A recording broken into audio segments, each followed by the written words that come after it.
Hey everybody, what's up? Welcome back. It's time for another stream. Here we go again. Starting over in Hearts of Iron 4.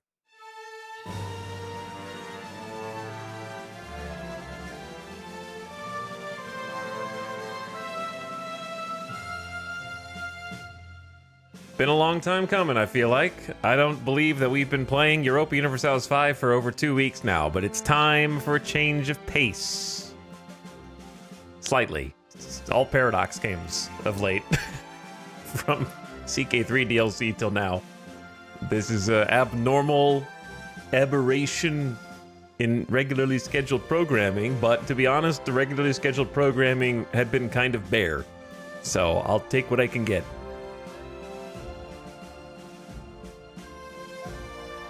So welcome back, gamers.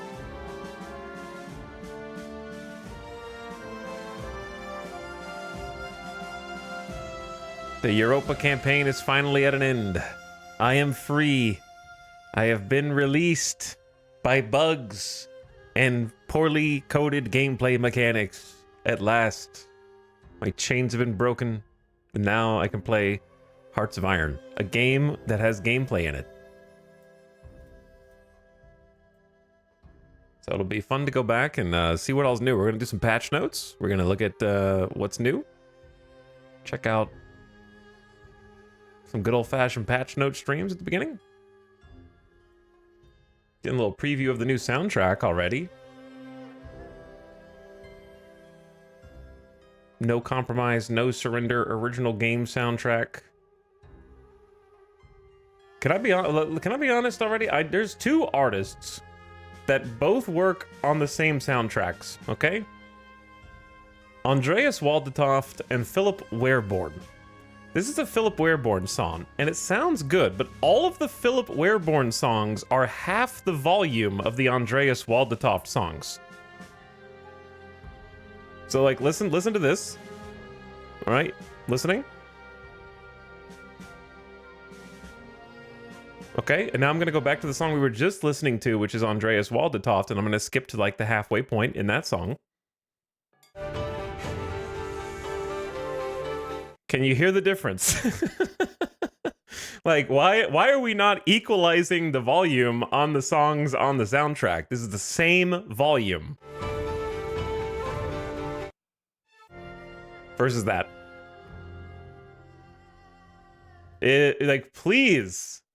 Do you guys have, like, they surely... Like, I see the pictures on Spotify of them in a studio. I know that someone has to master these tracks because that's what it needs. It needs someone to master them. That means someone to, like, pull them all together into one unified, cohesive release. Are they just submitting, like, WAV files and then some intern is just putting them into the same album folder and then releasing them? Is anyone mastering these tracks, or are they doing it independently?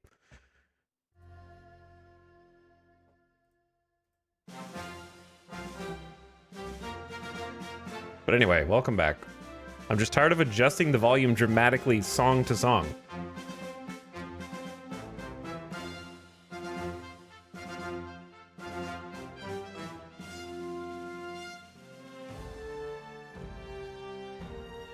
But anyway, welcome back. Hello, gamers.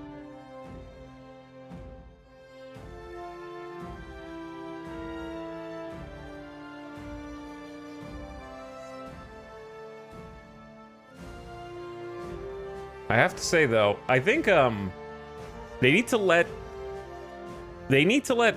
Philip Wehrborn go outside of the patriotic songs. If you look at his discography on Spotify, it's like God Save the Queen, a Swedish song that is like your country song, like the Star Spangled Banner is one of them. However you say the French one, La Marseille something. We need to let him go outside of the patriotic songs because they let Waldetoft do all of the crazy fun songs.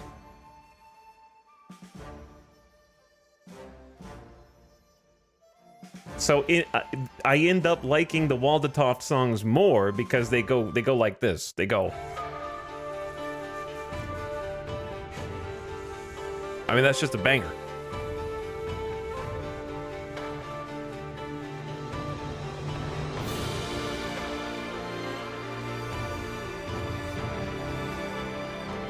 You know, that's just a certified all-timer on the Hearts of Iron soundtrack already.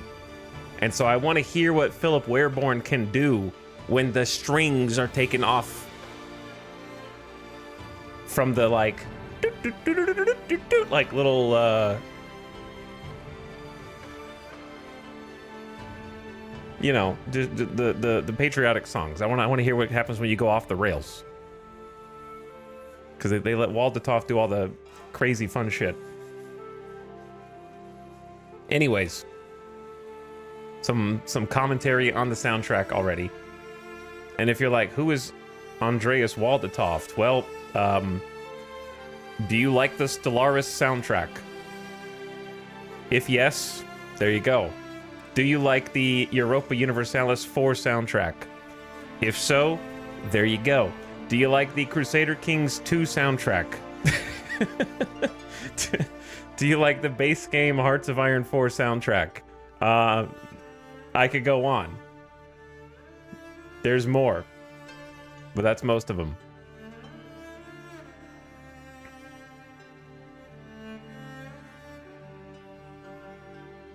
Hello again. Hello again. He has been busy. He has been busy. Making the musics. So, the new DLC, No Compromise, No Surrender.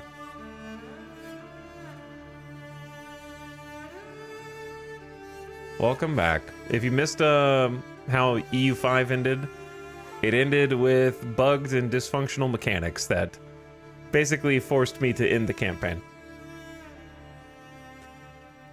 There was a system by which Aragon in Spain could pay 250 ducats every 6 months to summon 4,000 regulars, which is the name of the troops that are not levies, in the form of conquistadors who did not have to use any boat transportation to cross the Atlantic. They teleport onto your land and then instantly start sieging.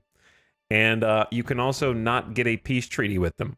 So even if you defeat them, which we did multiple times at great cost to our own armies, they will not accept any peace treaties. I don't know, we eventually managed to get a peace treaty, but they had to capture our land first. So if they don't capture your land, they cannot get a peace treaty. So the first time we had to let them capture our land, but we beat them in battle, so we had more war score than them. So we had to let them capture it, then we could get peace with them and take our land back. It's basically a ghost army, yeah.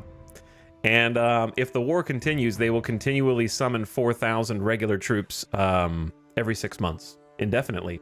And if you do somehow manage to beat them and somehow manage to get a peace treaty with them, the troops you did not kill will stay in your territory indefinitely, without starving, without diminishing. So like if there's 3,000 that you didn't kill, but you somehow got peace, they stay in your land. And then 6 months from then, they will declare another war, and they immediately become hostile again, and then add to the new 4,000 stack that would be summoned in the new war. So they basically had unlimited power. Even if you win, you lose.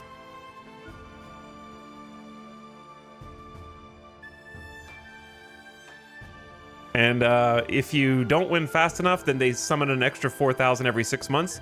Again, no transportation. They don't have to boat them over. They spawn in your territory every 6 months on top of their objectives. So, or at least on top of the objectives they had for the wars that they were in with me. I don't know about everyone across the world, but it was pretty bad. So I just quit because we managed to somehow beat them twice. And then the third time they declared war, it just became clear that it was never going to stop. And their army kept getting larger because they had more and more surviving squads from the previous wars that just automatically became hostile the next time they declared wars. So it was just infinitely stacking troops. And they would just keep going to war with you because you're a heathen and you're not Catholic. So they just go to war with non-Catholics.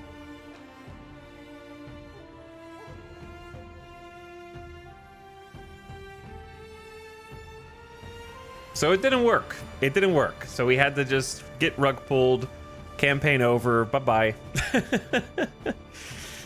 Too bad. I'm glad I resisted the urge to buy the game all at full price. Yeah, I would definitely wait a long time. It's gonna take a long time. And other people have this problem too. Like, I'm not the only one who's got the Conquistador bug. Bug is very generous, I think.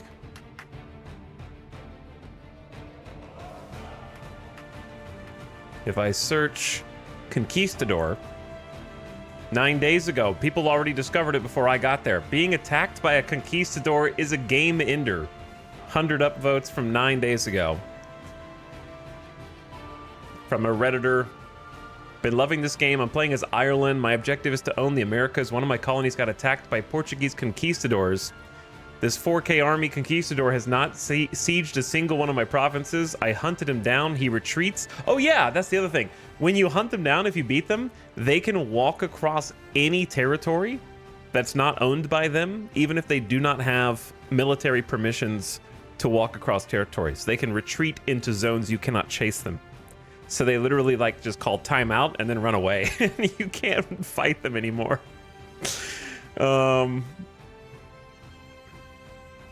So the Redditor says, I decided to wait for white peace. After 900 days, it should auto white peace, but it doesn't. White peace can't be enforced on conquistadors. I thought of ending my misery. What is the point of conquistadors to begin with? It has now been 20 years. I cannot get out of this war. I cannot. Oh yeah, you can't give them provinces either. Oh yeah, because if you're stuck in war, they cannot cede any more provinces to their colonies. That's funny, because they're at war and the game is coded to try to prevent the player from cheesing that. I am incapable of forming new nations. Is this what purgatory feels like?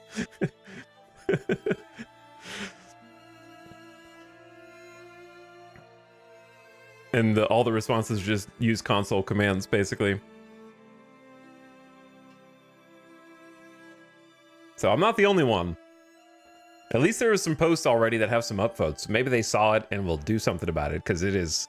It's funny that it's game breaking for other people too. Like, I was like, maybe it just affects people who start in the New World, but no. That dude was playing an Ireland colony over there. So you could just... Anyone who colonizes over there, who can become a target of conquistadors, can just be game overed by the conquistadors. They're an unstoppable, immovable force. All right, anywho. Let's hop into some patch note reading.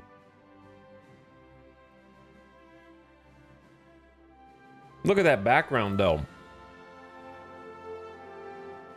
I like this background piece. That is a solid new DLC background right there. That's a nice title screen. Look at this title screen, man. We got new art. We got organization. It's clear. It's not blurry. The buttons are right here in the middle. You've got the DLCs nicely organized and looking visually appealing in the corner. Wow, what a nice main menu screen this is. It feels so weird coming out. I feel like I'm in the movies when someone's been trapped underground inside of some kind of like bomb shelter and they're finally like breaking open the double doors and like dust is falling and the sun god rays are like coming through the clouds. You know what I mean? I feel like I'm taking a breath of fresh air for the first time in weeks. It's crazy.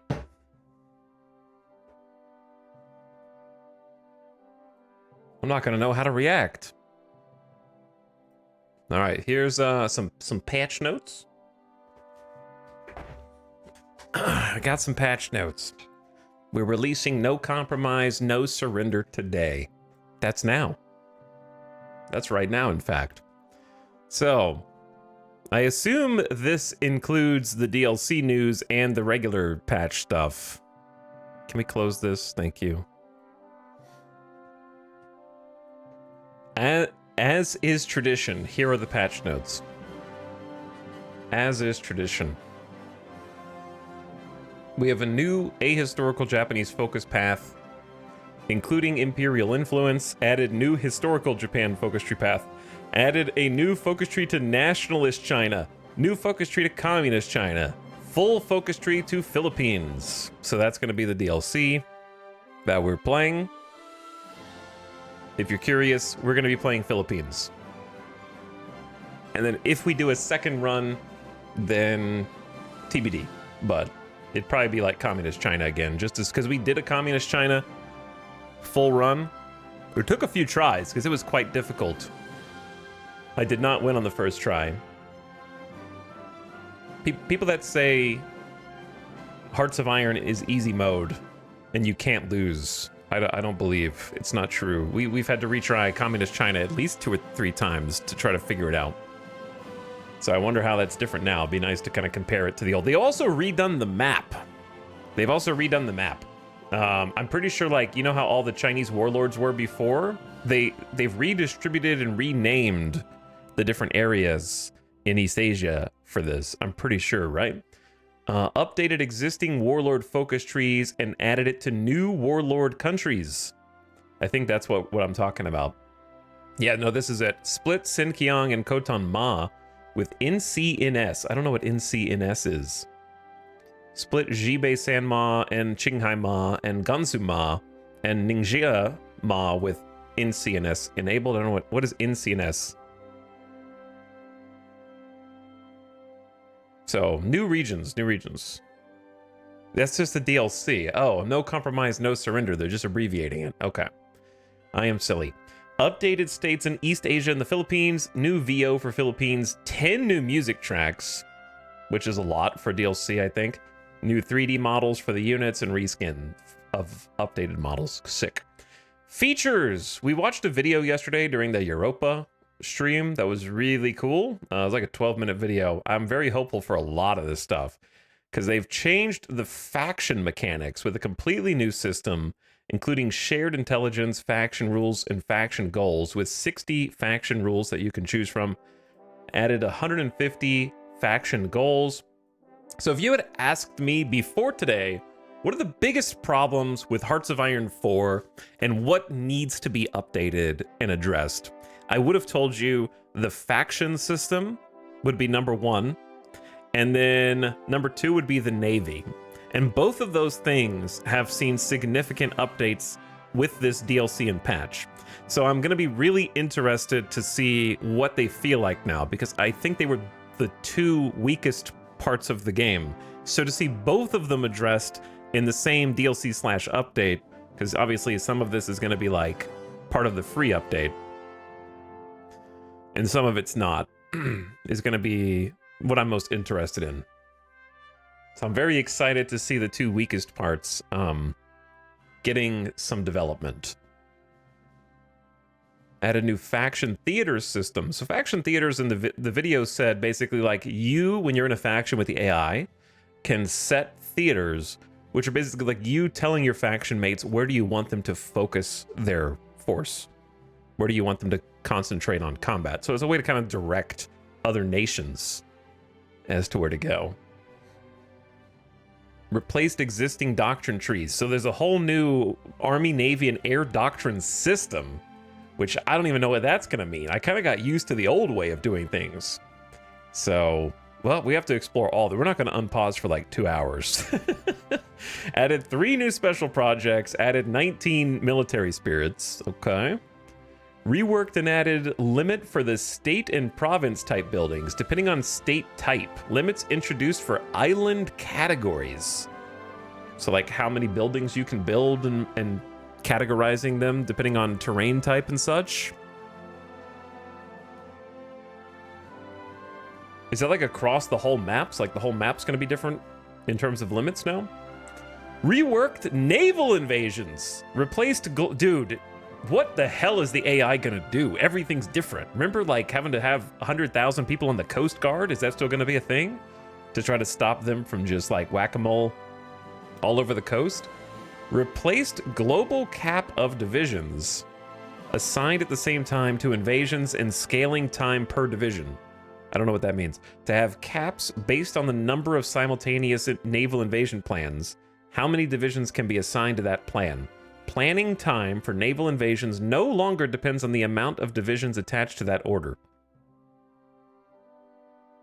So it seems like there's a new umbrella cap. So before, if you wanted to naval invade and you were going to go to, like, let's say an empty tile and you just wanted to naval invade somewhere, if you queued up a plan for 2 divisions, it would go way faster than queuing up a plan for 30 divisions or something, right? Or 24 divisions, however many you could do.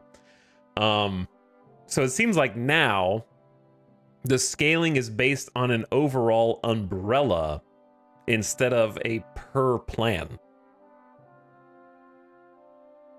So it's not going to be like optimal to do, like, I think before it was optimal, instead of making 1 naval invasion with 24 divisions, it was optimal to make 24 naval invasions of 1 division. So I think they're trying to, like, stop that, probably. I never really did that because it was annoying and cheesy, but it sounds like that's what they were fixing, maybe. Added strategic locations, provinces that can have increased building limits like Natural Harbor. I liked that mechanic in Europa 5, so it's cool to see it here. Which increased the limit of a naval base by 2.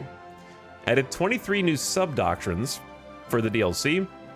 1 new sub-doctrine for La Resistance, 4 for By Blood Alone. Reintroduced the Fleet Home Base System port, from which fleet stationed draw range and supplies, now with an option to use automatic selection of home base. We saw that in the video. Planes on carriers can now perform air missions. Added carrier stances to customize how many planes should participate in defense of the task force versus air missions. That's really cool. Customizing your carrier's forces to decide whether they should help defend the carrier fleet or be on the offensive. Many balance things. Most of this is not going to be anything I understand, but some of it will. Increased max naval shore bombardment penalty to 33%. So basically, naval bombardment is more effective, is what I understand. Halved the shore bombardment generation from ship, heavy, and light attack to make the effect stronger, but harder to cap. I don't know what that part means.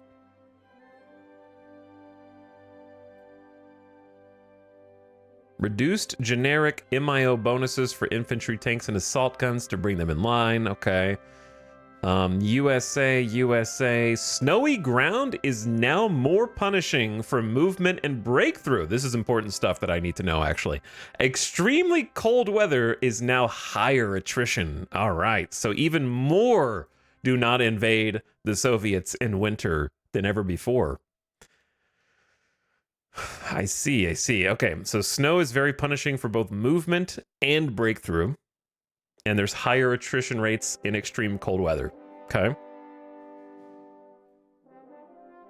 Added an attrition multiplier while units are moving. Okay, so standing still during bad weather and stuff is better than marching through it. Soviets might finally be able to defend themselves against the Germans. Yeah, I saw that the Germans were getting nerfed in 2 ways. Because snow is actually more meaningful, and then I already saw someone else mention that they've nerfed collaboration government. Ah, here it is. Collaboration surrender limit impact reduced from -30 to -15. Huge nerf, probably for the best. Collaboration government's kind of OP.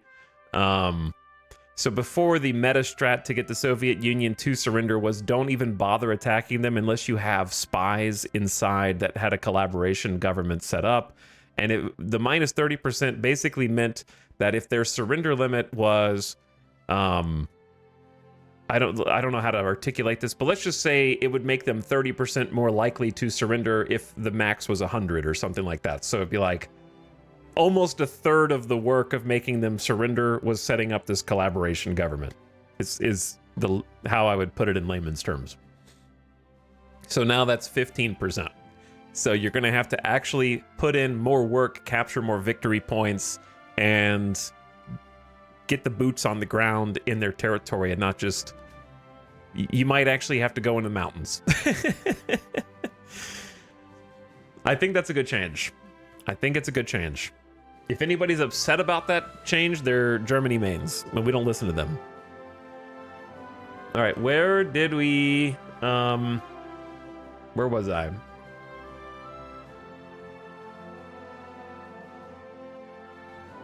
Somewhere down here.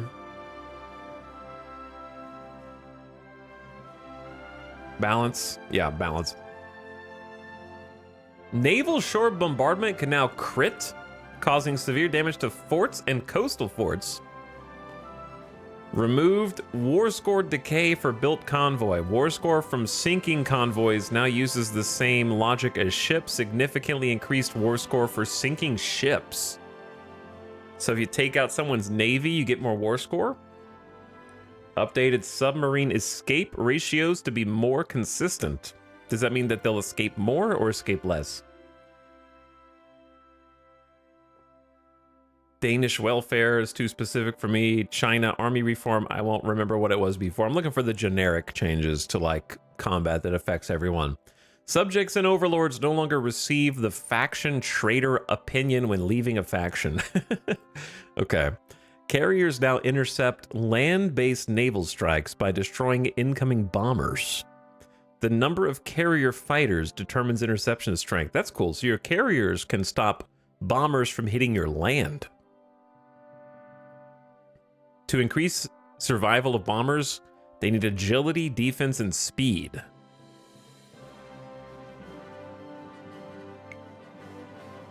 The number of carrier fighters determines interception strength. German general. Line artillery equipment requirement reduced to 24. Holy shit, I used line artillery even though it wasn't meta in the last patch, and they just made it 33% cheaper to maintain. Well, well, well. I don't have to make nearly as much artillery in order to maintain the same line artillery.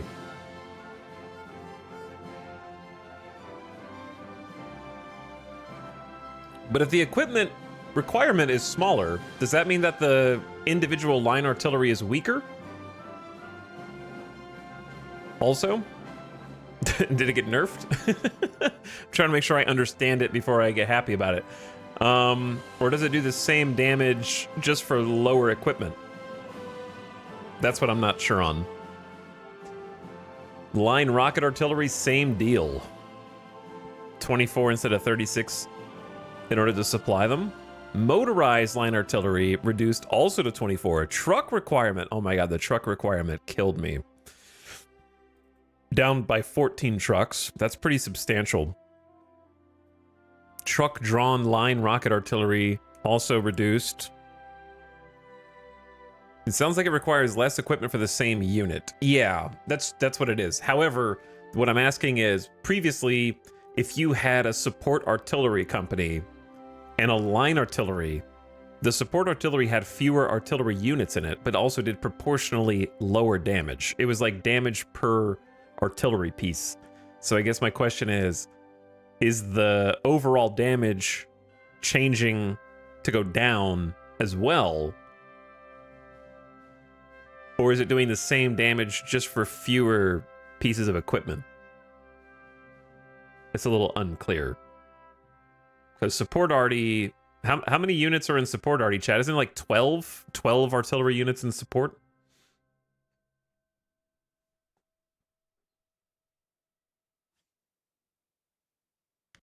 Truck-drawn line rocket artillery. Equipment reduced. Truck requirement reduced. Motorized line anti-tank arty. Also down by 14. All right, so everything's down by 14. Anti-air. Artillery rocket equipment requirement reduced from 20 to 16. Trucks up to 16. Okay, I went up by 1. There's support arty. Soft attack bonus per level reduced from plus 10% to plus 5%. Ah, so they're trying to encourage everyone to stop relying on just one support arty and to actually use line artillery, is what it sounds like. Because support arty bonus is getting halved per level.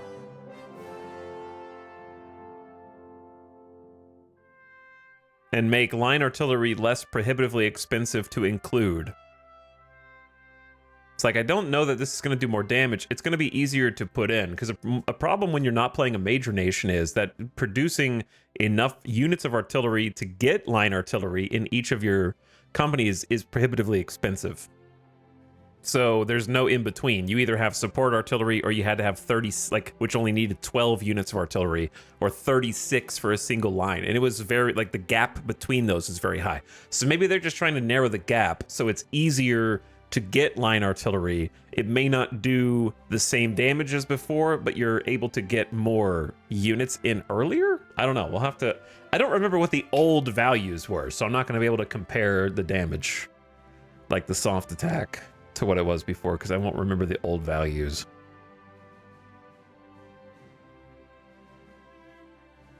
Where was I? Light, medium, and modern self-propelled artillery combat width reduced. Okay, so yeah, they're shrinking the combat width, or if you've been playing too much Europa lately, the frontage. Equipment requirement set to 40 self-propelled artillery per battalion. We never really had self-propelled artillery, so that doesn't mean anything to me. But it seems like combat width for artillery is lower, so you can get more in your units. Because the 3 combat width was always very awkward. So now the units are just smaller, so you can be more flexible with them, is what it sounds like. It just seems like it's more flexible to put line artillery or line anti-air or whatever in your companies. Collaboration. There's the collaboration surrender limit. So collaboration government, big nerf. Good nerf, I think. Naval air targeting. Adjusted ship targeting logic for planes. High screening causes targets to be selected more randomly, while low screening causes targeting to behave more like the previous system. Hey! Is that what I think it is? Is that a huge nerf to naval bombers? So naval bombers aren't necessarily going to sink your battleship every time. If you have more screening ships instead of doom stacking carriers or doom stacking battleships or whatever else, if you actually have screening ships, it will cause enemy bombers to select targets more randomly instead of just going past your screen ships and sinking the prizes in the back. That's what it sounds like to me anyway, which I think is a great change. It's so annoying just to take all that time, many years to build up a fleet, send them out, and then the first stack of 1,000 naval bombers just come in and your capital ships are toast no matter what your fleet comp is. If all we have are subs, the bombers will never find them. That's not true in Hearts of Iron, unfortunately. Radar can detect submarines, and then naval bombers can still kill them. But naval bombers used to be a huge menace a couple years back. Any Hearts of Iron players just remember the time of skip building Navy? Just build tens of thousands of naval bombers on every coast and just, that's your Navy? I think we're past that time, finally, with the last couple of updates. Used to be? They're definitely way worse now. They're less effective now, like, but even before this patch. They've made, like, anti-air more effective in previous updates. Gameplay. Coastal defense ships can now mount mine rails and do mine-laying operations. Well, that's kind of funny. Interesting. Added the coal mobilization law interface. We got coal now. You actually have to take care of energy in Hearts of Iron. I'm very excited. That's going to be sick. Etel, your music is only playing while you talk. Nope, you're probably using a third-party software that tries to manipulate the Twitch audio. And you're just noticing it when I'm talking. That's what I would guess.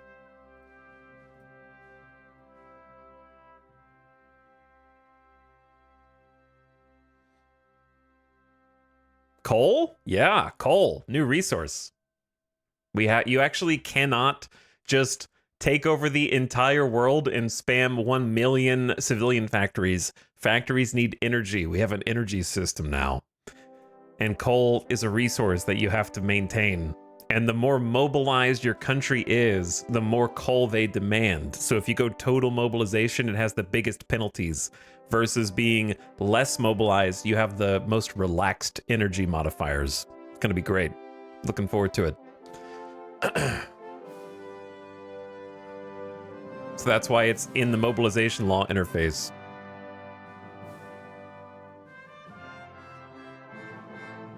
AI now sticks more firmly to production lines. Oh, man, you mean the AI is not gonna just keep switching whatever it's producing and removing its production line efficiency back to its minimum every month or so? Threshold adjusted from 0.25 to 0.1. I don't know what the numbers mean. Removed the medium battery tech line. I don't even know what that is. Added 5% attack and piercing to heavy cruisers with heavy shell techs. Standardized naval equipment names. Moved hull years, so they're in different years to unlock now.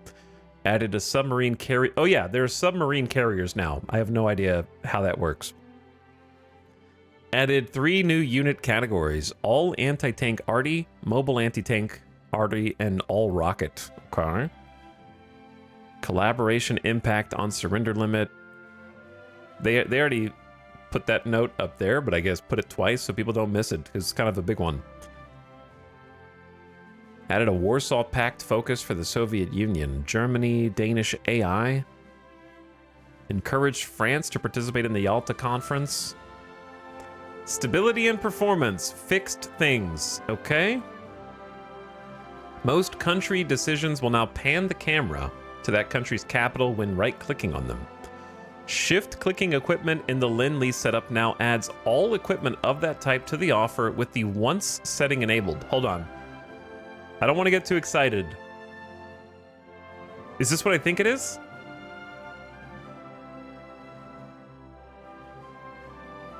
No, it's not. It's not quite what I thought it was.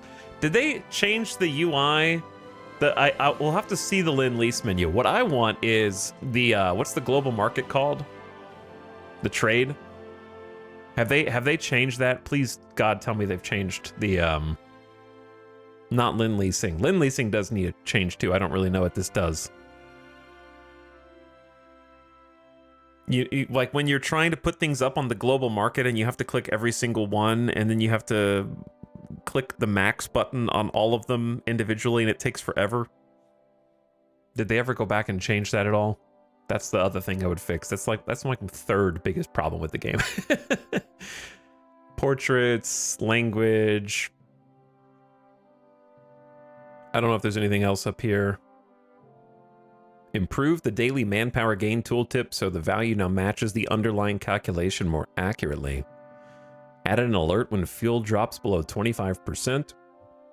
Coal and energy information. I like how they're just sneaking that in. Modding, graphics, bug fixing.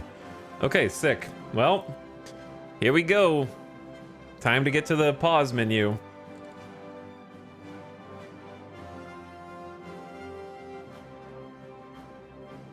Seems like good patch notes.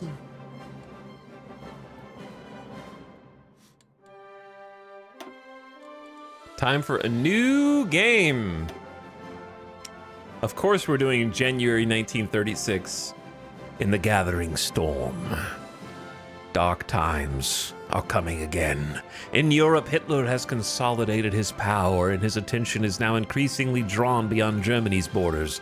Mussolini's Italy continues to embark on daring military adventures, while the Empire of Japan stands poised to attack China in Asia with a new DLC that adds many new focuses for this great power. Almost 20 years have passed since the end of the Great War, and the world has yet again been doused in gasoline. A single spark may be all it takes. Okay, so look at all this. Sinkiang, Khotan-Ma, Qinghai-Ma, Northeastern Army, the Sichuan Clique, the Guangdong Clique, Manchukuo, of course, the Chinese Soviet Republic with a new flag, I think. I don't remember it looking like that before. Nationalist China, and the Commonwealth of the Philippines. It has been revamped again. Look at this. It's so neat. All these countries, and it's perfectly filled in. They're going to have to put a third row on this menu for the next DLC. We're out of room. So I want to do the Commonwealth of the Philippines, but Chinese Soviet Republic seems interesting as well. We tried Manchukuo once and got crushed, and then I never went back. And we have done Sinkiang. We did a full Sinkiang playthrough, but maybe we'll do one of either Chinese Soviet Republic or like one of the war. We never done a warlord, I don't think. Never before. But I think I want to do Philippines first. That is where my heart is set, and trying not to get invaded by Japan, which is historically what happens. They invaded the Philippines and did Pearl Harbor basically on the same day, more or less.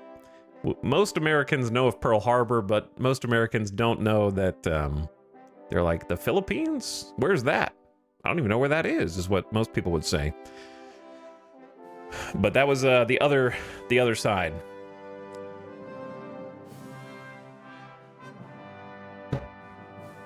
In 1935, the United States had finally agreed to a peaceful transition to independence over a 10-year period. The Philippines is still early in this process, but is now increasingly in control of its own destiny. Will they maintain links with the US or instead seek out foreign support to expedite the process toward freedom? The Philippines look forward toward a prosperous future, but there are sharks already circling this fledgling nation. Are there sharks? I see, I read it wrong. So basically, yeah, the US agreed to a transition of independence, and Japan said, it's free real estate. As soon as they did, they're like, peaceful transition to independence. It's time to start planning, boys. What if we just moved in there? Manuel Quezon. Democratic regime. Elections in 1941. We're going to have appoint Douglas MacArthur. Wow, really? Working as an advisor for the Philippine government, it's time we put his skills and experience to use in an official capacity and give him command of the United States forces in the Far East. Yeah, so, there were U.S. forces stationed in the Philippines, obviously, up until Pearl Harbor. And it didn't go well. In fact, I have a whole book about it that I need to read, believe it or not.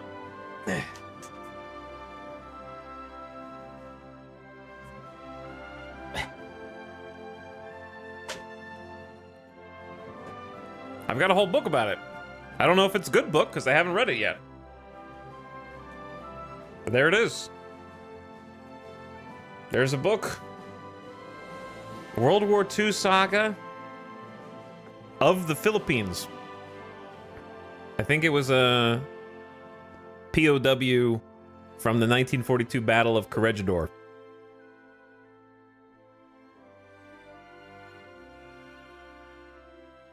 So, read it to us. Okay, I'll read it to you. Here you go.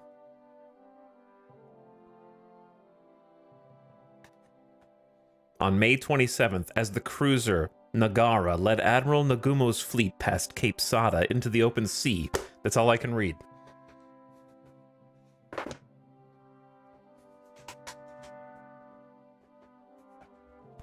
So, I'm gonna have to read this, especially if I'm playing Philippines now.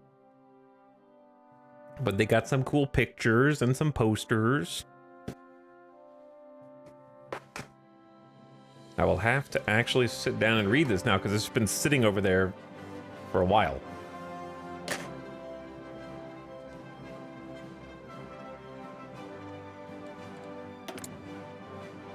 Here we are.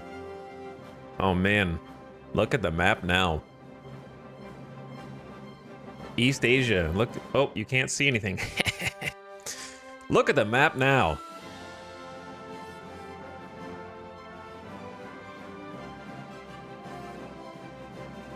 Hebei, Chahar, Shandong Click, They've moved the rivers and the mountains and the land.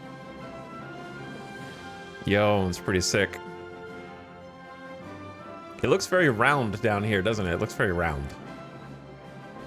Look at those warlords. Ningjia Ma. Sinkiang got a different shape to it as well.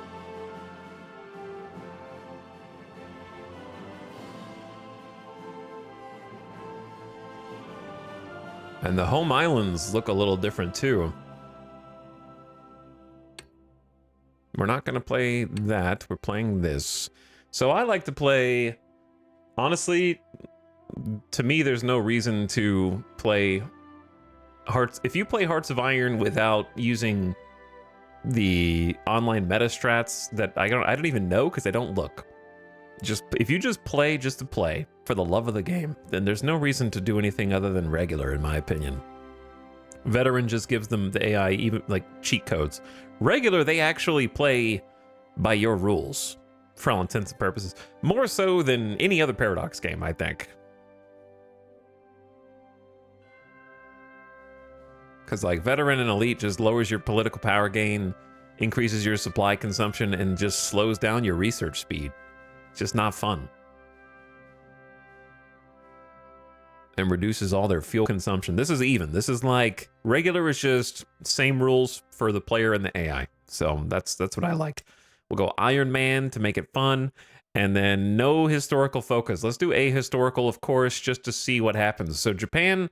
Well, that being said, I kind of want to do a historical run because I'm the Philippines and I know Japan is gonna try and invade. So like part of me does want to do historical as like a survival challenge. Because ahistorical might be easier.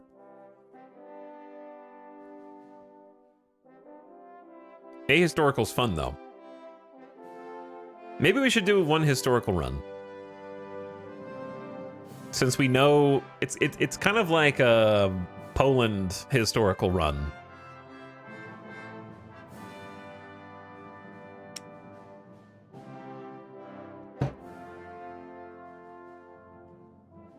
Now, the rest of the world's going to be more boring, but I don't want it to be like... I don't know. I'm of two minds. They both are fun for different reasons. Ahistorical could actually be harder in some respects, depending on how it goes, but you never know. It could be easier, it could be harder. It really varies.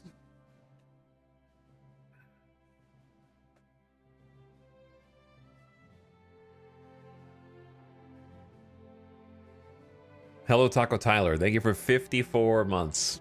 Appreciate the big 54-month sub. What's up? Welcome back, gamer. Thank you for slubbing. War of the Worlds also gifting a sub.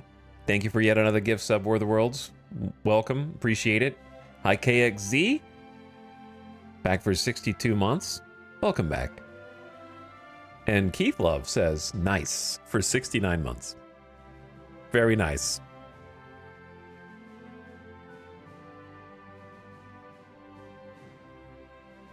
The US never shows up. I don't see how you make it. That's the fun part. That is the fun part. I like the challenge of knowing that they're coming and having to defend.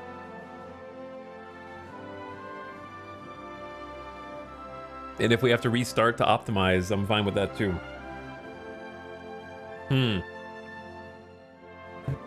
Tough call.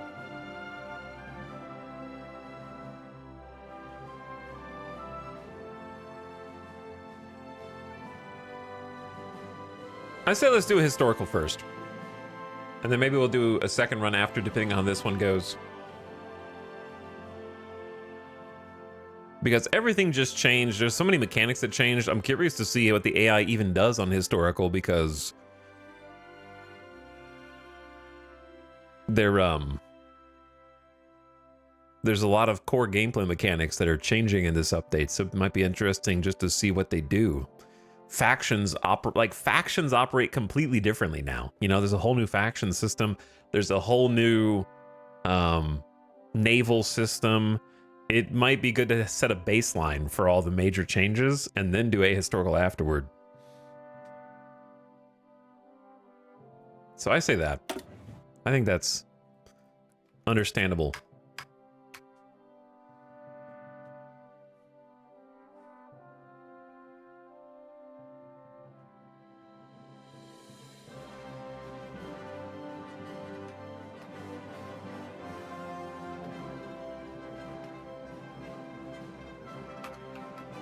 Philip Pines Esquire.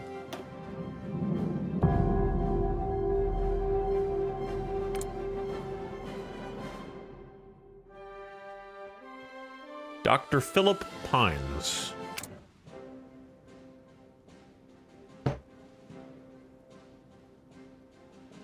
Okay, what is going on here this time? Well, you know what we do first. We actually have a music player in this game. No shuffle. Start at the beginning. And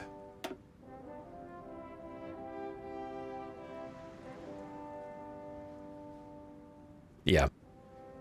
I think that's right. Did they just add the new songs to the default soundtrack? So many songs.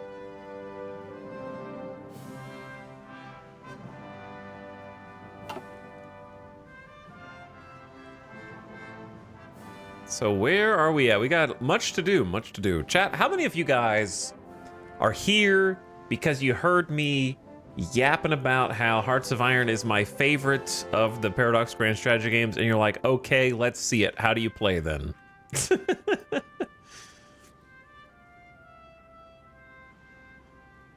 gonna go over here. OMG me because I want to learn. Well, joke's on you. I don't know how to play. When was the last time we played this? October? We're gonna hit 1,000 hours soon, which most people who play this game would say is still in tutorial. However, to that I would say, this is the sweet spot. 1,000 hours in Hearts of Iron 4 is the sweet spot because you're not ruined by meta knowledge, and you don't feel compelled to have to play in a very specific and unfun way. And I can still experiment and do my own thing without having to question every potential suboptimal play. And I don't hate the game yet.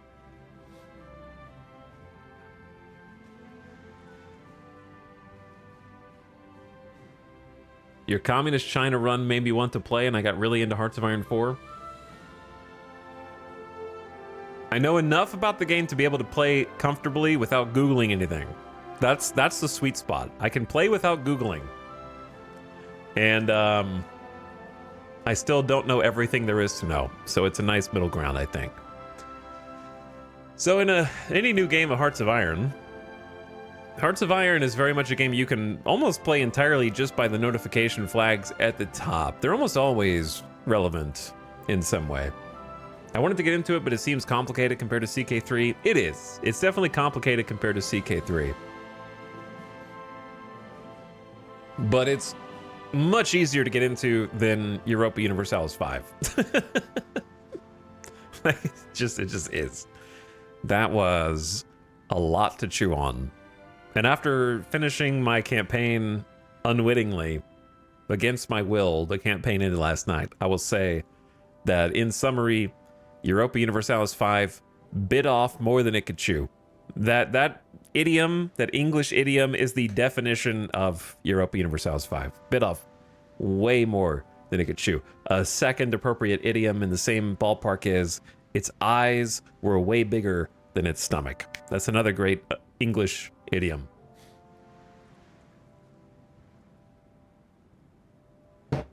I love both of those phrases. They're good.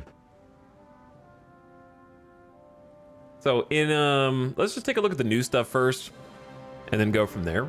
So we got a faction button now that didn't exist before. This is brand new content.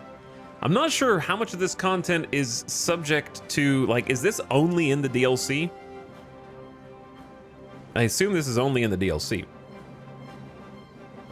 I don't know what came out with like a free update to this.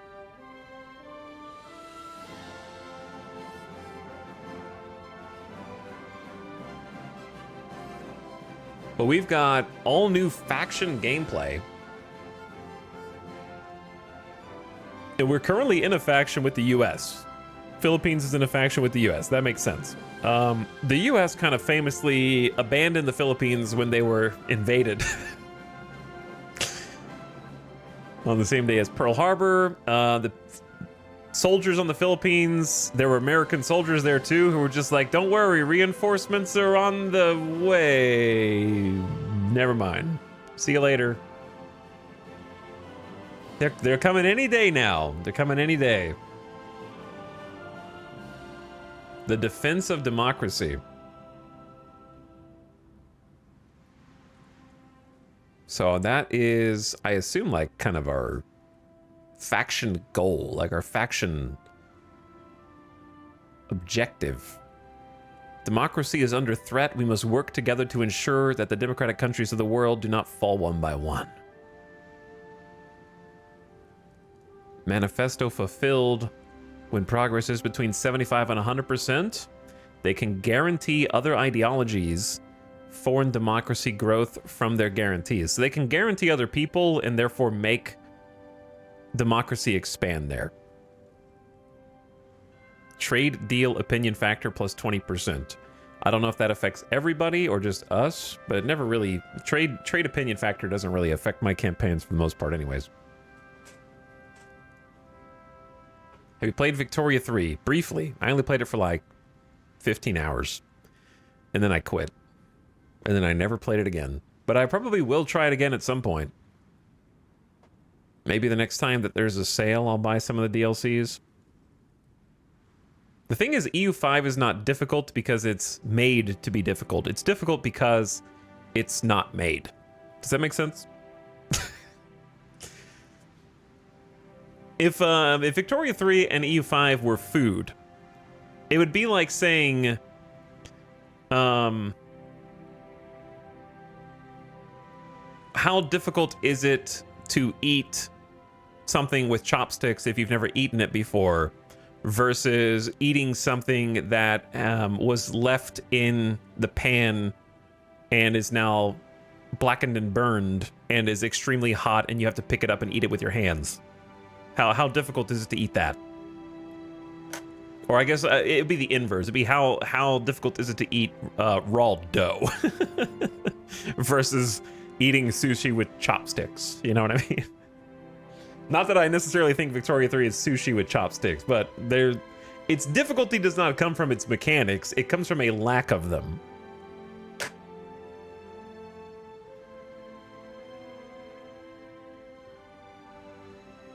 So one cannot compare the difficulty of two games, where one is difficult because it's hard to understand, like Hearts of Iron, versus one that is an absence of information to learn.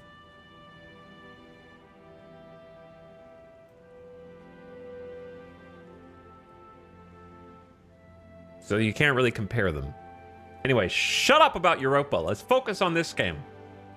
Expand the Guam naval base. Faction goal.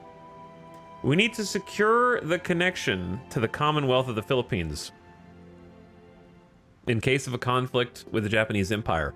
Additionally, it would be very advantageous to have a closer staging point for our navies. Should we ever go to war with Japanese, Guam fits the bill perfectly. Medium term, industrial expansion. The best way to create a strong faction is to have a strong industrial base. We need to ensure that we have the industrial strength needed to become an important power, okay? Long term, we don't have one, but we could if someone picked it. Expand our civilian industry. Bombing campaign. Win the war. Secure strategic resources.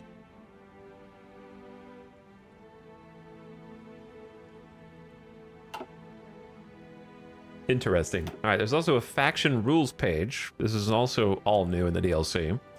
When can our leader change?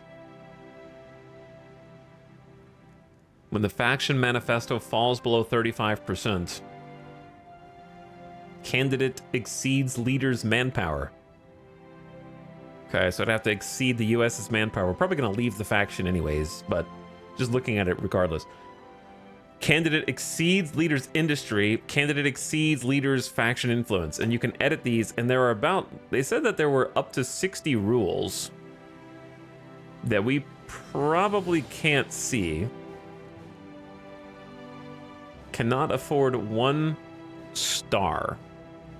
I don't know what that star, it's this.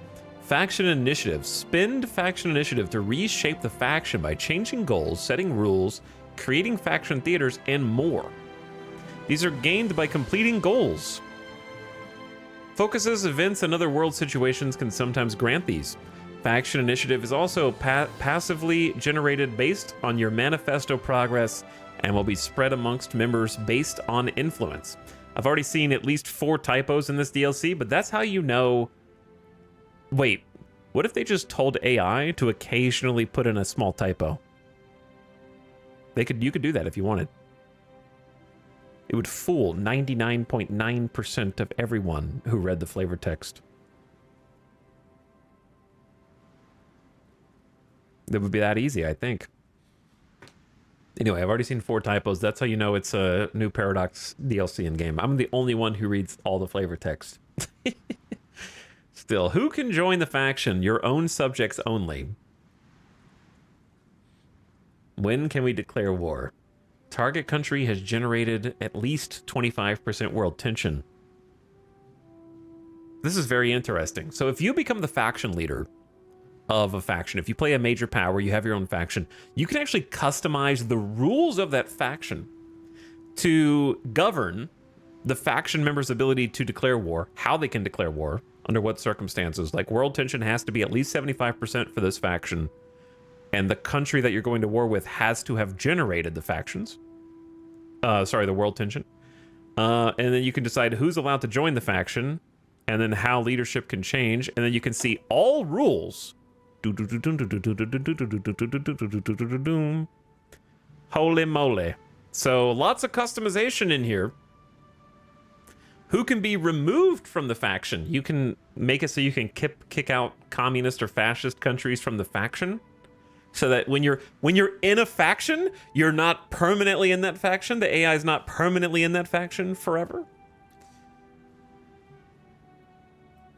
Who can be removed from the faction versus action? Oh, by action alone, even if they're of the correct ideology. If they are threatening, if they've caused more than 0% world tension, you can kick them out. Countries waging independent wars. When active, only countries that are in an offensive war without the US as an ally. So if they're in their own war, you can kick them out if you have that law. When can our leader change? We've got that one. You can make it where they can't change. Should we support our occupied members? Government in exile permitted or not permitted? Who is allowed to join these factions? Communists, fascists, non-communists. Interesting. Who can join the faction based on their geographical location? So if they're of the wrong ideology, if they're on the continent with you, in the Americas, or neighboring countries. So there's probably different rules for different factions that are available. Countries who are at peace, countries not in offensive wars. What contribution limit should we set? So there's now a way to give manpower to the faction in order to occupy territory. So you can set what kind of garrison requirement that everyone has to submit manpower in order to garrison the faction's holdings. How should we act in a peace conference? So you can like tell their faction mates in a peace conference whether we want to focus on expanding our territory and annexing. Do we want to install puppets, discourage puppets, spread our ideology, liberate nations, or recover claims that we've lost in the war? That's really cool. When can we declare war? If they're a major, if they're independent.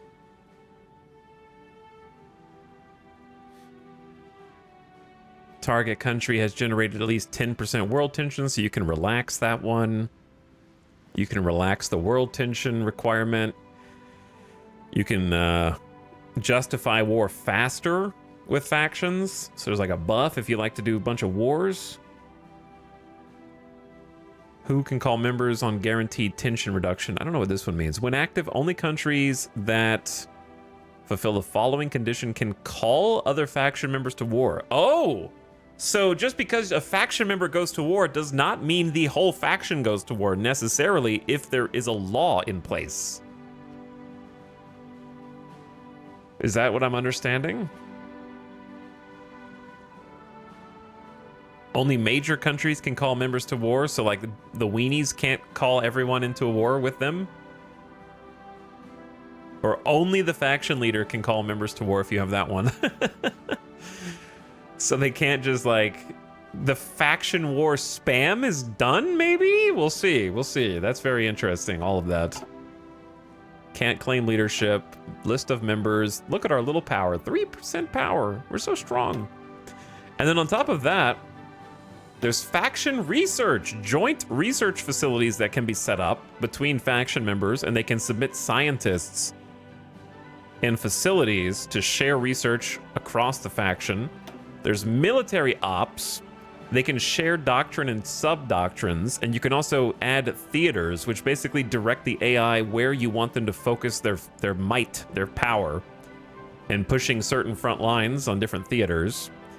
And then faction intelligence, you have like a combined spy system, which I have no idea how that works, but there are cryptology, counterintel, and operations advisors that are shared amongst the faction. Very cool. It seems cool. We'll see how it works. I like everything I'm seeing anyways. And then the Navy is completely changed, but as I have no ships, we can't really look at that yet. But we have different symbols over here already. Strategic locations in these diamonds. Defensible coastline. Define defensible coastline. Max level coastal fort +2. Erases the ceiling on coastal forts. This is a natural harbor, so you can have a higher naval base and an air base. And those are important for reasons that I don't know if the game is going to implicitly tell us, because you can't just resupply your ships at every single port now. You have to have like a home port that you expand all your operations out from. And if you want to change that, you have to like have a port that is big enough, a naval base that's big enough to be able to change that. So I don't know what that's going to look like in practice. We'll see. Also, I snoozed the ad twice, but ads coming in now.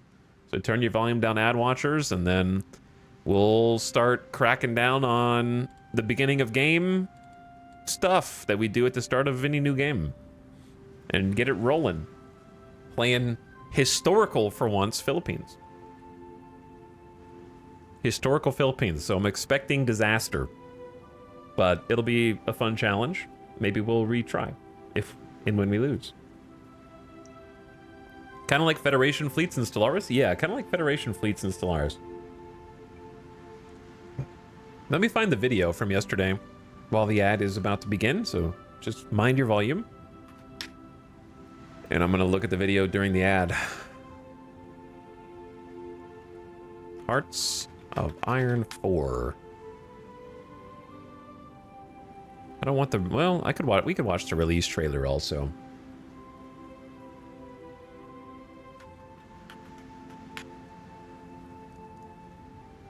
But I'm looking for the features. There we go.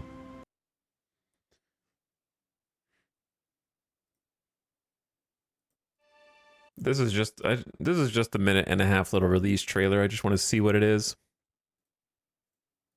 I know we're actually playing it, but I just want to see it.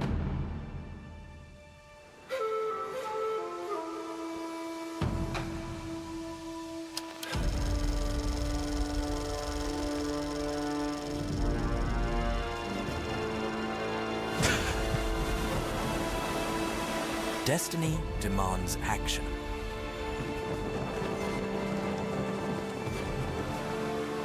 Bind together a fractured government. Unchain an engine of war. A dragon long sleeping awakes in the east. Bro. You guys have gotta start. You guys have got. I don't think the people who made this trailer even know how field marshal front lines are made. You know? Is this the AI? Wait, is this both sides? Is it like observer mode showing both sides of the war or no? They don't know the hotkey that hides all the 4 individual that combines the forces into one unified front. Put an end to division as a united front. Or let the powerful seize liberty on their own terms.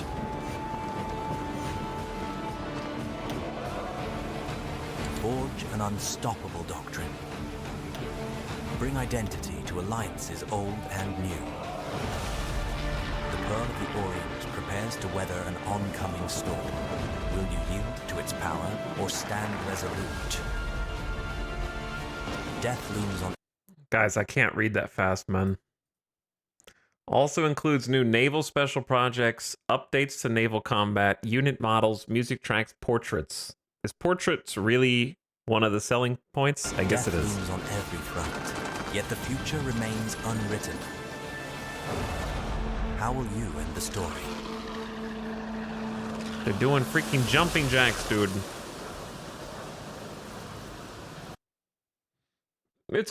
I mean, it's got to be hard to make a trailer for Hearts of Iron, to be perfectly honest, when it's not like a cinematic trailer. So the water effect was cool. All right, where's the other one? We're not watching this whole video. I'm just looking for one specific part. The AI chapters are not helpful here.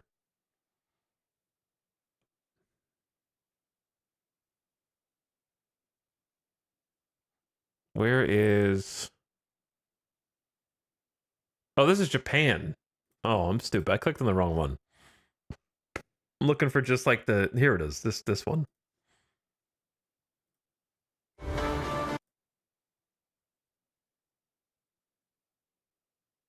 This is the naval part is the part I was looking for. Naval range.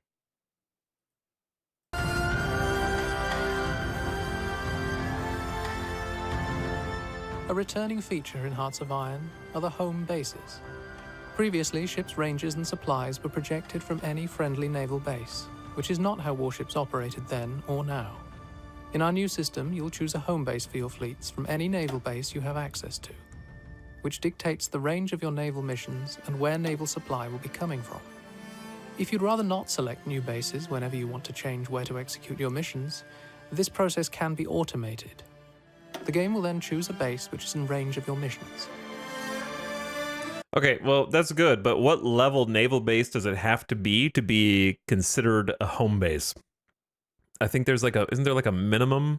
Is like level 8 or something like that? Did I hallucinate that from one of the other ones? I swear there was something in here about that. The next part says... We've added 2 new capstone buildings to assist the naval gameplay, both of which require a level 8 naval base in the province you build them. The Naval Supply Hub represents the extended capacity to refuel and restock, which is required for your... This building allows your fleets to resupply and refuel here in addition to their home bases. Okay, so you can have a home base now, and then you can have another base that's not their home, but that they extend their range by resupplying and refueling, and it needs to be a level 8 naval base, and then have a naval supply hub built. It's kind of an important thing to know. So your fleets to have I was just extended range reminding in their myself. missions. This will mean that your fleets can operate within the range of their home base and any other port that contains naval supply hubs. The naval headquarters, however, will allow you to assign an admiral to increase the effectiveness of task forces operating within its range. You can quickly check if the task force is operating within the range of your naval headquarters and the bonus gained from it. Okay, there's a bunch of stuff changed in naval that we're gonna have to learn over time. Welcome back. Welcome back.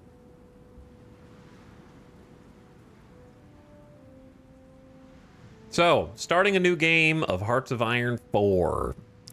The basics are always more or less the same. We only have 2 research slots because we are the Philippines, so you might have 3. But I'm gonna continue to do mostly the same thing that I always do. God, I miss these sounds. Ka-chunk, ka-chunk, ka-chunk. No ka-chunk, ka-chunk, ka-chunk. Same song, different verse. Electronic Mechanical Engineering, 1936 tech. It is 1936. I'm going to start with research because I am confident in the future. 3% global research speed bonus in 104 days. Gotta research to research more research faster. And then either construction speed or production efficiency cap. I would say production efficiency cap first because it takes longer to spool up, and we're not going to have that many factories anyways. So 10% construction speed won't matter when we have 2. Unused 3. We have 3. Yeah, it's not going to matter. So basic machining tools for production efficiency cap, pretty universal. Are there any new coal techs? Coal is a resource, so I'm going to assume it's just resource gain efficiency, but I don't know. Let's take a look at coal as a resource. Boom, coal. So we actually get 2 coal here, which is way better than 0. We get 2 coal. I'll take it. Brand new, baby. We are importing 3. Wait, no, we're extracting 3. They changed how this whole UI looks, so they're going to get used to it. -2 exports. It's kind of, I wish there were like lines under each one, just like a white line on each row. It'd be a little easier to look at. The United States has got 482. That's a lot. I've got 2. So I don't know how we're going to get more coal, but we'll find out. But yeah, it's just a resource. So now that we got researchers set, we got free civilian factories. And civilian factories, building them up is what is going to exacerbate coal drain. But I don't know how to see that ratio. I suppose we'll just have to build stuff and see how it affects our coal usage. Because right now we have... Where's the energy sort of screen? We don't really have like an energy bar anywhere up here. Look, shows 2 coal. Yes, look at the coal. The thing that's going to take me the most to get used to is the backward and forward button working for menus in Europa that don't work here. So I keep hitting the back and forward buttons and they don't do anything. So that's going to take a little adjustment. Generally speaking, at the beginning of the game, I just like to fire and forget a civilian factory or 2 and choose somewhere that has higher infrastructure because it'll build slightly faster. So like 60% infrastructure will be our fastest one, but this area is almost full. We'll get more space here over time, but there's already 3 civilian factories and a dockyard there. So just get that. It's going to take like 2 years to build at current rates, so we don't need to worry about that anymore. Okay, missing equipment production. You are supposed to be getting fighter air reinforcements. Well, that's cute, game. We don't have any military factories. We have one. We have 1 military factory, and it is currently producing basic infantry equipment, which is exactly what we want it to produce, because I imagine our divisions Ready, sir. do not have weird hearing English, but I guess that makes sense.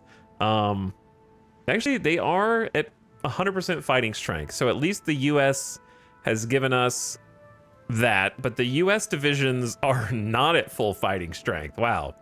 Shade being thrown already. Wait, that's our ally. That's the US. I'm looking at the right one. Commonwealth of the Philippines, and then them. So they are under... That orange bar indicates their sort of equipment fighting strength. Could be manpower, could be equipment, but I don't think it's manpower, so it's got to be equipment. They're at 30% fighting strength. We're at a hundo. But... Ano po ang utos?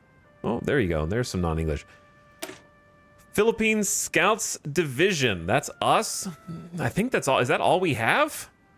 Attention. Yes, this is it. This is it. The first Philippines Scouts Division. What's our template? We have 5 rangers, which I haven't even really seen the rangers before. They get forest and jungle movement and attack buffs. 20 defense, 3 soft attack. They've also got 3 support companies, which seem quite heavy for just 5 units. So our combat width is only 10. Organization's still 48, which I guess is respectable, but we've got an Inji company so they can entrench and dig in and help us fight in a bunch of different types of terrain. We've got a cavalry recon detachment, which will also help us with movement over a bunch of different types of terrain. And then we've got the support Arty, which just got nerfed a bit, I think. Ranger plus shovel plus Arty, these guys are cracked. Yeah, we need more than 5 ranger divisions in there, or 5 units, but they're pretty good for now. They are pretty good. Hearing both Filipino and American English makes sense for now, at least. Yeah. Hello, KJ. I read your sentence, but I don't understand what it means, but thank you. Welcome back. What's up, Soupmaster? How's it going, dudes?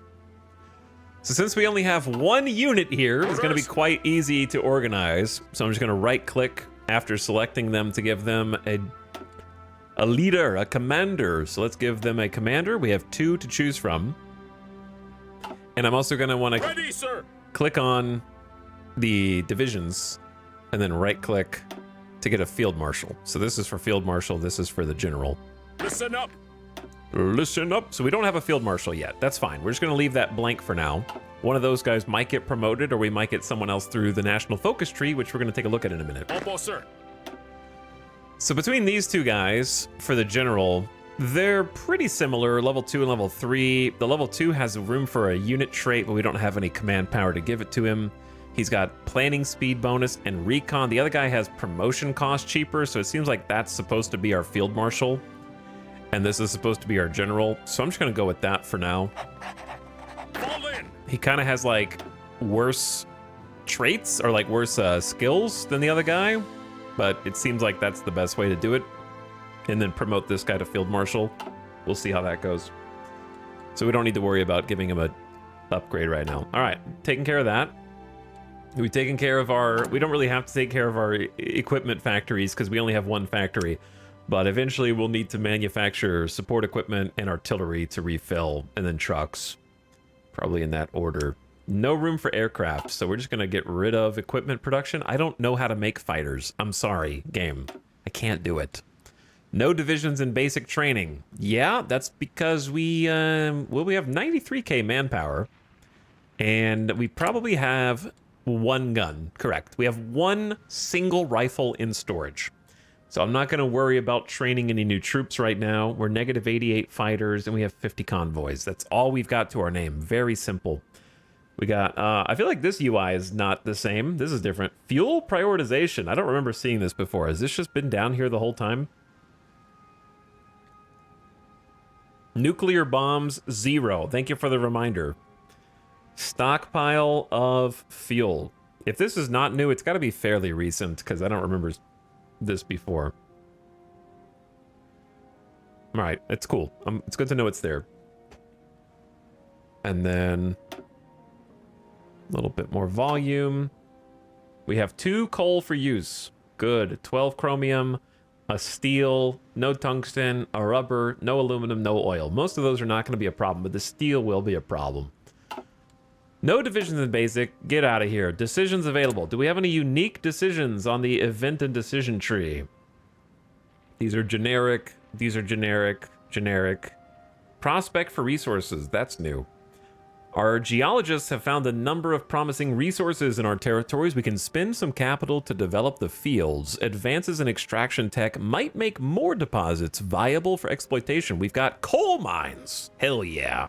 The Western Visayas coal mines. So it'll take 25 PP or political power to take this decision. And we need civilian factories for it. So we only want to take that when we need it. Unite the Malayan peoples.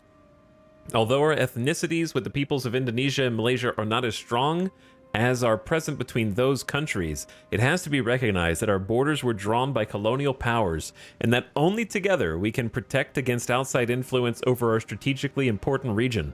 Form Mafalindo. The Commonwealth of the Philippines will become known as the Federation of Malayan Peoples, gain cores on all Indonesia and Malay. Portuguese Timor is now a core. Christmas Island is now a core. Cocos Island is now a core. Singapore is now a core. Interesting. Very interesting. Now, the fun part about this is going to be I hate island gameplay because I forget where the islands are and which ones are ours.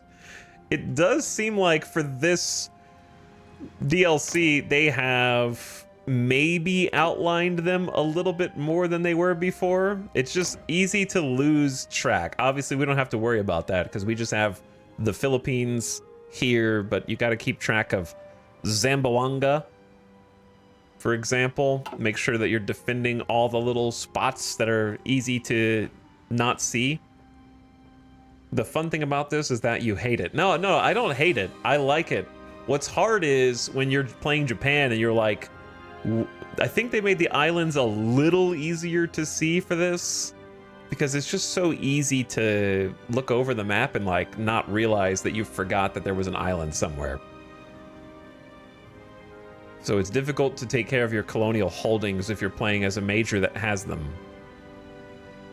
But it kind of seems like when you're zoomed out, they have more of like a block. Do you see how they have like a white box around them, which almost looks like a graphical bug, but in effect is helping me notice them. Almost looks like a bug, but it helps me like see them better. See how like when you zoom out there, they get like a white box around them? I don't know if that's intentional or not.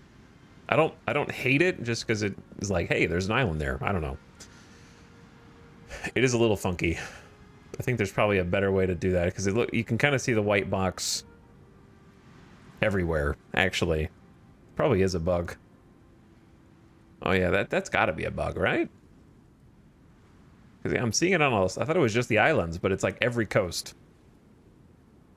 All right, whatever. You can set a new faction goal. I don't think I can.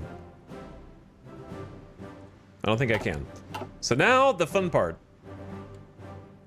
The new National Focus Tree. Hooray, I love National Focus Trees.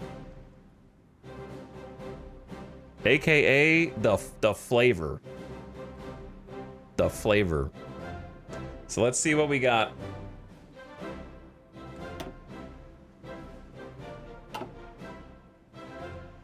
United States Army Forces in the Far East. Appoint MacArthur. Order to the Philippines. Is he going to leave us again? Is he going to go out for cigarettes? Bring in Eisenhower. Police Chief Eisenhower. He will remain in the Philippines and cannot be recalled by the U.S. You stay here, Eisenhower. Small arms and artillery requisition. So this is how we got to get geared up. We're playing historical this time. United States Asiatic Fleet, gunboat diplomacy, or war plan Rainbow 5. Where's Rainbow 6? Expand U.S. bases. Subject surrender. Losing control over all the state of Manila will complete this focus. So if you lose, this is what you get. This is your Reconquista. And try and take it over with guerrilla warfare. Okay, so from a political standpoint, these are what we got. Commonwealth of the Philippines. And then we have either we could just play historical and align with Japan straight away. Bye, United States. I choose peace. Okay, instead of years of occupation and war and being a prisoner of war. Okay, we choose peace. Peg the peso to the dollar for the economy. Got some research slot right there. Sugar daddy. Nationality Act and another research slot. Treaty of Manila. The Commonwealth of the Philippines becomes free. Will be known as the Philippines Pearl of the Orient Seas. Factory bonuses. Civilian factories, lots of factories going in. And then over here,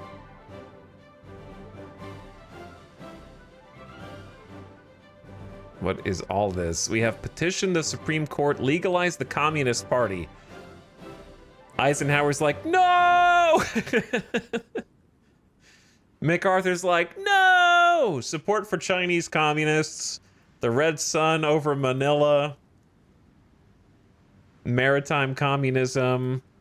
Join the Comintern. Pan-Pacific Trade Union Secretariat. And then somehow those lead down to War for the Oceans. Get dockyards. Master of the Pacific. Commonwealth of the Philippines will gain a new flag and name. Are we just called Island Nation? It says modify Island Nation. Oh wait, that must be a it won't tell me what the name is, I guess. It's fine. That's got to be a national spirit. That'd be funny if we were just called Island Nation. It's just the name of a national spirit. Offshore Patrol. All right, PT boats, big dockyards, National Defense Act. Taking focuses down a line US or Japan pass will reduce the time this focus takes down to 35 days. So basically you need to pick a side. Choose. That's an interesting mechanic. Choose other things and reduce the focus time of a different focus. I don't know if I've seen that one before. Oh man, War Plan Orange with that max entrenchment. We're gonna have to hold the line. There was the country of European president. That's true, that's true. I don't know which direction to go. So it seems like we have, if we align with the US, we kind of have to just like duke it out historically, but this time just win. And where is the historical filter? Okay, they didn't even make it that far. Historical Philippines is like, bring in Eisenhower, appoint MacArthur, get the peso pegged to the dollar, and good luck. No, okay. Well, I think everything past that is ahistorical then. Just win.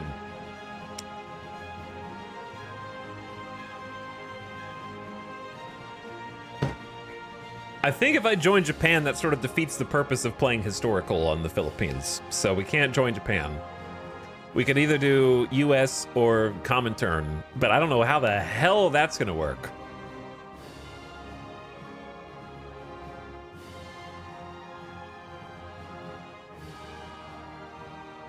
Well, I mean, you can align with Japan without straight up joining them, because you leverage the peso, and then you go down to rebuild.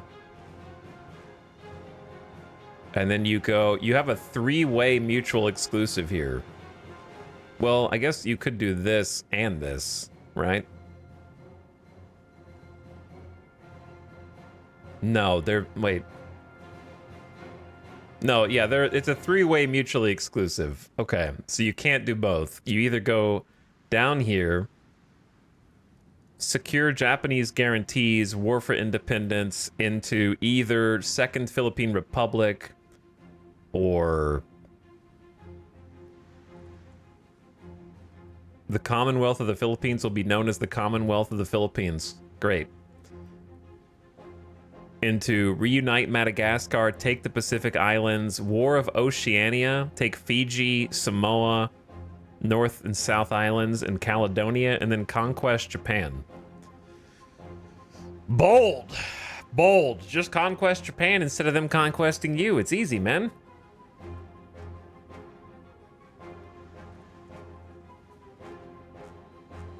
This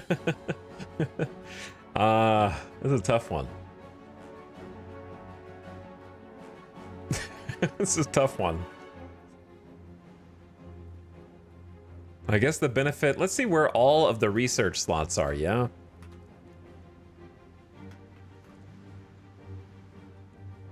It seems like if you go, you have to go US.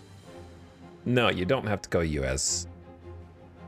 You can go US or Japan to get the first research slot. This one needs you to align with the US to get that one.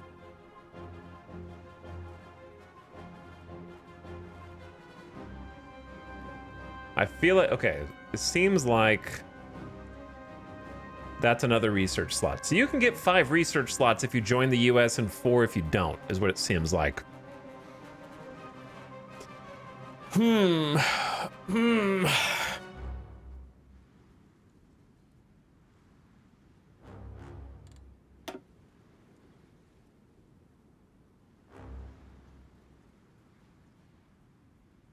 The concrete battleship? Oh, I didn't even read this. That's a special focus?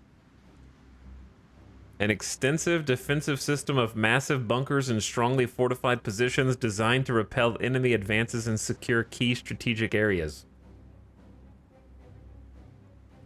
Add a building slot, add a stronghold network. 10% land fort effectiveness.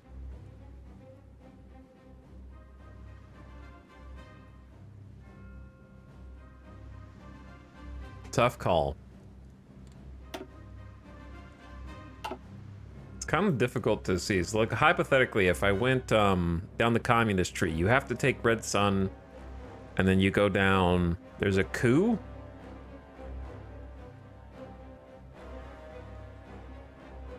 Rally the fisher folk. Modify the United States threat level down. Smugglers. Sanction piracy and infiltrate Chinese ports.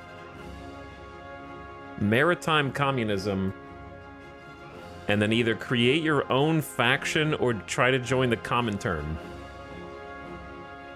And then you go to war for the oceans. This seems like the hard mode one. That sounds like the real, like they're all gonna be hard. We're the Philippines. It's gonna be hard no matter what.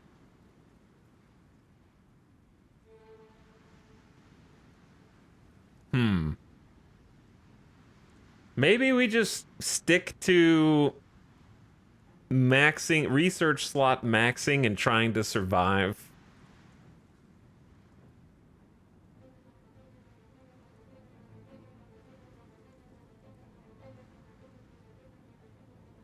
This is where the replayability comes in, you know? You choose different paths on different campaigns and do ahistorical or historical or whatever.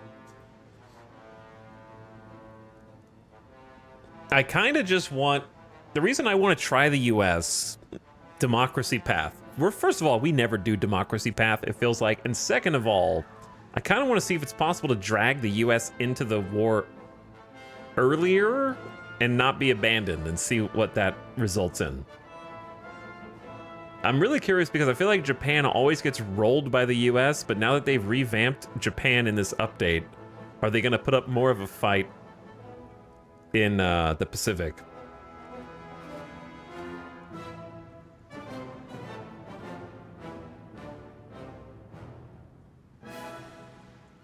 I watched the Paradox dev stream last night and picked up an interesting tidbit. They were talking about how much Paradox playtests its games, and they said that across the company it is mandatory for all devs to play 2 hours of multiplayer each week. Yeah, that is part of the problem. There's 2 problems there. Number 1, multiplayer Paradox gamers have tried their best to ruin all Paradox games for the rest of us. And secondly, 2 hours is not enough to get anywhere in any Paradox game.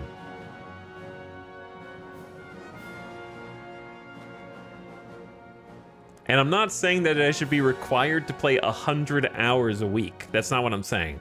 What I'm saying is Paradox should give them paid vacation for like 2 weeks out of each, I would say, half a year. Like 2 weeks out of every 6 months, they should get 2 weeks paid vacation. And as part of that paid vacation, they have to sit at home and play a different Paradox game as if it were their job and just play it. You don't code anything. You just play it and take notes.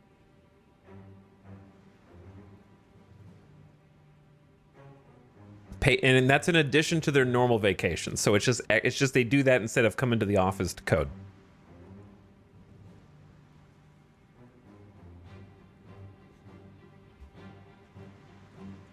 You don't have to do it 10 hours a day, just like 4 hours a day every day for like 2 weeks.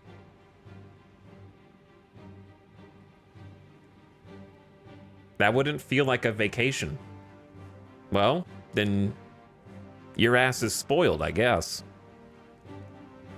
Chad, do you not think those of you that have real jobs that going home for 2 weeks and playing 4 hours of video games a day doesn't sound like a vacation?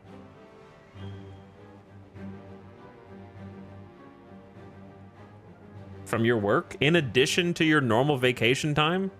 It doesn't replace it, it just goes in addition to it.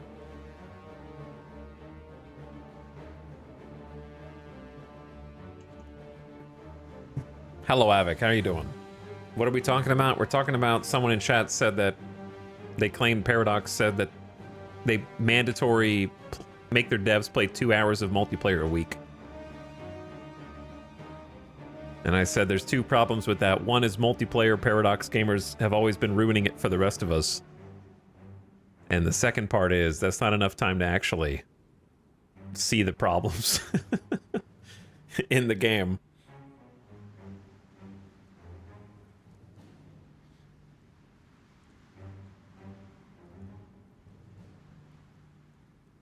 Anyway, some of you guys are just argumentative.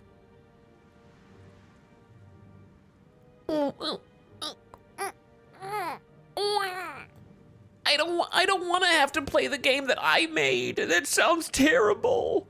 I don't want to have to play the game that I'm making. How are you gonna make me do that? No, streamer, I wouldn't want to get paid to go home and play the thing that I'm making other people play. That's miserable. Shut the fuck up.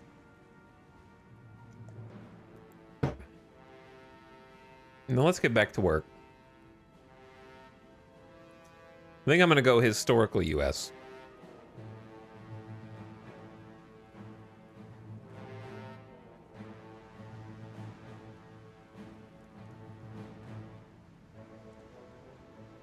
That's no way to talk to a baby. Everyone should talk to their babies like that.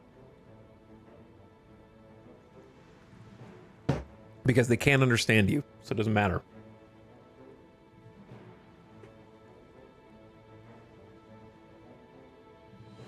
I talk to my cats like that. Yeah, I mean, you should talk to anyone who can't understand you like that. It's fine. Just kidding. Not anyone, but definitely babies. United States Army forces in the Far East.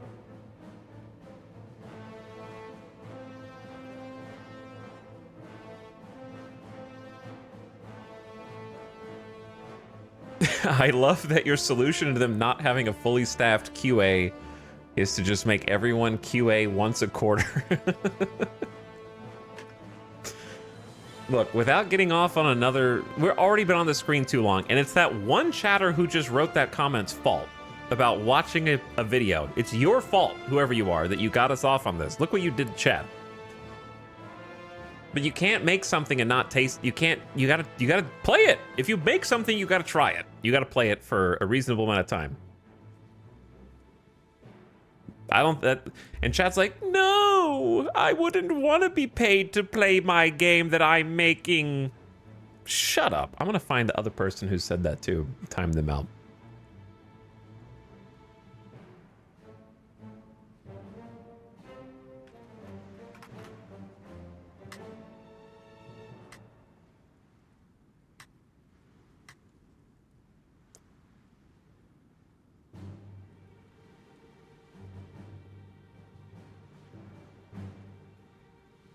There was one more, but I can't find them. I can't find them. All right, you escape with your life. You know who you are. United States Army forces in the Far East. Only on Twitch can a bunch of people who aren't doing shit in their day, sitting here watching someone else look at a screen in a video game, typing in chat, be like, no, that sounds terrible. Only on Twitch.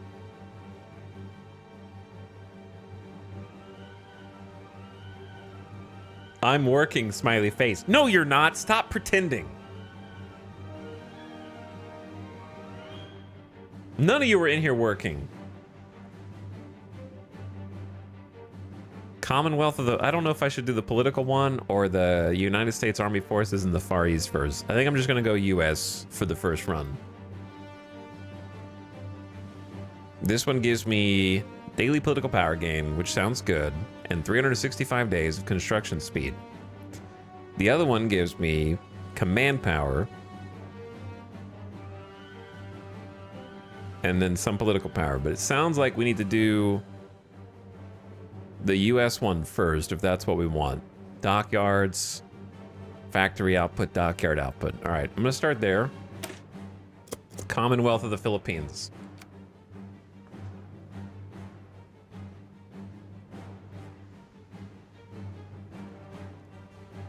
I should be working. Well, then work! That's pretty much all we gotta do at this point, but we made it take as long as possible. We made it take as long as possible. Why did I get an achievement? Have a certain percentage of faction manifest. I literally just unpaused the game. Instantly got an achievement.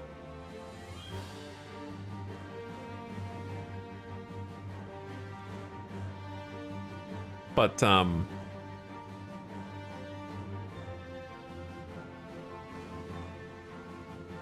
I don't know, dude.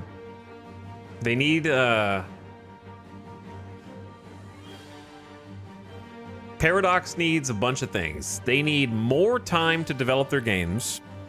Every dev team at Paradox needs more time to develop their games. They need more time to develop their DLCs. And then with the extra time, you take a chunk of that time and you put the pencils down. You stop trying to come up with new ideas for DLC packs, and you just play the game. Everyone goes into like a nice cubicle. They get food catered. We bring the food in. They get their own gaming PC set up, and they just need to like play the game instead of work for like 2 weeks at a time every quarter. Or not every quarter. Okay, 1 week every quarter. 1 week every quarter. And you just play the game instead of code. Pizza party. You don't lose any pay. You get paid the same amount, but you have more time to actually develop. Now you can play the thing that you're developing and see what works and what doesn't. And how does it actually feel? Is it fun to play? And which parts are fun? Which parts are not? Take notes the whole time. You don't code anything. You don't patch anything. You don't fix anything. And then after that, then you go back to your normal job. And then you just look at your notes and then make the adjustments.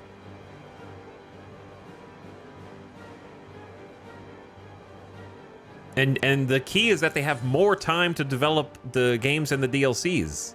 So they don't come out the way that the EU5 came out.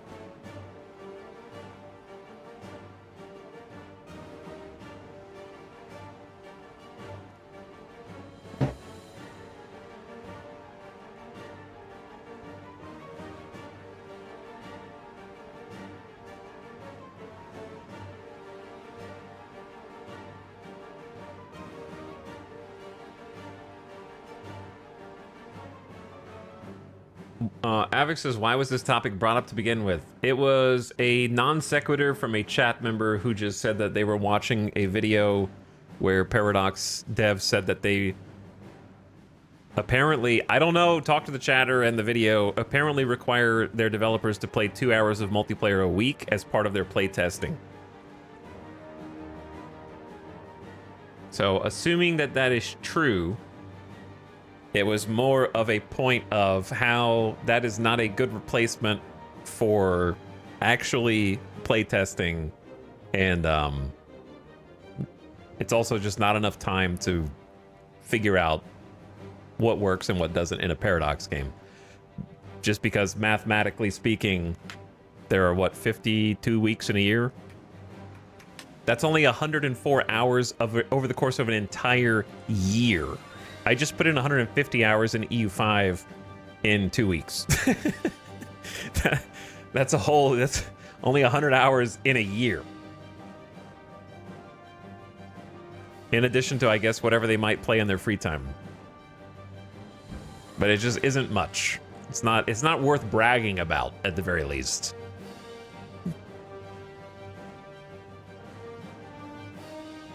Might be good for team building exercises though.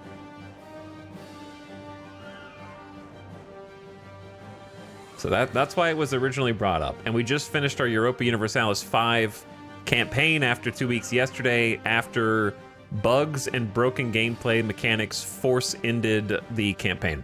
So it's probably related to that.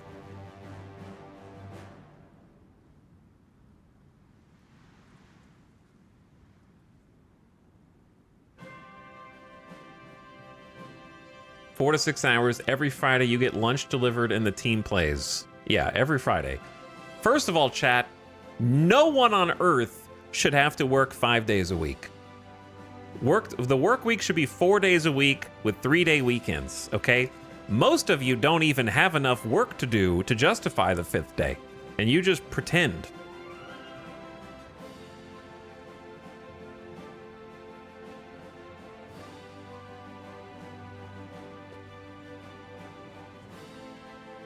That was my next question. Yeah. My final score was a 5 out of 10 for EU5, and everyone in chat said that's generous to tell you how it ended.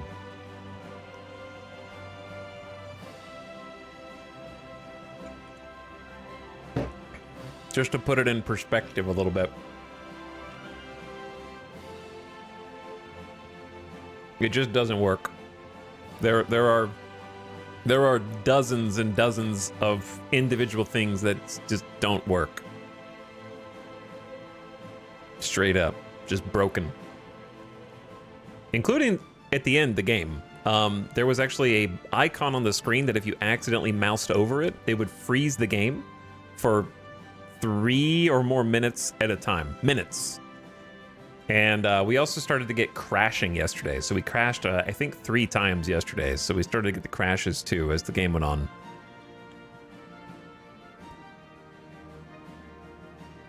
It's a forced break. It's a feature. Please tell my boss this 4-day work week plan. Chad, if you make me president of the world, I will give you a 4-day work week and I will ban your employer from docking your pay. You will have to get paid the same amount, and you will have to get raises at a rate consistent with how you are currently getting raises, if at all. Okay? I'll vote for you if you end daylight savings time. I will only accept your vote if you allow me to end the switching time where it is lighter longer and not lighter earlier.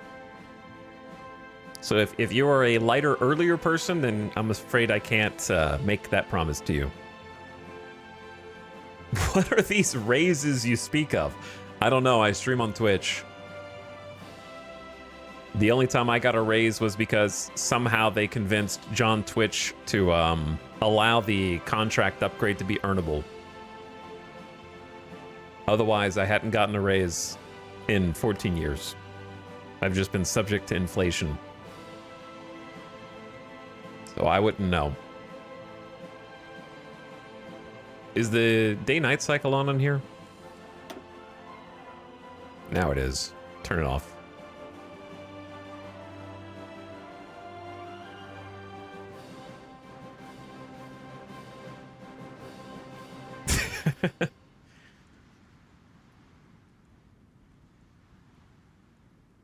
I have a part-time service job that won't work for me. Okay, and that, well, I'm about to get your vote too. I will force all employers who have the ability to provide enough hours to give benefits to offer it to all part-time employees instead of just hiring around and trying to squeeze your hours under the threshold to get benefits. How's that?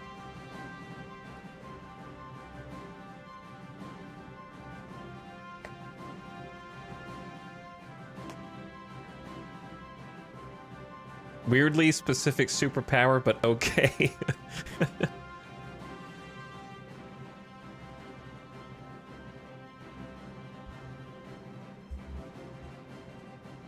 They'd never let you in, but good idea.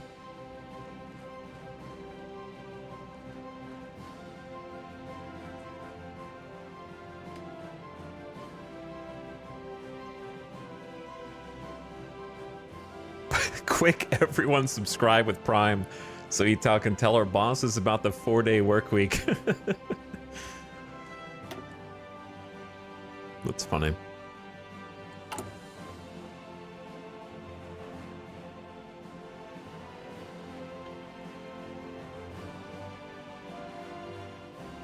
I think I would lose some people. I would definitely lose some votes with my opinions on tipping culture, though, because I'm in favor of increasing wages and maintaining tipping culture simultaneously. I definitely would lose some people there, because I believe in not loving money so much that you become evil, and that everyone should be happy to share with other people, because people who subscribe, I depend on the generosity of others to stream every day, by people who subscribe to the channel of their own free will. And I think that if you personally shun the idea of giving people who are in worse positions than you, which by definition they are when you are going to a counter to order something that someone else is making for you, that if that is not something that you can agree to do, to share a little bit of extra money because you want to, then you're a bad person.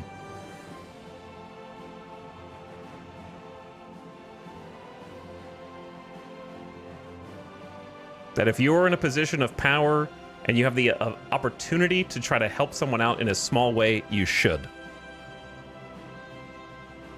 That's not to say that you should subscribe. But I also think wages should come up, and that tips are not a replacement for wages.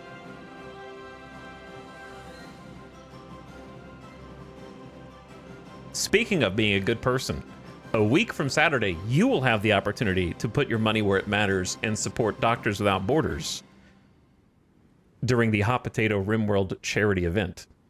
So you will have a great opportunity to be a good person and donate money to a fantastic cause, to charity. So a week from Saturday is when my slot is for the RimWorld Hot Potato charity event.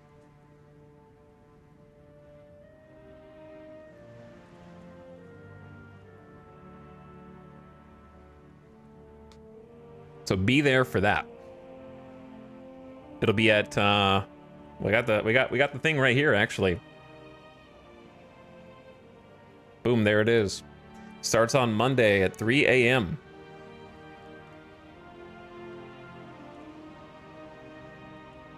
with Tutti Kiri. That's 3 a.m. Pacific. And then my slot is at 4 p.m. on Saturday, November 29th. So the Hot Potato charity event will begin 5 days before my slot. So make sure you keep your eyes on the RimWorld category starting from Monday.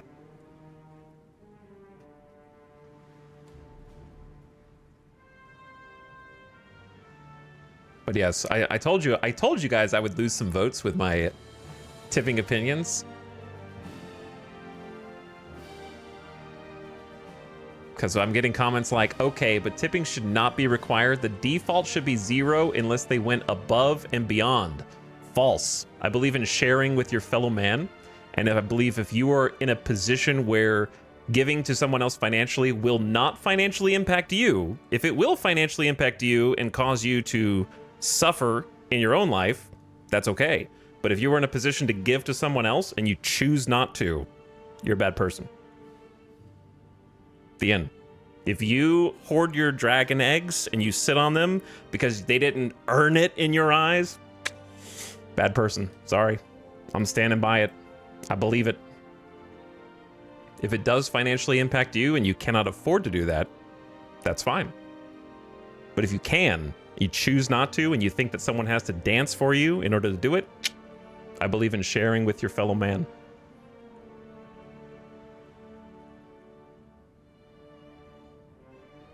Sultanate of Assa submits to Italian demands. Italian forces are now moving into the small nation to take up new positions on the border with Ethiopia. Classic. I hope Ethiopia wins this time.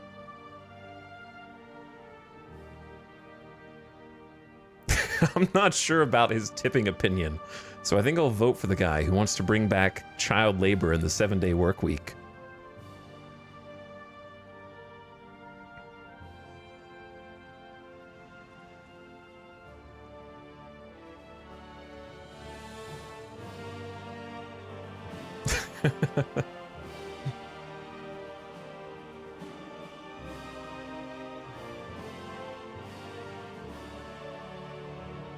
Service staff should not be a disadvantaged group in need of charity, but have a decent living wage with prices accordingly. Sure, everyone should. But there are a significant number of people who use that political opinion to justify greed. And you need to be aware of that. There are a significant number of people who voice that opinion online as justification for not living in the real world. They think this is how the world should be, so I will choose to live as if it were real. But it's not. We don't live in that world. We could live in that world if we all tried and, you know, if everyone came together to do that, then we could live in that world, but we don't. So you have to live in the real world. You can't live as if you were in a utopia.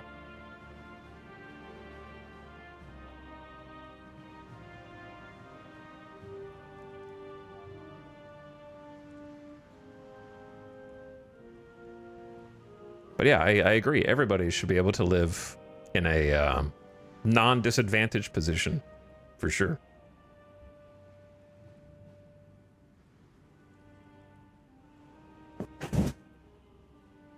Did you guys hear that? My office is coming down. They're trying to take me out.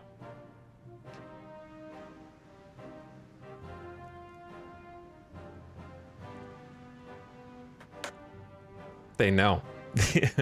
The sound foam is coming down.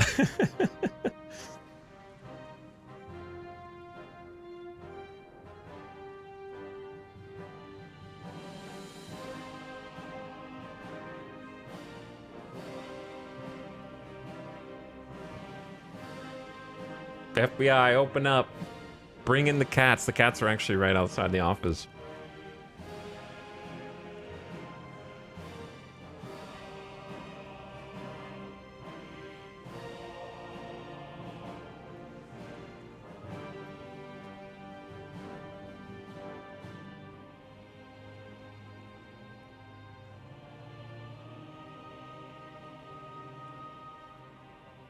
I am a filthy European, so what living wage regards, I do live in that world.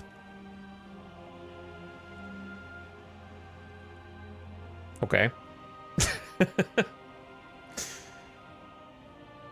Europeans like to think they have it all figured out.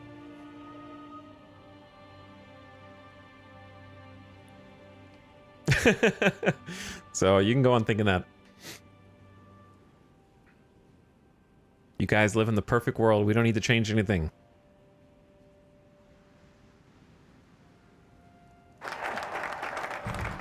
They're clapping for you. The grass is always greener for Lingonberry Punch. Germany has stationed troops in the Rhineland territory close to the French border in clear violation of the Treaty of Versailles. Well, we are playing historical.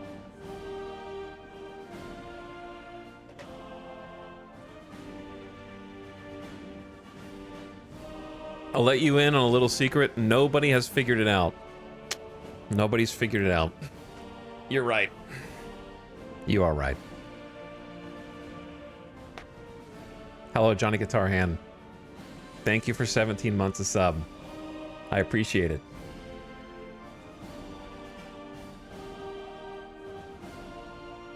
Also, Wizards845. How you doing? I saw Definitive Infinitive earlier. Thanks a bunch, dude. Valkyrie for gifting a sub to the Lewin. But yeah, if any Europeans in the chat right now are subscribed to this channel, you are participating in tipping culture. Whether you like it or not. So, that might make you a hypocrite. And if you are not a subscriber to this channel, you're watching ads, which are about to play here in a couple minutes. So you are supporting basically someone who's... I'm basically just on a street corner with a little microphone speaking. And whether you're watching ads or you have Twitch Turbo, maybe you have Twitch Turbo, that also is giving me tiny amounts of money. So you're basically like tipping me by being here over and over again. Either once a month or every hour, more or less. You just don't realize it. But if they, yeah, you thought you got me with what if they have Turbo. I have a bracket of my income that is from Turbo users who give me pennies on the dollar every time an ad rolls.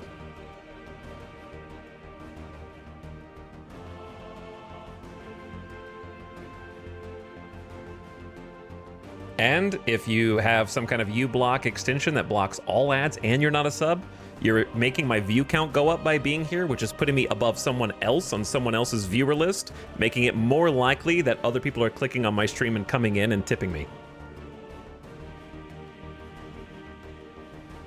So no matter what you're doing, you're participating in tipping culture. The only winning move is not to play.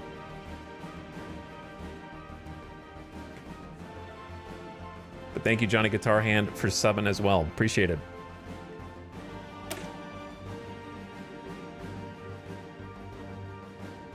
The funniest thing to me will always be the number of people in chat when I'm playing like Hearts of Iron, and we do like, okay guys, we're gonna do Communist Philippines, and you guys always go, communism, fuck yeah, and then I'm like, tipping is good actually. You're like, no!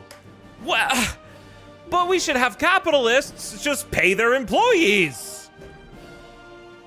What are you talking about?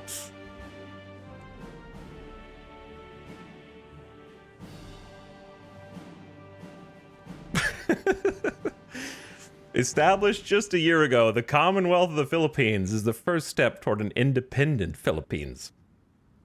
Promised by the USA to be a 10-year transitional period, there is still much to do and many decisions to make to get our nascent nation up and running properly.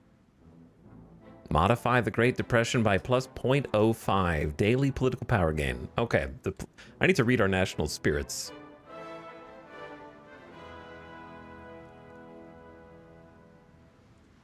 Tipping is good, but only if you can also tip cops and other officials. What if I told you you can tip anyone you want? You just need to get paper bills, and you could just hand them out to whoever.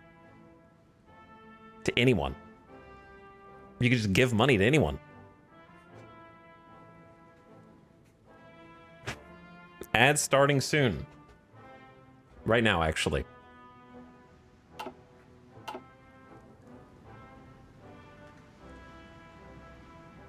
Chat, don't tip the cops. But wouldn't that be a great like idea for YouTube Shorts or TikTok series where you don't do anything wrong? You just go up and hand like paper, like $100 bill to a cop, and then walk away. Just here you go, sir, and then see what they do. Do you get arrested? Like, what would you possibly be bribing them for? You're like nothing's happening. You're not doing anything. You just handed them money, just innocently on the street. Here you go, sir. Thank you. Okay, bye. Like, do they have to go like, shit, what did he do? Is he committing a crime right now? Was I not looking? Did he just commit a crime? They're gonna panic. And make sure it's like folded. Make sure it's folded and you just go like, here you go.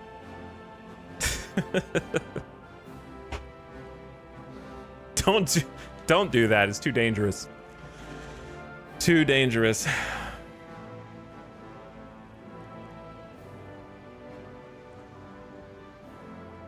You usually tip after service, so tip a cop after they arrest you. That's called, there's a name for that. What do you call it when police find money circumstantially and then just steal it and take it from you because it happened to be there?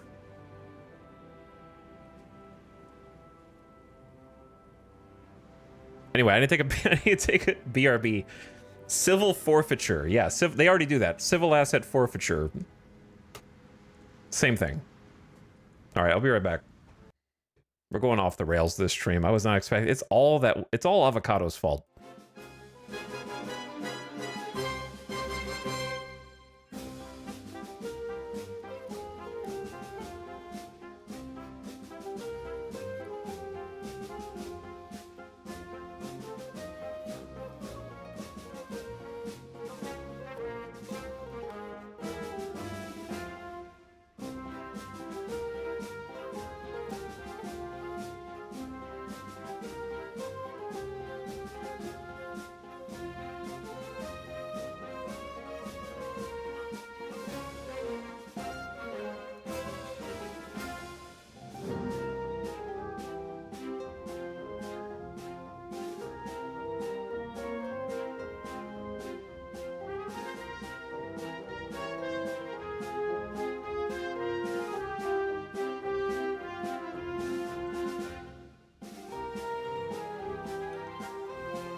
The big foam just fell off the wall. I need some new stickies for it.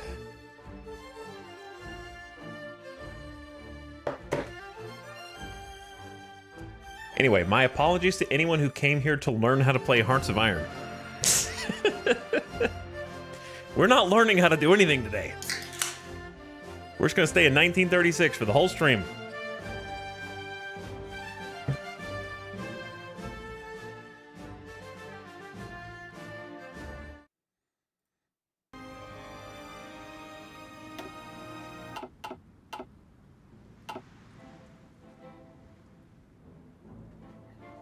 Tuning in for the pause stream.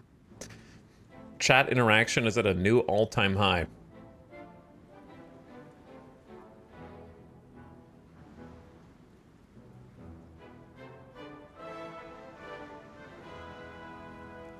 Don't worry, Atox will abolish the DMV. No, I'm not going to abolish the DMV.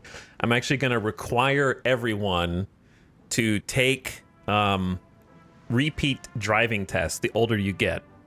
So, like, when you turn 60 for the first time, you will have to go and re-up your driver license. Then you will have to go again at 65. And it's going to be every 5 years until you turn 75. And then from 75 on, you're going to have to re-up your driver's license every 2.5 years. And then when you hit 80, you're going to have to go every year to make sure that you still know how to drive. From that point on.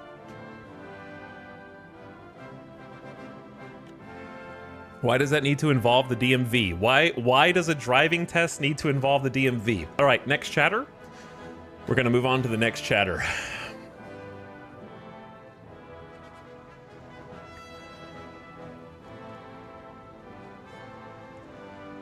I think you should be tested once every 5 years anyways. Probably, yeah. But definitely by the time you hit like 60. Every time I get into a near collision on the road, it is an elderly person. It just is. At least in Las Vegas.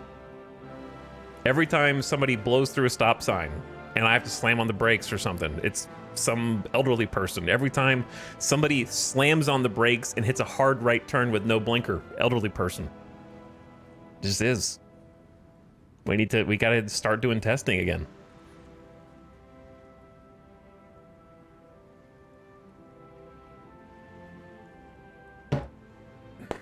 Anyway, here we are.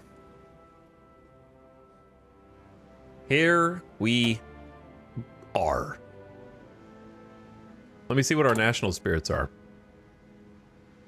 Temporary construction boom. So that's the one we just got from the National Focus Commonwealth of the Philippines. Build speed bonus. Island nation. The Philippines are a nation of islands. That's true. And as such, our people have developed a natural affinity to the sea. Convoy speed while retreating plus 15%. Visibility -5. We're hidden. We're secret. The Great Depression has hit the U.S. hard, and being a subject of theirs, we were not spared from its financial destruction. We have, oh my god, -0.7 daily PP gain. Resource gain efficiency down 25% for all of our resources. Consumer goods are 50%. Consumer goods factory factor 50%. Construction speed down 1/4. And join faction tension limit up 100%. Man, I feel like there's an echo now. I need to get these stupid things back up. Hold on, one sec.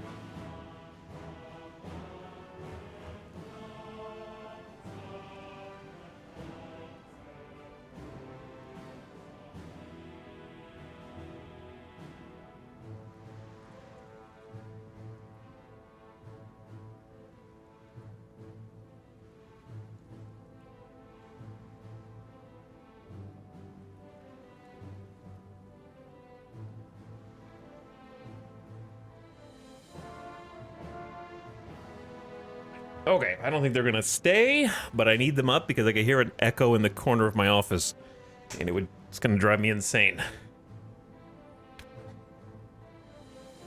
Sound dampeners.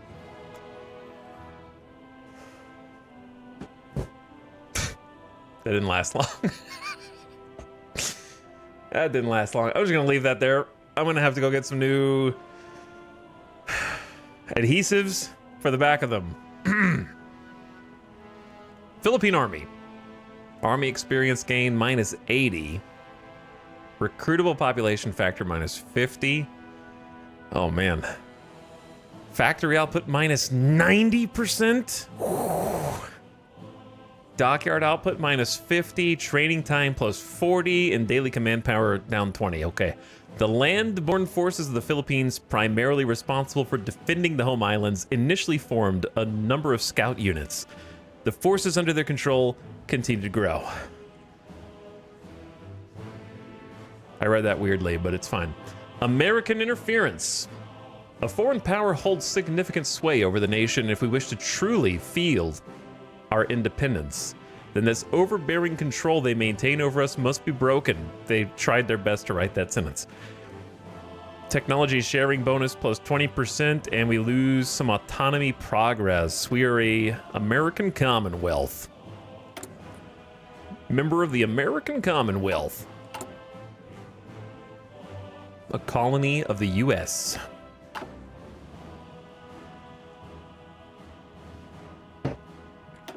So we did Commonwealth of the Philippines to get the daily political power gain, which is at 1.46 per day right now, but that's because we're not getting a national focus. We don't have to align with the US yet. I could do this. We could align with the US and do communist path down to there.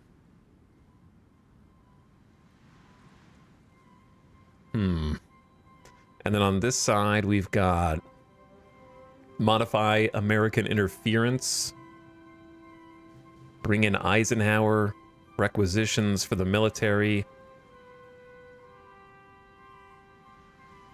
align with the U.S. is more daily political power gain.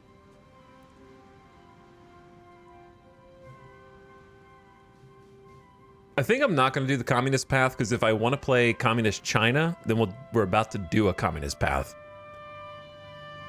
So I'll just do a line with the USA for this one. Keep it historical plus. We'll call it historical plus.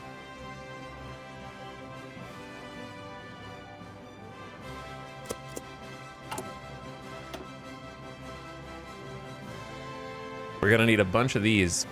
But every time we take focuses down the Align USA, it'll reduce the time it takes to get the National Defense Act online.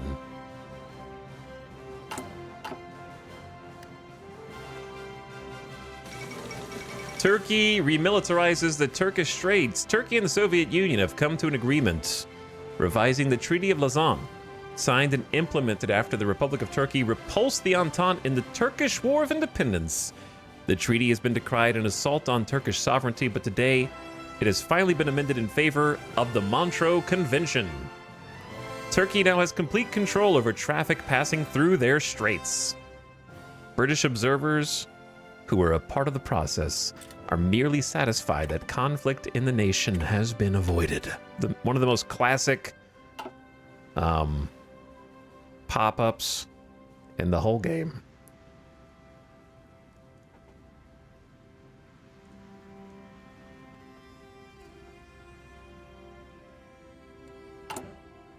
But yeah, we don't really have much that we need to do other than wait for national focuses right now and wait for things to build, which is going to take a long time. So when you start as a minor power, you kind of get a little bit more free time up front to just kind of chill while researches pop off.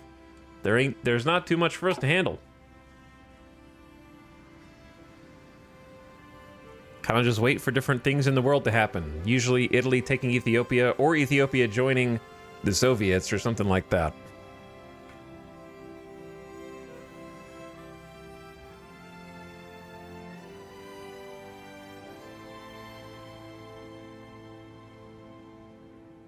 But yeah, we're gonna look at how to get rid of some of our negative national spirits. Getting rid of the negative national spirits is part of the fun, I think.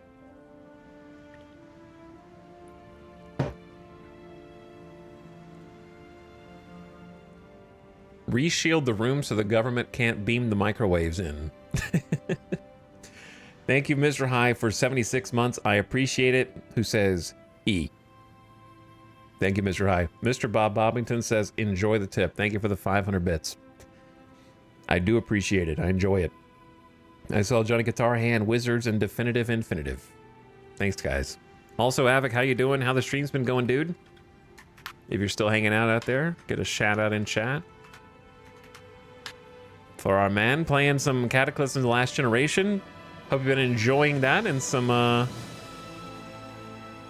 It's not Dwarf Fortress, but it's Dwarf Fortress adjacent. Cataclysm and Dwarf Fortress have a lot in common, I think. But maybe that's a shallow perception of it. But I hope your campaigns have been going well. I saw you had like a kind of a graphics pack on it that gave it some textures and things. Looked cool. But if you're in my chat and you haven't already followed my good friend Havoc, check him out, catch him for the next one. Been streaming some coding game with Desynced. Nice programming game. And a bunch of Cataclysm.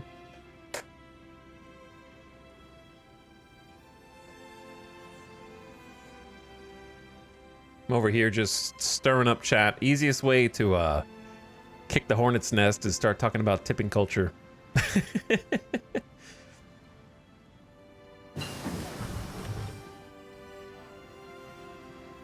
No one has opinions on that, I'm pretty sure.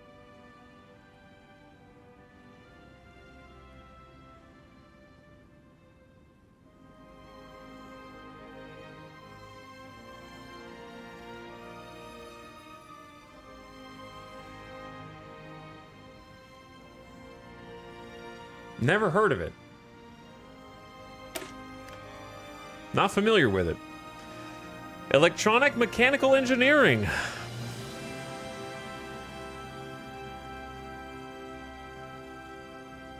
We live in an age when electrical machines can no longer only warm and light us, but help us think and communicate. Electronics will be key to military intelligence in the coming century. 3% to all research speed. Fun fact about research. If you don't like pausing every time a research comes up, you don't have to. You actually can build up 30 days of research. It banks it. So then that way, when you do choose a research, it'll dump that progress into your new research. Same thing for your national focus. You can actually stockpile some national focus progress so it doesn't get wasted if you let a few days pass after it's been developing. Wait, that makes me seem like a bad person. You might be. No one who is a bad person thinks they are a bad person, chat. That's true. Everyone thinks they're good in their own mind. That's what makes a good villain in movies, and books, and TV shows. They have to be the hero of their own story. All right, we should probably just go straight for probably more research speed.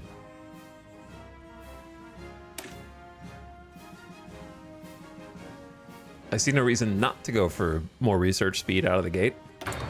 Other than Japan is going to crush us in a few years. But then we'll have the opportunity to start again.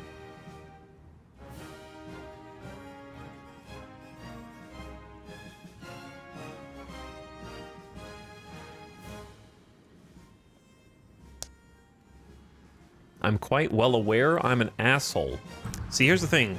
No one can be bad if they're aware that they are an asshole, because if you are aware you're an asshole, then you're only an asshole when it doesn't matter, and you choose not to be an asshole when it does, which makes you not bad. Being self-aware is the Achilles heel of being a bad person. Being an asshole when it doesn't matter doesn't make you a bad person. It might make you a jackass. That's different.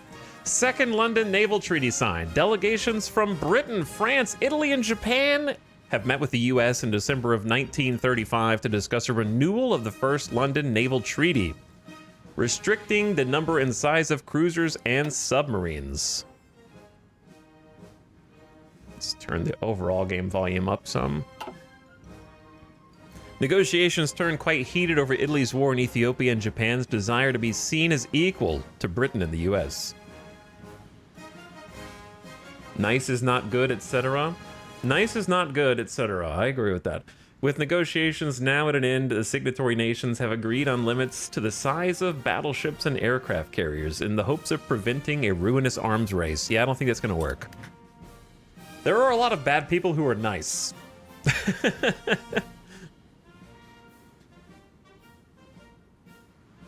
There are a lot of really bad people who are nice.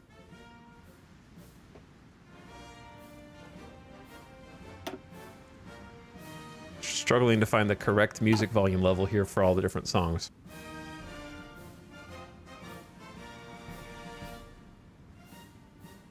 It's kind of like how Megamind believed he was a bad guy, but because of that, it made him a good guy. Everyone is actually Megamind. Me most of all.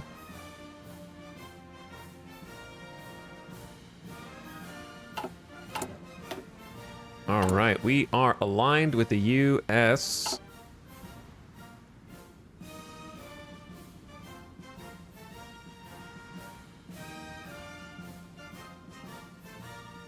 Man, Philippines are just so close to Japan.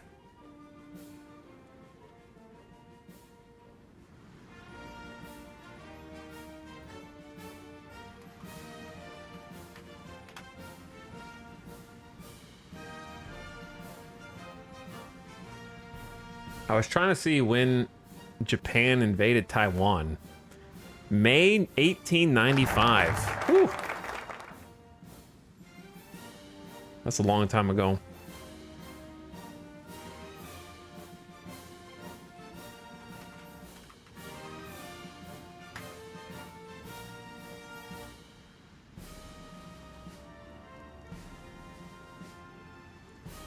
They're gonna use Taiwan to get to us.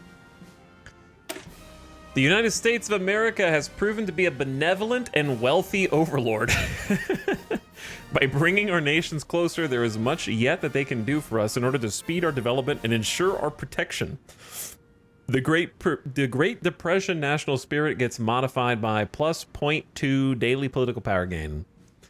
And consumer good factory factor minus 10%. Every little bit helps. We really do need the political power.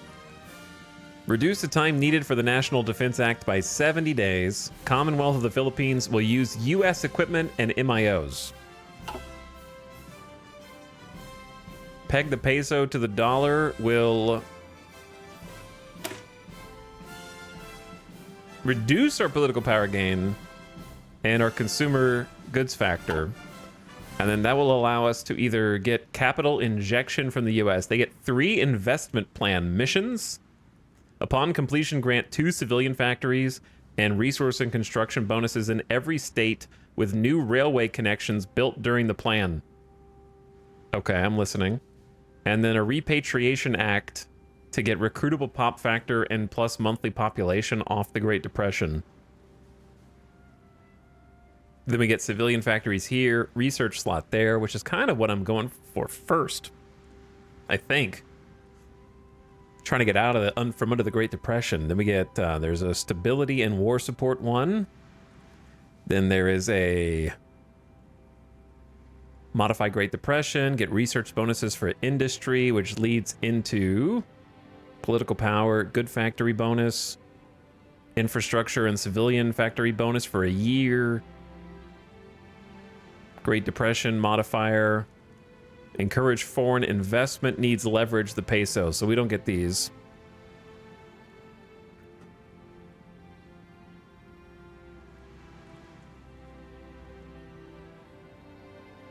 We just need to make sure that we do the military ones before it's too late. We got a bunch of time, but I don't know how well we're gonna spend that time. I'll see.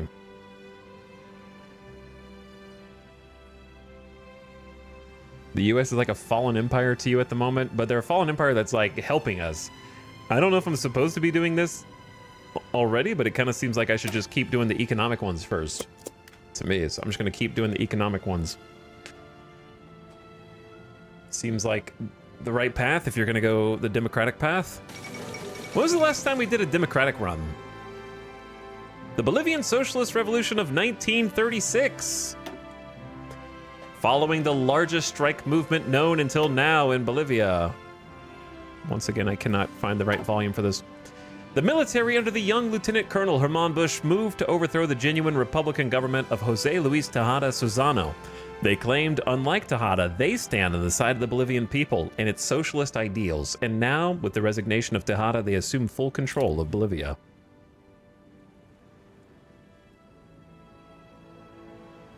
Austria? When did we do Austria? I don't even remember when that was.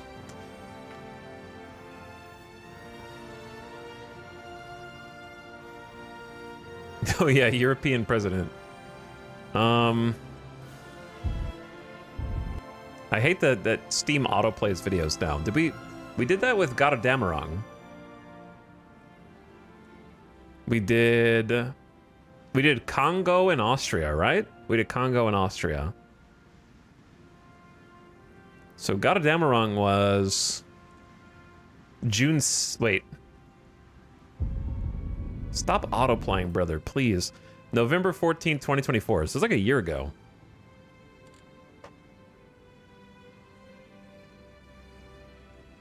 A little loud.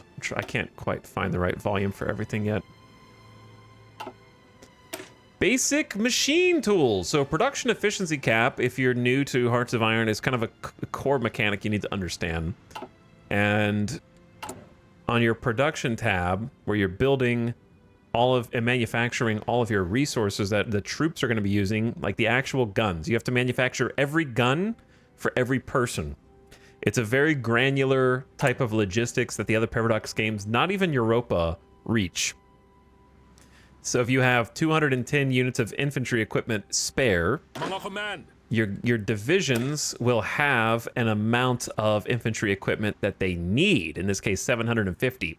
So if they lose 750 because they die or they take attrition or we're training and they're using up equipment to train with, then you need to be having enough in your stockpile to replenish those. So it's one-to-one, and I love that granular level of logistics that I wish the other games had. For example, I gotta keep bringing up Europa because we just played it for 15 days. In Europa, if you have a standing army, you pay them to be a standing army. But if you have them do drills, you just pay them more. Okay, so they cost more money. But Europa has resources like weapons, cloth, leather. They already have resources that unit might need to use. But instead of simulating how that would work from you to them, they just like, just pay us more money and it's fine. So I wish that all the other games would have the military logistics that Hearts of Iron has at that level of granularity and actually have to replenish item by item would be great. Because I think it's one of the most fun parts of Hearts of Iron, in my opinion, is like making sure all your production lines are going off. So how does that relate to production efficiency? So if I have one military factory, and that military factory is making 1.34 guns a day, according to this. Here we can find the production efficiency. So if I was at 100% efficiency instead of 50, I'd be making twice as many guns, because right now I'm only 50% efficient. So if I can get a new technology that gives me a plus 10% efficiency cap, it's going to take time, but the factory is going to be able to make more of what it's making without having additional factories. So it's making the factory more efficient, hence production efficiency. So now we're going from 50 up to 60 at a rate of 0.07 per day. So it's just going to be making more infantry equipment with the existing factory. So it's stretching your buildings further. And in this case, it should increase our production by 20% because 60 is 20% more than 50. So it's a very important mechanic to come to understand. So you will be limited by year in tech. Improved machine tools would be the next efficiency cap. But if we're researching this ahead of its historical time, then we have to pay an ahead of time penalty. So it's going to take much longer to research. So I generally don't go directly down a tree. You want to go kind of broad, or sometimes I guess it would be a column and not a row, and you stay adhering to the various years. But the game doesn't punish you for in any other way. You can still get tech ahead of time if you're willing to pay the ahead of time penalty, and then go directly toward a tech that you really, really want that's going to make your run. So the tech is open, but you have sort of big time penalties for trying to get ahead of the historical clock. So we are going to split from that into one of these industry. Dispersed industry is going to be our friend in the Philippines, and I still think it's about the best that there is anyways when you're playing as a minor nation like this. This is going to give us more room for factories in a state just like Concentrated will, but it's going to make us much more resistant to getting bombed, which I'm sure Japan will definitely do, and it's going to increase our efficiency base, which this is not. So what that means is when I create a new production line, it's going to start at a higher floor. So I'm raising the floor of our production efficiency when I'm creating new production lines. So let's get that queued up and on our way.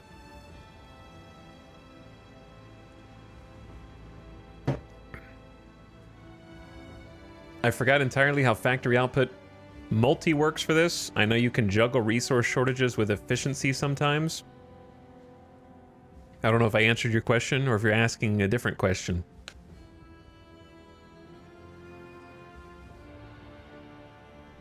But it's not necessarily just experience making guns. It kind of just shows how in the 1930s we were still improving how mass production worked. So they were still trying to like iron that out.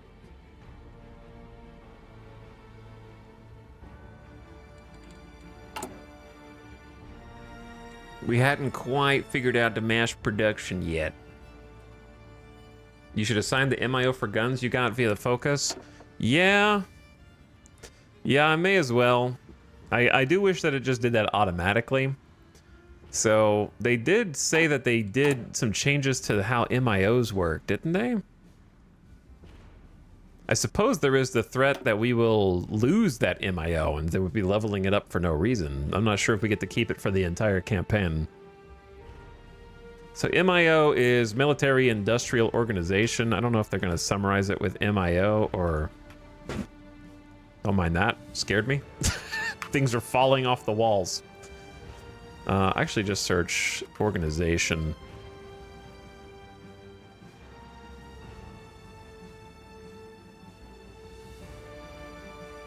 These are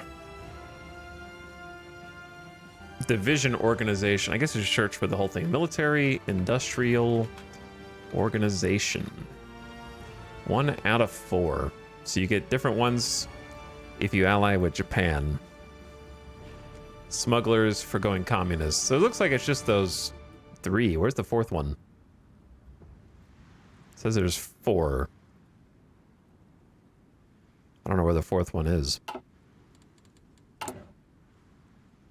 But yeah, military industrial organizations, actually the one gameplay mechanic that I just hate. I hate them. They make my games worse. And the worst part is, I think that they're attached to a DLC. Which DLC are they?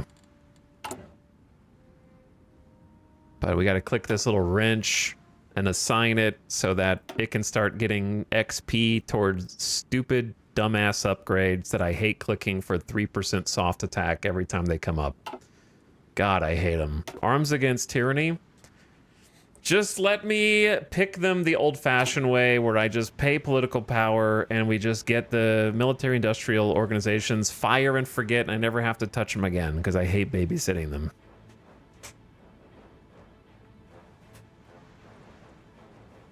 But the reason that we want to do what I just did on the production tree is so that it can start getting that, it'll start building XP.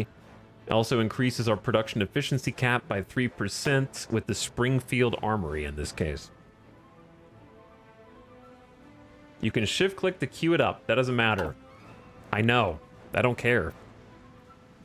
I do not care. There's a stupid mechanic. I do not want to have to read what they are. I don't want to have to look at every MIO and pick which 2% change do I want to my guns.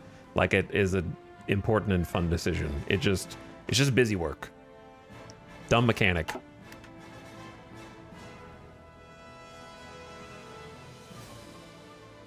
Do you still play Diablo 4? Nope. There's a discount on the expansion. I already own it. It was fun.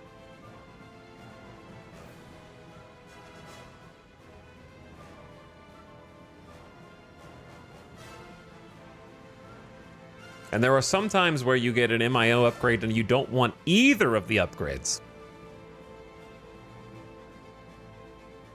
But you also are not going to want to queue up upgrades if you're playing a nation you haven't played before, because you're not going to be able to predict the exact circumstances that you find yourself in and whether you want one thing or another. I meant whether I should buy it. I really liked it. Other people didn't. So I would get it.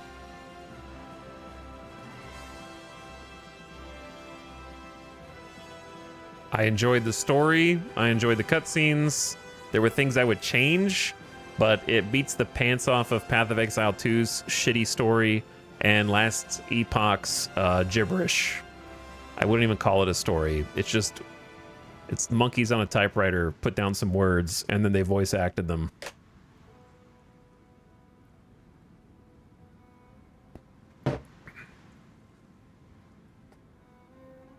D4, just play D2R? Why not both? I play D2R and D4. But I don't want to play... I wouldn't play one over the other. I would just be in a different mood to play one at a different time.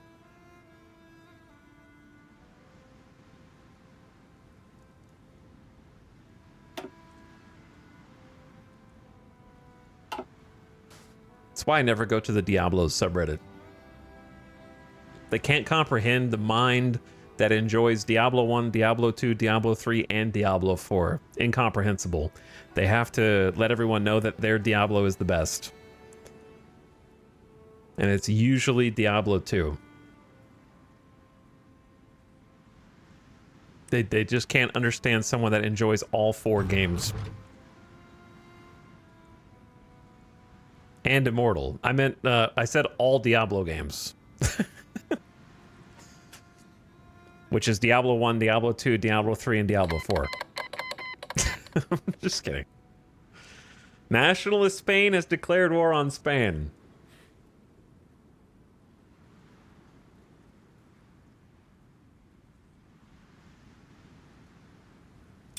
I don't have a phone. I do not have a phone. My phone could not play Diablo Immortal. That's true. My phone, the kind of phone that says it has 28% battery, and then I notice that the phone is heating up, like it's actually warm in my hand, and then I look at it again and it's down to 7%, and then it dies. I would actually not be able to play. I don't play any games on it. 0 games. It is a social media machine and a text message machine, and that's it.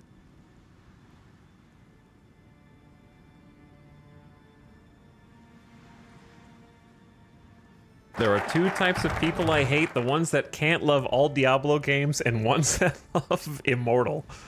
I haven't even played it. I don't actually have an opinion on it. I just don't need to play it. I'm sure it's fun, though.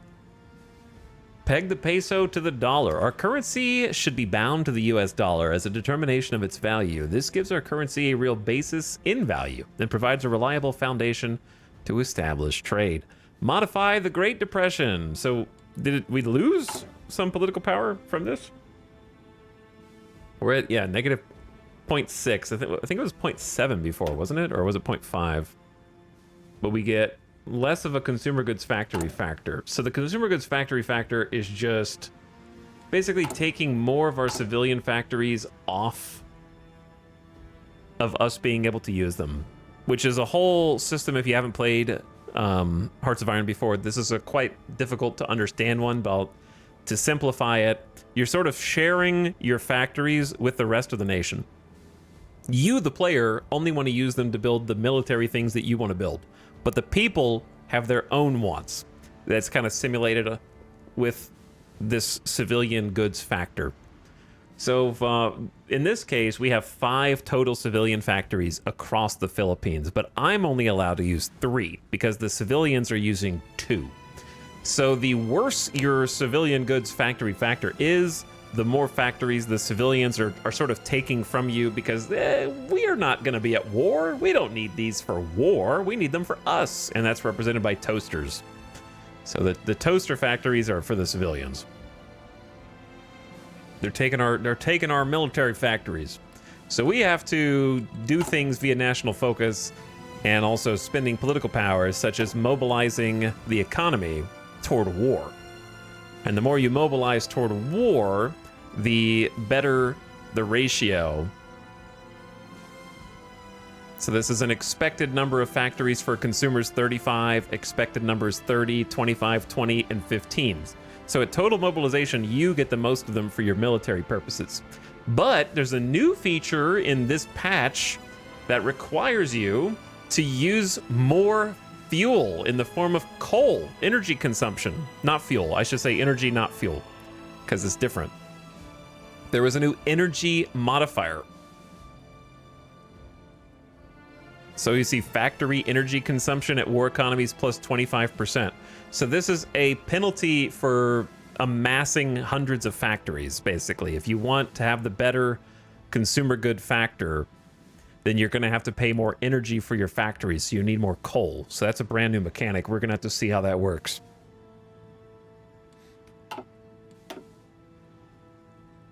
So now that we've got the peso and the dollar playing nice, we either go to a dead end, but the dead end is good because it starts an investment plan from the US to us, or we go down and try to get the research slot as fast as possible. Those are kind of the two choices. Research slot early seems better to me. I always like getting a third research slot earlier. So Quezon City, we also get factories as a result of this anyways. This will change the state to an urban region type, which this is also new in Manila. So Manila right now, wait, it says it's urban. Like, no, I'm not saying that urban tiles are new, but what is new is they have changed how many slots different tiles have. What was I forgot what the specific patch note was. Let me see. The specific, I should just keep the patches up on the other screen. Hold on. Let me pull it up.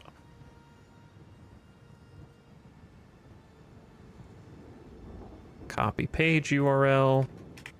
Paste page URL.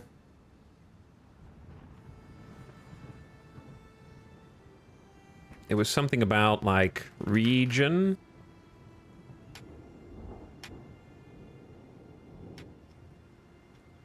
Maybe it wasn't region. What was the keyword? It was like...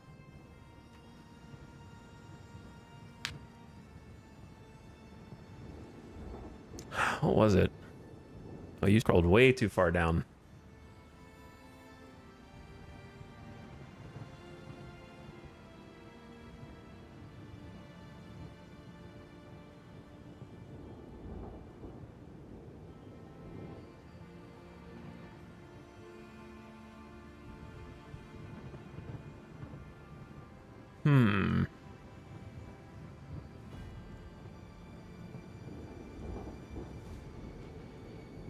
I don't know if it was balance.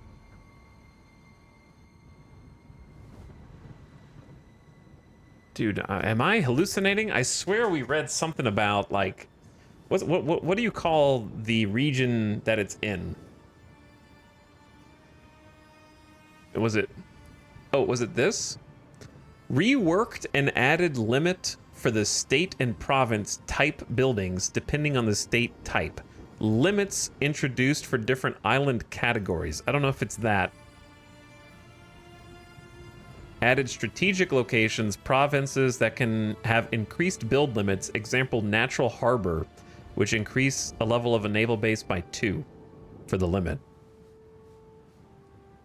So it might be that. So I'm not sure what this national focus is specifically changing. Category of the state changes to urban region. Urban region. Is it not already? It looks like it's already an urban region, so I don't know what's changing.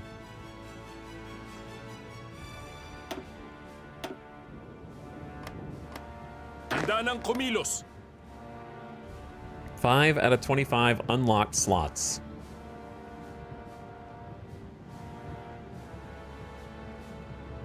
Infrastructure level 3, 2.3 million people. We got 2 coal.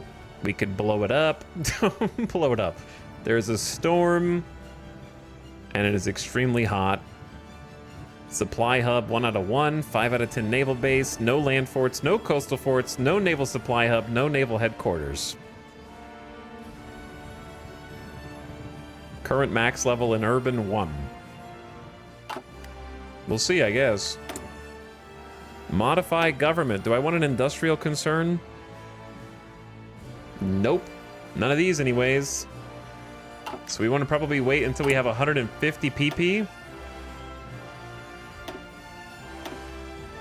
And then take early mobilization. I would assume should be our first choice. We need 150 political power, and then we can start mobilizing. Which will help our build speeds tremendously. Craspu, thank you for the 47-month sub, by the way. Welcome back. Appreciate one more. Thank you for slubbing. Mizrahi, I also saw. Yep. Yep. All caught up. I don't need to modify this. Decisions available, but like not really. For sometimes if you're playing a certain country, there will be special decisions that you need to be paying attention to because something is ticking down. You have something that needs to be solved. But the Philippines, it seems like we're pretty chill. There's no decisions here, but definitely a page you want to check before you unpause, no matter what country you play.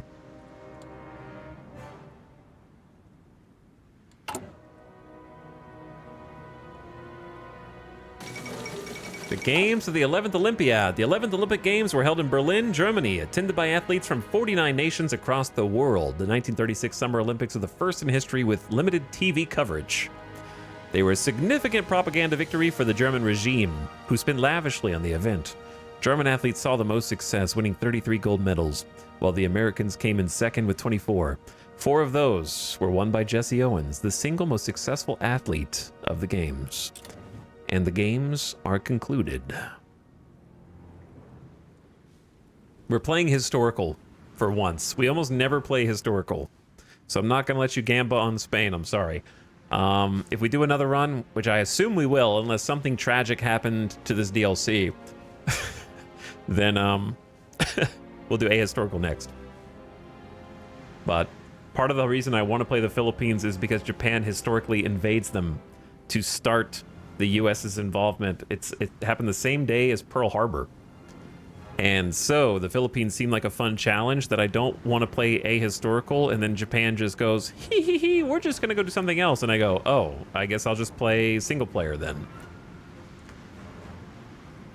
So I want the challenge. And if we lose, then run it back.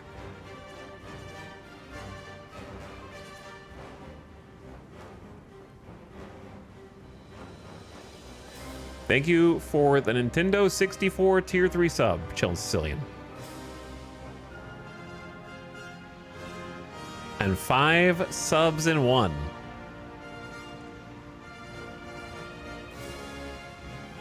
Five years plus 4. Thanks for the Gigasub.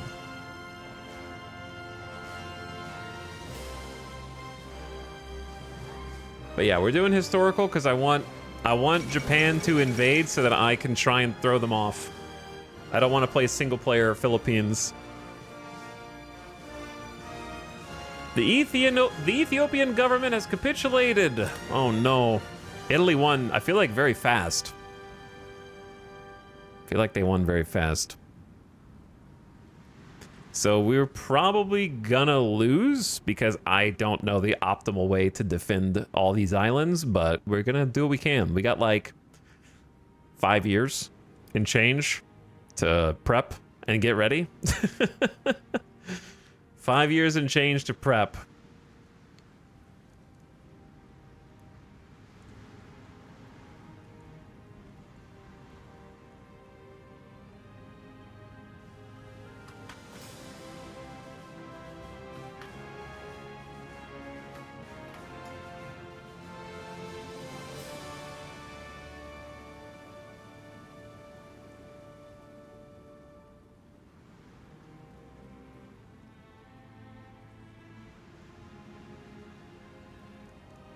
Let's see, when did it historically happen? Chad, I forget the exact day of Pearl Harbor in 1942.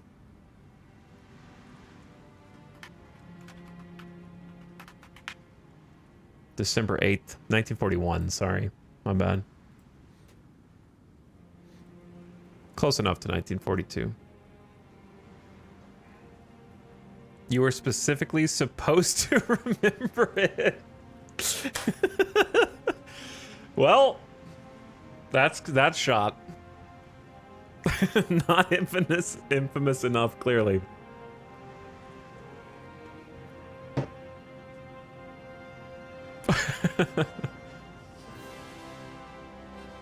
Look, man, I'm just telling you.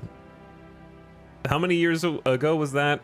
84? All right, 84 years after 9/11, they're not going to remember 9/11, 2001. People are going to be doing the same thing. They're going to be like, what year was that?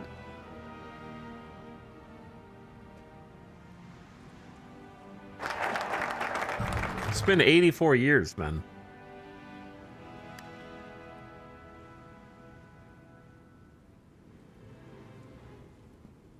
What day was 9/11 on again?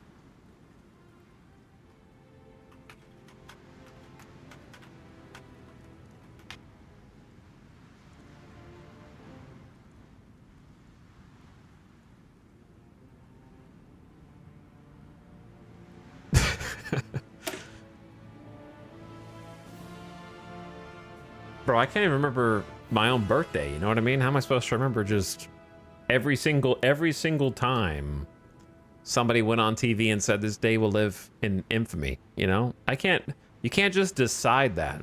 You can't just announce for everyone, hey, everyone has to remember this forever. If everybody did that, we'd have so many dates we couldn't possibly remember them all. Manila has served us well as the capital. However, it is stifled by severe problems such as overcrowding, lack of housing, poor sanitation, and congestion. What we need is a city planned from the start to serve as our capital. And while this will take years, if not decades, to construct and develop, we should begin now and reap the rewards of our foresight later.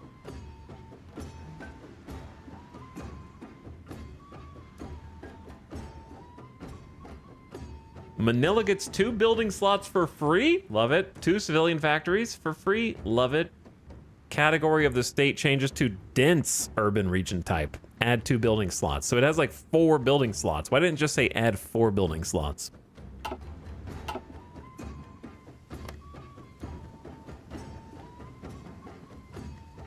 It still says 8 of 25 unlock. Oh, slots right there. I guess we just add 2 right now because we have additional slots in the state too, it says. Where do you see dense urban versus urban?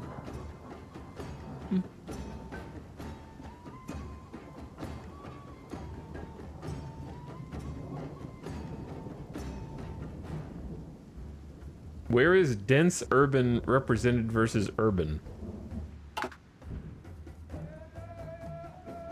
For what reason was I timed out? Because you didn't read the stream tags underneath the stream.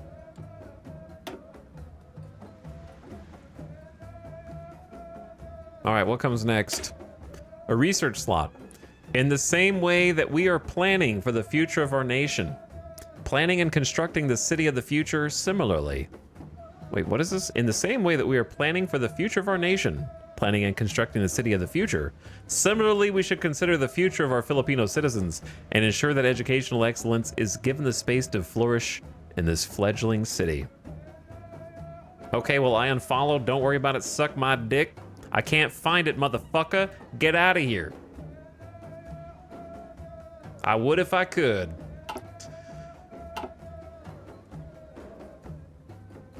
Man, Paradox game's spicy.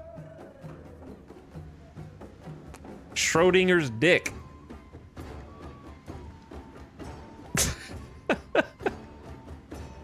I unfollowed.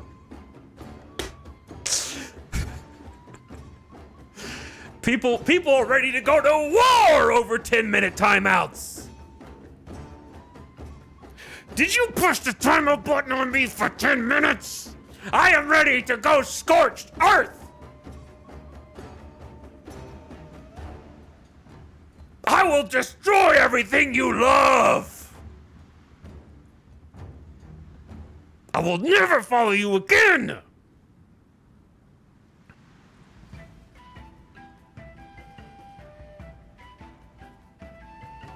Anyway, I just IP banned them, so it's fine. But we should get a little fun while they can't. Just get a little fun out of it afterward. Just add another one to the pile. This is a day that will live in infamy, streamer. You will never forget the day that I unfollowed you.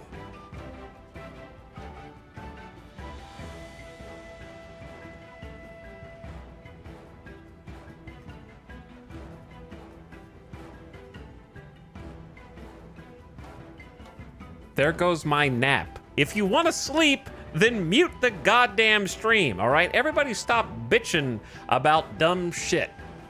Do you have the setting where banned accounts can't watch? Correct.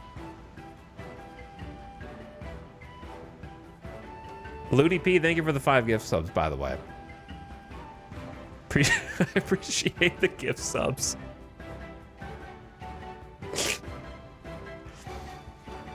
Oh. Ludi P, thanks for hooking up some real gamers. Lizard Lips, 42 Man, Kinemara, Rugo TV, and Waffle. Yo, streamer, suck my dick. Yeah, that'll tell them. That'll show them. Nobody will laugh at me.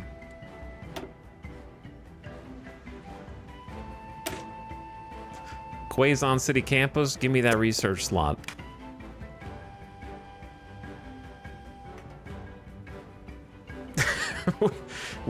We will fight them in the chat. We will fight them in the Paradox forums. We will fight them in the subreddits. I'm gonna be real, chat. I don't even remember why I timed them out. I don't remember. Let me see. Can I go back?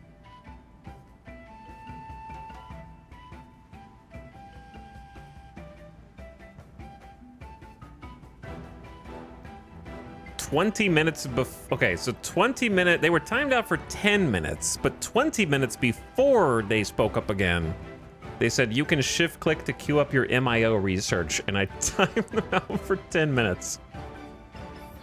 Okay, it was the MIOs. Okay.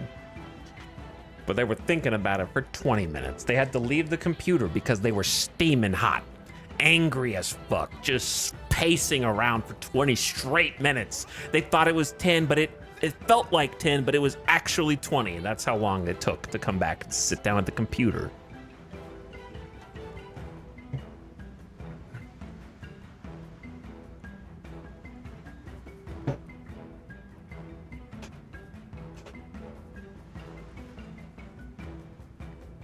Anyway, chat, if you don't know, the answer to why was I timed out is always 100% time because I fucking felt like it.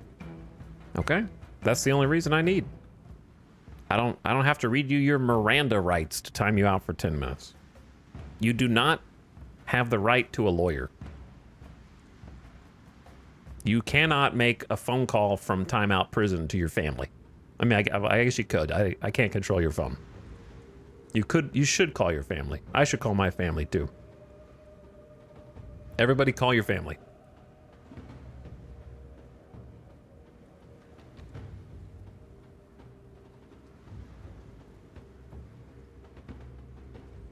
Yeah, it's Thanksgiving. It's also Thanksgiving week. That's another good reason.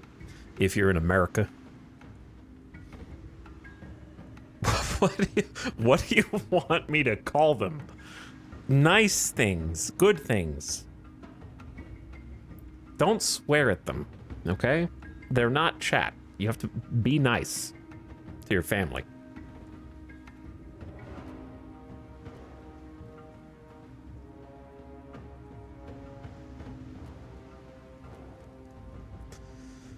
I'm unfollowing. Suck my dick. I'm gonna remember that. Actually, maybe this is a day that will live in infamy. Maybe it will. Sinkion clique declared war on the Khotan Ma clique. The Sinkion clique declared war on the Kumul Khanate.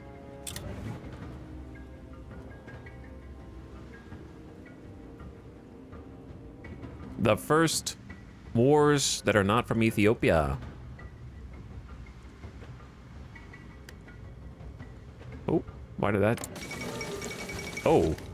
The Chinese United Front forums, Chiang Kai-shek and Zhang Wentian, have issued a joint announcement declaring they have set aside their differences in the face of Japanese attack.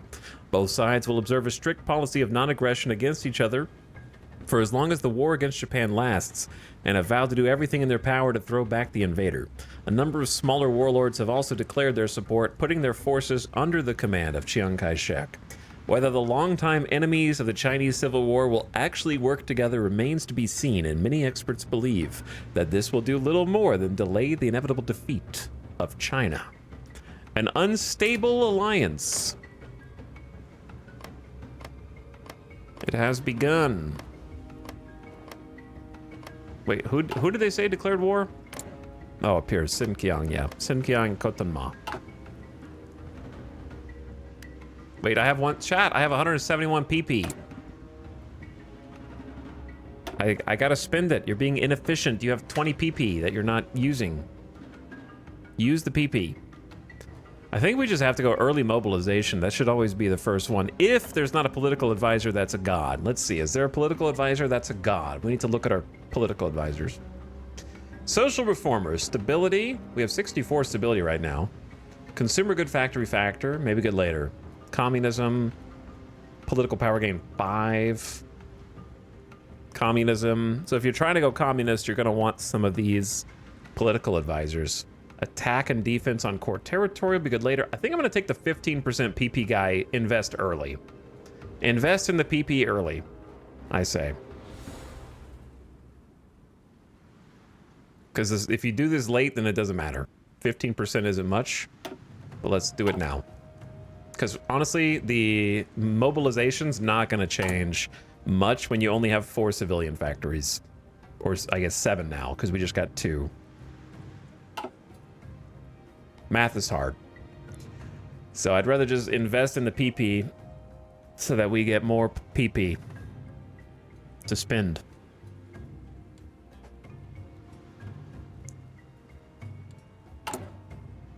Solid choice. The 15% political power gamer, I think, is always a good one. If you do it first. Because if the longer you wait to do it, the less value you get out of them. Endurian, thank you for the 11 months of sub. Appreciate it, Endurian. Poison BL has gifted a sub to Xantophile. Thank you for the gift sub. And also, thanks again for the 5 gifted Ludi P. Very nice of you. Very nice.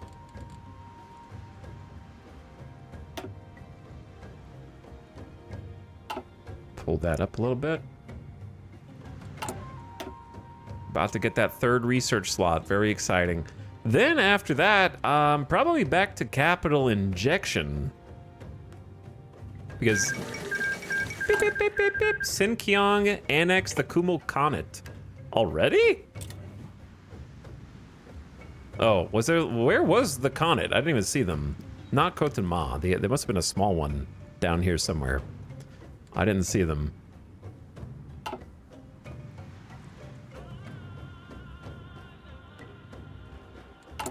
But yeah, I'm just chilling on 3 speed because there's a bunch of new stuff. I haven't even looked at the doctrines. I forgot about doctrines. What is this? Assign a grand doctrine to make available a set of sub-doctrine tracks. Clicking this button will start 3 minutes of mid-roll ads right now, and it suggested that... Oh shit, it started way faster than I thought. It's okay, we'll come back to this. The ad started faster than I expected. Whoops. Must have accidentally clicked the button.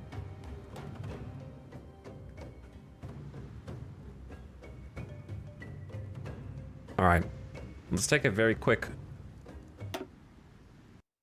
bathroom break. I'm gonna get, well, I don't know if I need a snack. I'll be back faster this time. Much faster. All right, BRB.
Okay.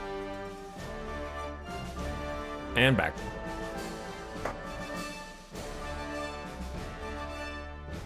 You guys want some beef jerky? I have a default bog standard Jack Link's beef stick.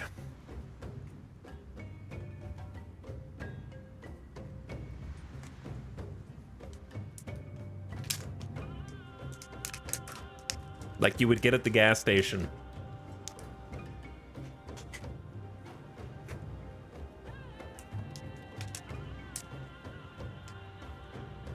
I like teriyaki ones too, but sometimes you just gotta go original.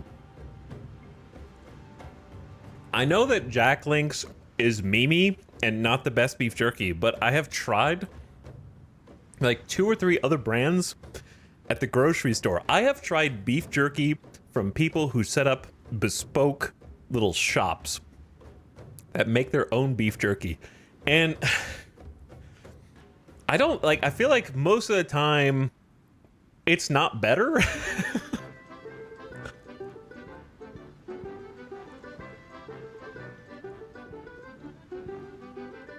So I know Jack Links is Mimi, but there's so much dry beef jerky out there. Just dry. I know that's the point. I know, but you can do both. You can dry the beef and then put like a nice sauce on it. So it's not just like tough and dry. It needs to be tender.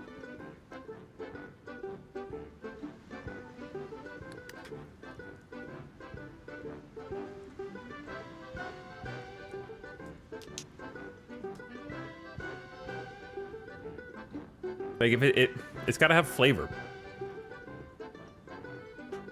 Started to enjoy biltong, but it's dry AF. There is such a thing as too dry beef jerky.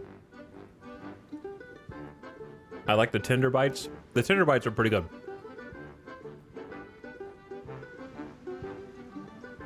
I only eat fish jerky. What is fish jerky?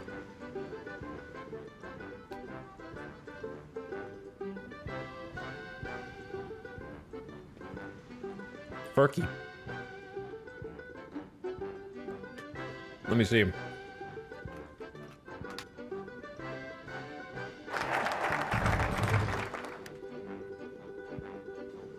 Interesting. I mean, the pictures of it look good. Like, this is just a, well, why do you have to be a web P?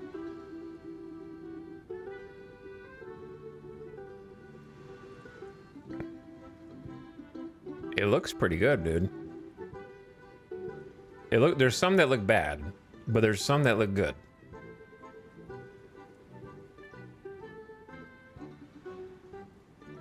Like, here's a pic.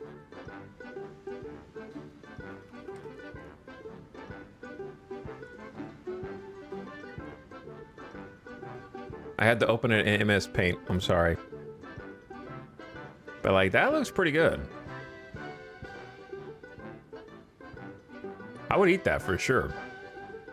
That looks pretty solid.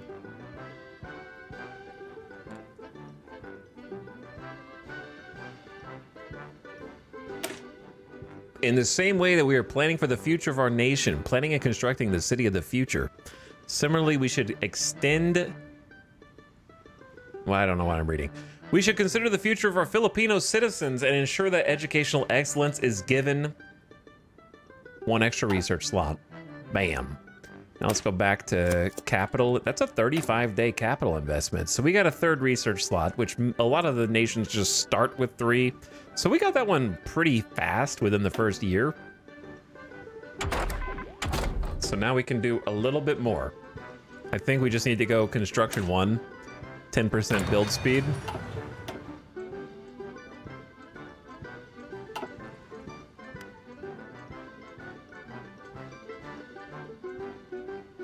Looks like smoked salmon. It did look like smoked salmon.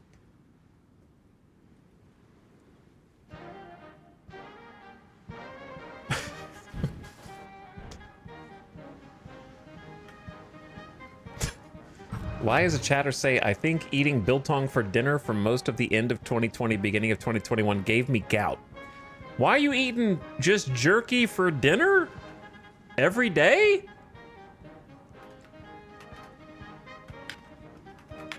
You need variety in your diet, man. That's too much beef. Biltong is a South African air-dried meat snack with minimalist ingredients, high-powered protein, and razor-thin prosciutto-like something. It's air-dried over days, whereas jerky is heated to at least 160 F. Since the jerky is heat-dried, the process is much faster.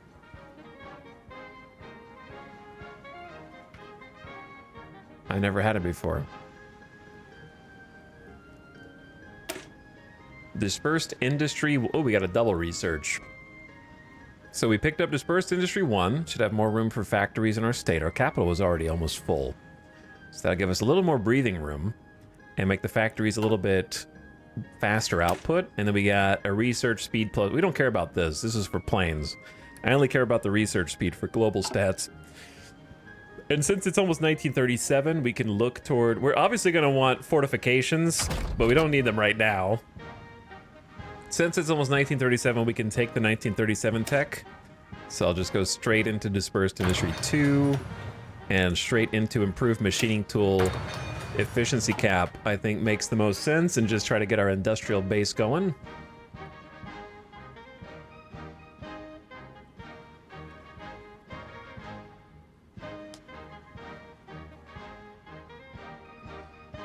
It's a good thing jerky is so expensive, otherwise it'd probably be the same. Jerky is pretty expensive, yeah. But it's such a good snack, because it's like you can eat so much of it, and it's just not many calories, and then you get protein, so. It is unfortunate that it is expensive. Chat, did anyone get the Taco Bell pie? I forgot about it. Do they still have it? I need to go to Taco Bell this weekend. I want a pie. I don't know why I just remembered that. Taco Bell Baja Blast pie. They still have it? It's, they have an article about it. The wait is over, says Taco Bell. Fans, your obsession is now Friendsgiving ready. Mountain Dew Baja Blast pie drops November 6th for a limited time only. Okay, how long do I have? Can you get it from anywhere, or does that have to be a specific Taco Bell? Oh no, I didn't think about that. Can you get the Baja Blast pie at any Taco Bell? Or no? It's at participating locations. Oh no.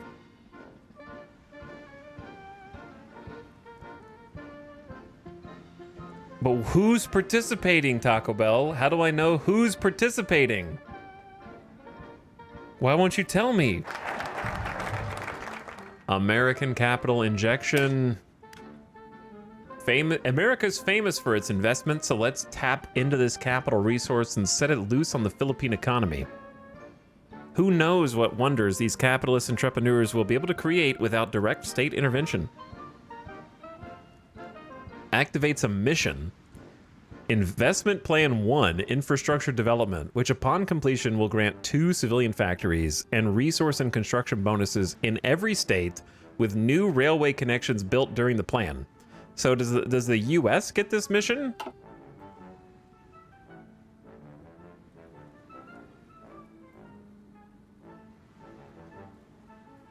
At least 5 focuses in the previous tier. Oh, I didn't even see all of these. Unicameral legislature. Plus 150 PP. Ooh. Fiscal policy is political power and construction speed. 3 research bonuses for industry is pretty cool, but we can use those whenever. I don't know. Part of me says the faster you get 10% monthly population, the better for your armed forces in the future. So just take that. Do that first. It's a 35 day instead of a 70 as well. These are 70s. And then go for the civilian factories, and then go back for the political power.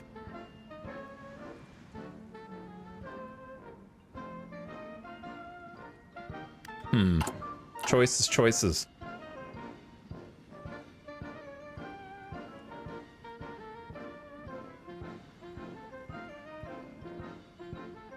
It looks like Nickelodeon slime. It's supposed to taste like a key lime pie that is Baja Blast flavor, because Baja Blast also has lime. All I know is that Review Bra reviewed it and gave it like an insanely high score and said it was delicious, so I trust him implicitly. We've already talked about that video though, so I'm not going to repeat myself. I just need to try it. I'm glad he was able to find one, though.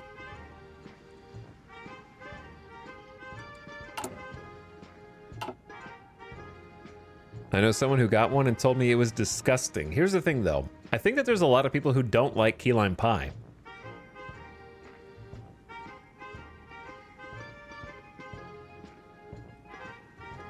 I love key lime pie.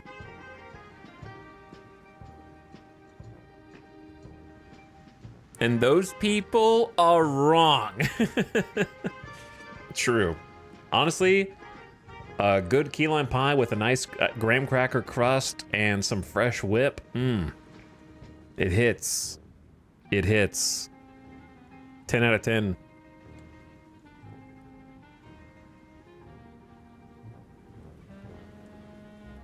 How is Spain doing right now?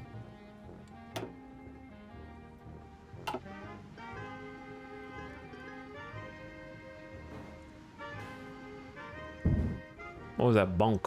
Bunk.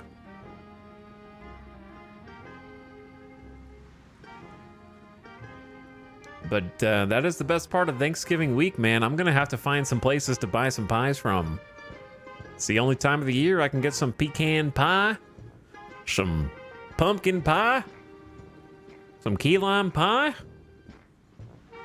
I'd love a good chocolate cream pie, too. I do like pies. I might even like a Baja Blast pie.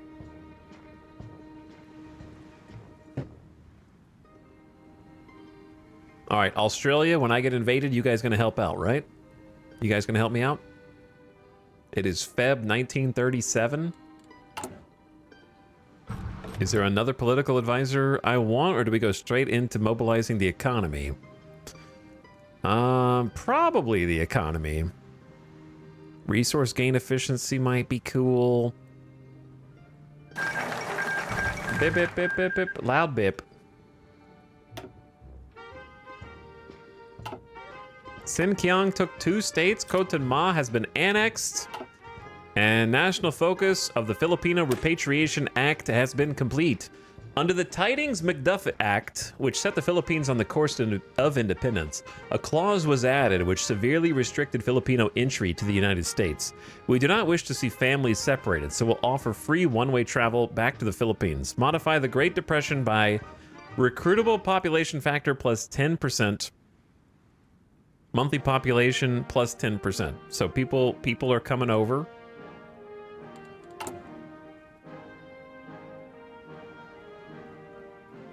Where's Great Depression now? So we're at 10% recruitable pop factor.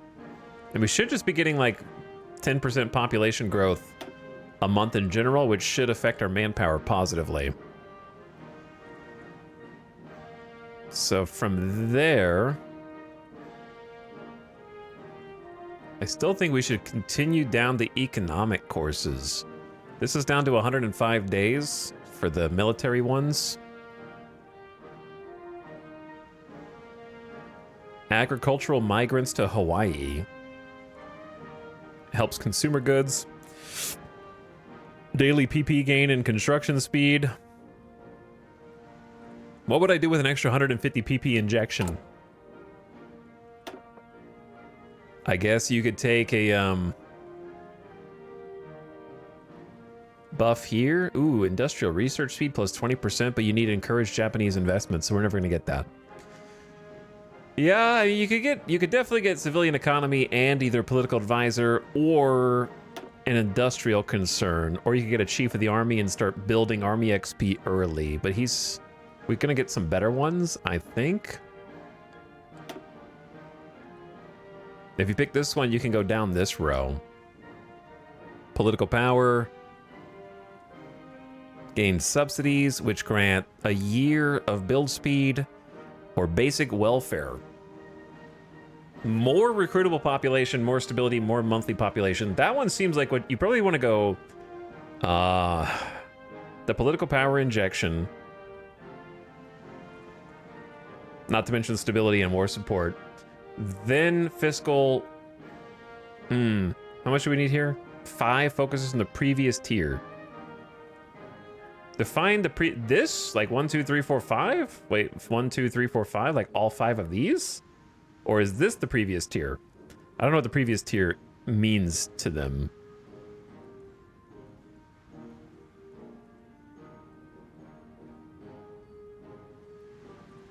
I don't know. I'm just gonna take the political power and inject. I don't know if it's correct.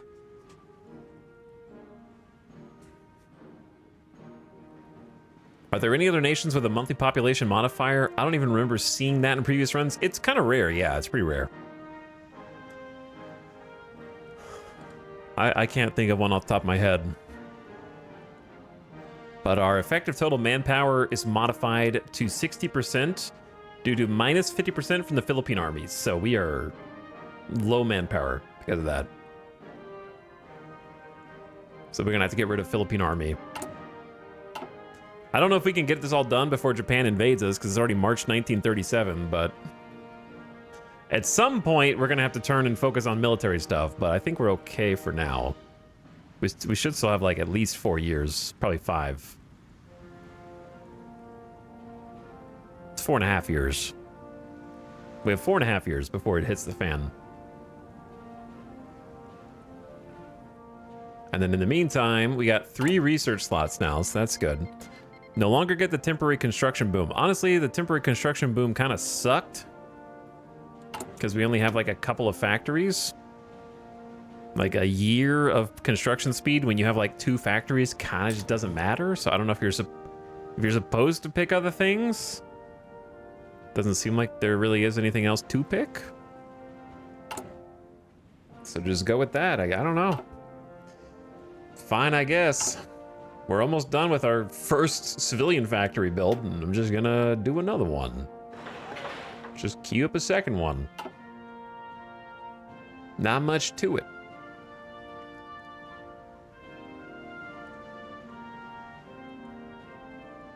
I feel like cheesecake is just as divisive as key lime pie. You think key lime pie and cheesecake are divisive? Chat, is cheesecake divisive? I feel like cheesecake is one of the most beloved desserts in the entire world.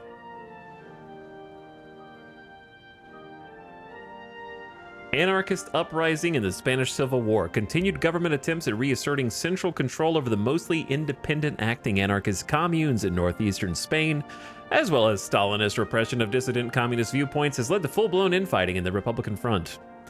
Initially limited to street fighting and low-scale clashes between the militia and government or Stalinist forces, the unwillingness for either side to compromise means the conflict has rapidly escalated.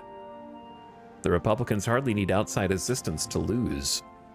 A new faction enters the Spanish Civil War, the anarchists.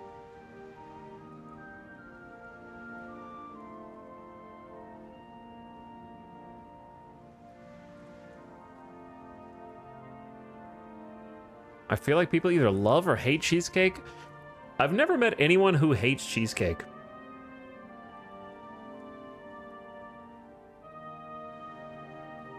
There's so many variations and flavors of cheesecake, there has to be one for everyone.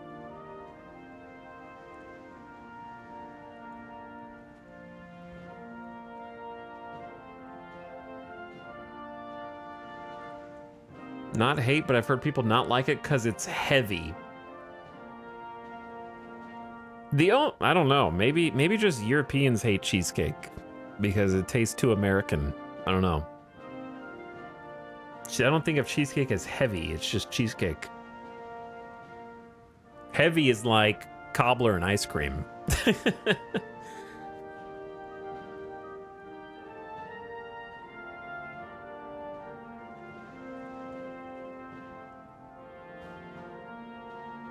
I know people that hate it, but that's because they're lactose intolerant. Well, that's different than not liking the flavor of something.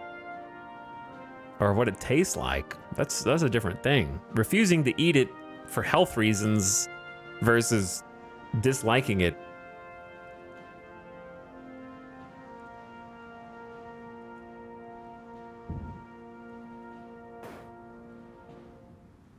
Two completely different things.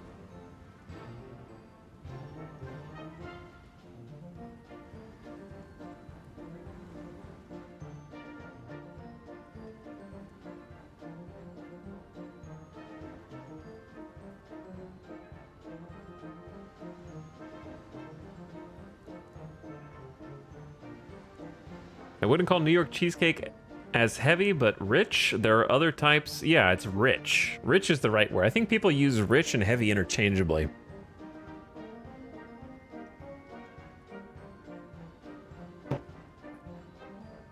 Heavy is like, it is so thick, it just sits at the bottom of your stomach, and after you eat it, you can feel it in there. That's what heavy means to me. It's when you eat something and it's gonna stick around for a little while. You feel it. Decadent is just, yeah, like rich, decadent, not heavy to me. Heavy is like carne asada fries with extra cheese and sour cream. That's heavy. As opposed to like a little soup and sandwich. You know, something light. Just want something light for lunch, like a salad. Heavy is like triple chocolate cheesecake with Oreo on top. You know what I mean? In a chocolate, like an extra chocolate sauce with like a chocolate crust, and yeah, that's heavy. That's just gonna sit in there. Like a regular New York cheesecake with a little cherry sauce is just, it's just rich.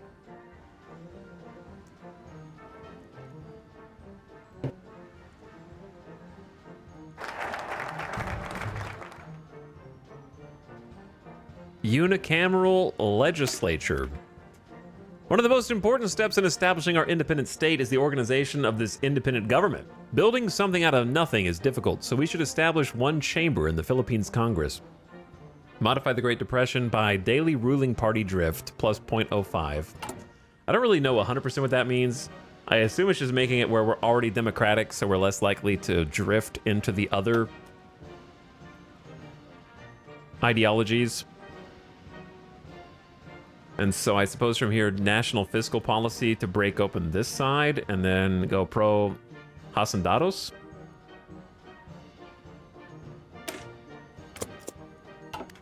Maybe I should have done those first.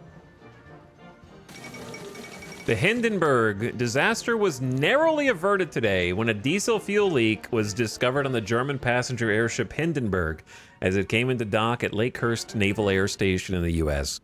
The leak was promptly repaired. Had it gone unnoticed, flammable vapor could have resulted in a fire that would have engulfed the airship. Critics have long questioned the wisdom of passenger ships given their spotty safety records, and this incident is bound to make them more vocal. Very historical. Yeah, extremely historical stuff here. Chat, I have 310 PP now, so we need to spend that because I just got the thing that opened up more. So let's go ahead and mobilize the economy from civilian to early. So we free up maybe one or so of our civilian factories. The big thing here is that building speed is negative 30% for civilian and military factories, whereas here it is negative 10. So we want to be able to build those factories way faster. That's one, and then two is either going to be more conscription. We are going to do conscription at some point, but I don't think it's important right now.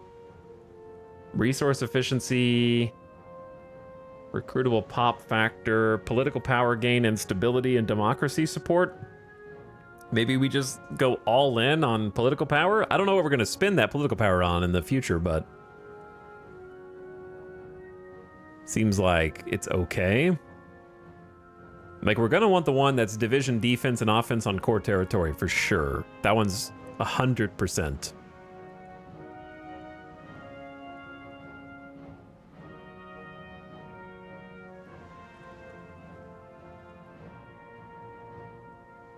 Chief Justice Jose Abad Santos, or one of these industrial concerns. Stability, reinforce rate, construction speed.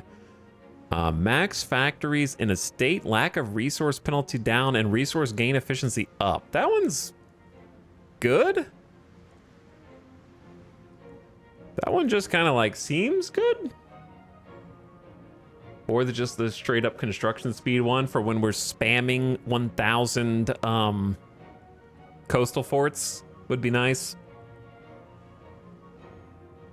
Maybe I'll just take the construction speed 10. Construction speed 10, because we're going to need coastal forts out of our eyeballs. We're going to need so many of them. And it also helps us build faster now. So, why not? We're trying to compensate for the negative 25 from Great Depression. The U.S. passes the Neutrality Act with tensions rising around the globe. U.S. Congress has been the scene of intense discussions on the role the U.S. should play on the world stage. Many members are concerned that President FDR might secretly be planning to abandon the Philippines in a European or Asian war. Some still remember the role the country played in the Great War and are anxious to keep the United States out of foreign entanglements with Japan. Eager to shore up support for his proposed programs of economic reform, President FDR has signed the Neutrality Act into law, which places heavy restrictions on trade with nations at war and specifically prohibits MacArthur from reinforcing the Philippines in the event of war with Japan. Ask the Belgians how well neutrality defended them in 1914.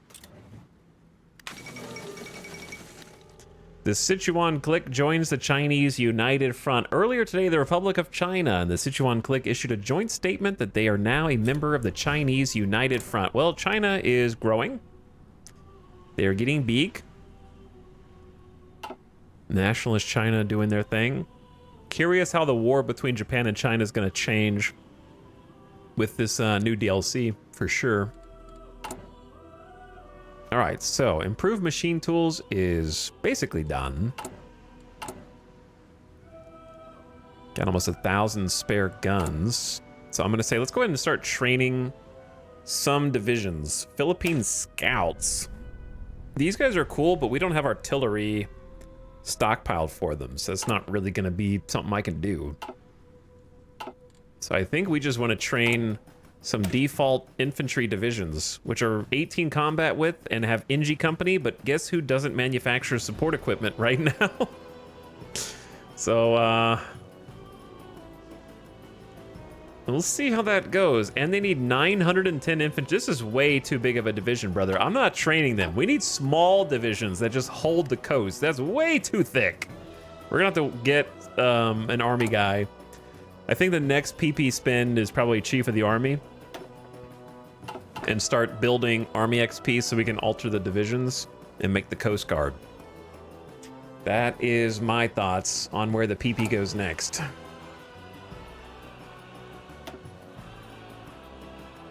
Research looking good. Normal, very normal, very, very normal stuff. Nothing out of the ordinary here.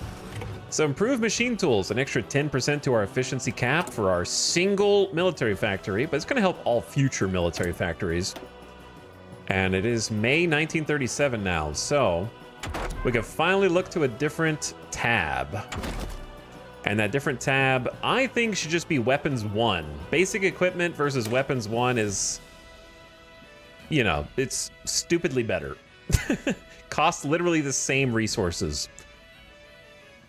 Double the soft attack, which is your infantry damage. 50% more breakthrough, double the hard attack, quadruple the piercing. You just don't want to be on baby guns longer than you have to be. So start with the basics. Do I want to use the Springfield Armory?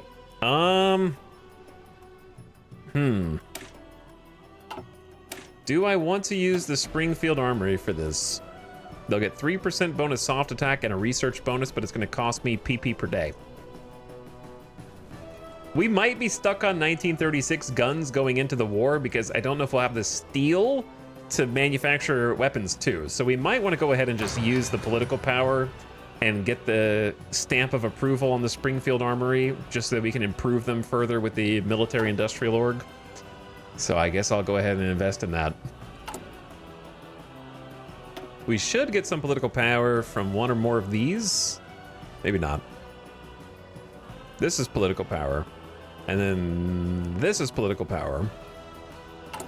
So we will get some PP injections from somewhere else.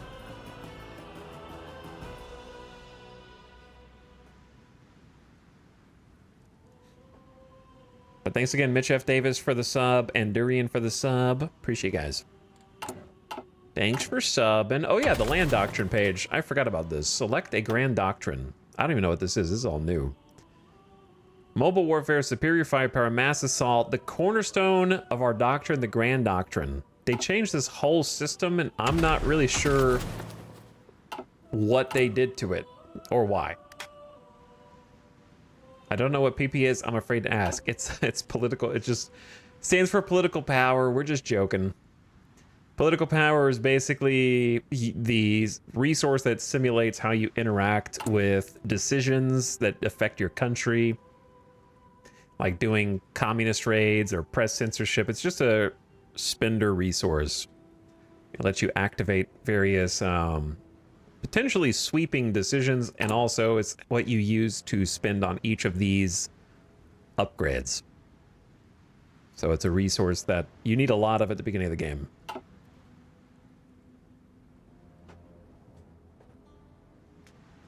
Kind of sucks you don't have enough army XP to at least check the doctrines. Yeah, I want to see how they've changed them. Toggle the button below to see advanced details.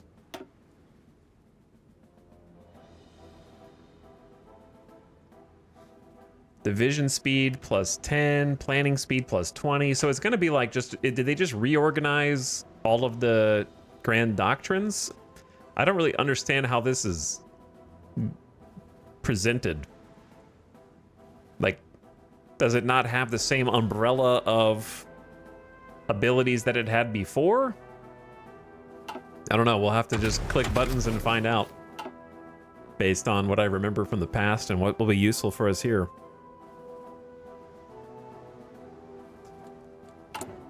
Because they changed the whole thing. They made doctrines more modular, so it doesn't just like lock you into one branch as much. So it's a little more, maybe more flexible in terms of just like picking what's helpful for you at a given time. Interesting. I'm listening.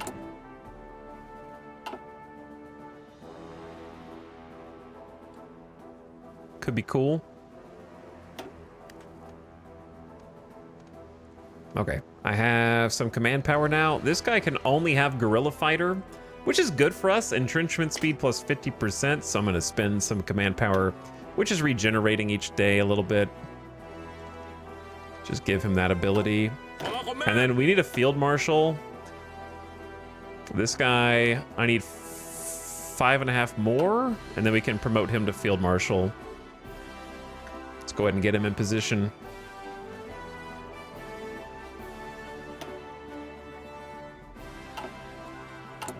Okay, then next is construction 1, and then after fiscal policy, gotta look at these 3 and see which one's best. 5 focuses for the previous tiers, so it's gotta be like 1, 2, 3, 4, 5. Is it just all 5 of them? To get down to here? We'll see. They're all decent, but they're all 70-day, so it's gonna take forever. All 70-day focuses. Yeah, give me some 35-day. I don't want 70 days. Okay, construction 1 is just a flat 10% to build speed, and I just want to go straight into 1937 construction 2 to build everything faster. Amelia Earhart circumnavigates the globe. Wow, we saved the Hindenburg and Amelia Earhart. The famous aviator Amelia Earhart, known to many as the Queen of the Air, has completed a flight around the world together with navigator Fred Noonan. After a brief scare when the pair temporarily got lost while approaching Howland Island, the flight proceeded without incident, and this morning, their Lockheed Electra touched down in Oakland, California. A ceremony is to be held in the White House next week, where Earhart is to be personally congratulated. Quite the achievement. Japan has just declared war on China, Shanxi Click, Shandong Click, Hebei Chahar Political Council. Shanxi Click joined the Chinese United Front. 3 different factions. Japan is awake. Japan is awake and has started in July 1937.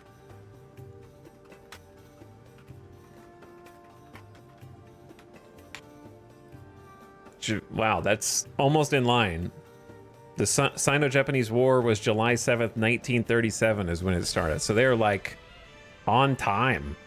Super on time. But they didn't have any bridge incident this time. Oh my.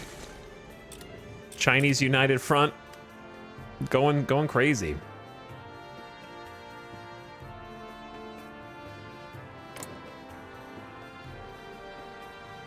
They're going to be a bit busy with China. I'm really curious to see how this goes, because these are all the places that were just changed in this DLC.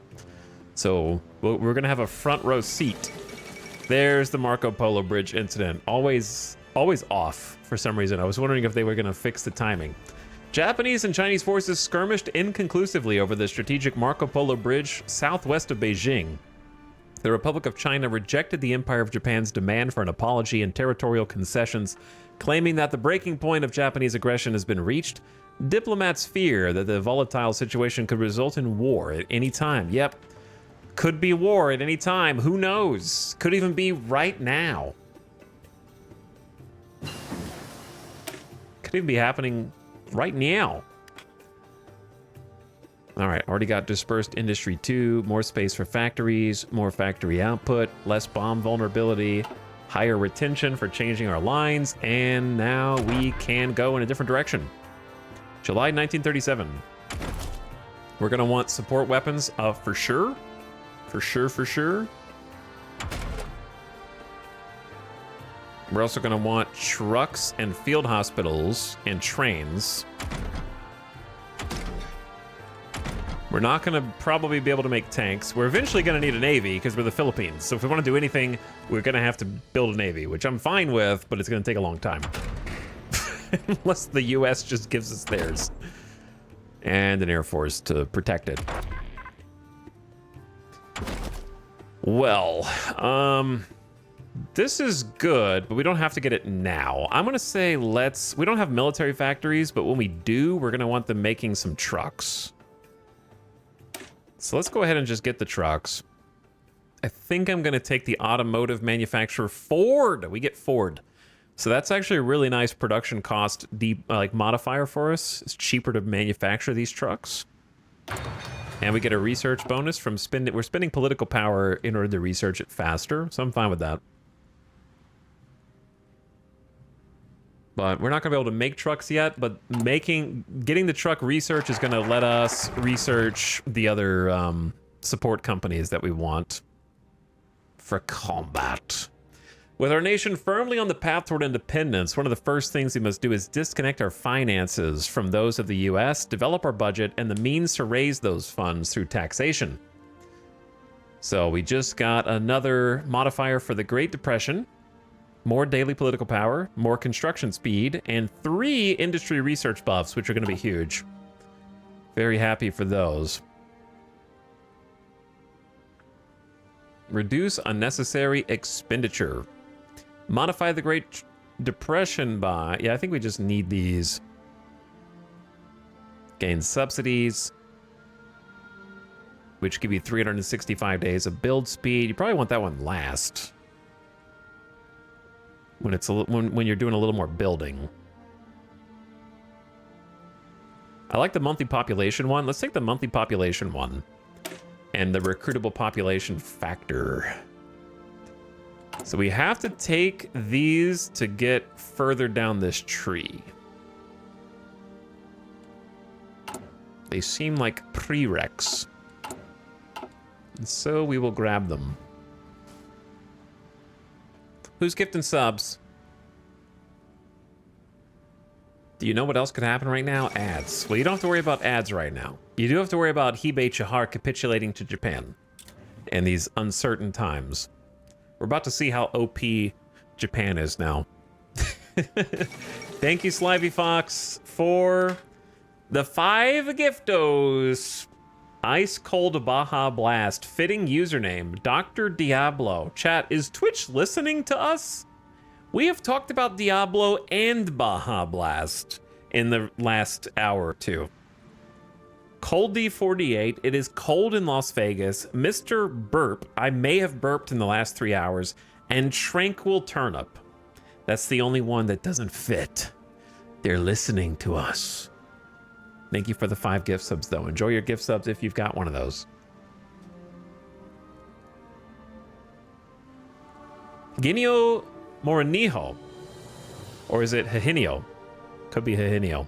Takes power in Paraguay.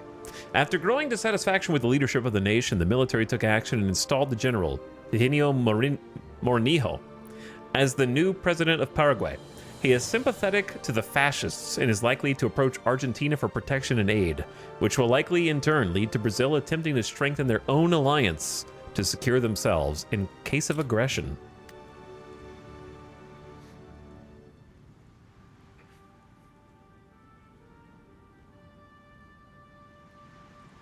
Someone was talking about their beef jerky burps in here too. That's true. That is true. That's you, Dr. Diablo. That's you.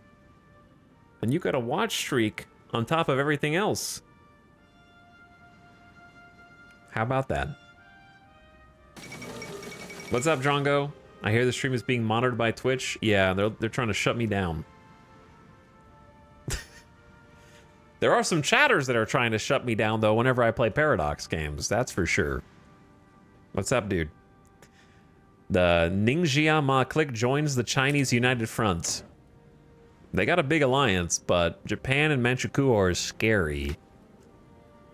I'm curious to see if China can hold out in this new DLC. I think traditionally, without the DLC and the patch, they did a pretty good job of lasting a while, but Japan pretty much always won, ahistorical or historical. I don't remember like ever seeing China win. Maybe once.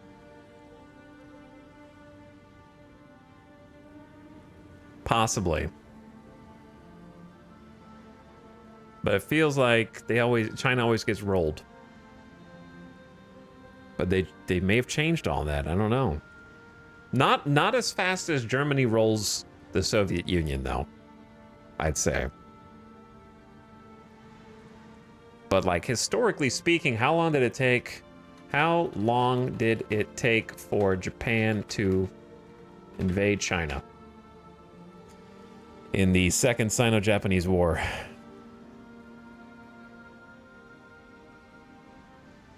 I mean, it lasted until 1945, which in this game would be like end game, September 1945, but that's also like, so basically just until the end of the war.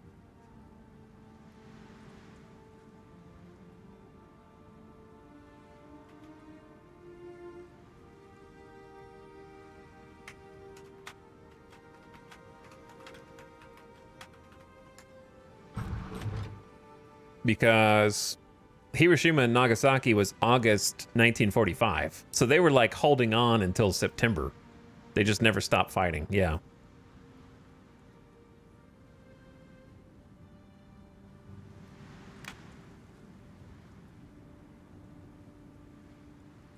I was gonna say I saw China win a lot, then I remembered it was in multiplayer. Event or decision timeout. Wait, do I have to do this? No, that's just when it's going to happen, right? Every owned state that has a new railway connection to another state.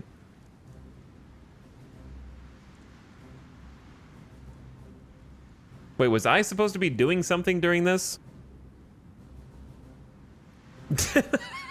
Was I supposed to be building the railway for this? I thought they were building a railway. I'm supposed to build a railway? I can never decide if playing Paradox games is something I do for my soul or a cry for help. Well, that was me in EU5. It was definitely a cry for help. Which Paradox games do you play, if any? Out of curiosity, what would you consider yours? Let me see. I need to read this again. It's American Capital Injection. It just says activates mission. Upon completion will grant 2 factories and resource and construction bonuses in every state with new railway connections built during the plan. Oh, so I'm supposed to have been building those. Whoops. Yeah, I didn't pick up on that at all. Oh well. It was just gonna be, I mean, it was gonna be a 720-day, 25% construction speed modifier, so I probably just shouldn't have been building civilian factories, and I should have been building rail instead. Whoops. We'll fix it in post. I still get the factories regardless.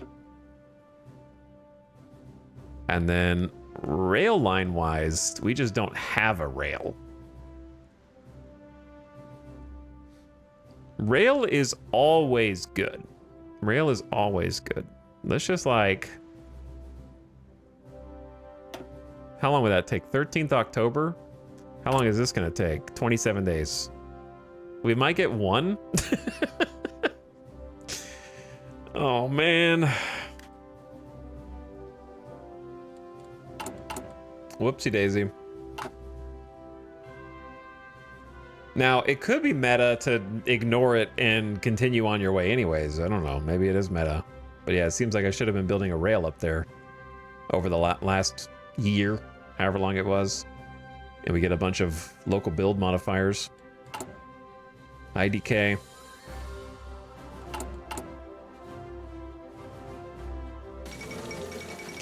The Panay Incident. American and British gunboats were attacked by Japanese aircraft in separate actions while evacuating Western civilians from the front line of the war between the Japanese Empire and China. Despite being clearly marked as an American vessel, the USS Panay was hit by 2 bombs and sunk, with 3 American and 1 Italian citizen killed and others wounded. In a separate attack on HMS Ladybird, 1 British sailor was killed. Both the American and British governments have issued strong protests. The incident highlights increasing tension between the 3 foremost naval powers.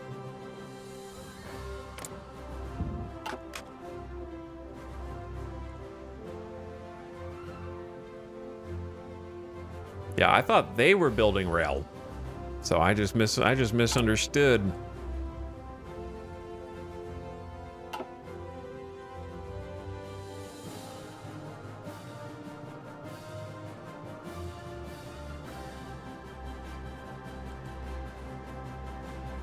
But now, if you play Philippines, you'll be able to do that if you want to.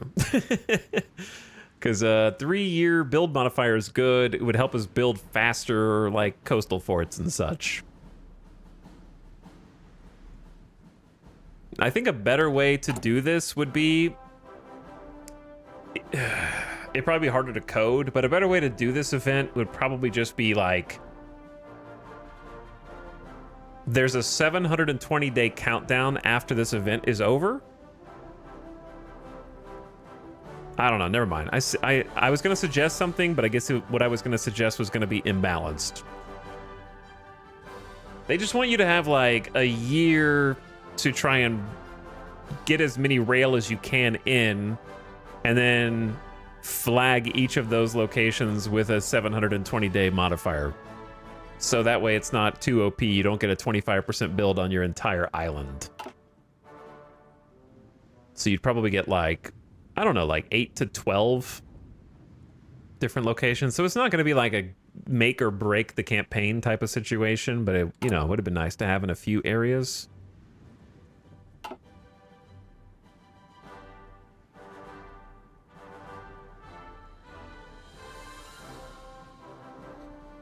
They had way more troops in China than anywhere else. Japan was way more worried about China and more so a Russian attack than the US up until the very end. I got several hundred hours in Stellaris and Hearts of Iron 4 each. They're games I adore playing, but I tend to keep uninstalled since they tend to delete weeks out of my life. You act like you don't do that with all the other games you play, though. What is Drongo playing right now? Drongo's never played weeks of RimWorld or weeks of potentially Enshrouded. Everyone's playing Enshrouded. There must have been a big update recently. That would interrupt your regularly scheduled losing your life to weeks of a different game. But yeah, they can be that way for sure. That's actually why I like Hearts of Iron, because I just spent 15 days trying to get through Europa Universalis 5, brutally trying to learn its obscurity and obfuscation, ultimately to have my campaign ended by bugs and missing gameplay mechanics. But in Hearts of Iron, you can kind of just hop in and play a whole campaign in, for me, like 2 days or 3 days. This one's going kind of slow because I haven't played in a while, but probably more like 3 days for this, unless Japan kills me, which they probably will. But the Hearts of Iron campaigns are pretty short. That's why I like it. I like that you can just hop in, grind out a campaign over like a couple days, and then get out and go do something else if you want.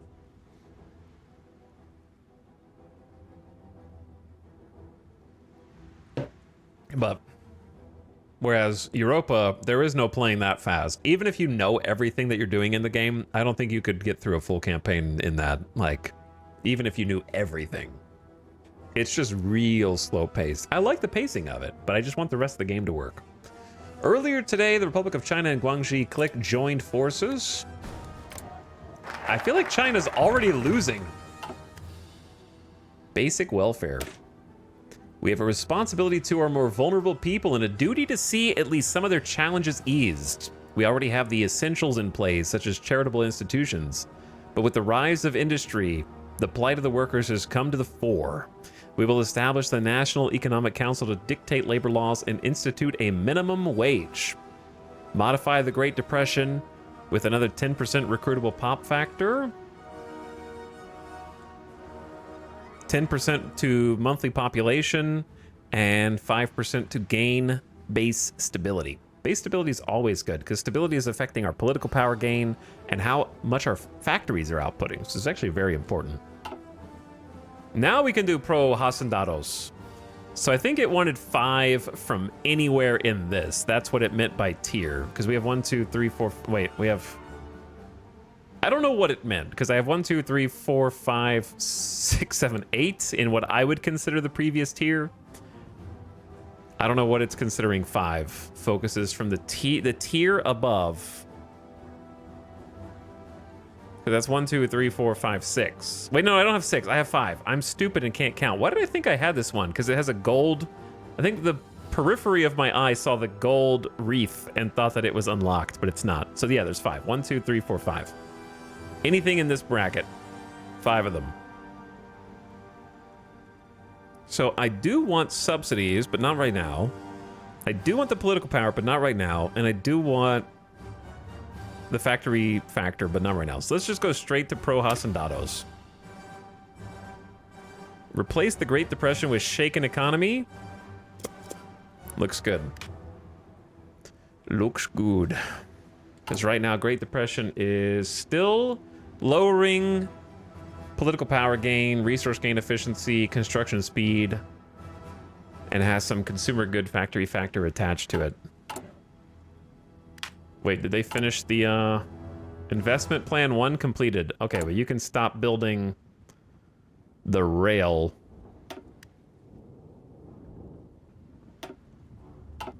I'm not sure which of these places received the local build modifier or how to even see that. Where would I even see a construction modifier for a local area? Did we get factories? We have 10 total factories. They were supposed to give us 2, so I think we just got them. Because we have 7 building now instead of 4 or 5, whatever it was before. So it seems that way.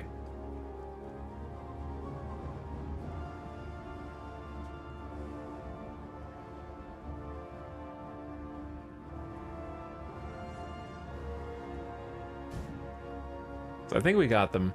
What's up, Shaq Genie? How's it going? The Yellow River's blown. In a last-ditch attempt to halt the oncoming might of the Japanese forces, the network of dikes and flood defenses along the Yellow River were destroyed by the Chinese army. The ensuing flash floods have displaced huge numbers of the rural population who were given only a brief window to prepare. It remains to be seen if the act can buy the Chinese military enough time to regroup and face further combat. When did China blow the Yellow River? That was in 1938. June 1938. So that's not good. That means they're losing ahead of schedule by like 8 months or more, 8 or 9 months. That means they're getting wrecked. Infantry equipment 1. All right, so we just got the brand new guns. And we're going to go ahead and put those on our production line with our singular military factory instead of the old ones. Unfortunately, that's going to reduce our production efficiency. And it's going to have to build it back up. But since we have dispersed industry, the floor is lower, so it's not going all the way back down to here. And it's good for when you're creating a bunch of new lines. But I'd rather have the nice guns with the military-industrial organization attached to them. Start getting those into the system. And then from there, it's October 1937. We do have the buff to the industry stuff, but I think I'd rather hold onto these until we get a little closer. We're gonna want to get computing machines soon, but not yet. And I'm gonna want trains because that is how our logistics get fulfilled. Trains will fill our logistics.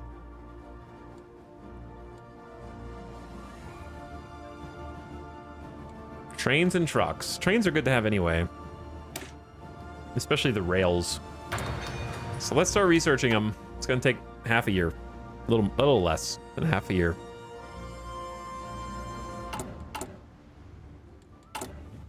Okay, halfway to trucks, halfway to construction 2. Pro Hacendado's got 130 political power. So I'm gonna want one of these dudes, but we need self-reliant defense or appoint MacArthur to get one of these two guys. And it just seems like they're better. Appoint MacArthur is 235-day focuses. So perhaps we go ahead and take Pro Hacendados, get the political power and the civilian factories, and then I need to pay more attention to the next investment fund. Xinjiang joins China. I didn't see that we could do anti-Hacendados, but that's Japan-aligned ideology. So we're not doing that anyways for this. I guess it's fine. Sugar barons is factories, building slots and infrastructure factories. Lots of 70 days, no 35s here. But yeah, I think we need to start building up some military army XP. So I'm probably gonna take Pro Hacendados, then double back, get MacArthur in there so that we can get some, like a good military XP train rolling. Man, another... Have they fixed the subsidies yet with this patch? I don't believe they will have. But there's always this really cool idea in the game of infantry or artillery subsidies. And you get them with these national focuses. And effectively what it does is it lets you go to the international market and buy equipment with the subsidies, but the problem is the AI never lists any equipment that you can buy with the subsidies. So you're stuck with, like, imagine getting coupons for a product that doesn't exist, is basically what it feels like. So I don't know if they've tweaked the AI to make them put more of their equipment onto the international market for subsidies, but it's a really cool idea. It's just the AI doesn't actually, like, use the international market very much. And so every DLC that comes out, there's like something with a subsidy in it, and I take it, and then I just can't spend it because there's nothing to spend it on. What does the AI get out of listing things for subsidies? Well, they list things and it's like, they get construction power, you get the item.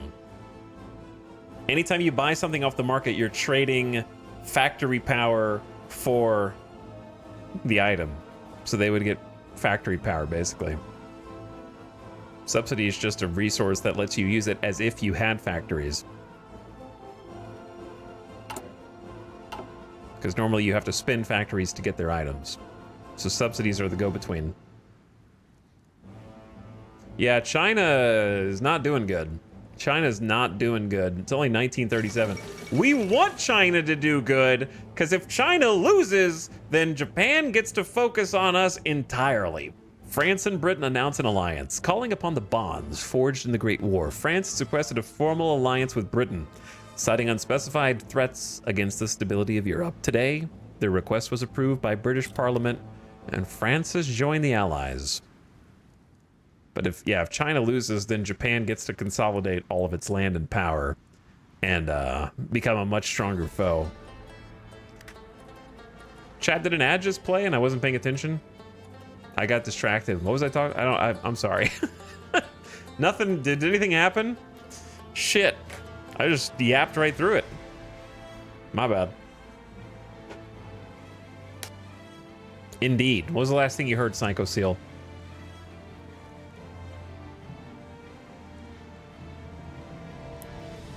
By the way, Mr. Elephant Head, thank you for the 9 months of sub. Not which ad did you watch? What was the last thing I said? Anyway, my bad, gamers. Did we do cool stuff? The only thing I did was choose national focus, but I don't remember if I did that before or after the ad started. Something about the align with Japan focus. Oh no. Yeah, that was this over here. So we already picked this. We're fine. Just yapping. 152 PP. So if I get a Point MacArthur, I need 100 PP for this. So I should probably go ahead and spend the PP I've got. Get the political power going toward... I'm thinking just political power 5%, stability 10%, democracy support up. And then for the last one, get nationalist.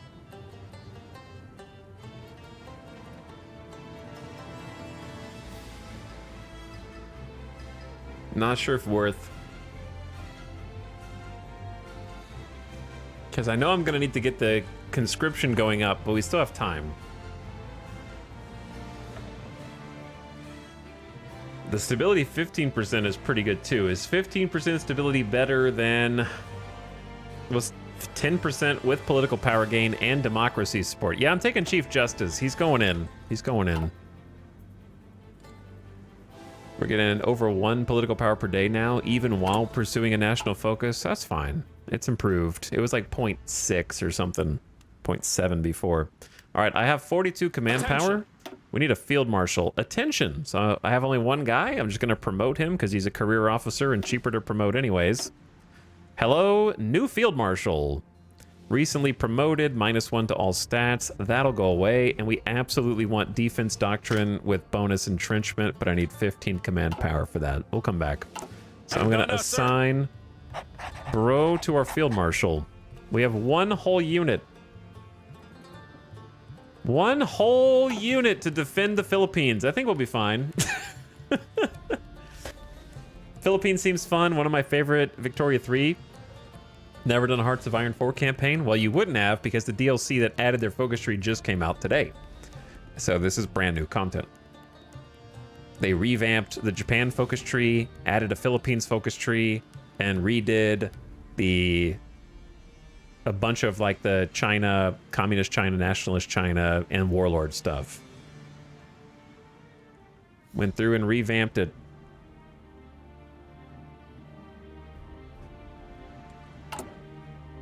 So we're looking at the new content.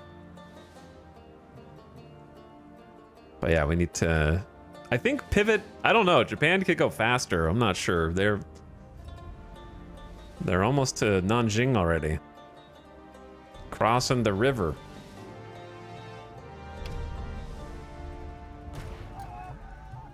Good luck, everybody. All right, military industrial organization points. Infantry reliability for its equipment, defense, soft attack, and reliability, or hard attack and piercing. To be honest, I think we just need the one that makes it cheaper to produce. Because we're not going to have many resources. I'm going to say like rugged construction, update the design, and then use local materials to make them cheaper to produce after that. Just go for reliability. We need to maintain as many weapons as we can. We're not going to have many. I had no idea this DLC was coming out. I played Japan like a week ago and thought it was shameful they had such a basic mission tree. Well, it was the original, right? The vanilla game. They already reworked Soviet Union and Germany. I don't think the US has been reworked yet. France has had a rework. Italy's had a rework. UK, I don't think did. US and UK are unloved. That's because all Hearts of Iron players are degenerates who only play Axis powers. They know who they are.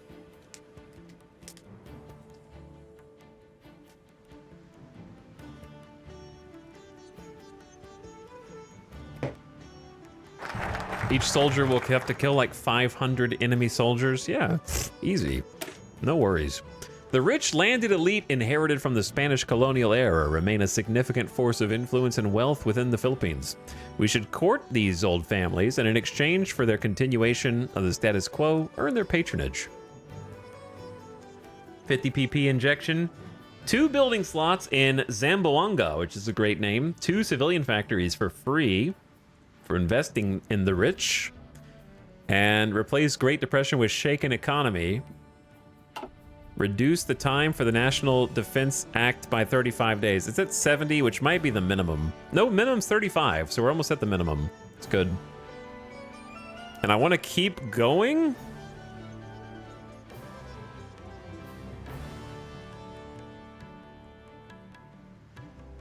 Yeah, I didn't do the first mission well at all, but... Land reform is consumer goods, factories factor, 3 infrastructure and build slots, consumer goods, infrastructure build slots. Yeah, I think we need to go back to MacArthur now. So we can start accumulating army XP. Zambolongo can't be real, it's real.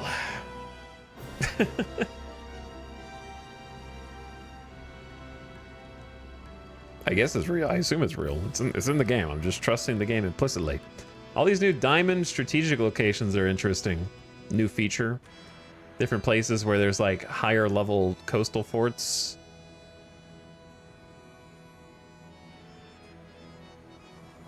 Oh, this is Malta. Yeah, that's Malta. I knew that.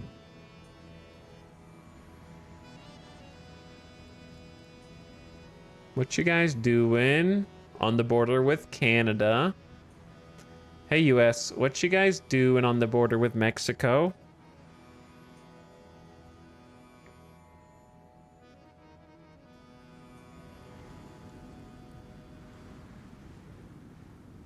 Nothing. Not doing nothing.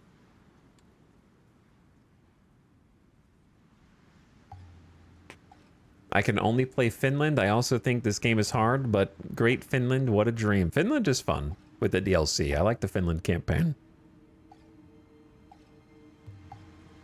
It's good stuff. The kangaroo calf? Yeah, it's because you spent too long fighting the emus, Drongo, I think. Hemorrhaged, too many casualties. Unsustainable manpower losses to the emus. It's hard to recover from that.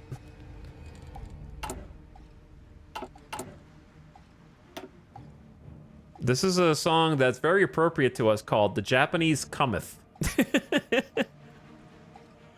We're just gonna put this one on repeat. Try to put some pep in our step.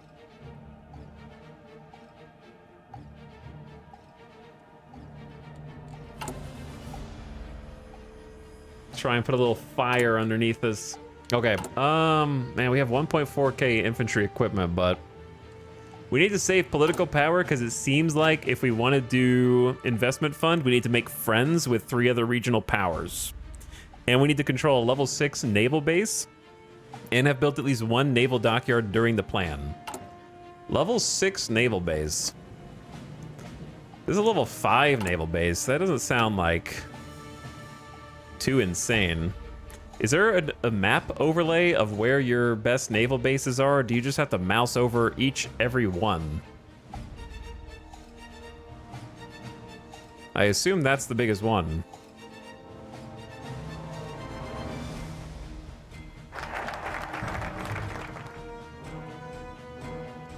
Of course it would be. Manila's gonna be the largest one. United States Army forces in the Far East. The Philippine Department has long been the American command in the Philippines. However, with growing tensions, it's time to expand into a larger formation of the U.S. Army. This will necessitate the creation of a new command structure and the transfer of significant American personnel from the U.S. Daily command power gain up, license production speed up. I don't even know how to do licenses, really. Maybe I should figure that out right now. But I need to appoint MacArthur. Should be a fast one, and then we can get a general. Hello, US. Why is this sea blue? Very blue there. What do I do here? Request license production. They will accept. So I should have clicked this a long time ago then. It's only 1938. I've never started as a subject of another nation. I assume this means, does this mean that I have to build these? I've never even interacted with this gameplay mechanic before. Well, I'm gonna feel dumb for researching the train if I could just build their trains. Let's just click this, and it says expect to cause 1 civilian factory. Let's just start with support equipment. You pay civs to have access to produce.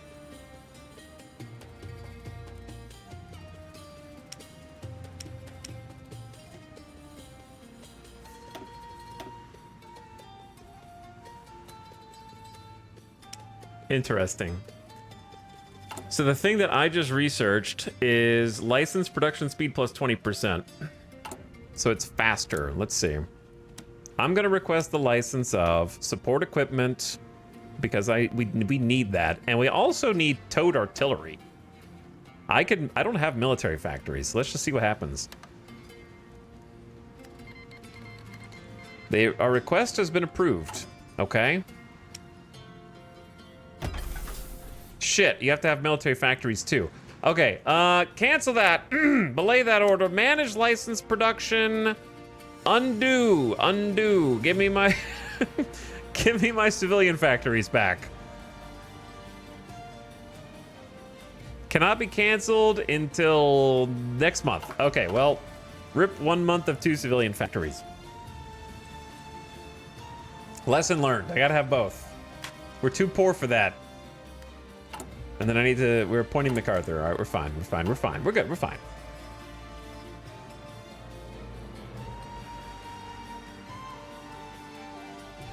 Is there any automation features for building buildings automatically like in Stellaris or Europa? No, you actually have to play this game. You can't just watch the AI play it for you.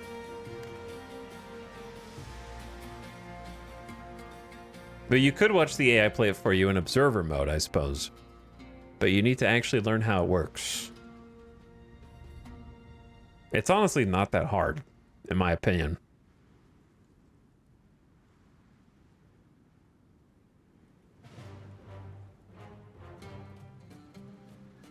Live and learn? It's only 1 month. It's fine. You want to license things you haven't researched? Yeah. But now I've researched them. We got trucks. Instead of the old-timey milk truck, we got proper trucks that we're going to be using basically for the rest of the game.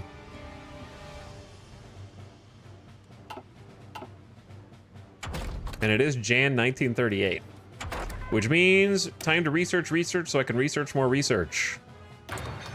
5% faster research speed. And we got Ford Motor Company for trucks.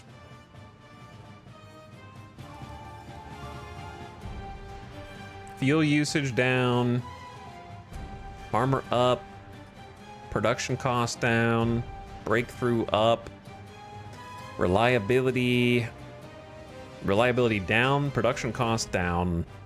I think I'm gonna take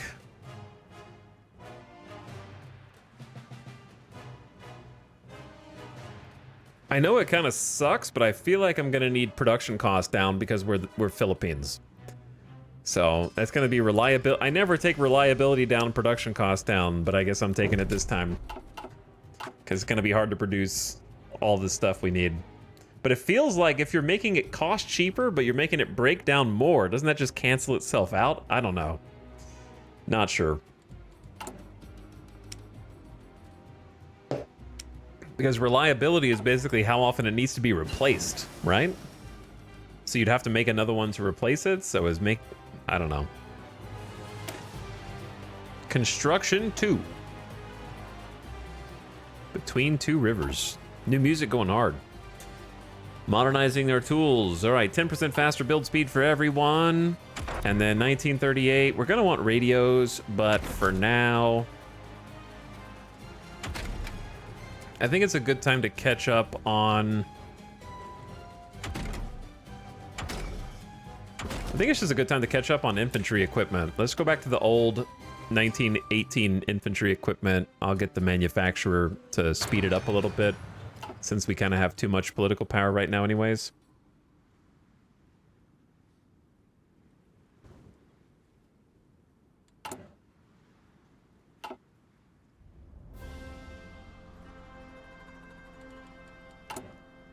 And then we'll learn how trains work, but I don't know where we're going to get military factories. Let's see.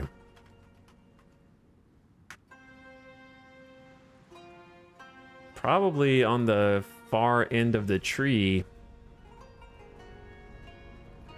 That's a research slot. So maybe I should be pushing for that next. Because this is down... We need to get this down to 35 days, then push for the research slot.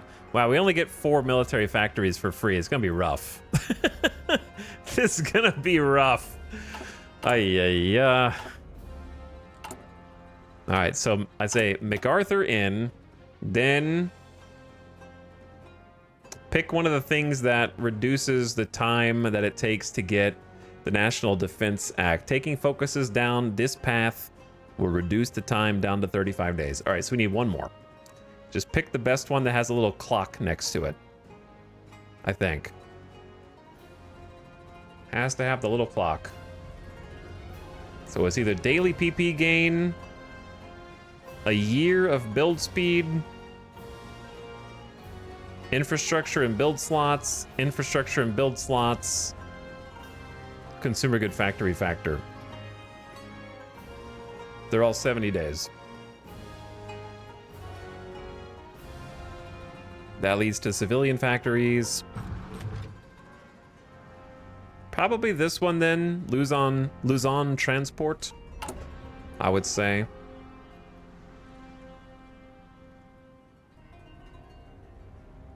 We are going to need to up conscription too. Hello, MacArthur.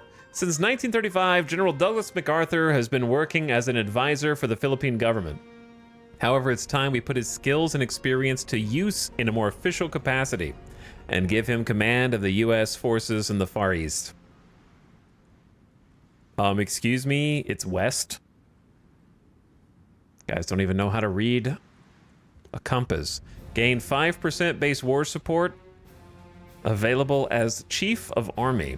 Richard Sutherland, which gives daily political power, Army XP gain, and division organization +8. That is our main. I'm about to hire him on the spot.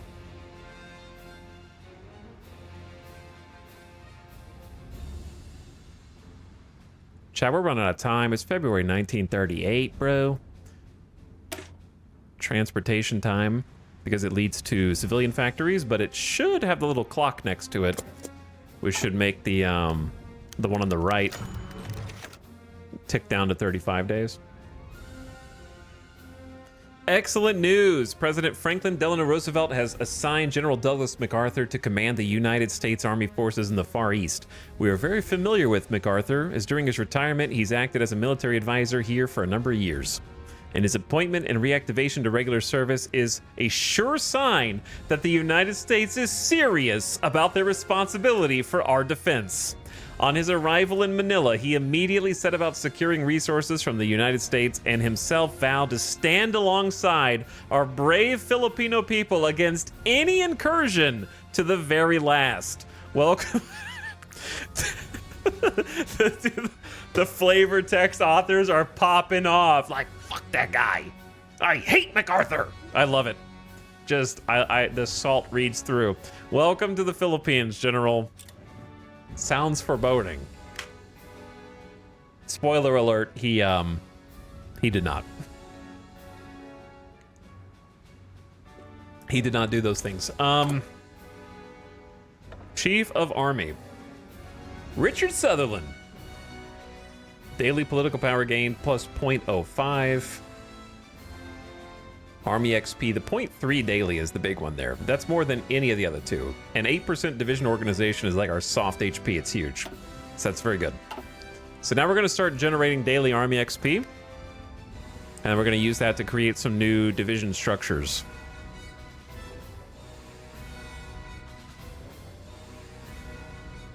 MacArthur is a very funny individual. Yeah, a lot of the people back then were interesting individuals.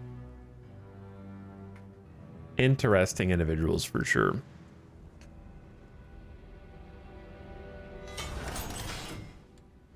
My civilian factory is done. We did make a little railway up to the north portion of the island. We're going to want more rail all the way down here if possible.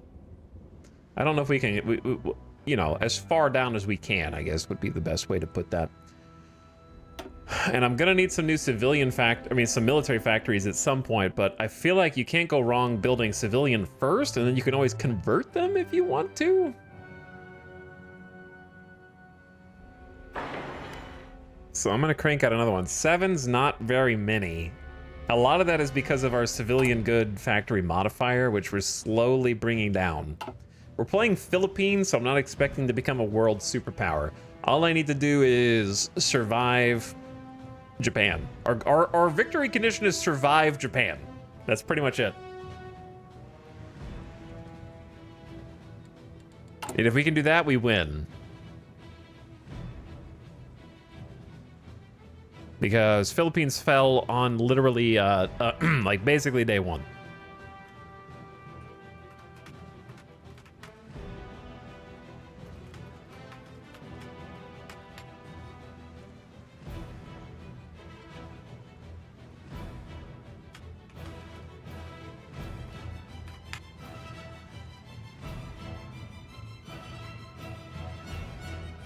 Okay, it wasn't day one. They occupied it a whole 3 weeks later. It didn't take long. It took about 3 weeks from the start of war to holding Manila. Nice train, thanks. How'd you know it was coming? Civilian trains that we'll be able to start producing to transport supplies.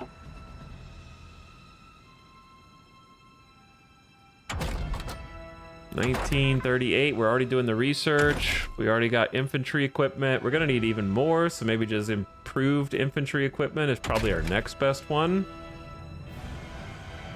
I need field hospitals, but we don't have the resources to put them in yet, so it kind of doesn't matter. And we're gonna want artillery upgrades, but doesn't matter right now. So I feel like that we're also gonna want basic fortifications, but doesn't matter right now. So maybe we want to do early excavation for resources? I don't know. They did say that there were more on the islands that we could tap into, so maybe. But I'm just going to go with the tried and true 5% to all soft attack, since it takes a long time to research.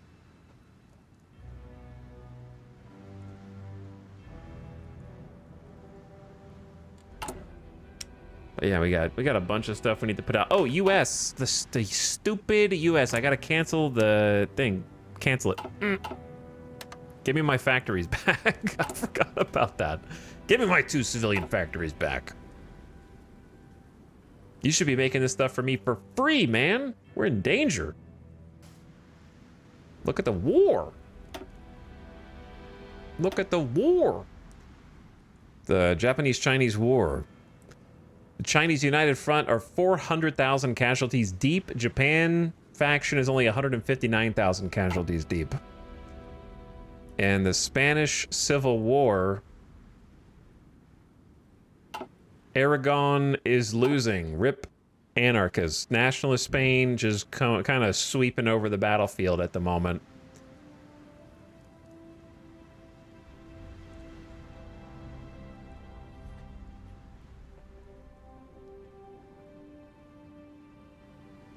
China is holding pretty well. They still have the West Coast.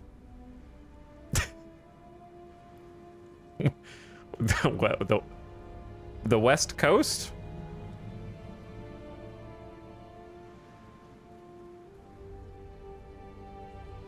How far west are we talking here?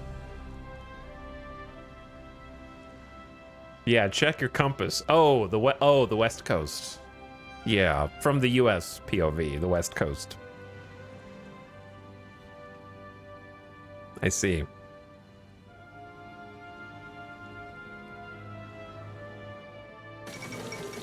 The Anschluss of Austria. After a successful coup d'etat by the local Nazi party in Vienna, German troops have crossed the Austrian border and taken control of the country. No fighting was reported, and the German soldiers were greeted by cheering crowds in the cities. In a speech before a massive crowd at the Heldenplatz in Vienna, Hitler announced the Anschluss of Austria, annexing the country into Germany. The oldest eastern province of the German people shall be the newest bastion of the German Reich, if that is what they wish. If that is what they wish. Alright, I don't have to do really anything. We're just gonna go 4 speed and just chill. 4 speed and chill. I love the early game. Just like setting up all your little pieces, all the little board pieces, trying to get them where they need to go. What you guys doing with our new faction mechanic? Nothing yet. That's okay. I have 5% power. I'm strong. Global rank 2. Man, I'm powerful. We're second in the world.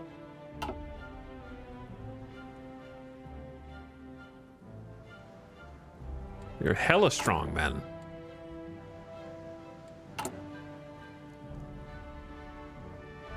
All right, Luzon transport is next, and then we should be able to pivot over to the home defense because we need to start manufacturing some goodies.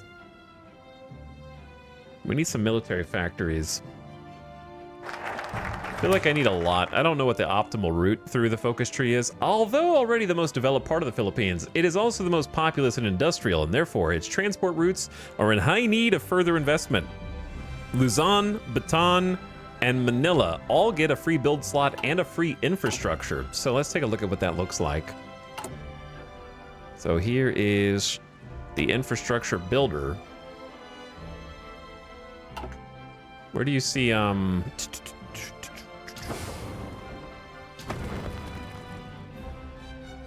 they change the way this looks?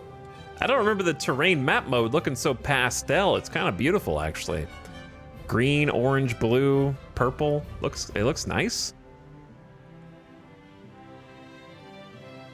Interesting. I don't remember the overlay looking like this. Anywho, okay, sorry, I got distracted. So there's Bataan, there's Luzon, and there's Manila. So each of these locations just got a +1 infrastructure. So I guess it's a good time now to talk about infrastructures. We got a level 4, level 3, level 3. Infrastructure is a multifaceted, important aspect of building in your nation. It does many things. It's good for many things. Among the things that it does is it increases supply power. So if you have too many troops in a region, increasing infrastructure increases supply, which means that they won't get attrition as quickly from having too many troops in a zone. Number 2, it actually increases speed of the divisions through that zone, in addition to obviously having railways. Having railways connected between points will also speed up troop movement. Another thing that it does is it draws more local resources from the ground. So I'm getting 44 chromium here, and I add an infrastructure. You can see it's going to have 5 more chromium. So if I want more steel, boom, I can get more steel by leveling up the infrastructure in that area. So that's another thing that it does. So another thing that it does is it subtly increases the build speed of all buildings in that area. It's not a massive, it used to be a massive build speed buff, but it's still a small build speed buff. So you do build buildings faster in higher infrastructure areas. That's why I generally like to build in high infrastructure areas first and then lower infrastructure areas afterward. So it does all those things. It might even do something else, but that's the majority of it. So infrastructure is very, very important for many reasons. So getting free infrastructure is nice because I don't have to spend time building it. All right, wait, doesn't it say taking focuses down the Align USA or Align Japan path will reduce this down to a minimum of 35 days? It's stuck at 70. Did I find a bug or am I stupid?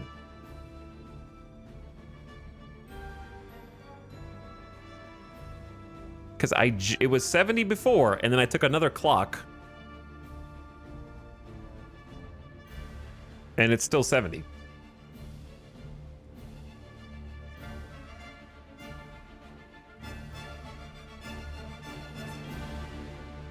It's only the big 3 on the left.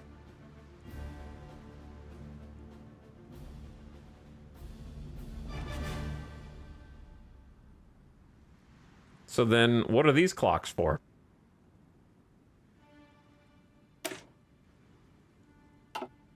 What do these stopwatches mean?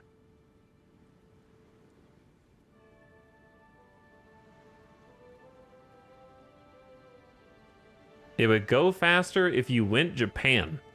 That's what that means?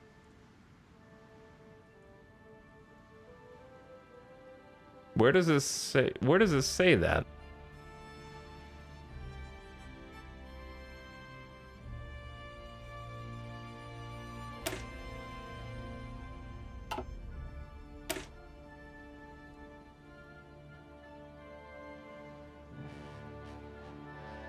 Doesn't say that anywhere.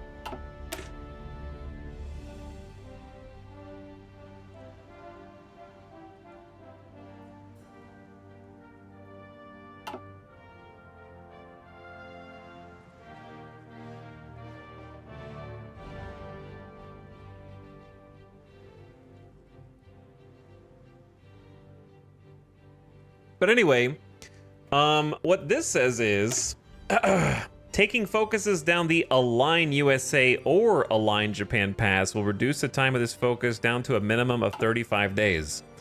These are focuses under Align with Japan or under Align with the USA. These are all the focuses. They're the only ones you can get that are under this.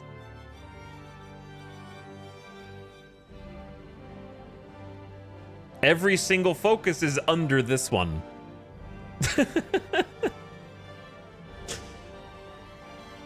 So why would it be limited to just the far left ones or the far right ones?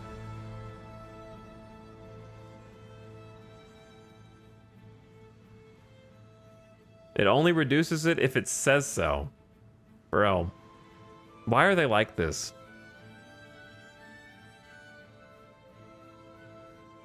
This one doesn't reduce it. That one doesn't reduce it. This one doesn't reduce it. This one reduces it. That one reduces it. That one reduces it. That one reduces it. That one reduces it. That one reduces it. So only, not even the far side. Just these ones. I'm timing you out for giving that information over 10 chat messages in the least efficient way possible.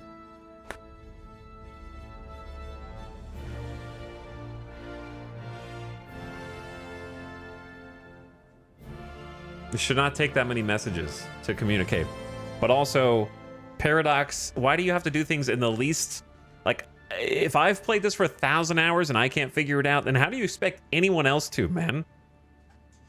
You can't just write over here that taking focuses down these paths will reduce it and be like, well, it's technically true.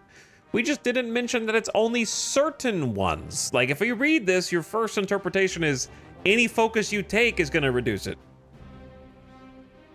It should say, like, taking specific focuses down the Align USA or Align Japan path will reduce it.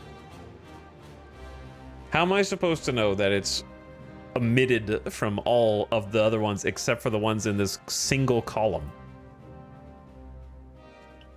Yeah, and there's only 6 focuses, so just list the focuses on that drop-down menu, right? It's the same with the Polish tree. It's not like there's only 6 of them. Just list them out loud. All right, whatever. So I need to get down to this as fast as possible, which I'm kind of doing anyway, so it's whatever. We'll just do textile mills, get the civilian factories.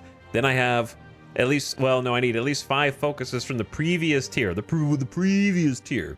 So I need 5 of these, then this, then the national defense. Then we go from there, I suppose. But I'm still taking textile mills because of the civilian factories. All right, well, we continue then.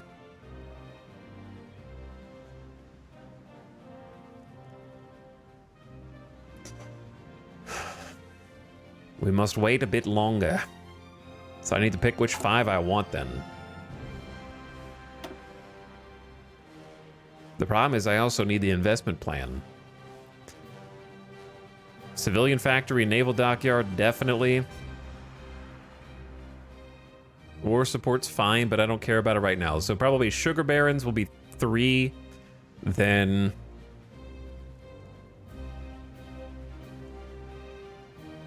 infrastructure and build slots will be 4. And then one of the 2 consumer good factory factor ones will be 5. Probably gold exports. Marmon and Company industrial concern are improved. That's the one I have, so we need that one. That'll be the 5th one. Gold exports buffs the industry I already chose.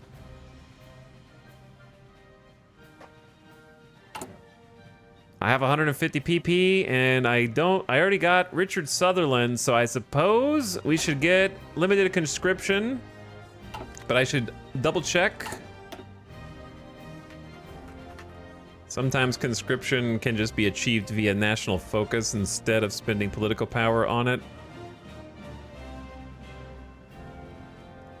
Not this time. All right, so it should be fine to just start conscripting up to 2.5% of the population instead of 1.5 and get the manpower pool to fill in ahead of time.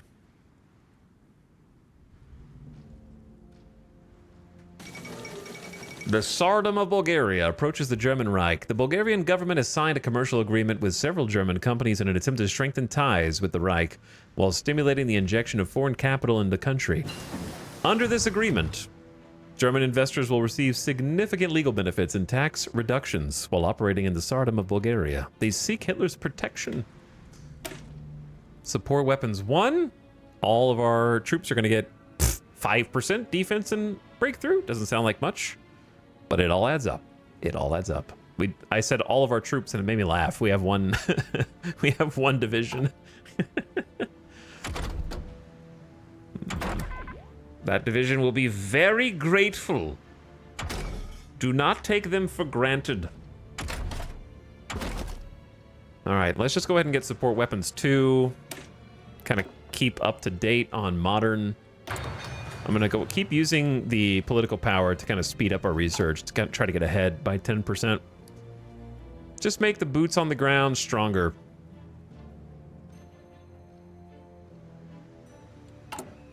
Okay, then we'll have improved infantry equipment 1.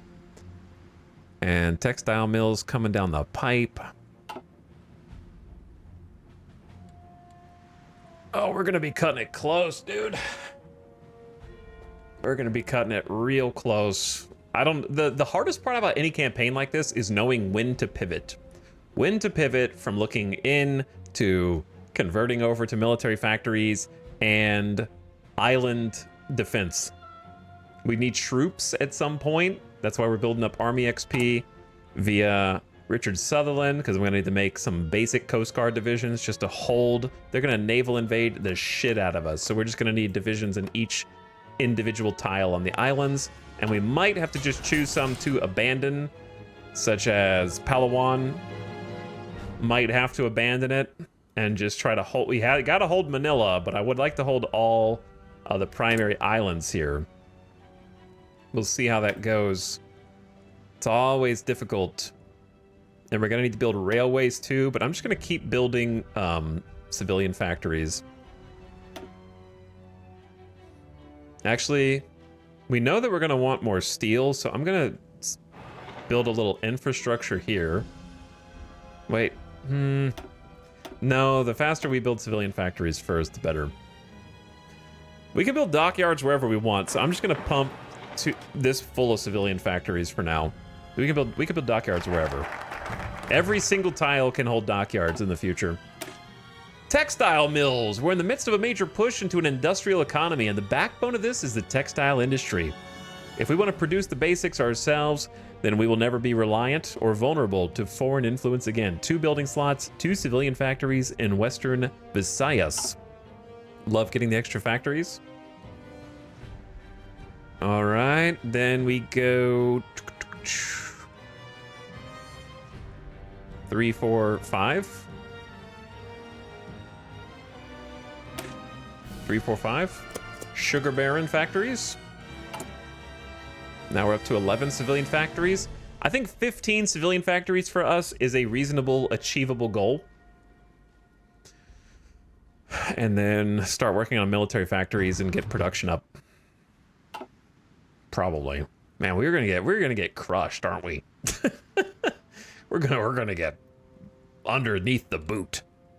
It's gonna take a while to figure out. This is gonna be a hard campaign. I would be very surprised if we survive. But we'll see. New president in Uruguay. Gabriel Terra is holding elections and stepping down from power. China is losing some ground. It's not looking great. Improved infantry equipment. A simple upgrade, but a necessary one. 5% soft attack for everyone. That's just the kind of offense we're gonna need. Then what? We definitely will want the radio for reinforced rate and coordination. But I think I'm going to go ahead and take... I know I'm going to want field hospitals. So let's just go ahead and take it and use the Ford company to do it. I won't be able to apply them, but we just want to have them researched.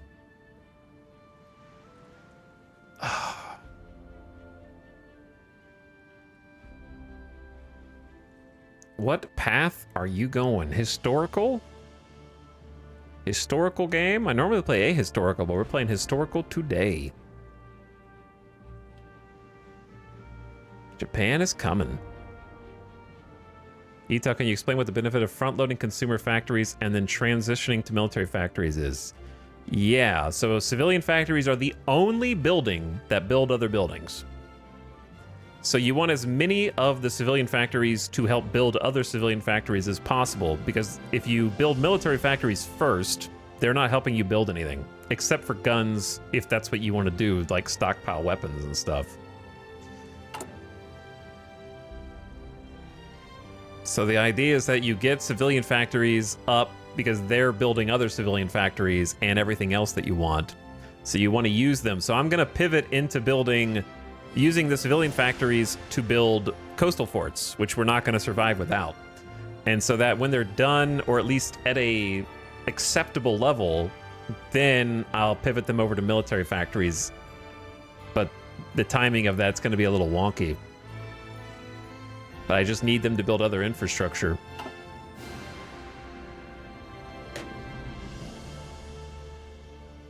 And then converting a factory doesn't take very long. It's pretty quick. So you're sort of just using them to build other things like infrastructure. I'm gonna need to build some rail. Maybe a supply hub. We'll see. Depending on how things go. But I think that to convert a factory...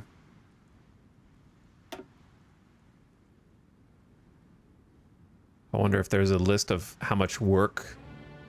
How much construction cost is it to convert a factory? You usually don't need to convert factories if you're playing medium to large powers. It's mostly for, like, tiny minor nations that don't have any industry. A number of communist delegates from around the world met in Paris today for a founding conference, laying the groundwork for what has been known as the Fourth International. Calls for its formation have existed for years, with supporters of Trotsky's theories taking the lead.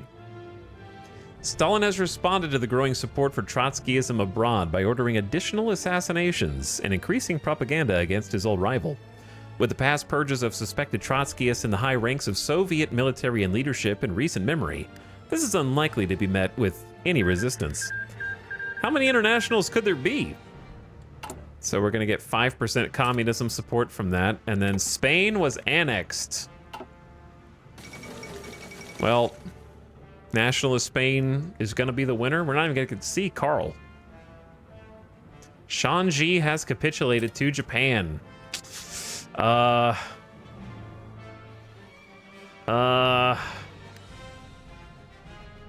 not good, China. This is not good, guys.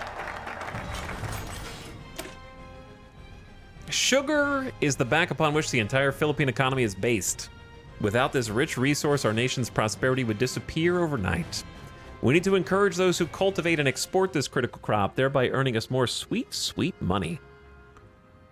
Sugar excise decisions. Modify shaken economy by fuel gain per oil up, and then Bataan get 2 building slots and a civilian factory and a dockyard, which we're gonna just put on to convoys. Casco convoys.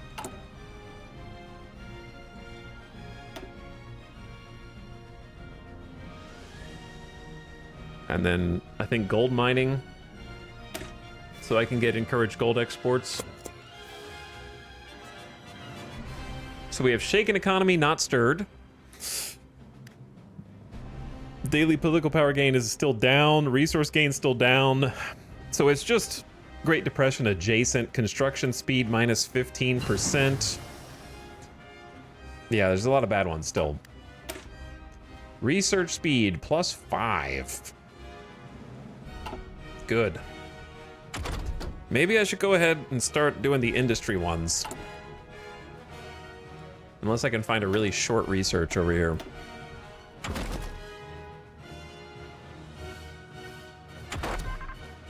Radio's 188 days.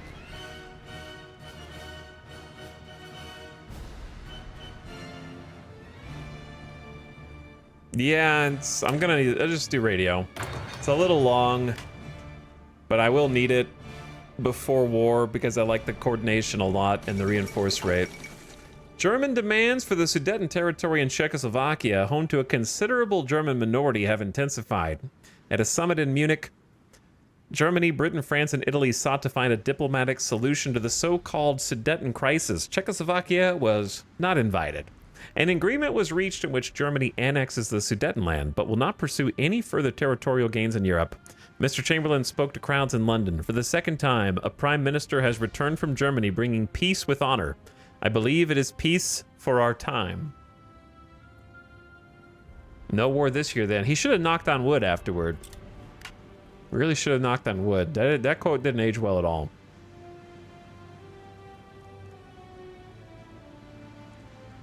At least war in Europe will be avoided on this run.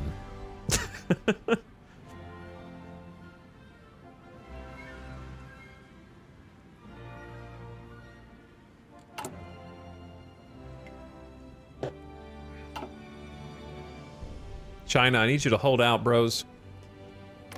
I need you guys to hold out longer. After a long and grueling war, the nationalists under Francisco Franco have finally defeated their Republican enemies and secured full control over Spain. Though isolated pockets of Republican troops continue to wage a guerrilla war that may well hamper the exertion of local nationalist control in previously Republican areas, it is unlikely further coordinated resistance of any significance will materialize. An interesting development. Aragon was annexed. Fascist Spain has won. The nationalists have defeated them once again, as we expected. As we expected. All right, we got 12 civilian factories now. It's a good start. We need to get the consumer goods down and probably go partial mobilization next with the next 150 PP. I probably should have already done this, but I'm doing it now. I will do it now.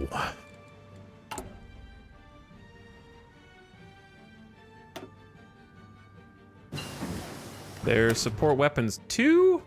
Little 5% breakthrough, which is just kind of like offensive punch that falls off after you push an attack across, and defense. Good, good, good. Now we're going to go pivot into the 1939 text, which we have a bonus on 3. I think we have a bonus on 3. So I think the most important one is probably... Actually, it's probably construction 3 for us now. For the civilian factories, because we don't really have the military factories up yet. And 150 PP to mobilize a bit more, and that'll also buff civilian factory construction speed by 10% and military factory construction speed by 20%. And it should free up a couple of consumer goods factories.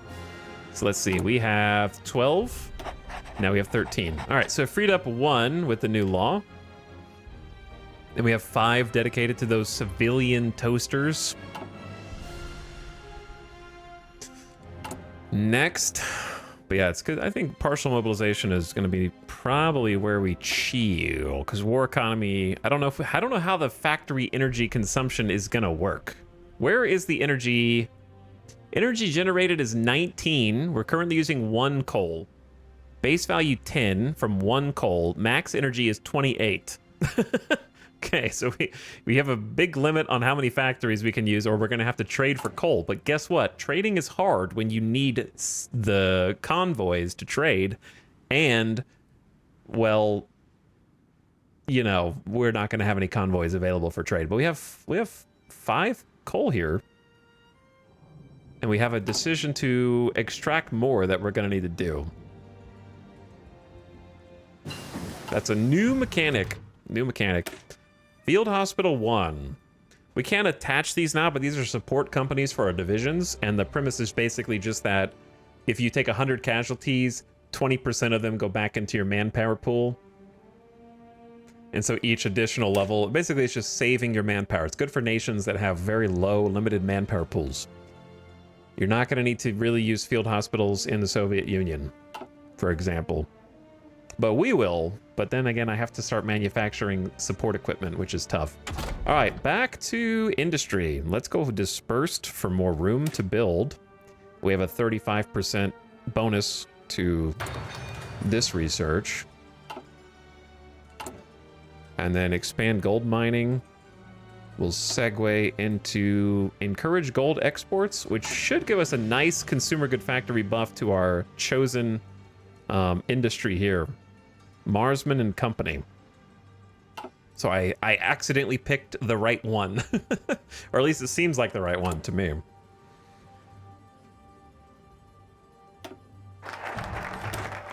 Spain has always been remarkably astute when it comes to finding gold and silver reserves, and they were not disappointed in the Philippines. They would, however, be very angry to discover that the richest gold veins are only now being tapped, and this booming export is bringing record revenue to our nation. Shaken economy modified. Minus 5% consumer good factory factor. That's going to help us get more civilian factories and daily PP gain. And then exports, and that should be enough to get the next row down. Nationality Act. And then from there we go over to... I didn't mean to click off of that. I was not clicking on that. Is there a history log anywhere or no? What did that say, chat? If you are on this page and you left click and drag the mouse, if you let go of the mouse over that icon, it counts as a click on that button. Something about Hungary. We burned the newspaper. Miklos Horthy? Probably. Hungary renounces the Treaty of Trianon. Okay, so basically Hungary's getting ready to be fascist. And Czechoslovakia just got smaller. Czechoslovakia just shrunk a lot. Sudetenland is gone. Hungary gets some land. Czechoslovakia is just a green bean now. Just a little green bean. So they're making like a new... Are they making a new Czechoslovakia DLC with the modding team that's making that? I don't really understand what that's going to be. Isn't Czechoslovakia already a DLC somewhere? That modding team that's making an official DLC?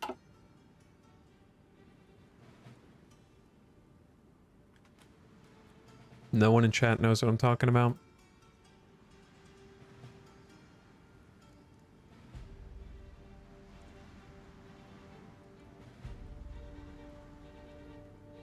It's called Peace for Our Time. This. Part of the season pass, After Thunder at the Gates. Imagine a world where the White Lion of Prague was prepared to face German aggression.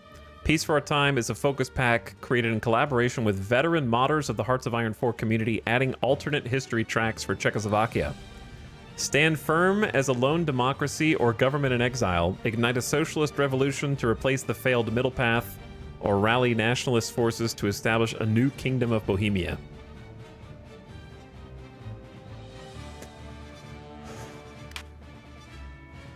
That one. Hello, remote head. We here. We are here and we are building. All All right, it's December 1938. We don't have that much time. I want to say now is almost it's got to be a good time to start building the other things. So let's do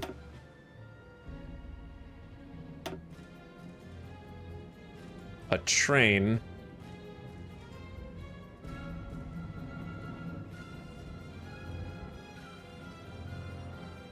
Man, we actually need, oh my god, we need like a train all the way down here, brother. It never feels like a good time to build a train. I'm gonna build military factories first. And maybe, actually, let's get some infrastructure on the steel.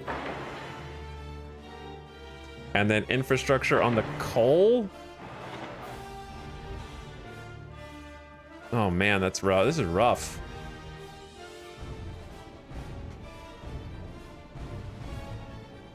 This is rough, dude. This is rough. Like, I don't think I can afford to wait for 80% infrastructure. We're not gonna have that much time. So let's actually just go military factory, military factory. So the other thing about military factories is they count toward your total factories. So the amount of toasters that are being used for the factory toasters are dependent on your total factory count, not just your civilian factory count. So the more military factories you use, the fewer civilian factories you have to build with, is basically what's going on. So we'll see how many we have after this next one. But I gotta start getting some military factories in. Now that we have like a respectable number of other factories. And some bonus build speed. If we get rid of shaken economy, that would be excellent. Because I need some of them to start spooling up. Since it's almost 1939. I'm gonna laugh when Japan just declares war on us like 2 years early. Because they're like, I'm done with China. I'm coming over here. And I'm like, well, I lose. And then we reset. That could happen. That could happen. We'll see. Their Pac-Man is swallowing this whole area, man. How far are they to capitulation? It's not looking good. They're already 44% to capitulation. They've lost 1.4 million on the Chinese United Front.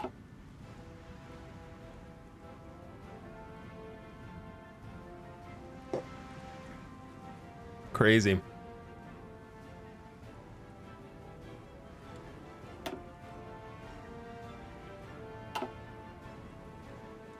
Meanwhile, for my next factory, we're gonna need support equipment. And then after that, we will need at least one on trains. We're gonna need towed artillery as well. And I'm gonna need trucks, but it's probably gonna be support equipment, then a second on guns, then a third on something else. Oh no! The capital of the Republic of China, Nanjing, has been occupied by the Empire of Japan. Despite fierce resistance from the walled city's Chinese defenders, Japanese troops managed to capture Zhongshan Gate and fought their way into the city. Sporadic gunfire can still be heard and several fires are raging in different parts of the city. But most surviving Chinese forces have either withdrawn or been captured. Along with the capture of Shanghai, this is a significant victory for Japan. Oh no. Meanwhile, in Philippines, we are currently experiencing a gold rush, and it couldn't have come at a better time. Our domestic supply has become entirely saturated. Luckily, the world is hungering for gold. The global population emerging from the Great Depression are hungry to more tangible icons of their own wealth. I don't know what that sentence means. And there is nothing more tangible than gold bars. They are hungry to more tangible icons of their own wealth. Maybe 4 instead of 2. They are hungry for more tangible icons of their own wealth. Okay. Modify our industry by consumer good factory factor minus 10%. That's huge. And shake an economy by another. So this is like a 15% off the consumer goods factory factor. So like this guy that we had already chosen just got more powerful. And then shake an economy got a little bit less damning. So we should see some effect from that in the form of a 15th factory, but we'll see. All right, and then from there, we should have unlocked the ability to go down the Nationality Act versus open borders, but the ad is starting, so I'm gonna let the ad start first so I can read these. I'm gonna take a BRB while the ad is playing. Just giving you a heads up that it's coming in. Somehow it's been 5.5 hours already. What resolution? I play it just 1080p normal.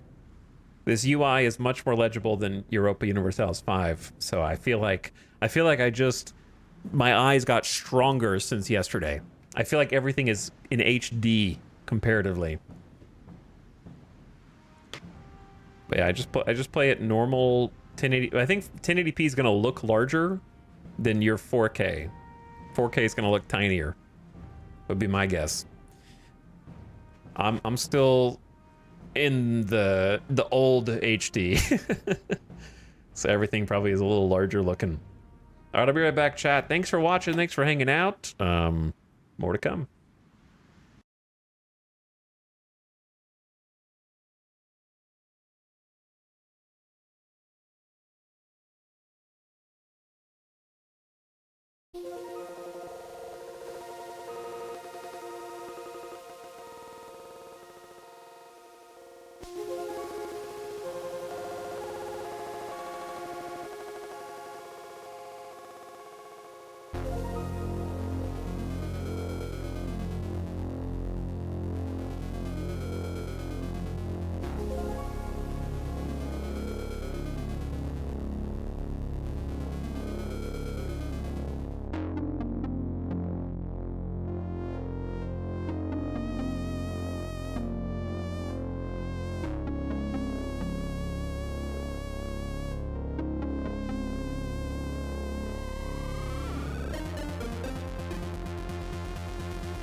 Okay, we're back.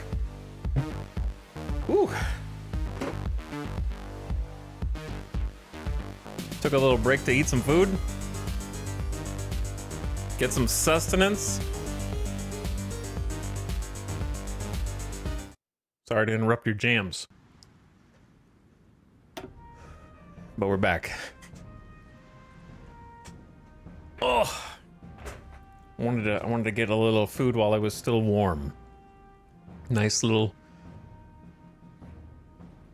kind of like a turkey, sweet potato, broccoli, cheese medley. Good stuff that Alice made. I didn't make it. I have no skill. I should upgrade my ringtone. You guys have ringtones? You don't keep your phone on silent all day, every day, like me? You don't keep it on, like, at most vibrate? That's the most sound that my phone ever makes, is just a small vibration noise. I don't even know what the ringtone sounds like.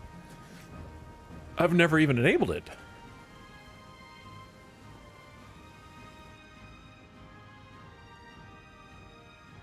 Okay, let's look. The Nationality Act. The United States are enacting the Nationality Act, which revises existing laws on citizenship, including those concerning Filipinos and their status in the U.S. It clarifies Filipinos are recognized as U.S. nationals rather than U.S. citizens, allowing them to live and work in the U.S., but without the full rights of citizenship. How the hell did we even get away with that? Open borders. Give me your tired, your poor, your huddled masses yearning to breathe free. Despite American attempts to limit immigration, we do have control of our own borders. We should seek to establish ourselves as a safe haven for those persecuted by war or for race, religion, or any other reason. So, open borders leads to Chinese observers.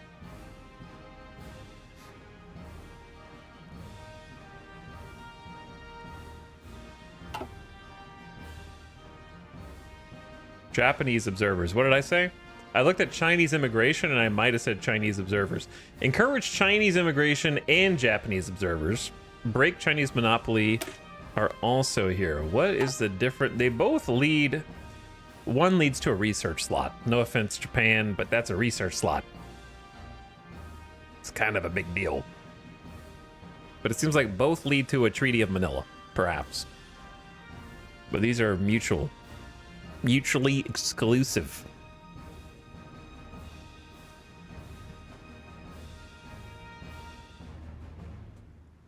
Nope, but I have calls I have to take for my job. Okay, I didn't say you don't use the phone. I said, never mind. Never mind. Can't wait to play the new DLC after work. How is it so far? Well, we're in the usual war hasn't even started for us yet, even though I've been playing for 4.5 hours. I'll let you know when the campaign's done. But the focus tree seems neat so far. Of the one, this is the only focus tree we looked at. I didn't even look at Japan's. I'm sure they've already like cordoned part of it off. You know, like when you select something and it kind of hides the rest of the focus tree. So I haven't seen what their focus tree looks like to start with. And I didn't really look at anyone else's. But we might do a communist China run. Possibly. See how this goes first.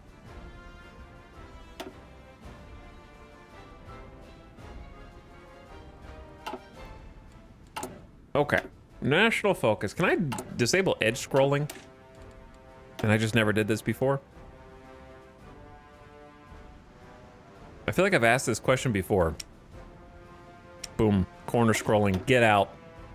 Get out. I never use corner scrolling. I thought I already turned that off. But it seems neat so far, Hummus. The new changes of like the whole faction screen, we haven't really got to experiment with, but it looks cool. And then ditto for the new naval changes. Haven't really got to play with them yet. So Nationality Act is a requirement for the Educational Foundation, which I kind of want. How do we get encouraged Chinese immigration if China is gone before we can pursue? If China just loses before I even get this national focus, you know what I mean?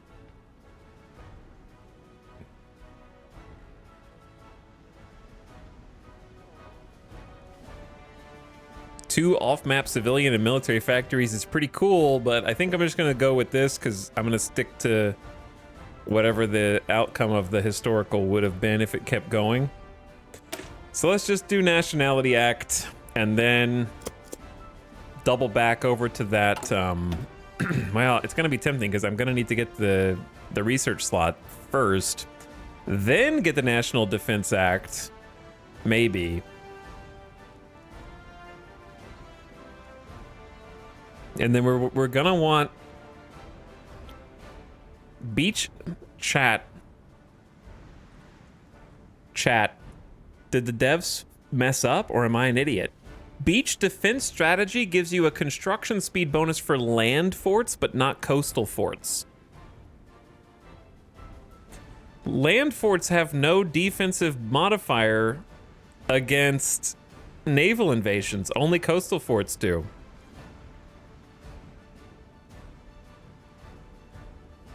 Am I missing something? It's called beach defense strategy.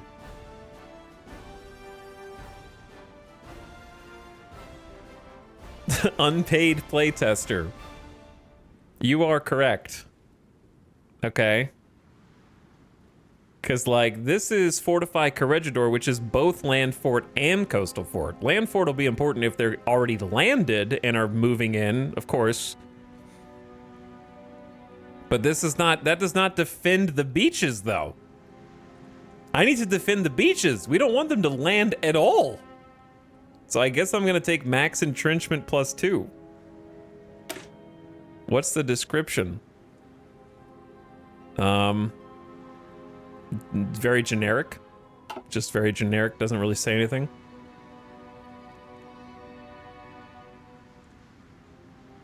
Yeah, I think this is supposed to be coastal forts.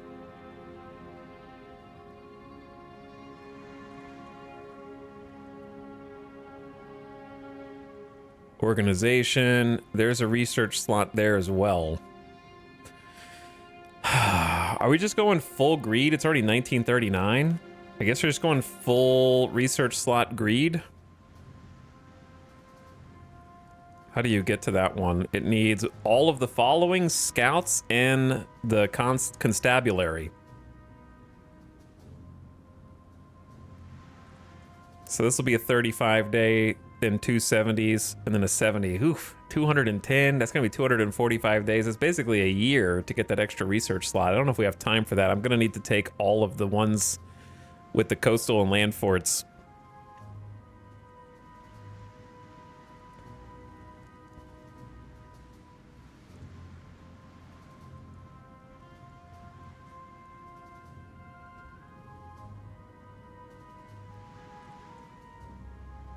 I think it's referencing the historical debate about how to hold the islands, but I don't remember the details. I think they wanted to set up strongly in the forest, basically. What? Well, I mean, that's not...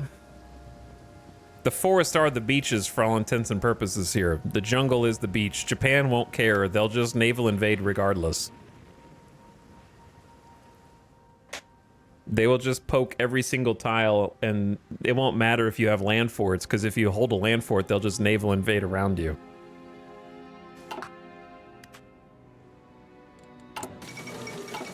Aftermath of the Chilean earthquake.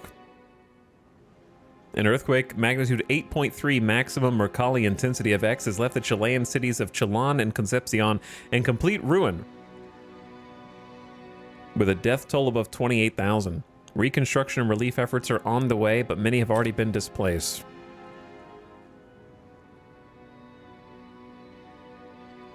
It seems like an oversight. Like, I get the whole defend to the last man idea, but if they take supply hubs, you just lose to attrition. Yeah, you'll just lose anyway. You have to hold the beaches and you have to hold the supply hub. And the supply hubs are naval bases. So, you gotta coastal fort them out. Hey, we got our second military factory. We got our second one. At last. Huge. Yo, huge, dude. 2.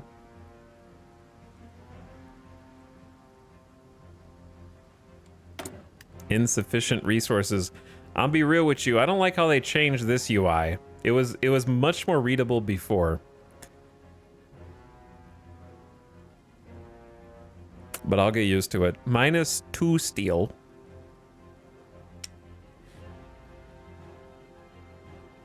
-2 steel. So we're probably going to want to do this. Because we're not going to be able to rely on trade for steel because they're going to cut off all of our convoys. This is going to be the real stupid part. How am I supposed to live with no steel? We're just going to have to do that and then start getting excavation.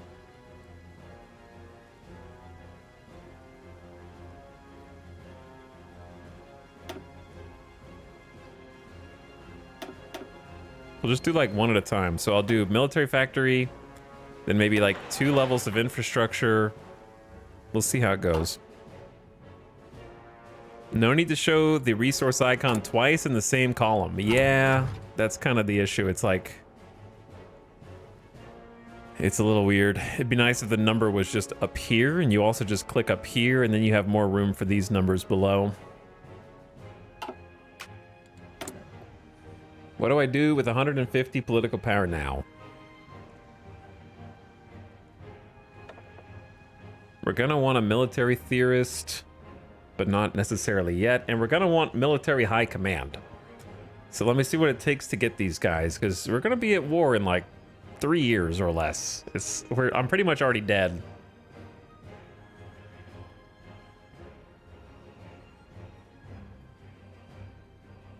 It's like 2.5 years. Yeah, we're almost dead. I'm trying to pivot over now.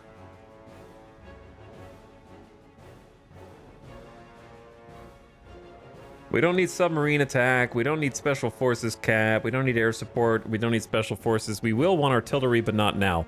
So I guess just the army logistics guy is the only guy that's useful. So just go ahead and pick him up.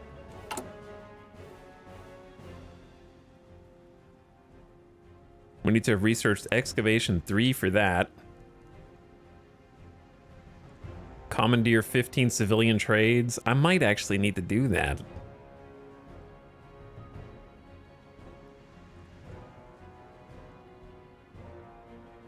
Oh yeah, cooperate with the sugar barons. I forgot about these decisions. Our sugar production is very profitable. We could obtain funds to cover our growing defense budget without making cuts in spending. Gain 200 XP for our commanders. Fund officer training course with sugar. Add planning skill 2, army XP. Planning skill's not gonna matter, man. I need defense. What am I gonna plan?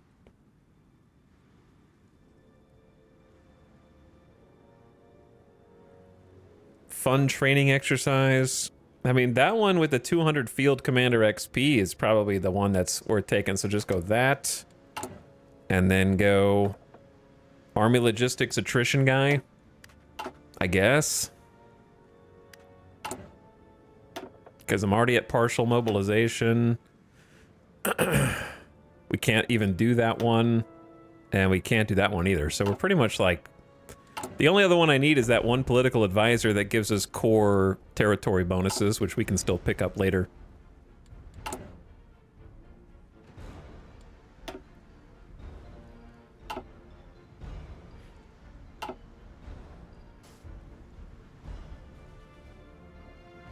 Maki Roll, thank you for the Prime sub earlier. Sorry I missed it. What's up, Maki Roll? How's it going, dude? I saw Mr. Elephant Head come back for 9 months. Appreciate both of you. Thanks for subbing. All right, we'll have a double research ping. We need to start doing excavation because we're going to have to supply our own resources because Japan's going to cut them all off. So I think excavation is solid.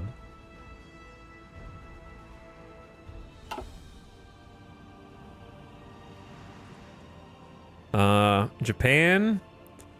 Why are you so efficient, man? China's already 60% to capitulation. Damn. They're gonna lose before they even do Pearl Harbor. It's crazy. All right, new military factory coming in here too. Hot. Radio. Radio gives us reinforce and coordination. So reinforce rate's what you think it is. It's just more people joining the fight from reserve. And then coordination is like focusing on the same target to whittle them down before going, instead of spreading your damage across multiple targets.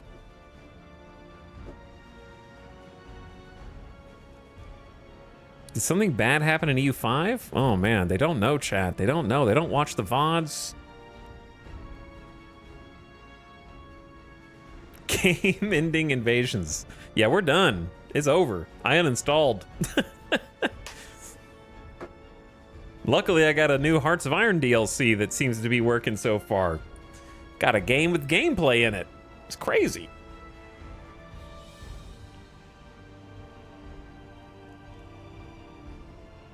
Unlimited spawning 4,000 stacks of conquistadors will do that to you. Yep.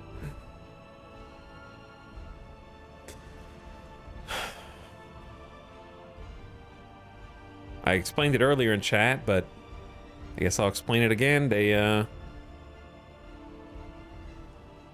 Aragon can summon for only 250 ducats a stack of 4,000 conquistadors that do not require travel or transportation via boat.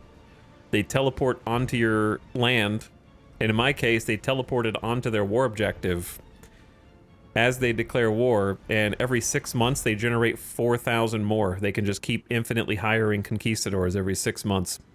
And then even if you do win, which you can't because they do not accept peace deals, but if you find a bug in the game that gets them to accept the peace deals, which they only can if they capture territory first that they want. So in one case, we beat them in battle twice, was enough to get positive war score, but then we had to allow them to capture their war goal, and then we negotiated peace and had to demand our territory back from them as part of the peace treaty. It was all bugged. So normally you can't even broker peace with them.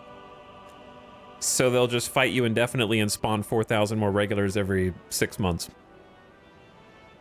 And just keep paying for them.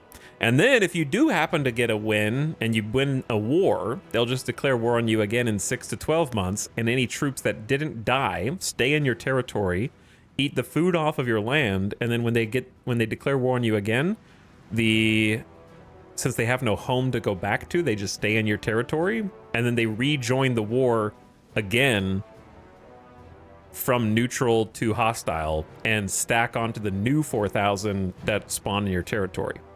And it just keeps going and snowballing forever. So I just quit. Thank you for the Prime sub, though. Thank you for dropping that. Yeah, it's not even a system or mechanic. It looks like something that was added to the game years ago and just never got updated. So it's just, it was unwinnable because even if you manage to somehow cheese out a win, like we beat them once or twice, they will just continue to declare war on you forever, every year, forever, without stopping.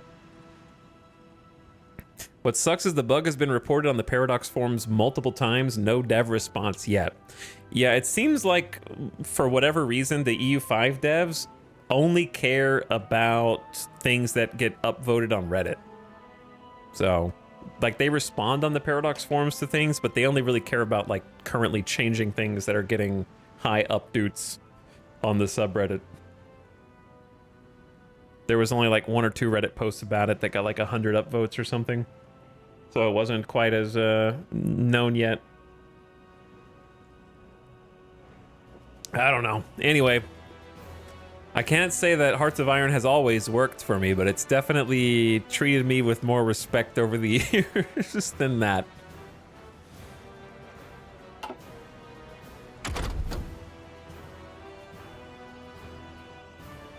Oh, I still need to get advanced machine tools.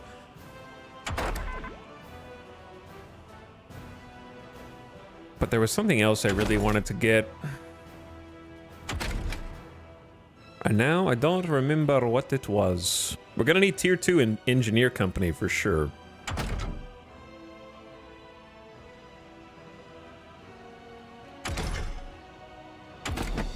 What? Oh, yeah, that's what it was. I wanted to get excavation. We're gonna need excavation. So I'll just use my 35% on that. And then... maybe I just need to go all in on excavation here.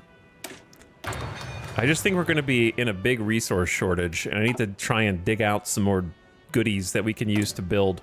Because I've got these military factories, but the military factories aren't going to have the steel to actually be able to produce anything. So, like, I think it's a generally good idea to just pump the infrastructure here so we can get a +4. I can trade for now, but I'm not going to be able to trade for long. You know what I mean? Like, I can trade elite just for now. I have to give them 1 civilian factory, and they'll give me 8 steel, but that supply line is going to be interrupted.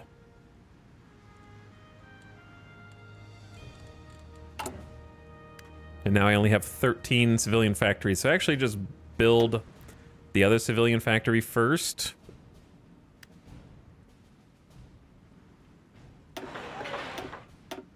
Then the military factory again, and we'll take the next military factory. We're gonna need arty, but I think I'm gonna need trucks and trains more.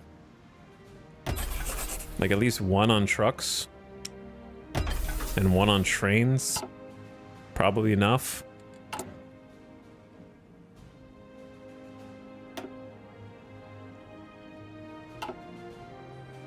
All right, Nationality Act time.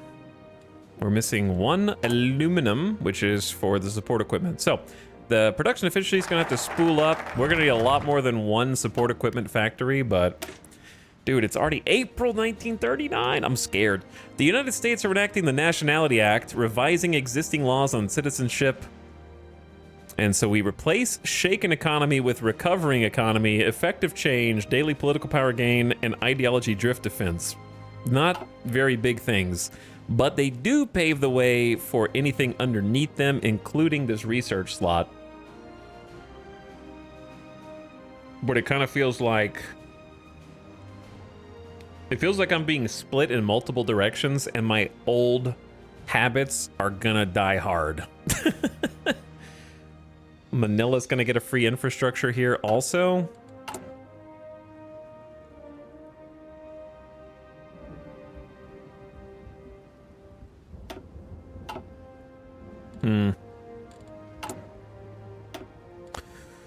Yeah, I feel like I'm being baited into getting the research slots when I should be focusing on defense and then just get the research later. It's too tempting, though. It's too tempting. Dispersed industry, more room for factories, more production efficiency, and more output. Okay, all good. And then we go from there to production efficiency cap up for everything.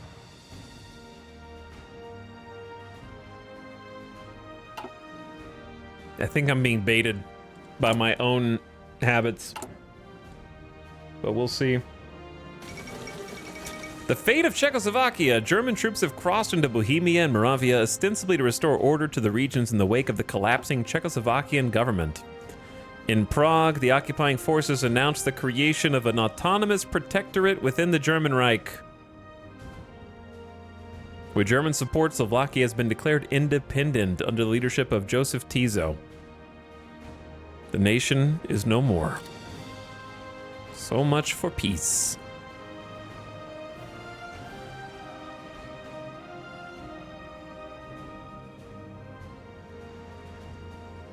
Bro, we are gonna be super dead.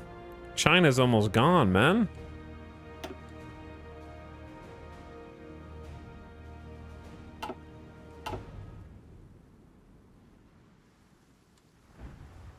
Fighting in the mountains out here, over the rivers. I haven't even started building coastal forts.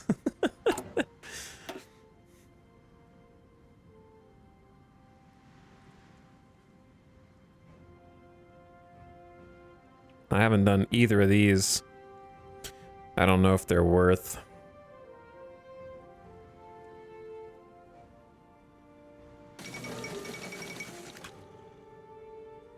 King Zog submits to Italy. An ultimatum has been delivered to the Albanian government, and Zog has abdicated. He's abdicated.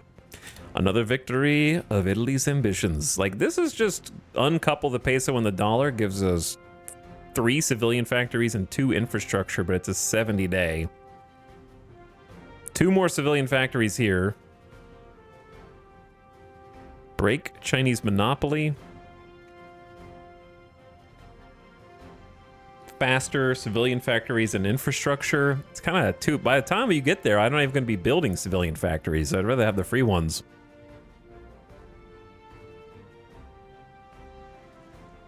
And I really need to do the rest of the defensive things, man.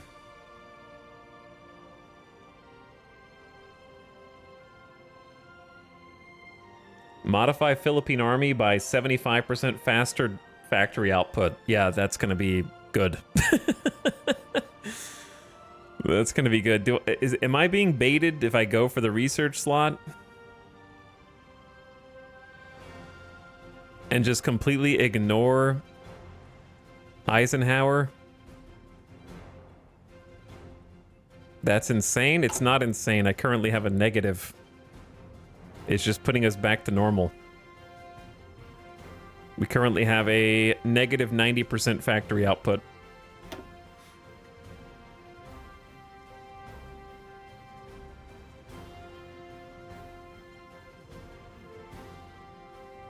Eisenhower will stay in the Philippines. We get free generals, political advisors.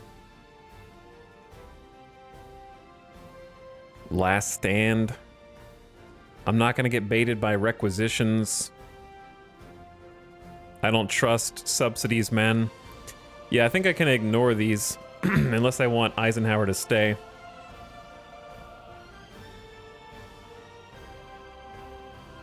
He'll be active in this country and remain in the Philippines and cannot be recalled by the US. I need this stuff over here.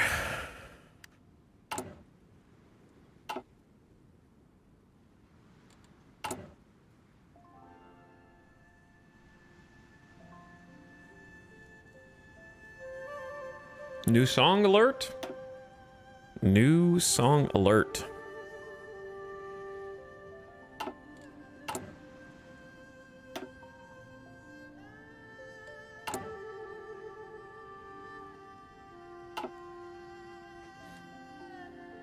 I'm curious about the coal mechanic. Does it affect limit of factories you can have? So it's just affecting your... It's energy consumption. So you have to have coal. Coal generates energy, and more factories equals more energy demand. So it's just a new resource that you can trade for or you can extract. And then the higher your mobilization law, the more energy your factories consume. So war economy needs plus 25% for all factory energy and plus 50 for total mobilization. So it's a limit on factory maxing.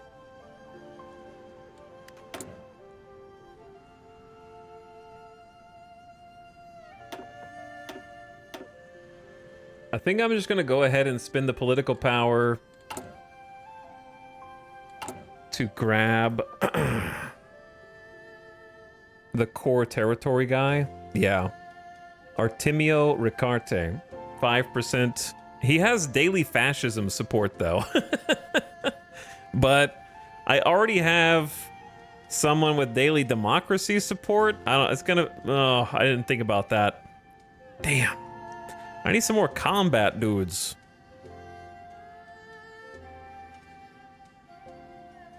Local resistance, this guy.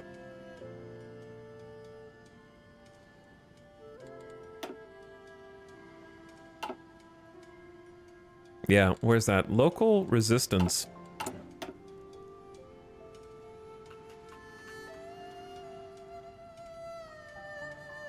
Oh no, that's all the way down there. That's if we surrendered. Oh no, that's if we're dead. Coconut scientist? Yeah, it's a coconut scientist. You never seen a coconut scientist before?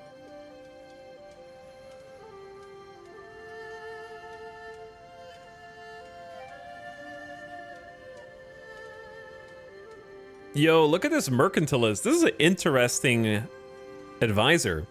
So you lose 2 resources per trade. Instead of 8, you get 6, but you gain 25% resource gain efficiency and get consumer goods factories. That's a really interesting, because that's probably going to be us. So maybe we just sit on that. I'm going to hold the political power for now. Just going to hold it for now. I don't think there's anything that immediately benefits us.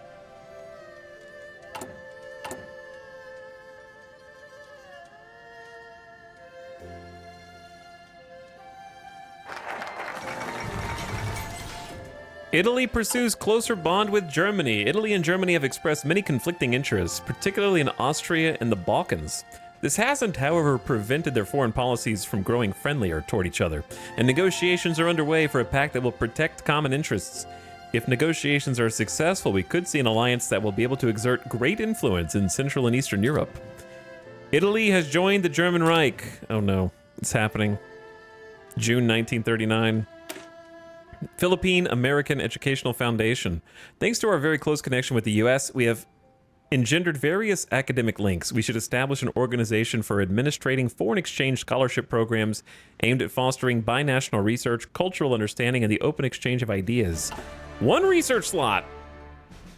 Okay, now it's time to pivot and go National Defense Act. 35 days, we've got it down to its minimum. It is down to its minimum.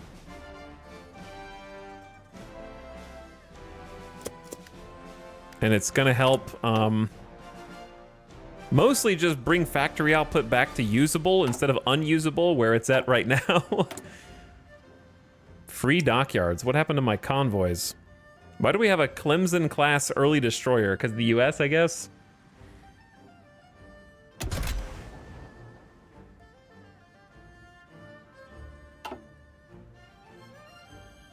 What's the point of building these at this stage? With 2 dockyards. Probably isn't one.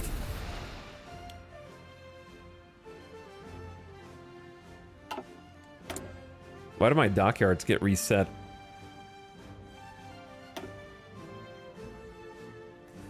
New research slot. 4 research slots. Very, very, very, very, very good. Very good. I like it a lot.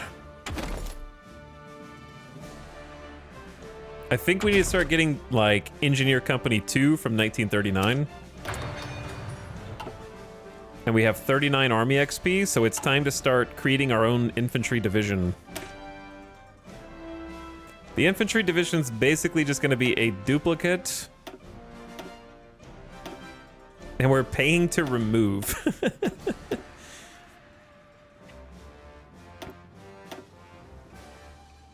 It's already costing 20. We just don't have that many troops and we don't have that many guns. So I'm trying to get like, I don't know, 4 isn't going to be enough.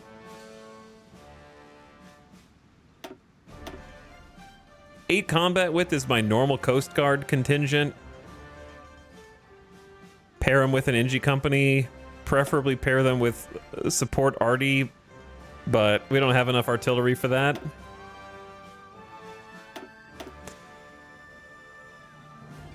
We just don't have that many guns and that many troops, you know? So I feel like I have to do like an 8 combat width.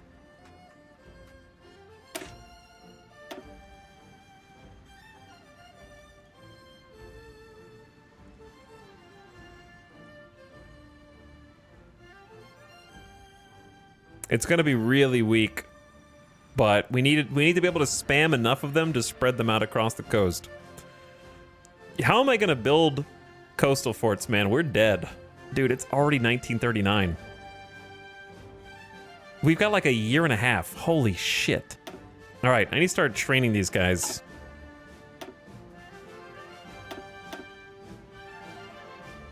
We don't have enough support equipment for them, but that'll have to come later. 410 infantry equipment each, and I only have 3.3k right now. Oh my god, I'm dead.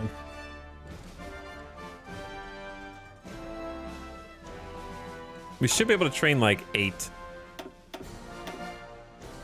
Maybe. That's not gonna do it, but I'm gonna start getting them out. We need so many more.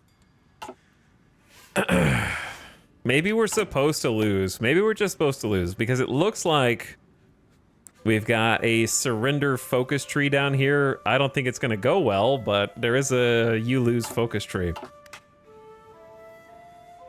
Can Daddy Warbucks USA help? My sweet summer child doesn't know what happened in history. Chat, do you think MacArthur will help us? This is different, right? It's different. The Molotov-Ribbentrop Pact. Diplomats from Germany and the Soviet Union concluded what observers are describing as a historic agreement today with the signing of the Molotov-Ribbentrop Pact. Named after German Foreign Minister Joachim von Ribbentrop and his Soviet counterpart, Vyacheslav Molotov, this non-aggression pact stipulates neither side will ally itself to nor aid an enemy of the other. Foreign diplomats warn that this treaty effectively gives Germany a free hand to wage war in Europe without fearing Soviet intervention. This can't be good.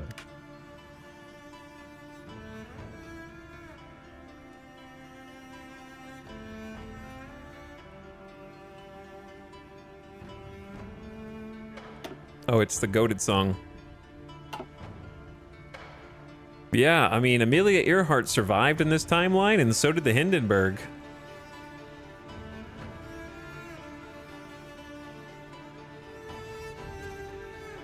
So what could go wrong, right?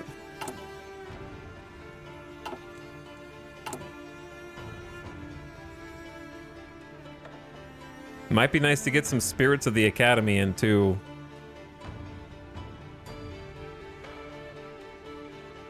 like engineering tools or some such. Maybe I went too hard on the economic stuff.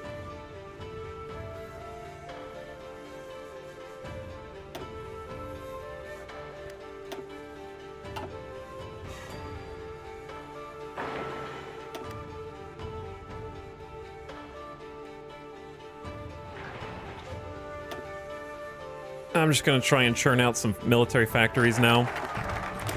National Defense Act. The National Defense Act was passed in the 21st of December 1935. Oh. And with it the sum of 16 million pesos allocated to the armed forces of the Philippines. All that remains now is to determine how and where to spend this sum. Oh shit, Cox is taking the stream down. They're taking me out, man. I got red bars. Come back, internet.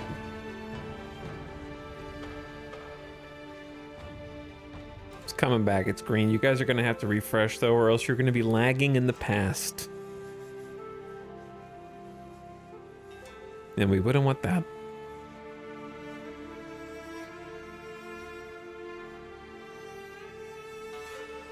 Basically, we were supposed to have invested in this 3.5 years ago, but I just invested in it now. I'm sure that's fine.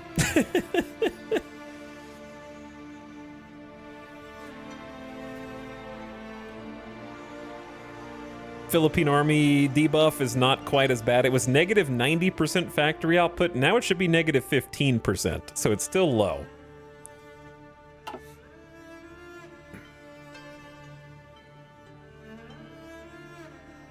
I don't think I have time to get a 5th research slot, to be honest. But militarize is good because factory output, training time, and recruitable population.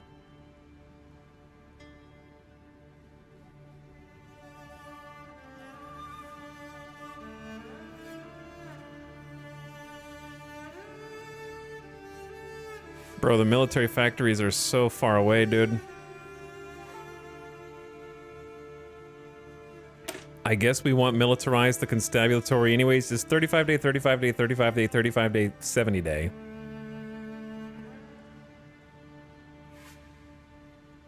So I need to make sure I have at least 140 days. We don't have that much time, dude.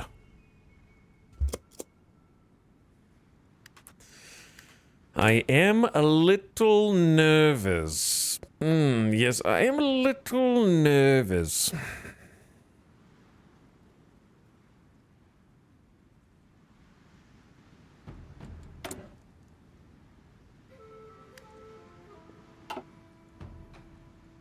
Kind of just save the political power for now. So let me see. Philippine Army now has a negative 15% output, so we should be actually able to make guns. Instead of like 1.5 or 2 guns, it's 15 guns a day now. Okay, that is better. That is better, but I need some factories, bro. I'm building them. We got another military factory coming in now. I mean, trucks are important, but like... we need that 3rd infantry equipment because we got 200,000 manpower that needs guns.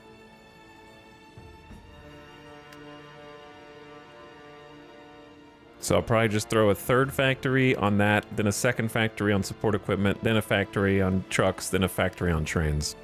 See, we can take trains if we need to from the civilians, so this is like not as important.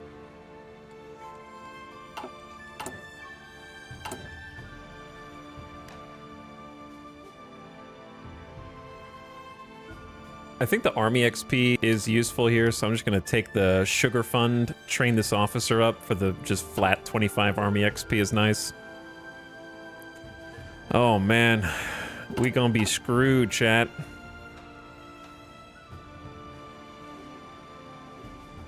I'm not ready, man. When do I start making forts?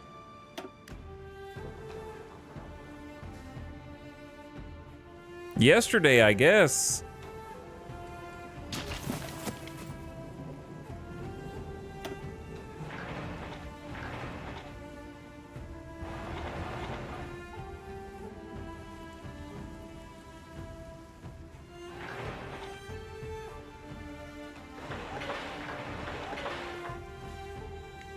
Start with... bro, we don't have enough for this.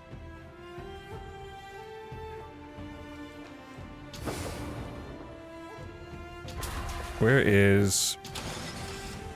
okay, so our steel's the most important thing on the besides the capital. So is this the steel spot?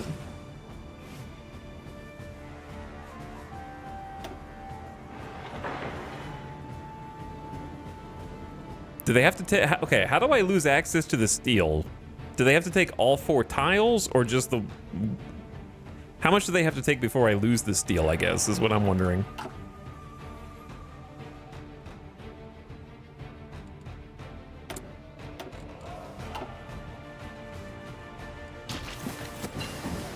Anybody in chat who's playing Hearts of Iron 4 Philippines Historical who's actually won? You did it? There's resource gain efficiency. I'm going from that over to basic fortification. Some good music, man. They have some bangers in this for sure. Max land fort and coastal fort levels +1 is going to be very necessary.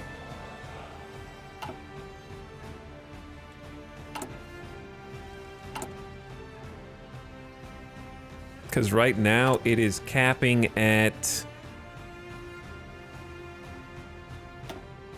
level 6. We could definitely go higher than that.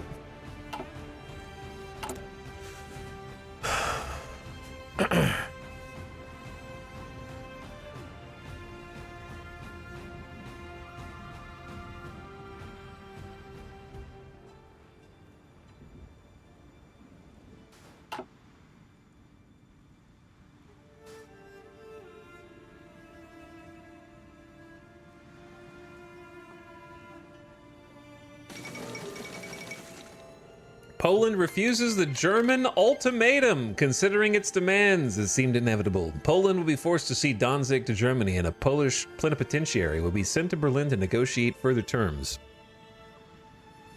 Ignacy Mościcki pointed to the German Reich's recent actions when stating it was obvious Germany would not be satisfied with Danzig alone. German and Polish forces are prepared for war. And reports are already coming in of clashes on the border. Once again, there is war in Europe. They have ignored every warning. The Reich has declared war early. It's August. It's not even September. That's going to be us. Poland has joined the Allies. So now France is historically pulled in.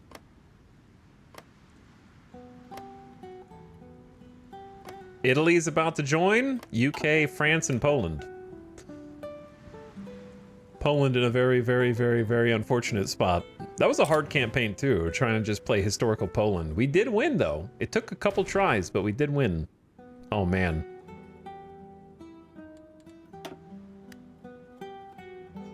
Man, yeah, new soundtrack goes good.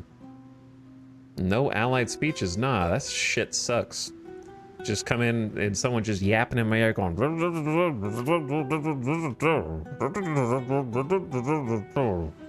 No, I uninstalled it because even if you turn it off in the music player, they would still do the speeches even if it was disabled. So I had to go and literally like take the package out from the launcher. No, we don't mess with that around here.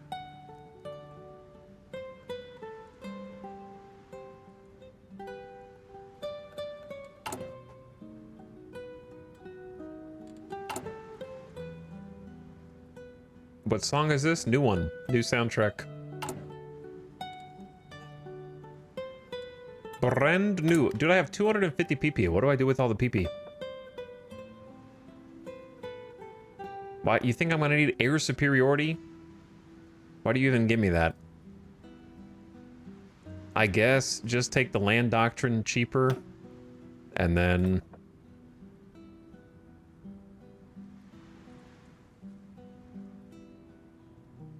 How do I get, we can't get local resistance.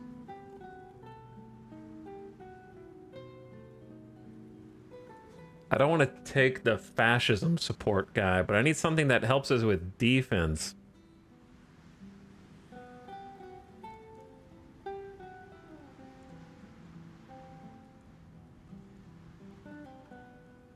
None of these do that don't have fascism attached.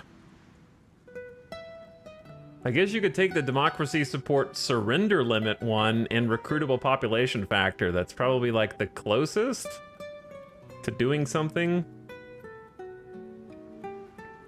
Oh yeah, I was gonna take the resource gain guy.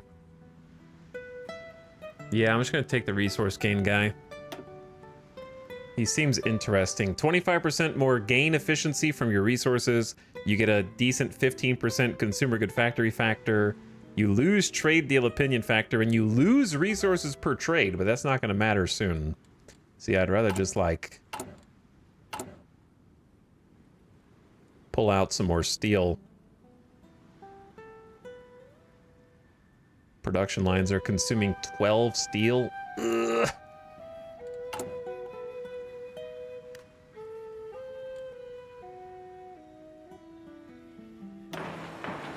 Well, I'm going to try and extract some more.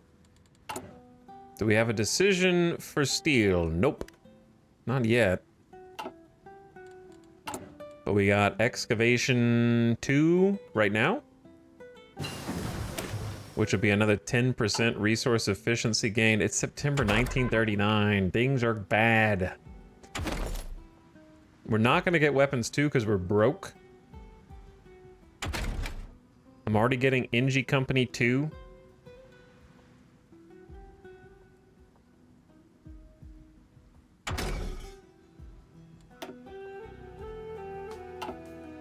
I don't know. It's all bad, man.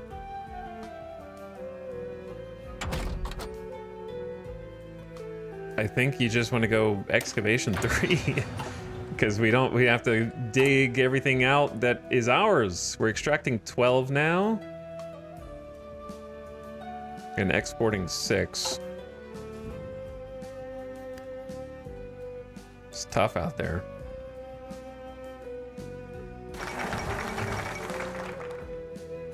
The fall of Warsaw. German forces advancing in Poland have succeeded in capturing Warsaw. Sporadic fighting continues in Praga in a few districts, but organized resistance seems to have ceased. The Polish government reportedly evacuated the city as the first German units entered Warsaw's suburbs, and their present location is unknown. Fighting against the German invaders continues in other parts of the country, but the loss of the capital is a serious blow to the Polish war effort.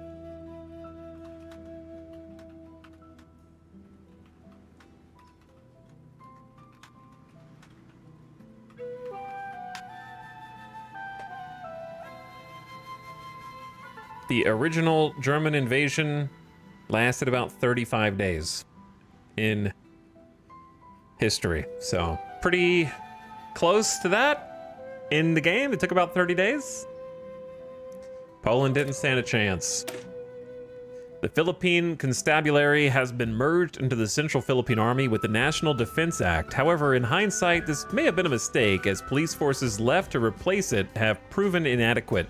We should instead re-establish the constabulary, but leave them equipped with military arms and training so they can both serve our nation and protect it. Philippine Army gets faster training time, more recruitable population factor for, that's going to be good up here. Get some manpower in the pool, and more factory output, also good. We could do factory output again and training time again, but we got T-minus 1 year. T-minus a little over a year, slightly over a year. Add 1 free Special Forces branch specialism. Or start taking War Plan Orange. This is gonna take like 140 days.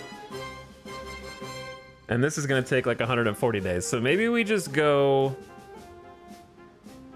Scouts into research slot into full defense. I don't know what else to do there. 5th research slot could be useful though. Or maybe I'm overvaluing it. We got 2 factories on support equipment. And we got surplus guns.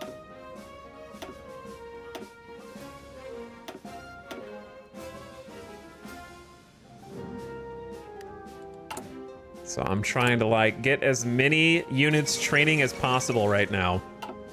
Poland has capitulated to Germany. We are spooling up. Getting the forces out there. We need the tubas. We might need the tubas.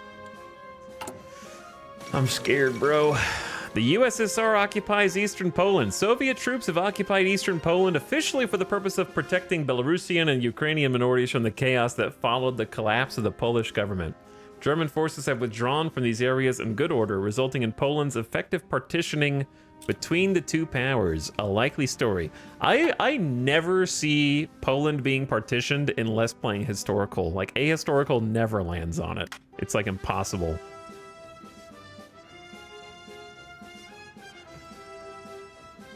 Lithuania's like,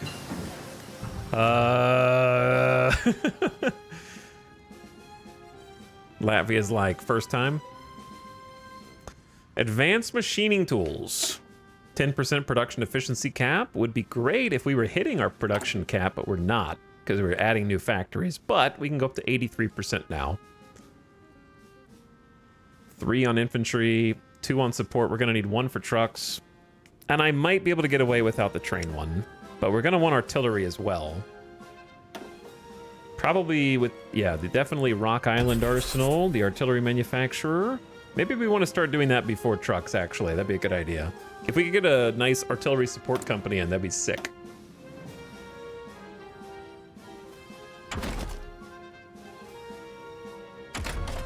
I'd say let's start on Field Hospital and Recon, probably. It's gonna be hard to cram that many support companies in. Could also just start doing interwar artillery. Yeah, let's just start doing the artillery. That way we can manufacture it.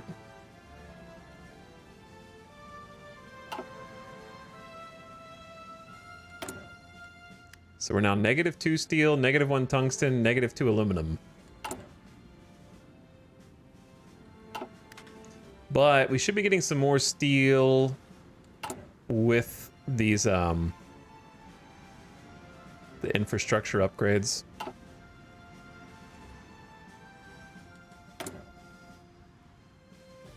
It's gonna be tough to get everything.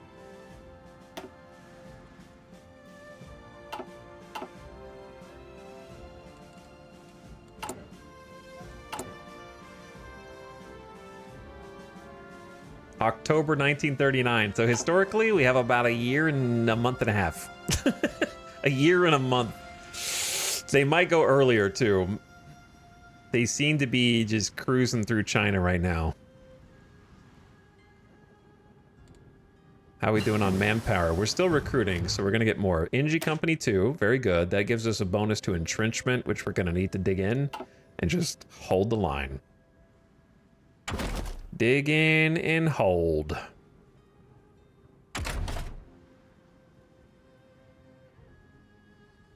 And then after that, I mean...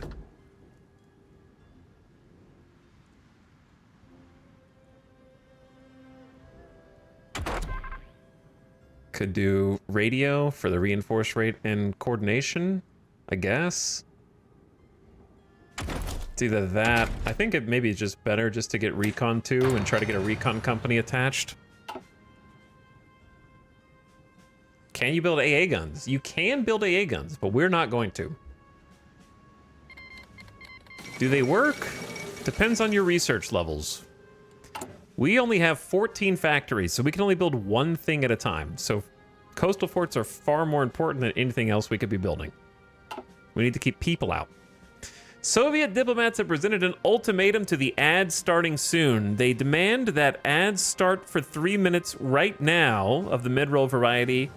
And despite a significant buildup of pre-roll ads on the border, Helsinki has rejected these demands, stating that not a single pre-roll will be given willingly to the chat aggressors.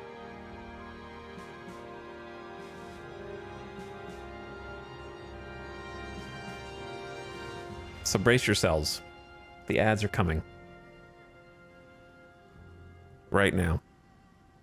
But the problem with being a small nation is we can only build one thing at a time, so we're already way behind. I need to get Omega coastal forts, and I need people to man them, and I need to keep out anybody who shows up on our door. And we're probably already way behind. I don't think I'm going to be able to keep all the islands, so we just need to focus on the northern islands, I guess.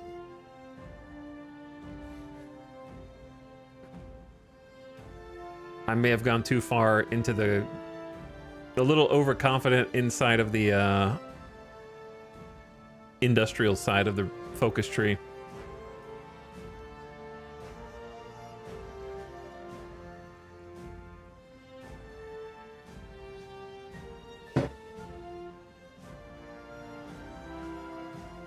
Are we warring yet? Somebody is. Not us yet, thankfully. We don't want to war yet. We're gonna lose.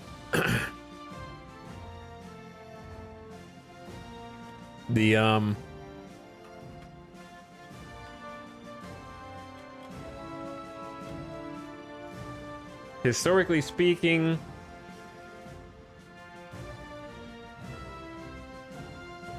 war was the, yeah, we in history, Manila took about 3 weeks to fall.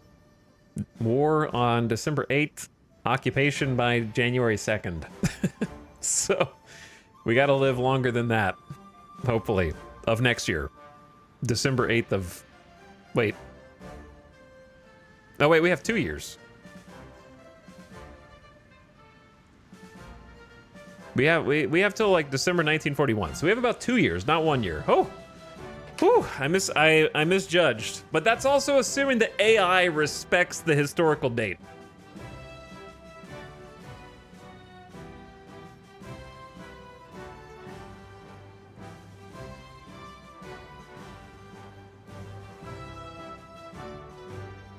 So they may go sooner.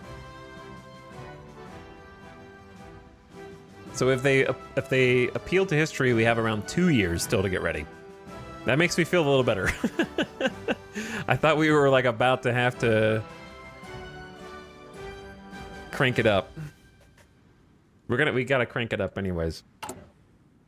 I'm working on infrastructure right now, which is gonna give us some more steel and help us build on those tiles. I don't know if we need to do some more factories.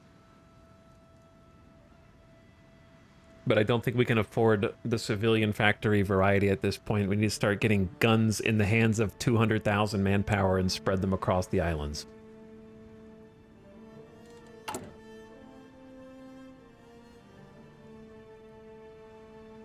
I'm also pretty sure that something got messed up. Did we just get 25 army XP from that, like, sugar thing? I thought it would be much higher than 27 if we did. But maybe I only had 2 and we just got plus 25. Welcome back from the ad. Welcome back. Finland is under attack by the Soviets and the League of Nations is done. Stalin openly mocked the League's inability to do anything and took his country out of the League, with other world leaders also questioning the point. If it can't prevent conflict, the days of the League are de facto over. Not totally unexpected. But yeah, we have 2 years to get ready, not 1. So we have more time. Not sure if I should be building any more civilian factories or if that's a total waste of time.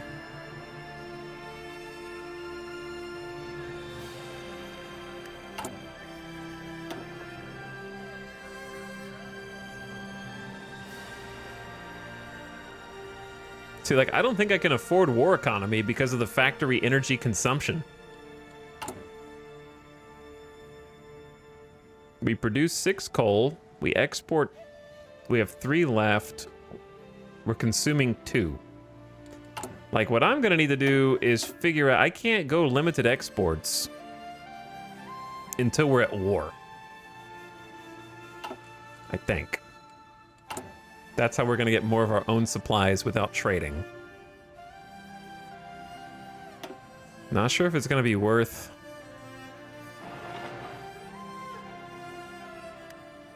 building another civilian factory or just focusing on the military. I'll wait until this infrastructure goes up first. So we're gonna get 3 more steel just from building up the infrastructure, so that'll help a little bit.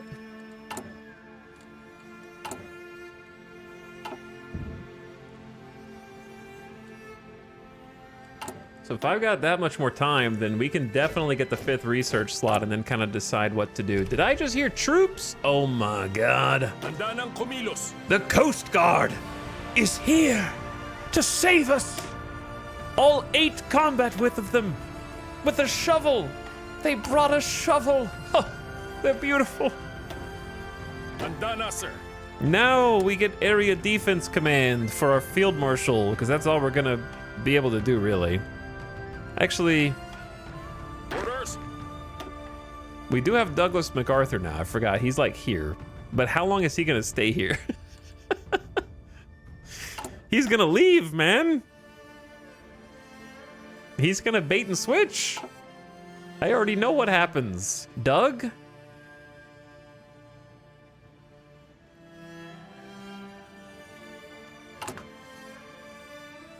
Ready to move. But yeah, I'm gonna set up an area defense, and I want you to guard victory points, naval bases first, and then eventually just all coastline. Supply hubs. And then we're just gonna left click different areas, and they will distribute the forces accordingly. Maybe we should have 1 general for this section and 1 general for like this section. There they go, marching off to their locations. We're gonna need a lot more where that came from. We got 1.5k infantry equipment.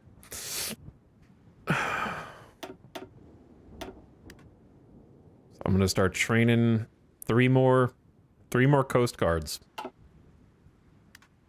If we had enough supplies, I would have them start training to build XP, but we just don't have the supplies. I might have them train a little bit later. Opo, sir. Oh, we had one more.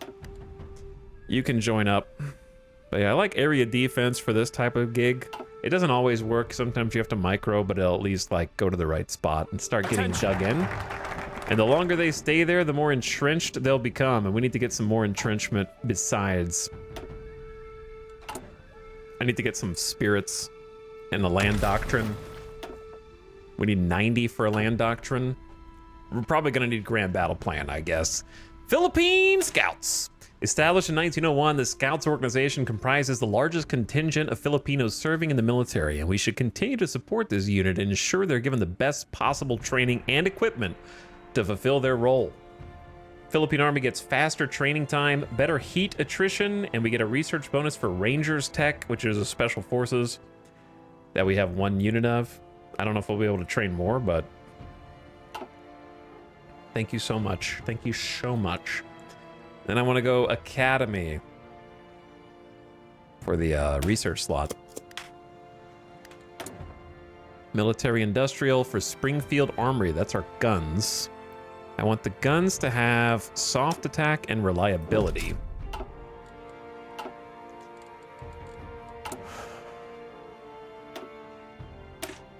Do I need to create a variant or did it auto upgrade? I think it's fine.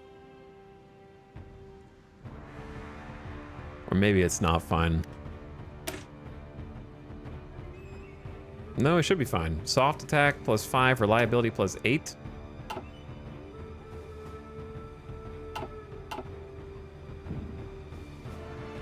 Hello, Arch. What's up?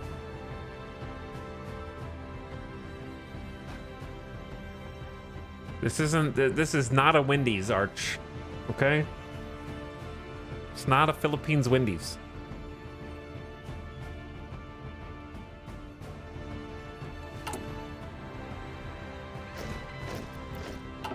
Ready, sir. Ready! Get to your stations.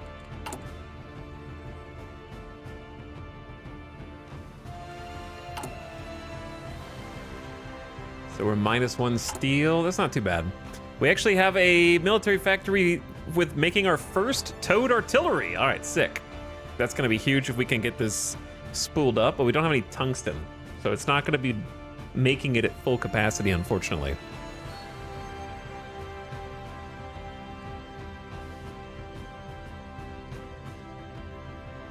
Can we just, like, ask the US for free shit? I guess we can if we go to war.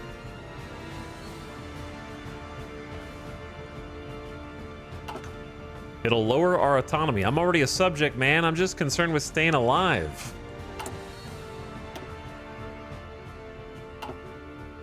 That's all I want. I just want to live. But it seems like we're getting guns out at a pretty reasonable rate, but we're not getting support equipment out because we don't have all the resources. But I say, let's go 4th on guns, 3 on support equipment, then truck, then train, and then that'll be pretty balanced.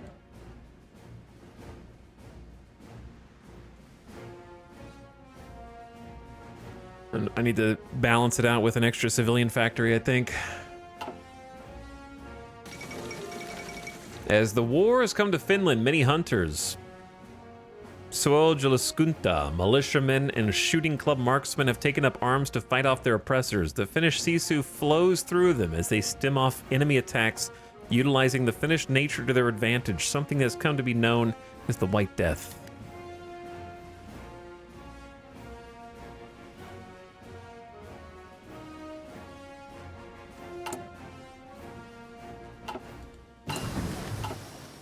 Basic fortification. So we can now have a higher maximum coastal and land fort level. I definitely want to research more of this when we haven't even built up to the current maximum. So I'm going to wait until we get closer to the current max. Let's start getting Field Hospital 2. Going to use our Ford Motor Company. It's going to cost me political power 0.1 a day to research it 10% faster, but I think it's worth. I don't really have anything else to spin the political power on right now, to be honest. I get a chief of Navy and chief of the Air Force, but that's not going to do a lot for us. Attention.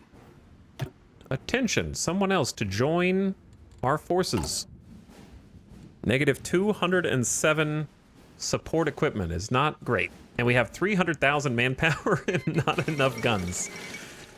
German interest in Scandinavia. The Reich has clear strategic interest in Scandinavia, both for bases of military operations and for the sake of natural resource import. The escalating conflict means there's very real threat to any resource ferried through the Baltic or North Sea.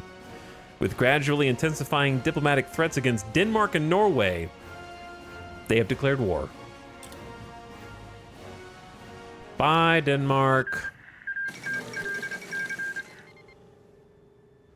Why did it go beep, beep, beep, and then instantly change songs?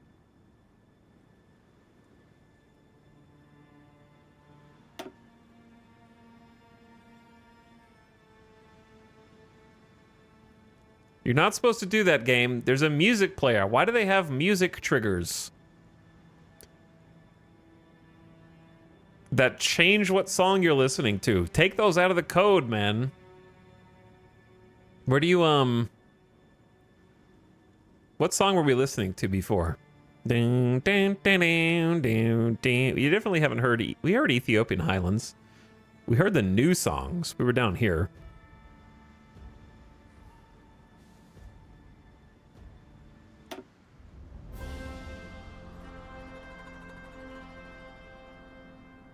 Oh, we were like down here. It was Tides of War. Yeah, it's down here. All right. Stop changing the music, man. The German Protectorate of Denmark and the United Kingdom have signed the White Peace. RIP. That was fast. Iceland declares neutrality. The parliament declared that Svein Bjornsson, regent in the absence of a king, and Bjornsson will manage the foreign policy of Iceland. It is de facto independent. Neutrality did not save Denmark. They have declared war on Norway. Norway has joined the Allies.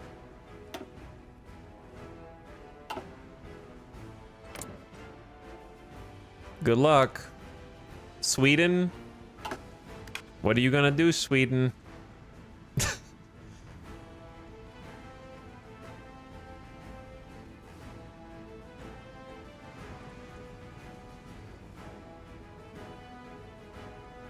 Sell steel, ball bearings.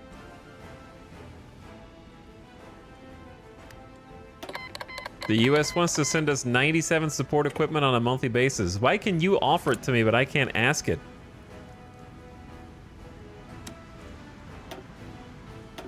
They will not accept infantry equipment or trucks or trains. You guys suck.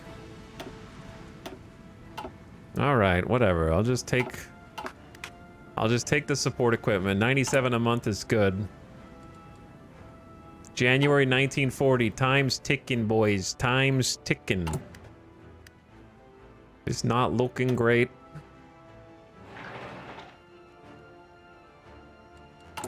We need more of everything.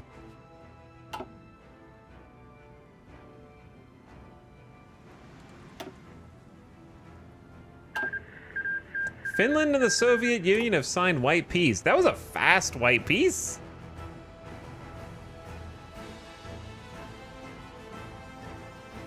Normally it goes on longer than that.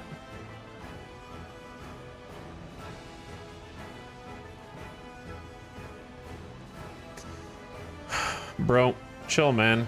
Go look up a history book, okay? German pressure toward the Benelux. Following the breakout of war with France, Germany has applied stronger diplomatic pressure than ever on the countries of the Benelux. With French and British backing, they are refusing to give in to the pressures. There is a reason to believe that if the German Reich is unable to get what they want by diplomacy, they will take it by force. Ever had a banh mi? You ever wonder why a normal Vietnamese sandwich includes a French baguette? Eh? That thought ever occurred to you? That would be an aggressive strike.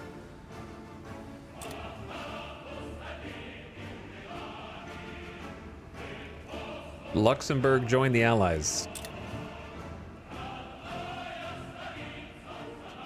They developed the baguette independently. Yeah, and Japan just randomly started playing baseball and eating fried chicken every day. It's a complete coincidence. Crazy how people on different sides of the world can just invent stuff at the same time. The German Reich declared war on the Netherlands. The Netherlands has also joined the Allies.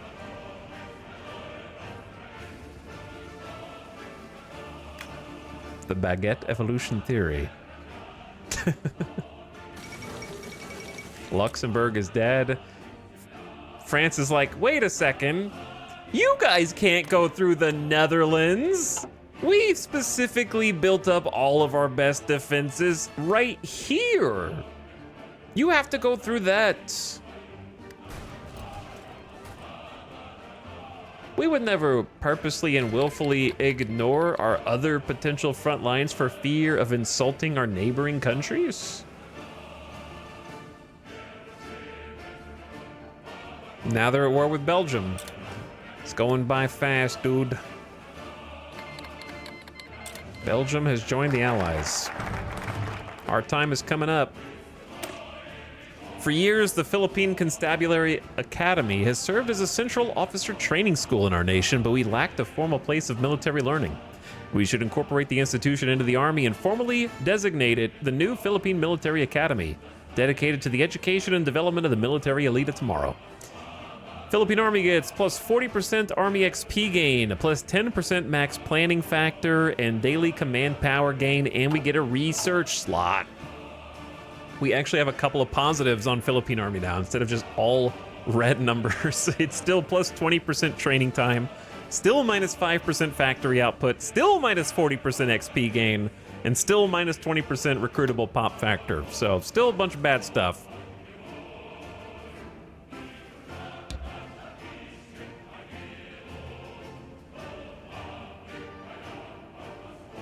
What do I do with the rest of my time?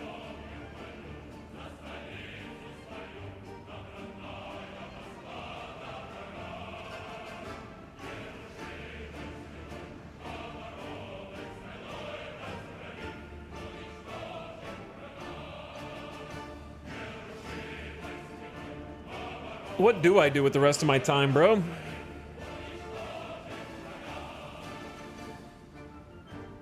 Eisenhower is worth a 100% cost reduction for land doctrine. Oh my god.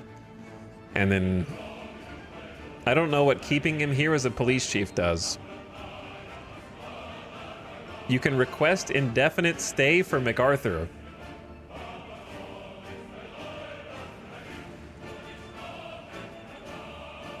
And get new generals. Or I could take the quick invest. These are 35 days.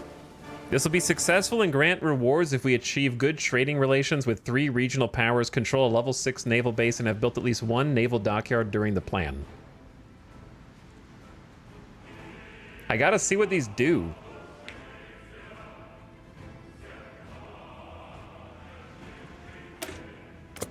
I gotta see what they do.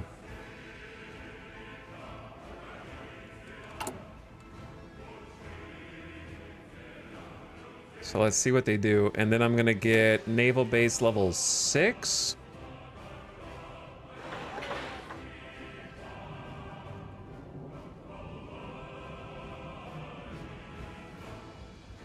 I think it's a level 5, so that'll be level 6.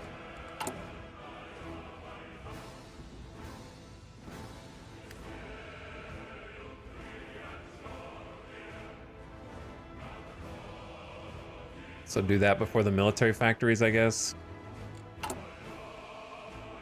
And then what is the other 35-day investment? Will be successful and grant better rewards if we achieve... Are these the same?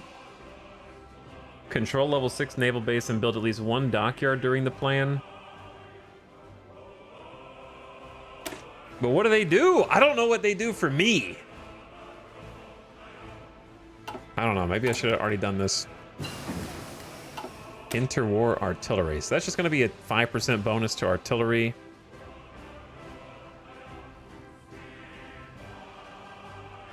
Why do these have a separate... What is this? 10% bonus for motorized? And then we want improved artillery too, I think. Oh, I have a new research slot. Yeah, we just got the 5th research slot. Hell yeah. Feb 1940. It's time to research so I can research more research. Definitely that one with the 5th. They canceled the Lend-Lease. They just offered it to me and then they canceled it. What are they thinking?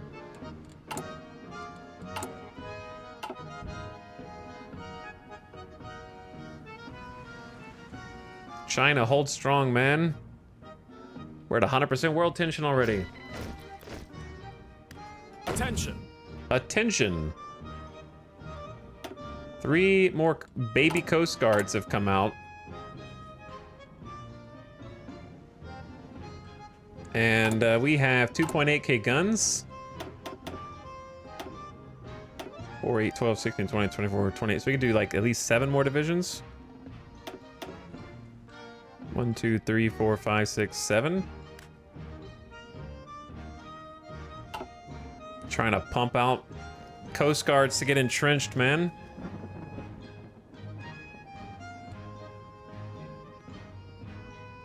Attention. Attention. Netherlands has capitulated. The Dutch government has gone into exile.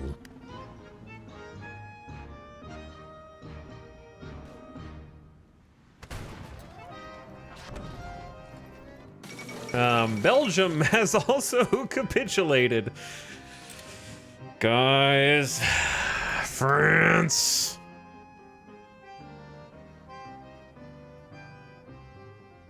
They're going straight to Paris. Who put your capital on the border with Germany, man? You could have stashed it, like, somewhere more in the middle.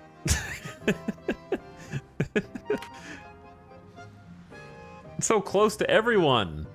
Both of them. You know, did you guys ever realize that, like, the UK and France, through all their historic wars, maybe they just put their capitals closer to each other so they could just keep fighting easier. They're like, yeah, I don't want to have to walk all the way to Scotland. You know, I don't want to have to walk all the way to Marseille. So why don't we just put them nice and close so we can just duke it out over the centuries?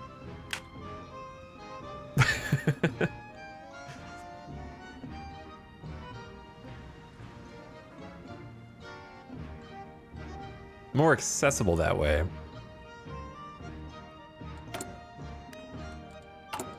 Okay, so we now have a level 4 infrastructure in the Central Islands. So the steel production is looking a little better.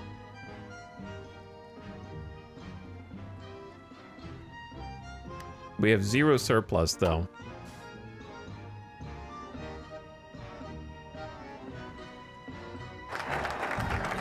All right, what does this do? Although individual investment into our nation is very much appreciated, to really make the most of the capital, it should be maintained in a centralized fund, managed by those who really know the economic realities here in Philippines, so they can properly direct it.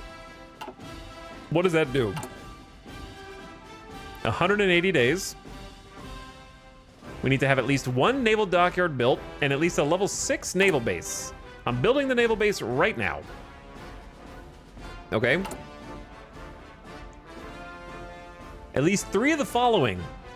At least 50 relationship with France, Australia, China, Japan, Netherlands. Okay, why the Netherlands? Because they're here. Dutch East Indies. Okay. So let's do Dutch East Indies. Improve relations. Okay. And then France is gonna die, so who cares about them? Maybe Australia. Australia and Imperial Japan, just because it'll be even funnier when they declare war on us. No, okay, let's do Australia.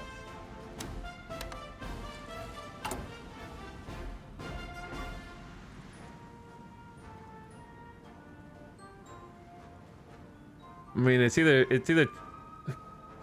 wait, not the Dutch East Indies. It has to be Netherlands. Shit. Okay, so I think I have to do a different one. Whoops.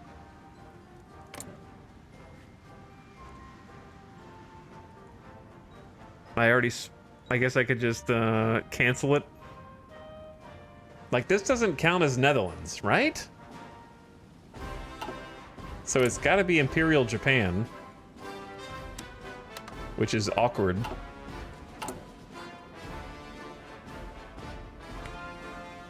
And then I guess China, and just hope China doesn't capitulate in that amount of time. Okay, I guess that's the play. Should I just go... I can't do this one yet. The other one has to be not active. All right.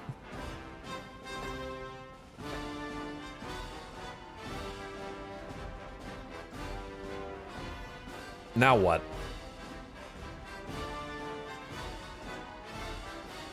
Requires all of the following. Whew. I guess the factory output and training time one is probably the best.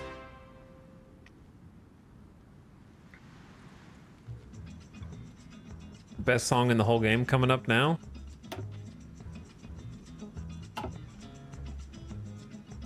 Or just the free factories. And the consumer good factory factor. Oh my god, that's like 3 factories and infrastructure. It's gotta be that one. 3 civilian factories and infrastructure. It's gotta be. It's too juiced.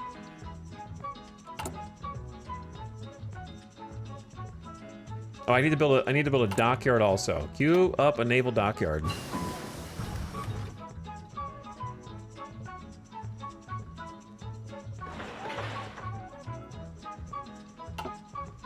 Recon Company 2? We don't have any recon companies, but when we do, they'll be better.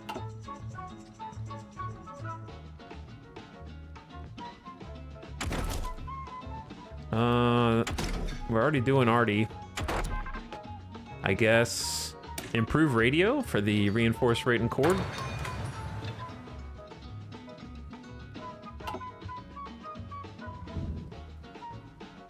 Maybe they will hesitate before stabbing us in the back.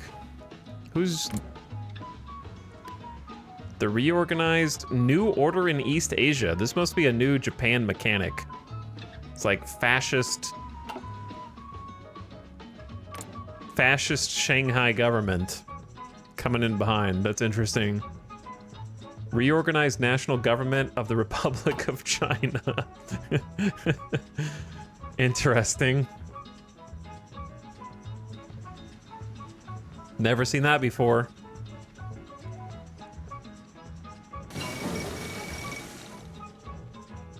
Paris is done. I was right not to try to raise rep with France. Now they are Vichy France. While fighting still rages elsewhere in Free France, reports have come in of the German troops entering Paris.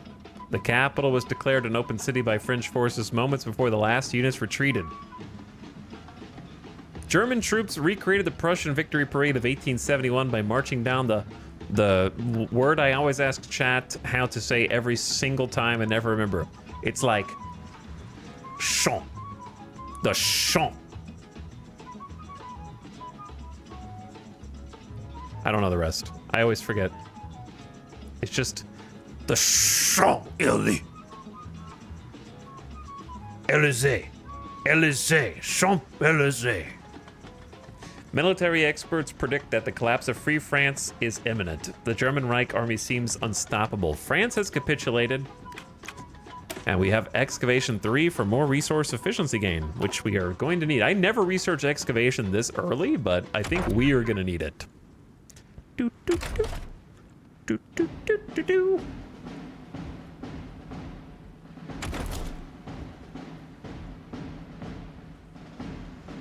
Maybe just Rangers 2 and do some Ranger Special Forces.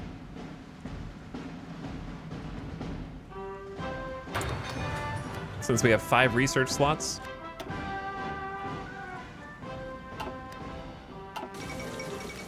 The death of Rudolf Hess. Deputy Führer Rudolf Hess was killed yesterday when the Royal Air Force intercepted the heavy fighter he was flying off the coast of Scotland. The exact nature of his mission remains unclear. Although Hess was an accomplished pilot, he flew alone and his airplane does not appear to have been armed. His remains were recovered by British authorities, but a state funeral with an empty coffin has been scheduled in Berlin. Hitler was reported being visibly distraught by the death of his old friend.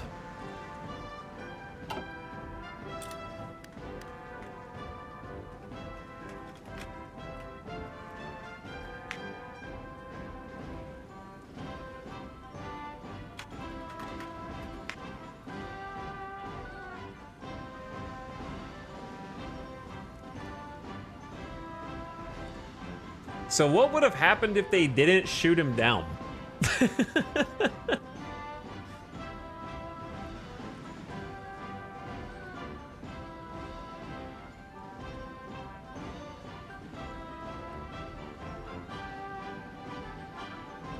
Nothing? Okay, well, let me explain.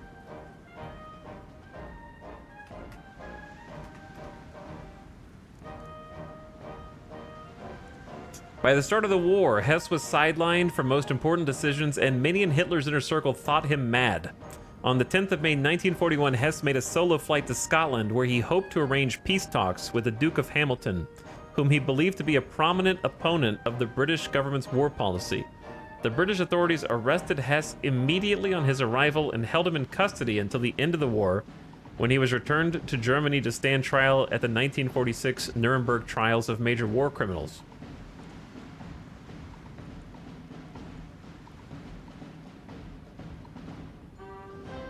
During much of his trial, he claimed to be suffering from amnesia, but he later admitted to the tribunal that this had been a ruse. The tribunal convicted him of crimes against peace and of conspiracy with other German leaders to commit crimes. He served a life sentence at Spandau prison. The Soviet Union blocked repeated attempts by family members and prominent politicians to procure his early release. While still in custody as the only prisoner in Spandau, he hanged himself in 1987 at the age of 93.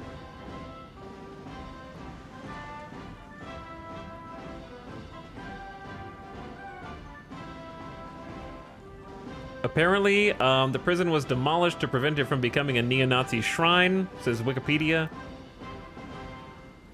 His grave, with the inscription, "I dared it," became a site of regular pilgrimage and demonstrations by neo-Nazis. In 2011, authorities refused to renew the lease on the gravesite, and his remains were exhumed and cremated, and the gravestone was destroyed.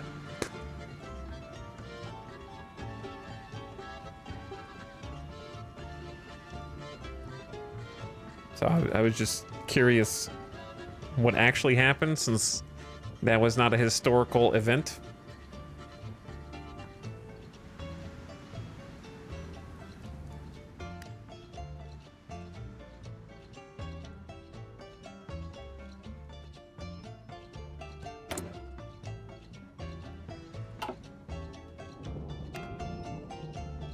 So funny, just destroy the whole gravesite.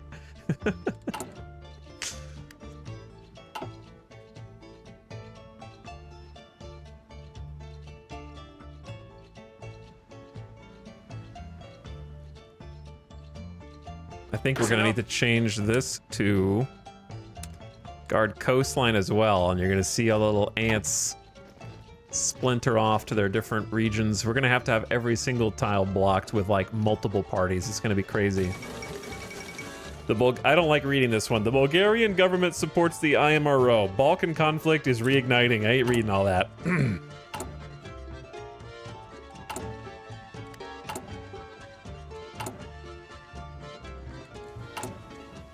The way the sentences and the worded verbiage is structured is weird to read, and I don't like reading it.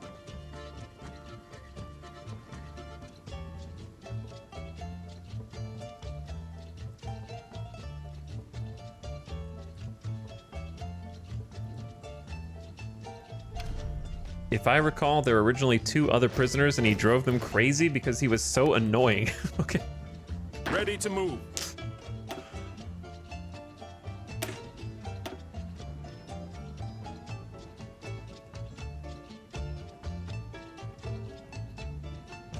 How many special forces are we allowed to recruit? Can't be that many, right? We have 24 capacity. It's not that many.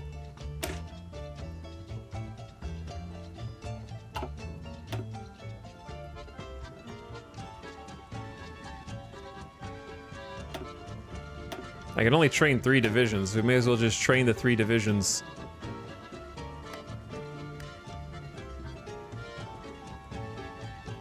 We have no infantry equipment. Soviet-German trade agreement. The Soviet Union and the German Reich have signed a commercial agreement.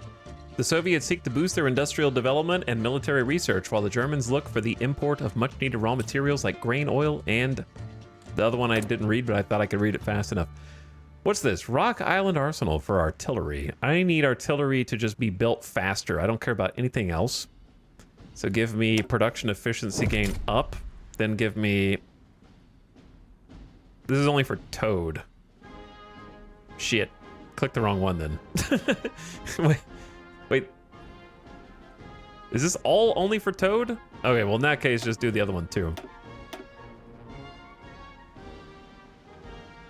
Is all artillery Toad artillery? Am I stupid? I guess it is. No, it is. I'm stupid. All right. Brain not work so good. We also get a free Ranger Doctrine, right? Is it free? No, it's going to cost me 45. I'm thinking of a different perk we haven't unlocked yet.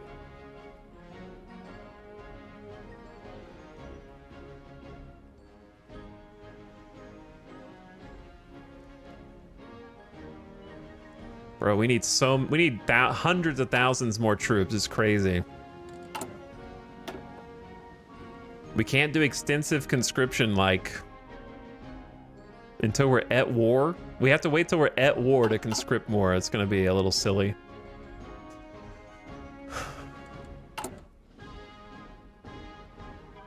All right, so we've got rep up with the 3 nations. We've got a level 6 naval base, and we need to have built at least 1 dockyard, which is in construction right now. It'll be done 7th of June, so we should accomplish our goal. What do I get? What's the reward? Oh, it's pretty good. It seems pretty good, actually. We get 3 civilian factories and 3 military factories, so it is worth. The problem is I don't know if I'm going to have time for plan 3 before the war breaks out, so we'll find out. Field Hospital 2. Trickleback and war support. Okay, so we have level 2 field hospitals. That if we can get them into our... We're not using these right now because I don't have enough support companies. I mean, support equipment. But when we do, I'll be able to slot them in and we'll get 30% trickle back of injured back into the manpower pool, which will be nice. What do I need to research? What am I forgetting? What am I forgetting? We can't do weapons 2. It's too expensive. We're getting some special forces. We've already got 3 support companies. I think those are the only 3 that we'll be able to really utilize. Won't be able to do armored trains. Maybe we need a war austerity train, actually. And just make the cheap trains. It's actually... This might be a good nation for war austerity trains. It's kind of true. They're cheaper, shittier trains, but you can produce them faster. So just forget about this whole train production line, I think. MIO for, what is this, trucks? Breakthrough. That's mechanized. I'm just gonna take the fuel usage down. And then fuel usage down again in reliability. It kind of sucks, but we're not gonna have any fuel either. We have 50 army XP, so I'm gonna go ahead and pick a Spirit of the Army. Planning and logistics is not it. These all are different traits that you can pick. You basically get 3 power-ups for the Army, 3 power-ups for the Navy, and 2 power-ups for the Air Force. So each one of these has a different set of cards that give you various bonuses. So for our situation in the first slot, it costs 20 Army XP. We have 50 at the moment, which isn't really a lot, but I think I'm going to forget about this if I don't pick it.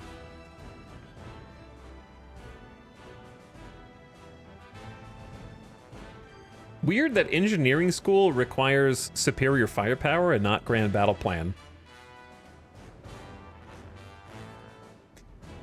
But out of these, I think it's just got to be tenacious defense.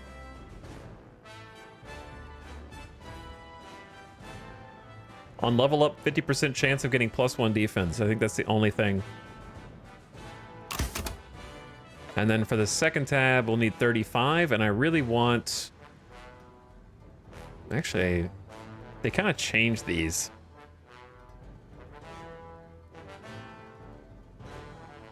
They did kind of change them. I don't think any of these are, like, essential.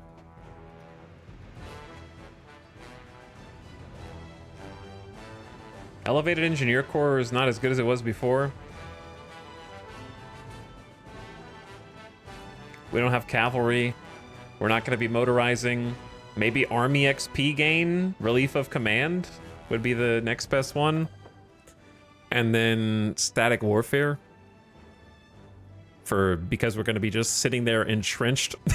If we can ever afford that one. That'd be my pick. But I need to save some Army XP so we can redo the division templates in the future. There's improved arty. So we're going to have to change our production lines to make the new artillery. But it costs the exact same amount as the old one. It's just a little slower to produce. But it's all better stats. Better defense, better offense, better anti-infantry. Worth just... It also has a longer snoot, which obviously makes it better. And then we probably just want improved arty upgrade for the soft attack bonus. This branch requires experimental... Those are like the special projects, which we're not going to do. All right, use the arty manufacturer. Resources are doing okay, and let's change the production line over. It's finally getting into full swing, and I'm changing it over. So it's going to have to build back up again. Ah, well. Formation of the Greater East Asia Co-Prosperity Sphere. No! With the proposed objectives of ensuring economic self-sufficiency and cooperation among the member states, along with resisting the influence of Western imperialism and Soviet communism. Fumimaro Konoe has today announced the founding of the Daitoa Kyoikan. I don't know how to pronounce that. Whether this is truly the objective of the Union or just another careful ploy by the Japanese propaganda machine is on everyone's mind. Fumimaro? Konoe? Never seen his portrait up here. That's new content. And then Wang Jinwei for the reorganized national government of the Republic of China. And then we got the Empire of Great Manchuria now. So this is Imperial Japan now.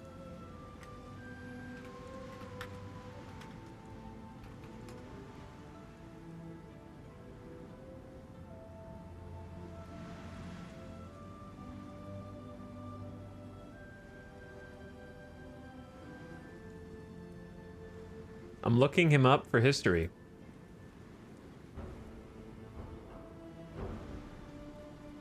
Bro, he died in December 1945. That's crazy.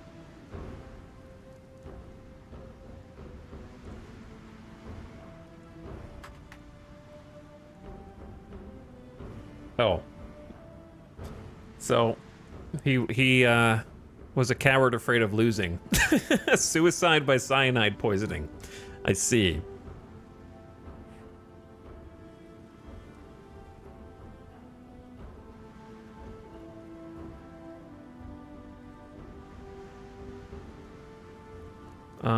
Let's see.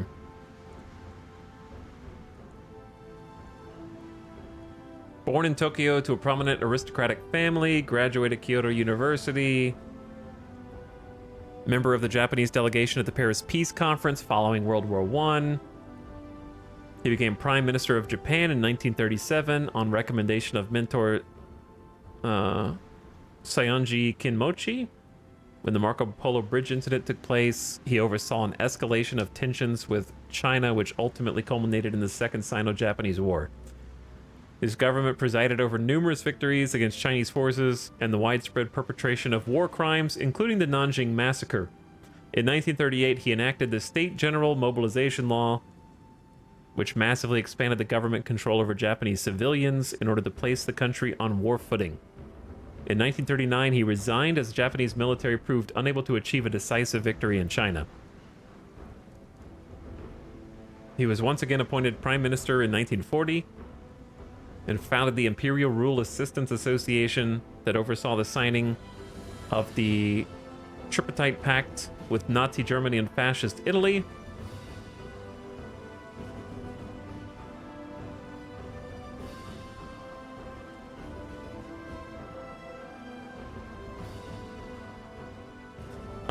Despite attempting to resolve growing tensions with the United States, a rigid timetable imposed by the military on negotiations and Konoe's own inflexibility set the two countries on the path to war.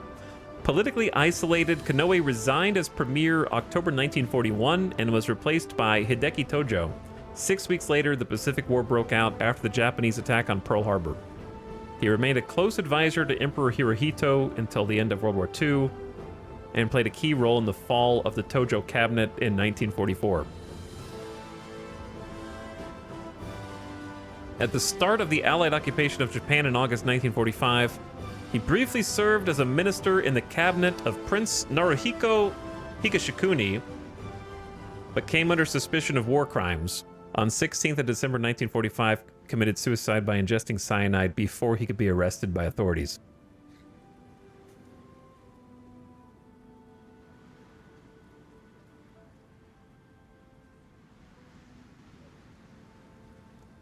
One of the main branches of the ancient Fujiwara clan. Wow, we just played as Fujiwara. It's my fault. It's my fault. I'm sorry. I didn't mean to cause World War II ripple effects down the line.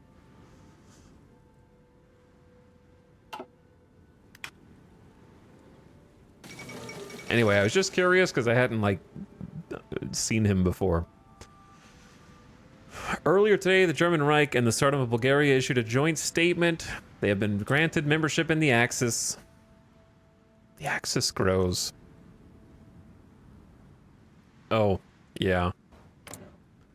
It's gonna be interesting to see how this goes. We haven't seen a historical campaign in a long time. And now,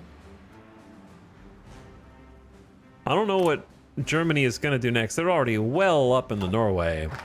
Like, the patch notes for the balance have made it more difficult for Germany to get into Soviet land. Snow is more punishing now.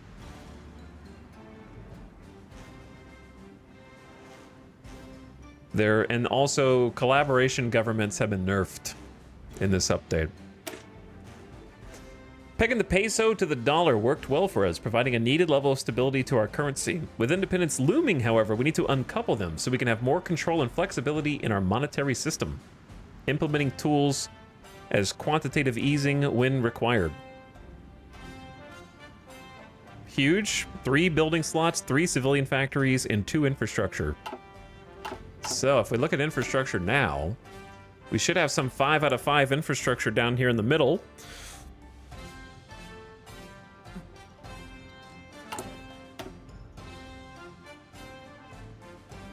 And then Davao? Davao's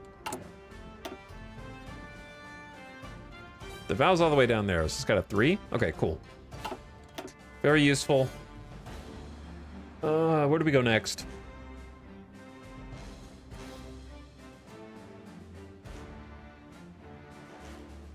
If I want any of these, then it would be Consumer Goods Factory Factor or the 2 building slots.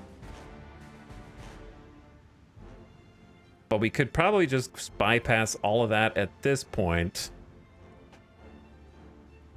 Oh, there's 3 infrastructure and 3 building slots there. It's pretty good.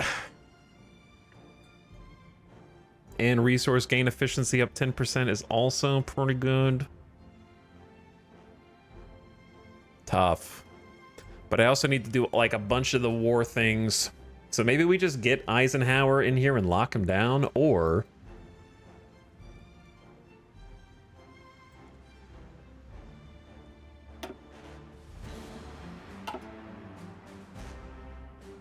How much time do I have? A year and a half, if that. Probably need the factory output and training time one. That's just solid. And then that's 7, 14, 21. Oh, Jesus. 15% soft attack and hard attack for everybody is pretty good. Yeah, maybe we just keep taking like organization 15%, army XP gain up, recruitable pop factor, 7, 14, 21, 28, 35. I don't know. That's like a whole year by itself. And then I need to do all these. This is going to be 7, 14. It's going to be like 140 days for these. But anything that makes the troops stronger, I think, is good. And then I'm going to need to go back and get that extra, that final investment after this one's done in 100 days. I don't know if I'll have time for it, but I got to try. Because it's like, the investment's pretty juiced. That's 6 factories. Norway is dead! Germany's in control! They took everything, dude. Oh no, we're at this music now, the ally songs. UK versus Germany. Don't worry, they have Canada. British Guyana, and the Belgian Congo and Australia to help. They'll be fine, probably. Snow being harder to advance into probably makes Grand Battle Plan better. Yeah, I could see that. Doesn't take too long to plan though. Ranger 2, so Rangers will have our, we're making some special forces. I'm actually training them for once. More organization and more soft attack. For once. Hello, United States say, we will give you support equipment. I say yes. I say absolutely. All right, let's start researching max coastal fort level. Up +1.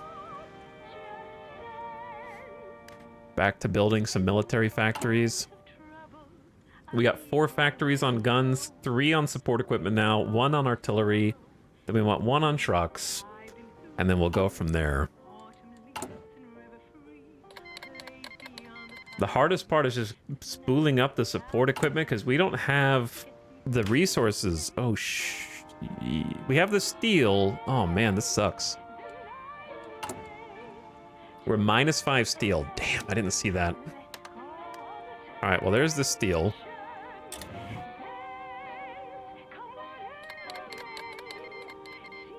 They canceled the Lend-Lease. AI never changes.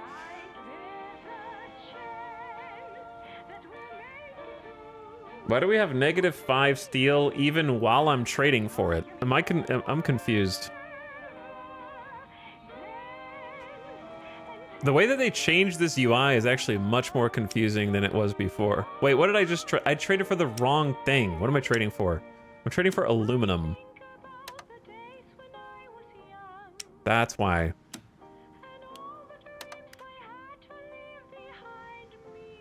There we go. We do need aluminum too, but that's gonna take like a civilian factory each. But I guess we have extra civilian factories now, and we're about to have more? Oh, we just got them. Wait, what? Okay, I get it now. I get it. So, the timed base event decision automatically completes if you fulfill the objectives. So I don't have to wait the extra 105 days. So it just auto-completed, and then we got all the factories from it. So we just got the extra civilian factories and the extra military factories. I'm looking at this like, when did I get a 4th and 3rd factory here? So that's great. All right, they're plugged in. So we're using 2 of them to trade, and now we got 17 building other stuff. We need to start building some rail. railway to different portions of the island are important, in my opinion. Like at least a level 1, because it helps your troops move faster.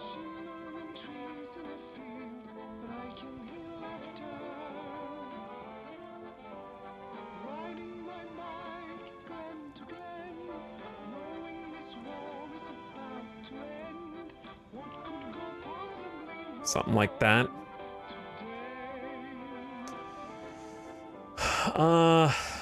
When do I need to start building just Omega coastal forts everywhere? I don't know. We need more guns. We need more guns. We have 240,000 troops and no guns for them. It's getting a little silly. So just cranking out some military factories is like top priority right now, I think.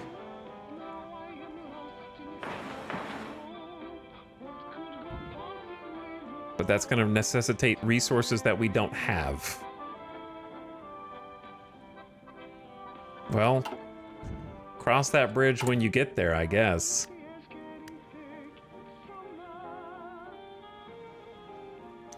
Is there national focuses that build rail? This unlocks a decision to establish new railway branch lines and establish a reserve transport fleet and some other stuff. So maybe I just chill on the rail for a bit and see what that does.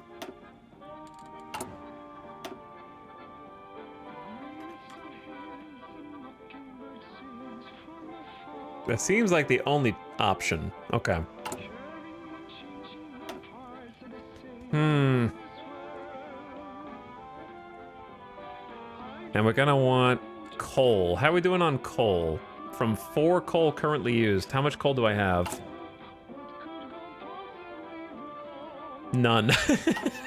Okay.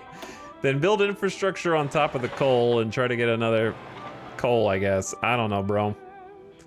It's tough out there.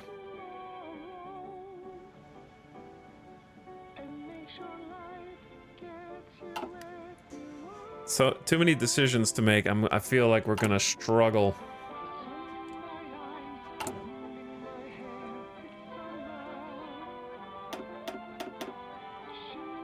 Get 4 more Coast Guard divisions in training.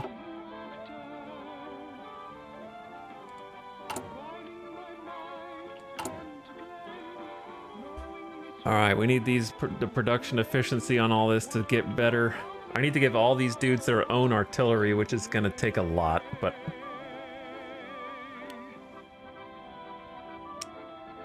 Let's go 5 guns, 4 support equipment, then 2 artillery.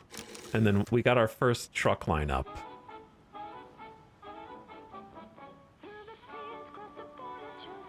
I don't think we're gonna need that many trucks.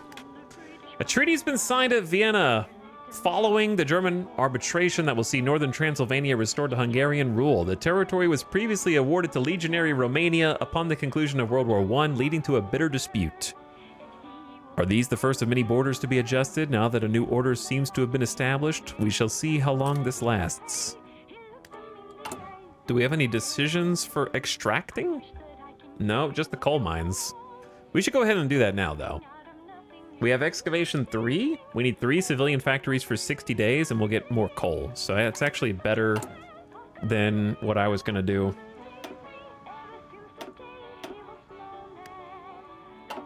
Almost, sir.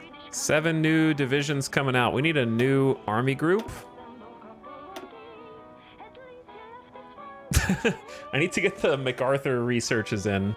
And then our field marshal can get defensive doctrine for 30% max entrenchment. And then I'm gonna say division recovery rate. What's up, MacArthur? 6 attack, 3 defense, 5 planning, attack. Promotion cost is down. Kind of doesn't matter. Org loss when moving down. Reinforce rate up. All right. Well, you're going to be. Didn't mean to do that. Ready. He's the field marshal. So just make him a field marshal. Opo, sir. And then make the other dude that I promoted the general. Ready to move. It's gonna take them time to settle in. All right, and then this. We'll see you handling the south.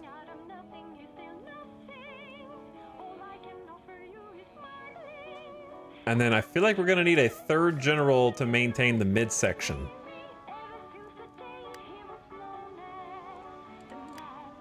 You can select a new faction goal. Me? Me? Expand the Guam naval base. I don't think I did that. Who can set a new faction goal? I don't even know how this works.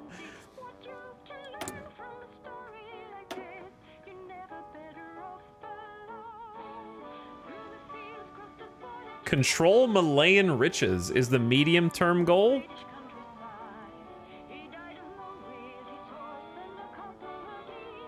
Singapore, controlled by you or your ally. Add 100 faction power projection in American Commonwealth. What is faction power projection, brother? I don't think we're defending democracy super well. Like, I don't even have any faction initiatives. I don't think I can click any of these, can I? Ads starting right now. I'm gonna take a bathroom, BRB, get a drink of water, get a snack, and be right back. How's it been 7.5 hours already, dude?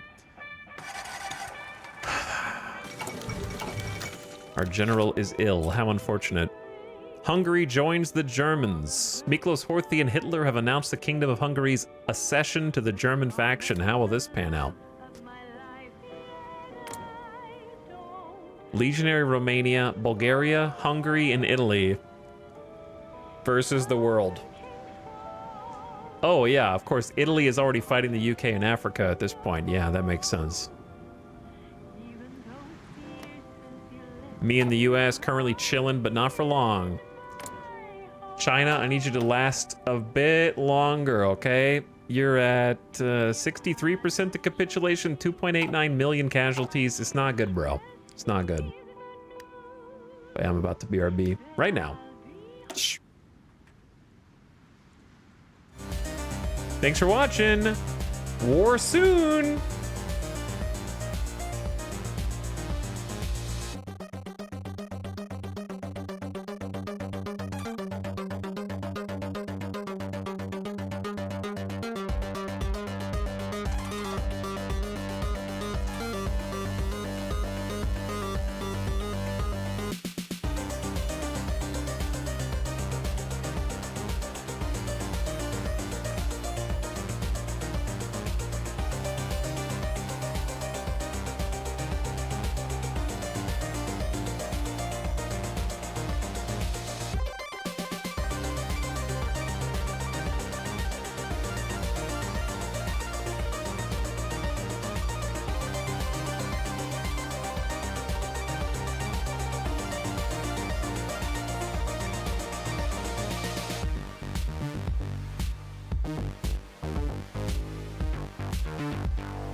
Great song. Love that song. Whole soundtrack is good. Embark Studios goes crazy, man. We back. Welcome back.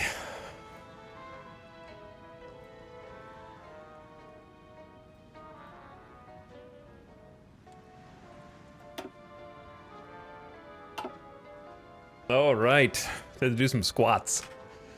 I can feel the feel gamer death approaching. Hello, Nessa man. Thank you for the 56-monther. Appreciate 56 months of sub. Welcome back. Thank you for subbing.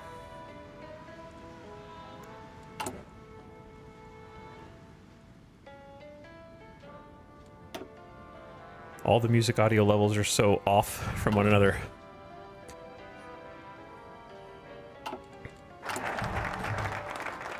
Everyone, thank you for clapping for the bull.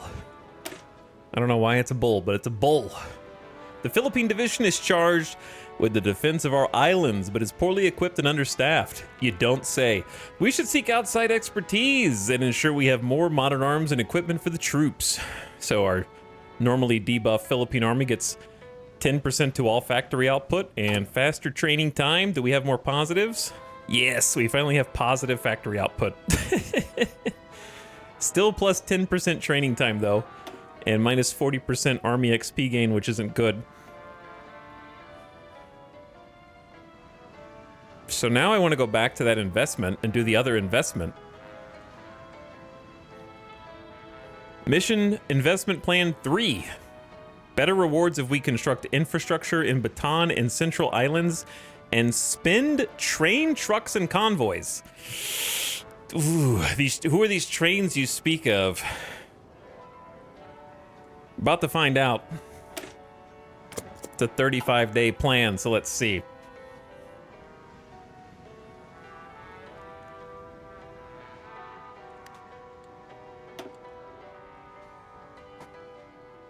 We got like 10 convoys. No, we've been making convoys. I got 123. Phantom Brigade 2.0. Nah, it's not really a me game. You don't know me. You don't know me. Seems like a you game since you're talking about it. Nessa man, thank you for 51 months again. Everyone is already getting down in chat, waiting for the normal song rotation to come up late night. I saw people earlier in chat bemoaning the fact that they weren't up late enough to be able to get to that point of the song rotation, which is funny. Improved artillery. 5% soft attack for the support company, 10% for line. 5 research slots is actually too much for us. I don't know what else to get that would be like useful now. What would be useful in staying alive? I could get some ahead of time penalties, I guess, on this stuff. Maybe you just tank the ahead of time. We're not going to have an Air Force, I can tell you that. We're not going to have a Navy, I can tell you that. I guess anti-air for the future? We just want to research anti-air so we can eventually build anti-air over the islands? I think that's correct. So, like, your land-based anti-air gets scaled up with the level of tech you have in anti-air. We're not going to be able to build any now, but eventually we will. Getting some more military factories popping out of the oven imminently to try to get some more guns cranked out for the boys. These are some weak units, man, but I'm doing my best. All right, it should have just got one. Yep, there's the 5th one, but it's taken up a bunch of steel. I don't know what we do about the lack of steel on the island if we can't trade because of Japan's navy.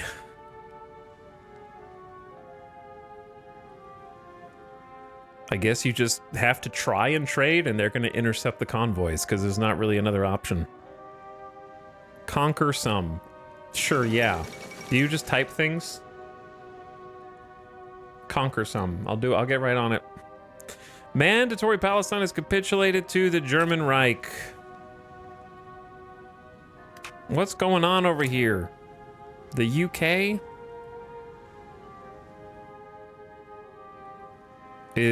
What is going on with like Ethiopia? Somehow Ethiopia has returned. The British forces have been cut off from Cairo, which is not good if you're a troop in Sinai or Port Said. Not great if you're the British at this point.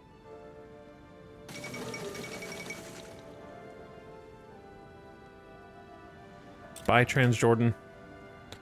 The Jordanians are doing their best. There's going to be much more suffering yet to come. It's only 1940, bros. All right, how many guns we got? 2.4K? But yeah, we are not the conquerors in the Philippines. We are the conquered. So we're trying not to get conquered. There won't be any conquering.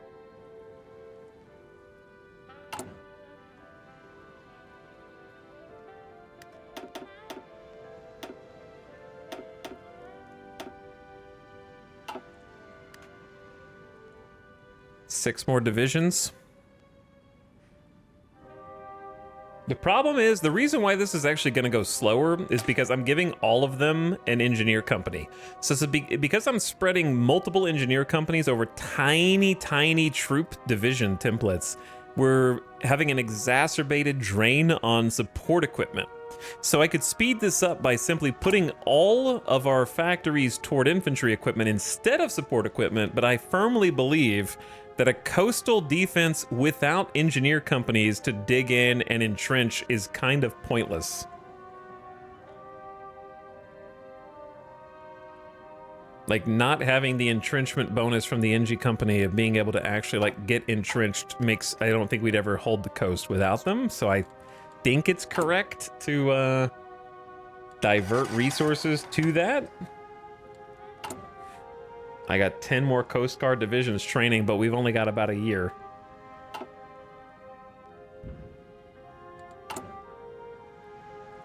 About a year or sooner if it hits the fans sooner. Depends on what Japan does historically versus if it's historical, then we have about a year and 2 months. Well, actually a year and 3 months. Or if they're faster, then we have about a year. And then it gets spicy. So let's see what the Lusa Seller Act is. Cairo has fallen to jubilant Italian soldiers moments after the last British units retreated from the city. A victory parade was immediately organized, and Italian soldiers flocked to the Great Pyramids to have their pictures taken in front of the famous landmark. With Cairo under control, Benito Mussolini is one step closer toward linking Italian East Africa with Italian Libya and forming a contiguous colony. This is what our national focus has unearthed. This act is an immigration act in the United States, which increased the quota of allowed Filipino travelers and for the first time enabled naturalization of Filipinos as American citizens. This marks the beginning of a new era of cross-Pacific migration. A new mission has been activated. What is it? This one, 360 days to complete the following. Requires 5 infrastructure points obtained through the decisions below, currently 0. In Bataan, we need at least 5 infrastructure. Has built at least 1 infrastructure. So what happens if you build up to 5 infrastructure in Bataan before taking this? And you can't build an infrastructure. Central Islands need at least 5 infrastructure and 1 infrastructure built. So I'm rewarded for not filling them in.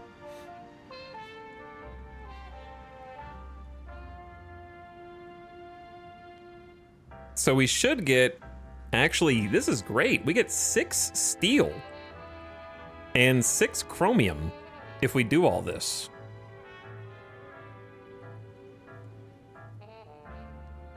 Well, actually, maybe we only get 4. We don't, I guess we don't get them combined. We just get the, I think I misunderstood the first one. For some reason, I thought that there was a reward no matter what, and a reward if you do everything, but you get combined. But yeah, you don't get it combined. It's just, it's the 4 steel, 4 chromium, 2 civilian factories, and a dam. So we didn't get 6 factories before we got like 4 or something. Anyway, it's still good. And we get state modifiers for more room for factories. Local factories are negative 65% energy consumption. That's going to save us on coal. This is a whole new thing.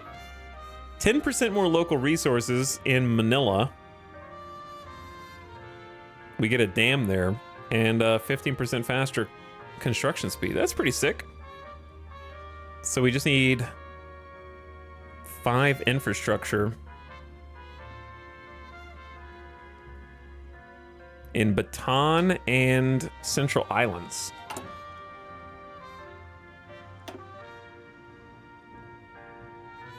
So Central Islands are right there. Boom. And then Bataan is at a 3.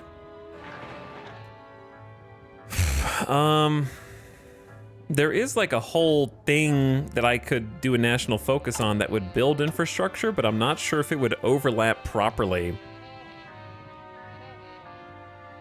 Wait, that's not the right one anyways.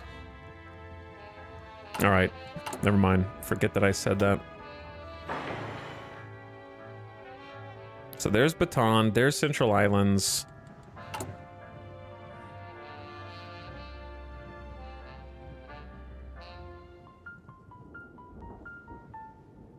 And then you need 5 infrastructure points via the decisions.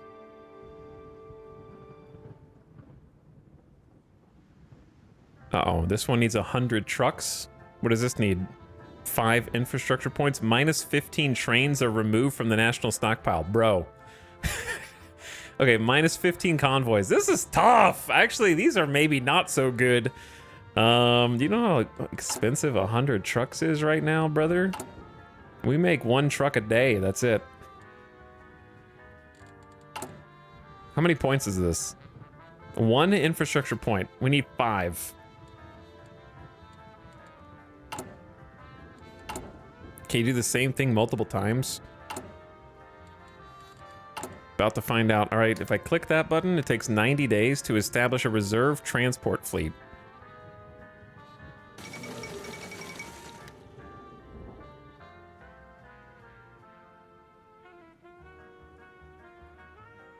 The prerequisite is you have not obtained 5 infrastructure points already.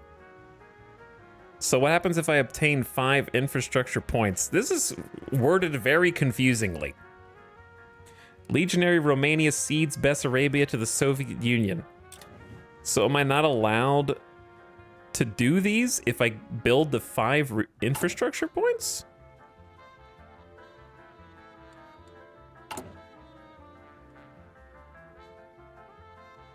And I also have -3 trains because we're very good at this game. We're about to have the war austerity trains, so I think I might have to do steal trains from the civilians.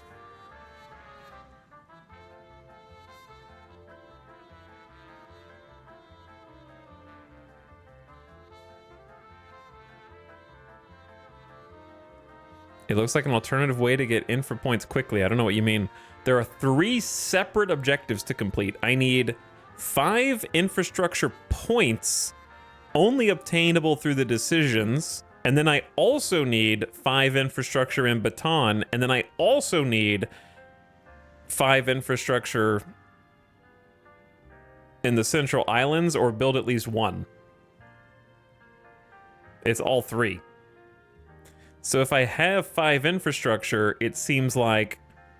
Oh, no. These are infrastructure points. Okay, never mind. They should have called them something else.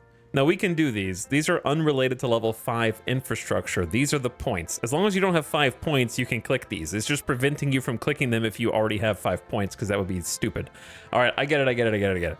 It's just phrased strangely. All right, we just made some Philippine scouts. They've got artillery, cav recon, NGs, and special forces units. 10 combat with special forces. I'm going to take 2 of them to the northern island armies. Listen up. 1 of them to a new army group who is going to have area defense on the Central Islands.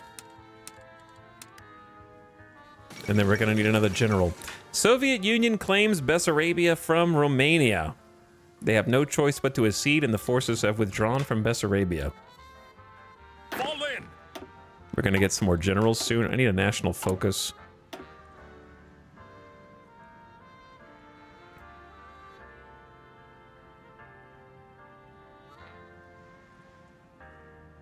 September. Probably...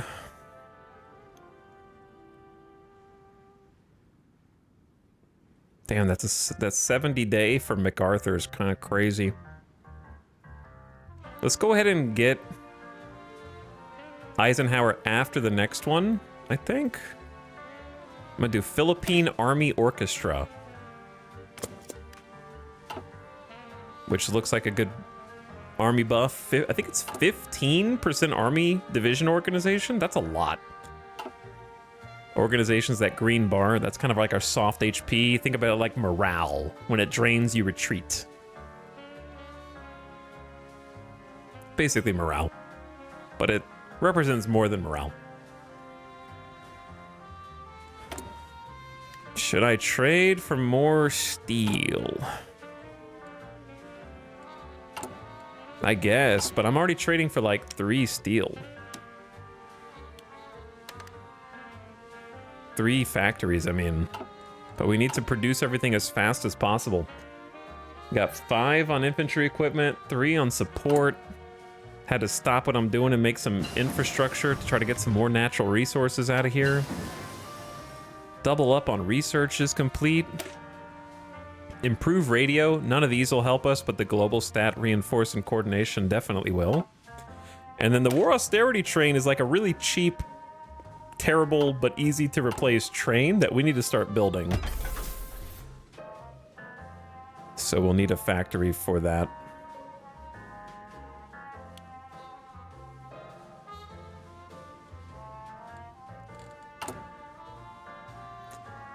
So to get 5 points, I need 15 trains to give them. So this is going to be so stupid.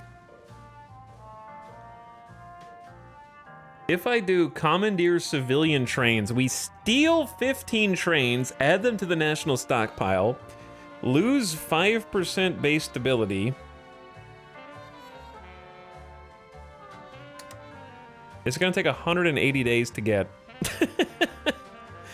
And then we instantly give them over to the railway branch line, I guess. It's going to take half a year. All right, I have 2 research slots available. It's October 1940. So, support weapons 3. That's just a raw infantry defense and breakthrough. And then you probably just go forward on the industry page and just like take the ahead of time debuff, max factories and factory output, and just take the ahead of time penalty because it just helps the most when you finish researching it. Plus we're about to get an 8% research buff here.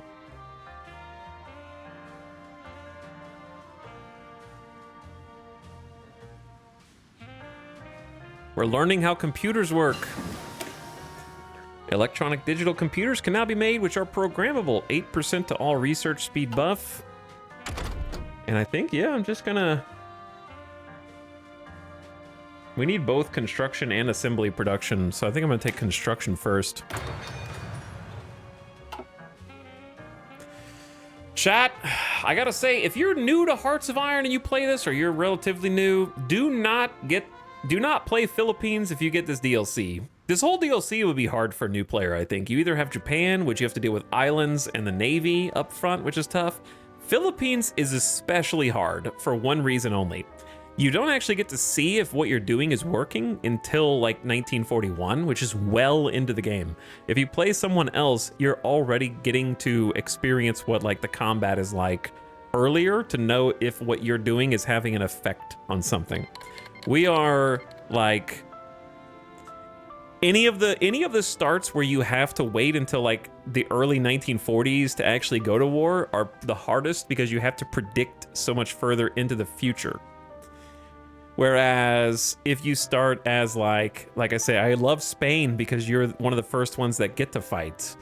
But that's why Italy was probably a good tutorial without I don't think Italy DLC is good as a tutorial because the Italy DLC I think made Italy just like not fun.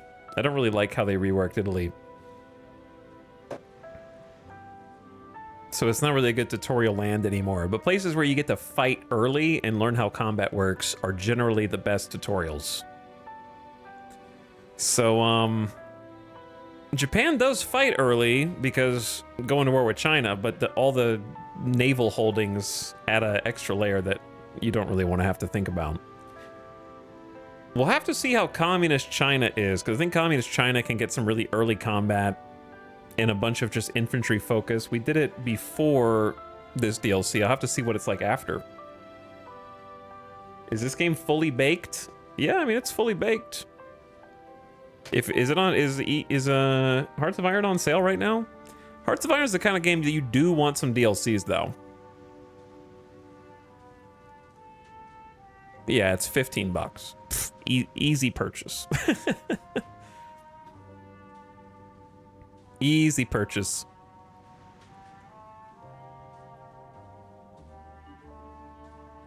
You can try it out for free. Yeah, it's play for free until November 24th also, by the way. I didn't realize that until now. Your DLC purchases should just be mostly dependent on which countries would you find interesting to play. If you think the Soviet Union would be fun, then No Step Back. If you think Finland would be fun, also No Step Back. If you think, God, what was in Arms Against Tyranny? No, Arms Against Tyranny was Finland. So yeah, Arms Against Tyranny would be Finland, or Sweden, or Norway, or Denmark, which I think are all pretty decent campaigns. It's mostly governed by which country packs are in that particular pack. Honestly, the game was great at launch. It's only gone downhill since. I don't know. We've been playing different games, brother. I don't think that at all. I think some of the DLCs have been bad, for sure. But this is, to me, that's what I would say about CK3. I wouldn't say that about Hearts of Iron for myself.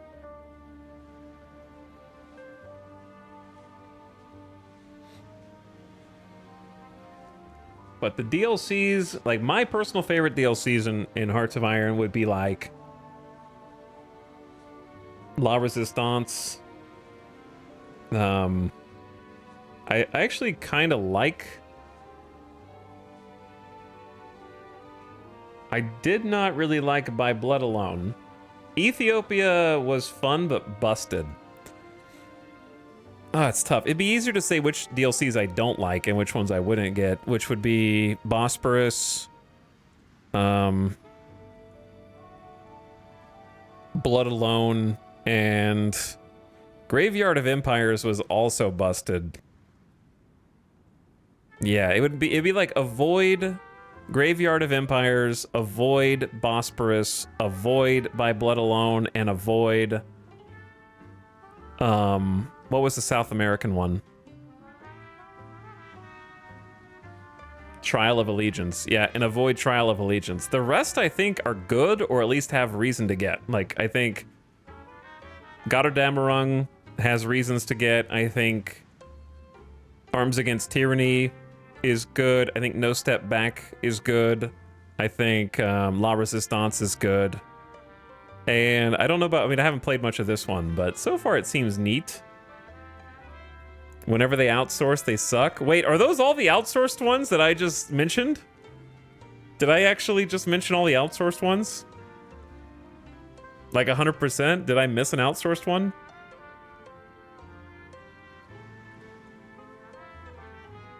That is so funny.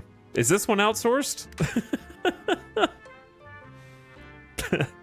It can't be, because the last one was the Iraq, Iran, Afghanistan one, right? which was just just busted for me. Who just declared war on who? Greece? Did Italy declare war on Greece? Hearts of Iron 4 has really been a roller coaster with their DLC. Some are great, others are just tragic. Yeah, I think we just identified why. I think we just identified why.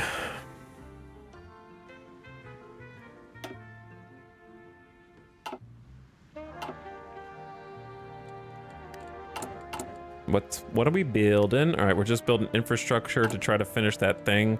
Infrastructure is never bad, so I don't know if we need level 5 infrastructure, but it is good on the steels, so I guess it's worth having anyways. Improved coastal fortifications. Max coastal fort level +1. We may or may not get to use that to its fullest power. And I'm just going to take this slight ahead of time penalty on assembly line production efficiency cap up. Just get all of our industry as best as it can be maxed. 3.4k spare guns. We actually have a little bit of extra support equipment, but not for long. We got to start training more divisions.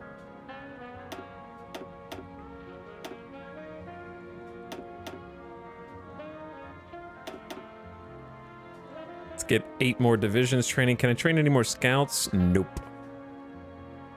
18 Coast Guard coming out.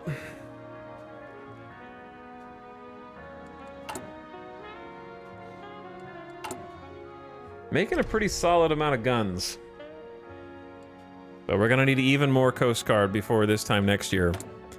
MIO, why do we have a sea-based MIO for convoys?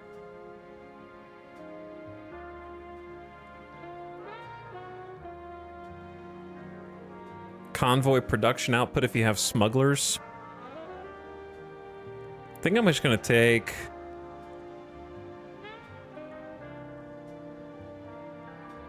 the fuel use. That's only for screens. I'll take this one because it leads to convoy production later. I guess. I don't really care that much.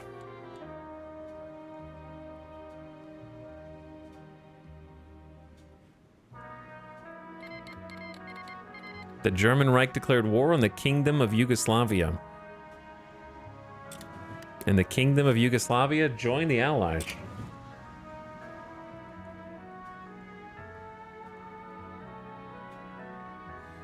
They're so far beyond milking this game. They've done all they can. Let's put it like this, Odium. I would rather, looking at the rest of the lineup, them continue to milk a cow that has milk than try and keep milking their other cows that have already dried up much faster. And what I mean is, I think that the core gameplay loop of Hearts of Iron 4 is the most fun out of the Paradox games. So I'd rather at least keep getting new coats of paint to enjoy it with than watching Vicky 3, Crusader Kings 3, and now Europa 5 and Stellaris struggle and die without enough food. But yeah, I think that there's still more that they could bring over for sure. Focus trees are lame. I disagree, Wywalk. I like if without unique focus trees, I wouldn't be playing. Simple as. The focus trees are the entire flavor of the mechanics. That's how you experience the mechanics with different tastes. Philippine Army Orchestra. The Philippine Constabulary Band is one of the foremost military bands in the world and was given the honor of playing at a U.S. president's inauguration. We should integrate the band with the military to better harness the power of music for our soldiers and use its uplifting energy to instill national vigor and to rouse them to greater feats of bravery. Plus 15% Army organization.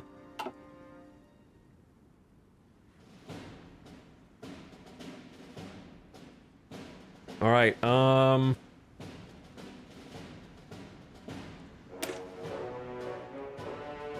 think I'm just gonna do 10-year training plan now and get the Army XP gain back to normal, training time down again, pop factor up. Hello?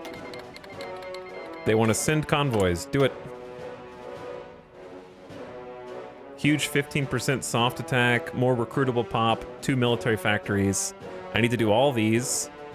And we still need to get, for sure, Eisenhower in and maybe lock down MacArthur if possible as well. And we kind of then eventually go back to the infrastructure stuff. But I want to make sure we don't skimp on the military. Attention! Attention! Send some people to the middle islands. And then we got one more infrastructure left. Oh, do we have the trains? Do we have 15 trains? Oh, we got the trains from the Commandeer Civil Train. Sick. All right, here you go. Establish new railway branch lines. I'm just going to hand them over to you for 1 infrastructure point. And we have 100 trucks. Here you go. Here's 100 trucks. I hope I don't need any trucks.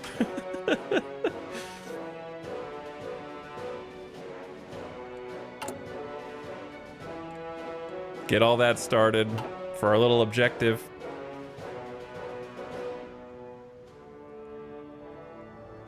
Workshop brings many focus trees was my point. Yeah, I don't like modded focus trees. So, it's cool for the people that do get to enjoy them though. But to me, there's the core team focus trees, then the outsourced focus trees, then the modded focus trees for me in that order. Yugoslavia is dead. How could you kill Yugoslavia? What were you thinking? Insert raid message here. You insert the raid message here, Dizzy Pixie. What's up, Nomak? Hello, Verbara. What's up, Anubi? Welcome back, Samir. That's your job, Raider. I don't get to make the message for you. Hi, gamers. You guys are coming here early. That must mean one of two things. Either the house is on fire or the baby is on fire. And I hope neither of them are true, Nomak. What are you guys doing here already? Go put the fires out.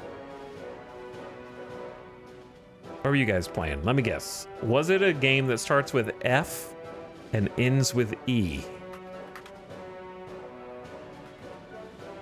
I remember a while ago, Nomak telling me we had a chat interaction where I rated, and he said we had a bet that one of us had played more variety than the other. Well, it turns out that neither of us would be able to keep up with that now because I just got off of 15. Wait, shout out Nomak. There was a space there. Try that instead.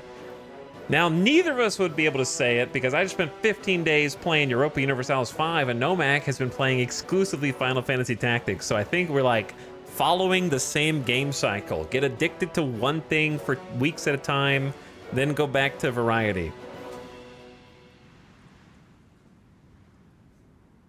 Because I finally peeled myself off of Europa Universalis 5 to play the new Hearts of Iron DLC, and I'm not listening to that song. We are variety streamers. If you don't double check, if you're in my chat and you haven't already followed Nomak, go check him out. He's been having a lot of fun playing Final Fantasy Tactics. Always plays on the absolute hardest difficulty levels, no matter what, which I respect implicitly. And Final Fantasy Tactics, the Ivalice Chronicles are like the old school kind of difficulty as well, so he might be going insane. But I'm sure it's the good kind of insane. Hope you've been having fun with it, dude. Definitely not regretting Tactician at all. We watched a burned down house being turned down today. It's fine. Good luck. Good luck, and thank you so much for raiding. Welcome, Raiders. We're playing Hearts of Iron 4, which is a Paradox Grand strategy game that takes place between 1936 and whenever you stop playing, but generally the content runs out at 1950. Most people kind of stop playing at like 1945, 1946. It's definitely the smallest scope of all the Paradox games, but it is fairly complicated in its own right, and they just had a new DLC today. And we are playing as Philippines, the Commonwealth of the Philippines, which historically didn't go well for us. And we're trying to change history. So we're playing a historical game right now where everyone is doing what they did historically. Japan is currently invading China, and in about a year, they're going to get a little hungry for some Jollibee and come on down to say hi. And we're going to try and be ready for them at that point. And I'm expecting the worst, but hoping for the best. So we are getting ready for that now. It's 5th of December, 1940. Japan invaded Philippines on the same day as Pearl Harbor. So we got not much time left. But we're trying to make all due preparations until then. We just got done with a little over 2 weeks of Europa Universalis 5. And I uninstalled it, and I'm going to let it cook in the oven for...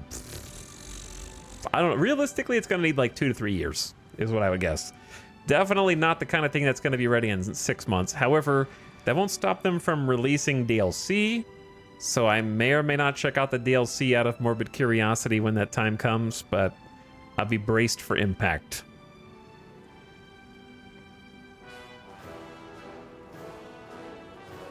Have a good rest of your night, Nomak. Take it easy, dude. I know you got stuff to do, people to take care of.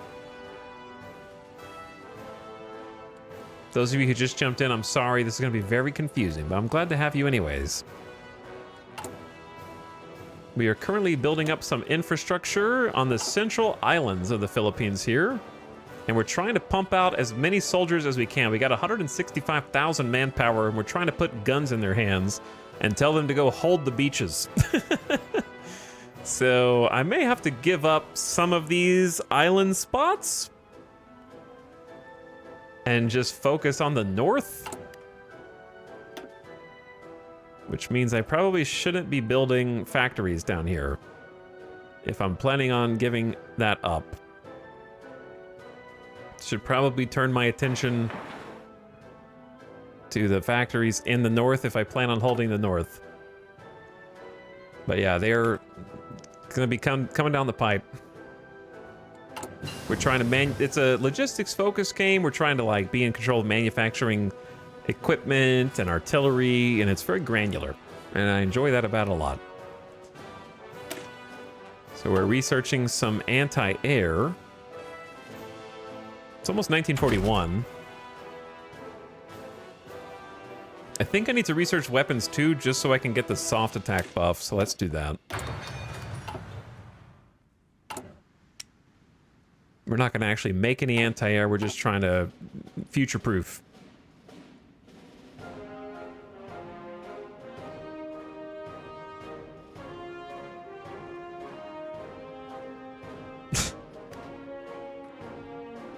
Nomak is a variety streamer. He plays the same 3 games all the time, but he rotates between them. That's kind of what Hearts of Iron is for me, to be honest. Lots of overlap there. Trotsky survives assassination attempt. The old Bolshevik Lev Trotsky was attacked today in his home by an armed group who carried out a raid on his villa. The assailants burst in the room where he was, firing wildly and without aim, hastily disappearing, leaving behind an unscathed Trotsky, who managed to hide behind the bed with his wife and grandson. Trotsky was once the top lieutenant and heir presumptive of Vladimir Lenin, but after a failed power struggle, he was forced into exile from the Soviet Union by Stalin. Speaking to the press, Trotsky denounced the attempt on his life as yet another cowardly plot hatched by Stalin. Interesting. And this has been a very ahistorical historical.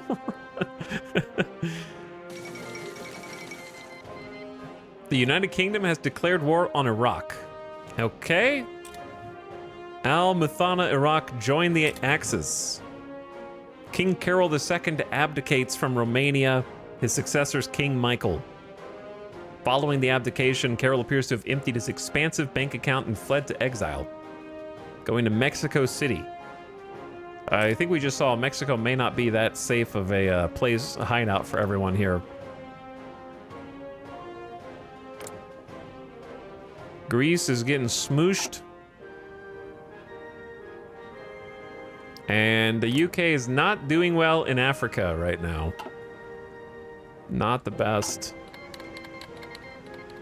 Okay, so how's this going? We have the level 5 infrastructure, but we don't have the 5 points. So we have to wait until these are done and then do 2 of them again. And then we'll be able to claim the rewards of 2 factories, a dam, and 8 new raw material resources, seems like. And we have to do that within 247 days. So hopefully there's enough time. It's very, like, these are long. These take forever. We'll see how it goes. I have 500 PP. What am I supposed to do with all that PP? What are we supposed to spend that on? Worker conditions will lower factory output, which doesn't seem good. War support doesn't really matter for us. Though I guess we could do it. We could add a building slot, I guess. With region-wide industrial.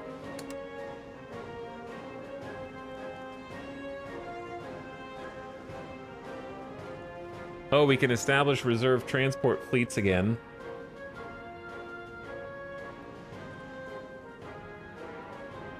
How many points do we have? 1? So if I do the transport fleet again, that should, if when all these finish, it should complete plan 3 and we get our rewards.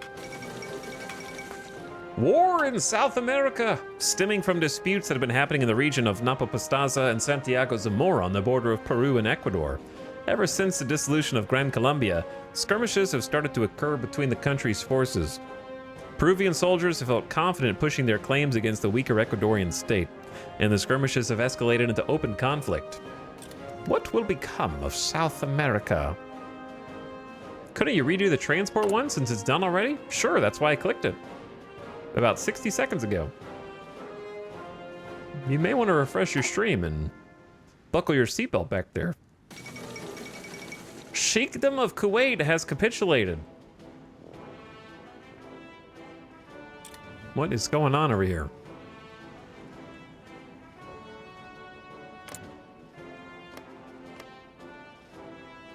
Turkey, what are you guys gonna do?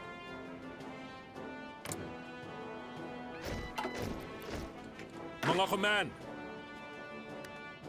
6 divisions. Well, we clearly need more in the north.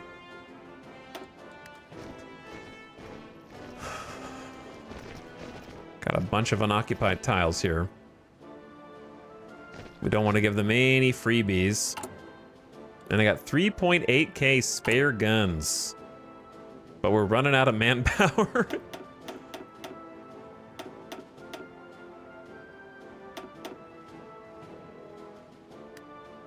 18 more divisions in training. I'm trying to get tiny little divisions just to take over every single spot to protect against naval invasions. We'll see if the strategy works, because I also need to stop. It's already January 1941. I need to pivot. I need to pivot and start building exclusively naval forts, I think. Ugh. I need to build a railroad too.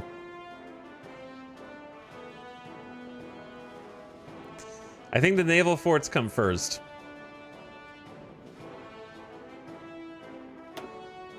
Coastal forts first. So number 1 is victory points and naval bases. Wait, which one is this naval base in? It's on the line. It's gotta be Cebu. Cebu. Okay. I don't know if we're gonna be able to defend all this down here, dude.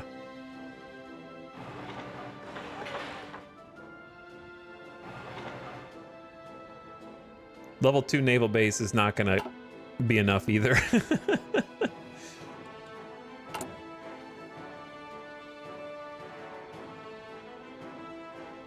But you gotta start somewhere. And then we're gonna go boom, boom. Oh, this needs to be a level 2 because it's an airfield. Level 2 there. Boom, boom, boom. Boom, boom, boom. Boom, boom, boom. Boom, boom. Boom, boom. Probably a level 2 on the bottleneck spots as well.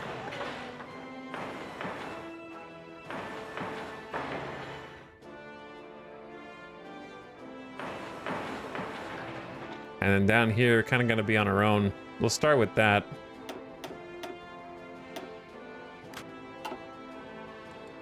I need a like a buff that gives me like coastal.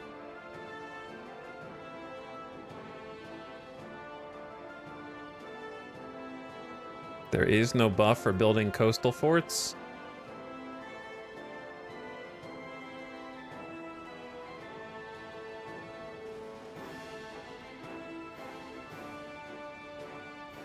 Oh, there is one. There's a political advisor which grants it. Okay, we might need to take that next. Yeah, we might need to go ahead and take that after this 10-year plan is up. The recruitable population factor plus 25% will hopefully give us some more manpower here. Not this song. Pivot! It's January 1941. Panic! Everyone, panic! We're not making enough. Actually, we kind of are making enough guns for the manpower that we have, but we just don't have enough of everything. Even 18 more divisions won't be enough. With the promise of the transition to independence over the 10-year period, the National Defense Act contained provisions for training a self-reliant, independent force capable of defending our home. This includes the move toward a regular army, officer training schemes, creation of a reserve force, and investment in military infrastructure. Our Philippine Army National Spirit gets plus 40% Army XP gain, which, is it still negative? It was like negative 40, so might be 0 now. Training time minus 10, plus 25% recruitable pop, and some daily command power. All right, let's get that political advisor. And then we just took support weapons 3, which is a defense and breakthrough bonus for everybody. And now that it's 1941, I guess I should get advanced radio for the final reinforced rate and coordination buff.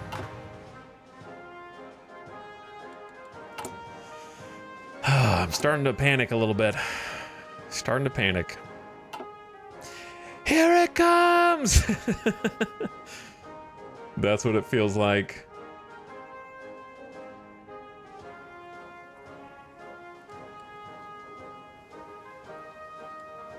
I need that free doctrine too. Which one was the free doctrine?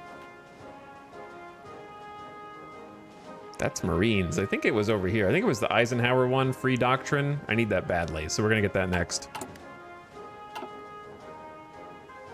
So let me see what we can conscript up to now. Effective total manpower modified to 125%. Philippine Army actually is only positives now. We finally got rid of all the negatives. AI hasn't even finished China, so I don't think you're in danger. I'm glad you, actually, are you sure you're not one of the admirals reincarnated? Because that's probably exactly what they said back then. Did you know that Japan was still fighting China in real life when they invaded Philippines and attacked Pearl Harbor? So that's just consistent with history, my friend. Peru and Ecuador have signed a white peace. They did not finish off China IRL.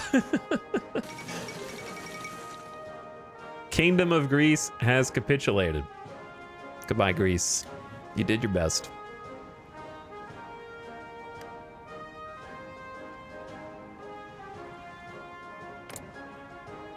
I don't know how they're gonna crack. Like, I don't know. It depends on when the Soviet Union gets brought into this. And when the US gets brought into it. I wonder if Soviet Union snow buff is actually gonna matter.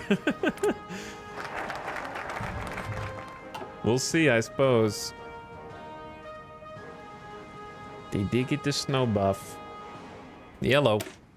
In order to facilitate this rapid expansion of military force, we need to requisition a significant store of arms and equipment from supply depots in the US. This will let us maintain a solid fighting force with the best of American military hardware. We'll see about that. We get 5,000 subsidy for infantry equipment. Let's see if any's available, and a new political advisor, which I'm probably gonna just grab.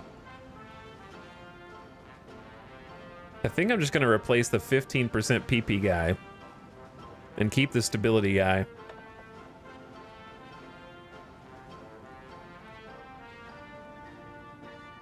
Because construction speed 5% is good, and fort construction speed is too good to pass up. We don't need 15% PP at this stage. All right, let's bring in Eisenhower next. These are some nice fast ones, quick ones. Perfect timing on that, dude, because we just started building coastal forts, so getting that, like, coastal fort buff. We just started building them.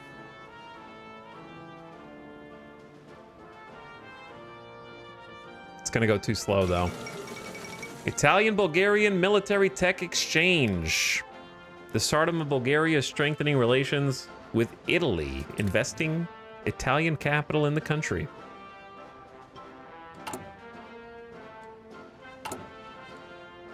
All right, we are all in pivot on coastal forts now. I want to be greedy and defend like everything, but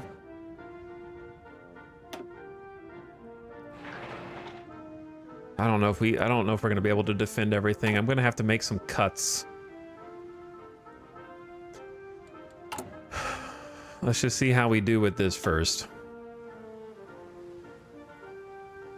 So every coastal fort is a minus 15% attack penalty for the invaders. So if we get 2, it's a 30% attack penalty. So even 2 is a lot. But for certain areas, we're going to want much more than that. And I don't even have any rail going between the islands. I don't know how you actually do get rail going between the islands, but the game lets you do it, so I'm going to do it. We need more dudes in the middle islands. Ready to move. So we're going to send them down here. Opo, sir. We need a general.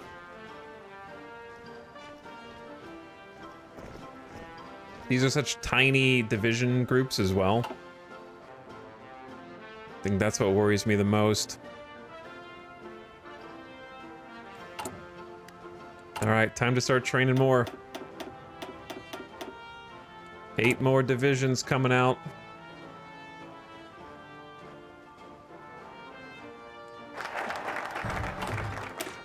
Similar to MacArthur, Dwight D. Eisenhower has been working as an advisor to the Philippine government since 1935, and MacArthur's now seen fit to officially bring this promising officer on his staff. Although there have been reports of antipathy between the two, perhaps their differing personalities and leadership styles will be the complement needed to keep the nation safe. Free land doctrine, 25 XP for everything. U.S. gets Eisenhower requested by the Philippines. I think we're gonna want the free general too.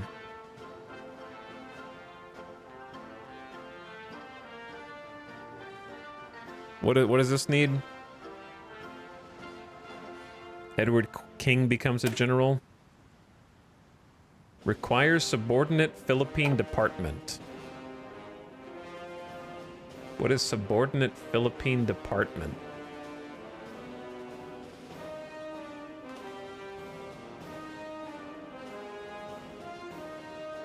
The one before it?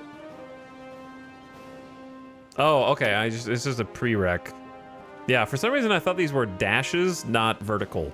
I don't know why I thought they were dashes. Well, I want a general anyway. Eisenhower arrived in the Philippines. MacArthur's request has been approved. We are lucky to have such a rising star join us. This is further proof of how dedicated the U.S. is to our protection. It's been made clear this is a short-term assignment of roughly 2 years. However, there could be a way to incentivize his remaining. Welcome to the Philippines.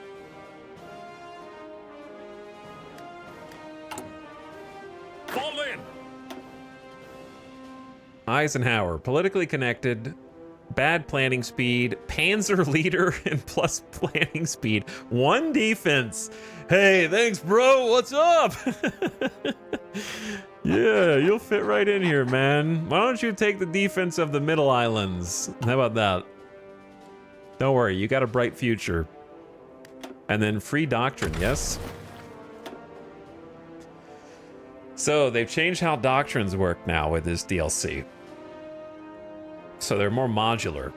So we're doing this for the first time. We know we don't want mobile warfare, right? We know we don't want superior firepower. I already know that I want Grand Battle Plan because plus 5% max entrenchment, faster reinforce rate, elastic defense is a decent tactic this early. We don't really care about speed. We don't have line artillery. Get Patton next. Yeah, let's get Patton next. And then mass assault is going to be minimum training level and reinforce rate. Entrenchment speed. I think just the max entrenchment and coordination is better. +1 brigade size. I don't think we'll be using that.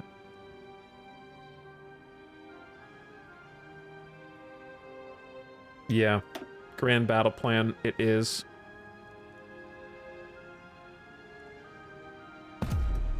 What is going on here? What is this screen? Click a sub-doctrine. Reserved mastery. You are reserving 0 per month. Mastery is gained by units in action. Training contributes to mastery at a reduced rate. We need to start training too. Until a sub-doctrine has been unlocked, 25% of gained mastery is reserved up to 200. I don't know what that means. 10% off. Select a sub-doctrine.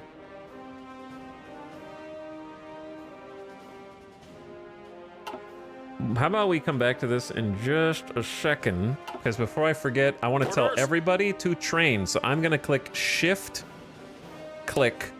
Everyone's going to start training, doing jumping jacks, stretching, and leveling up because they are all level 2. We want to get them up higher so they're better defenders. That's going to consume resources. They're going to consume infantry equipment and support equipment, and if they used artillery as well. It's also going to consume 3 minutes of your life because ads are starting right now. So turn your volume down if you're an ad watcher. Giving you a warning. Giving you a heads up. Oh no. This is a sub-only perk. Sorry. If you don't want to watch ads and you want to be able to dance with everyone, sub perk. Sorry. That's just how it came up. And I will be right back because I need to stretch my legs because I'm feeling the blood clot.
All right. What up?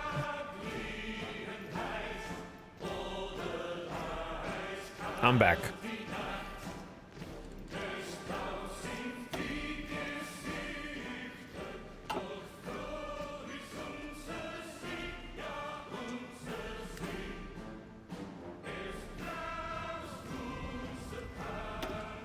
Time for exercise.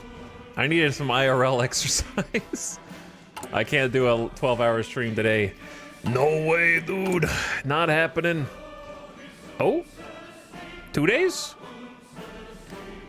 So we should get 4 steel, 4 chromium, 2 civilian factories with free building slots and a dam in Manila with extra factory space.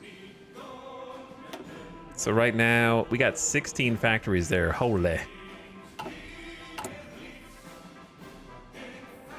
Faster build speed there and more available local resources. Are there, what resources are in Manila? It's like 2 coal. I don't know what that counts for, but okay. After this is done, it should be the last piece.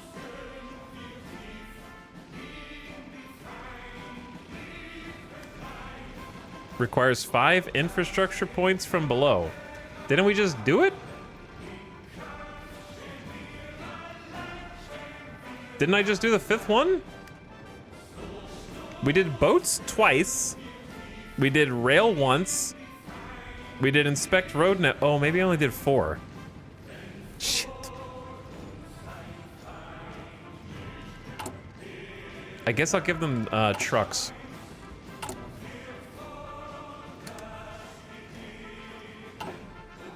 Damn. All right, 90 more days. That's gonna be a while. That is gonna be a while. I accidentally ordered a regular coffee at 5 p.m., so this is a wide awake yep time. I wish caffeine had that effect on me. I really do.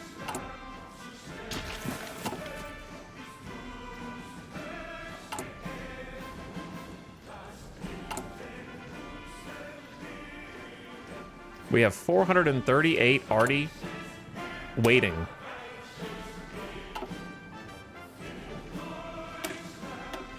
If I gave them support Arty, we'd have negative 42 in storage. That's better than I thought it was going to be. If I can get one more factory on Arty.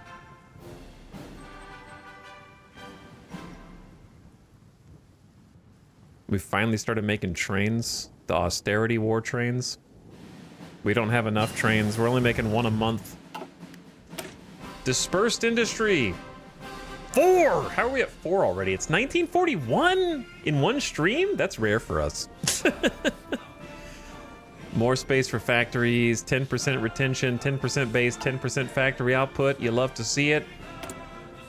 I'm worried. Wait. Oh, this is the other song. I thought you guys already heard this one, but no, it's a different one.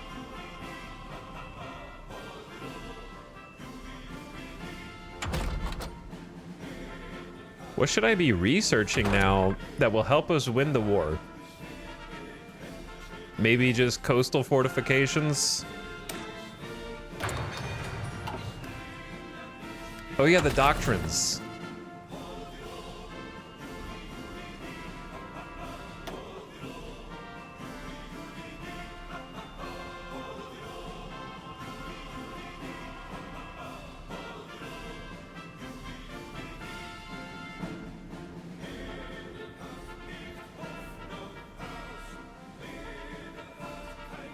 So it has one power it instantly grants, and then by fighting, it unlocks a mastery, which makes it better. So this is the defense, this is mobile. This is like, yeah, large unit tactics. They take up less space in combat with.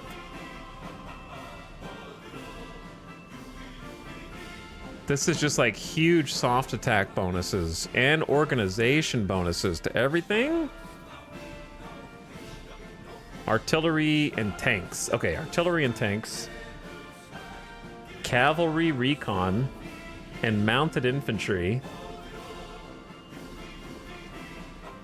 Field Hospital, Cav Recon, buffs.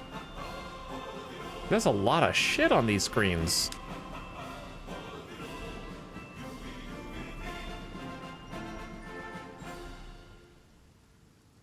All infantry is better in the hills, jungle, and desert. Man, these are just the banger section of the soundtrack, huh? This is for irregulars. We don't have irregulars. People's Militia. We are not communists. We can't take it. And this is Land Forts. Construction speed is faster. And Leg Infantry have plus 10% defense. Complete Mastery will give Inji companies entrenchment, field hospital protection, and support artillery, and infantry defense in org. Holy shit, how am I supposed to pick? We need all of those. Other than the mounted infantry buff. Those are great, but so is defensive posture. I think, like, can we have more than one sub-doctrine or no? For a single thing.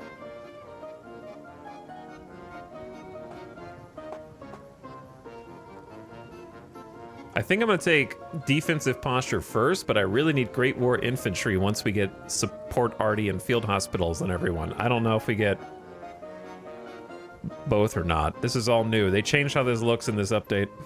So let's just pick defensive posture because it gives us 20% bonus entrenchment for defense, and then eventually will give us 10% defense, 10% attack, 20% entrenchment, and 10 organization, which is all very good. Oh.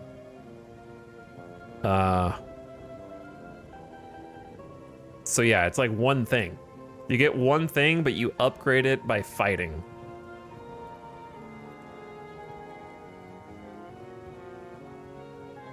Seems like. I don't know if you can swap it out. Great War Infantry is like cheaper by a lot.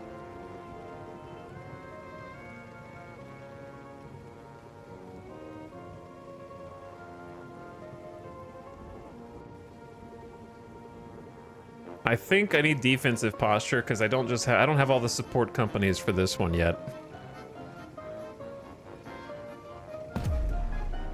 All right, I unlocked it. We are gaining 7.6 per month. So I should have already been doing this, but oh well. I just spent a ton of army XP on it.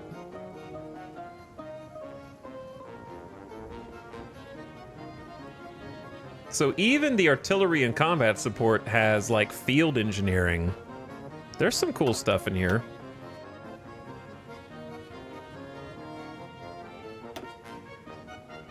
Operations. Oh, there's Desperate Defense Classic. Recruitable population 5%. We might need that.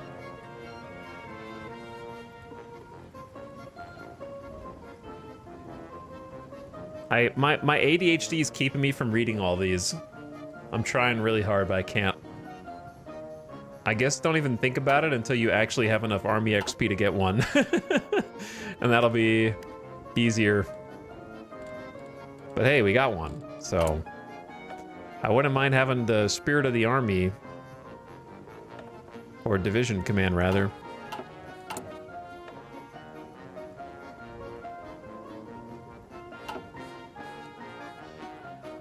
We're getting 0.34 daily, 0.33 daily. Construction 4, another 10% to all build speed. That's gonna help us right now. And then I need excavation for.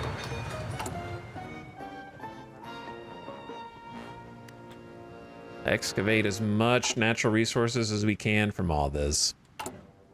How goes the coastal fort building? We have a 50% buff. And we're gonna get another general.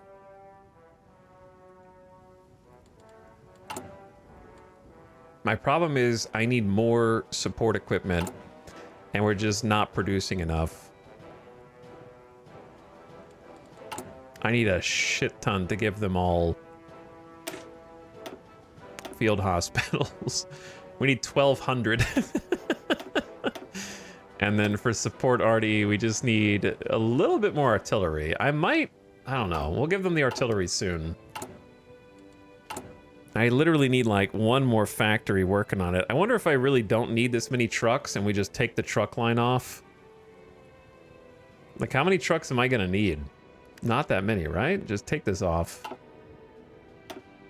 Put it on arty, something we can actually use. And then just go ahead and trade for tungsten, just so we build it faster. It's probably worth the civilian factory right now, but maybe not. I don't know. Now we only have 14. No one's buying our exports.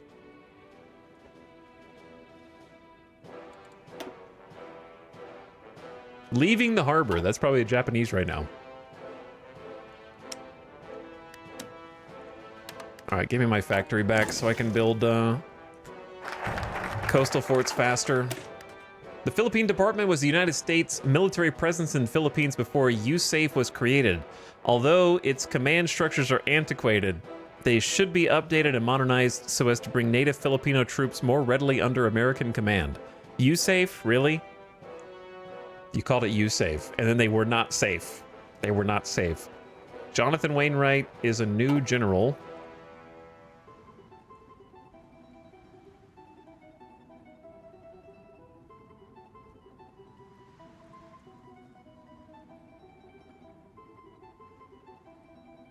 I really want the... I don't know, do I really want the indefinite stay for MacArthur?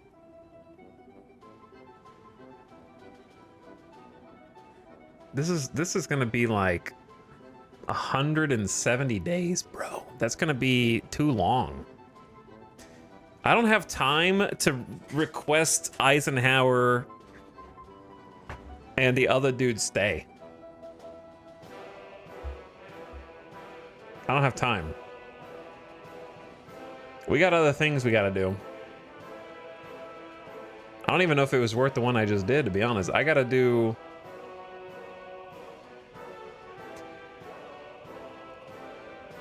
Like, I'd have to go through 105 days just to request MacArthur stay, but that's gonna be at the expense of taking all the defense things here.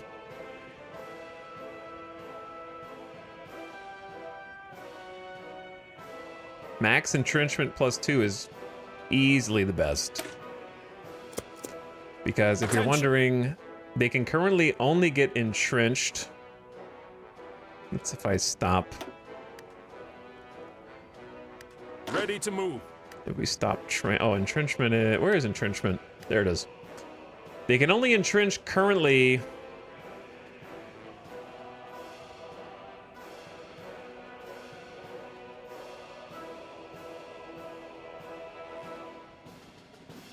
Okay, base maximum 5. 18% is different from the base number though. It's different from the base number. That's how much it's getting in combat bonus. That's not how entrenched it is.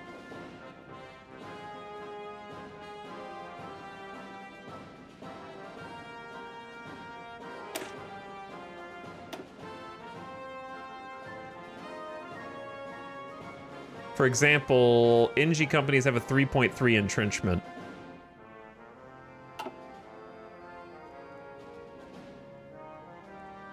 So it's got to be like base maximum 5 plus the NG company and the division is 4.1, so it's got to be 9.1. 9.1 has got to be its actual entrenchment. So if we're doing Warplant Orange, that's just going to add an extra 2, which is still something for only 35 days. Every bit of entrenchment just gives you more Mga command! defensive bonus for everything.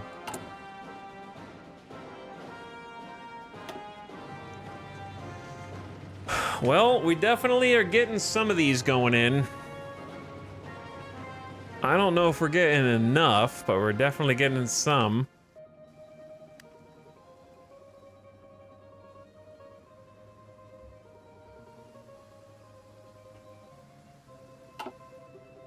And we are exercising to train the troops, so we're doing pretty much everything we can do. Production efficiency cap up 10% is very nice.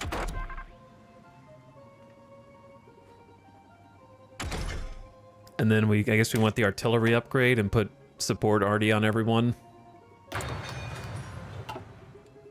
Now that we got the second factory on it.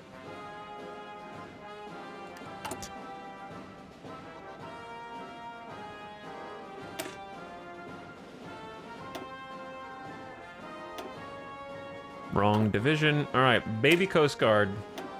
So if everyone gets a support arty, it's going to raise us from 29.7 to 50.7 soft attack. Organization does go down. That's the downside.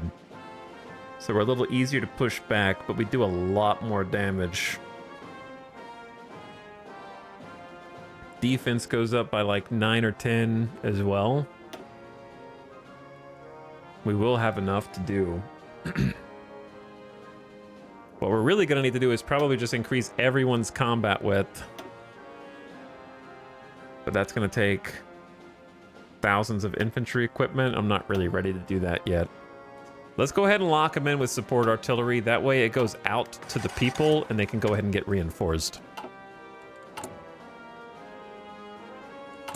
And then I'm going to go ahead and start training 6 more divisions. Get them cooking. We got 24 Coast Guard divisions in the oven right now. And if we ever end up with too many, then we'll just disband them and put them back into the manpower pool.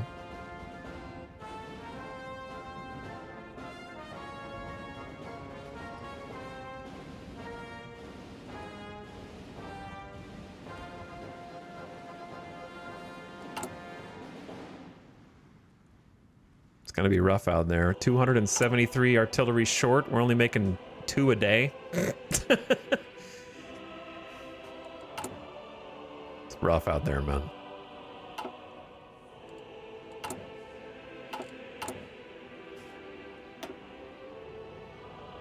Well, I mean, the coastal forts are coming in slowly. We need more troops to defend. Oh, how is the rest of the world doing? China's not looking good. Oh no, China, please. There's 68% capitulated. Ethiopia and the British are holding out down here.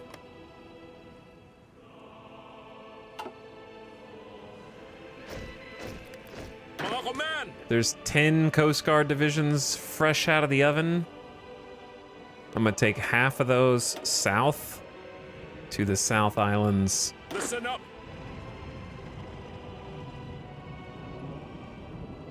And then half of those to the Middle Islands, Yes, and then sir. the remaining 2 to the north. Attention. Get them all filtered in here. Orders. I think we need more in the south. Okay, we're not going to make infantry equipment 2. I just got it as a means to an end to get infantry equipment 2, which will buff our soft attack again. Outdated equipment in production. You're just going to have to deal with that.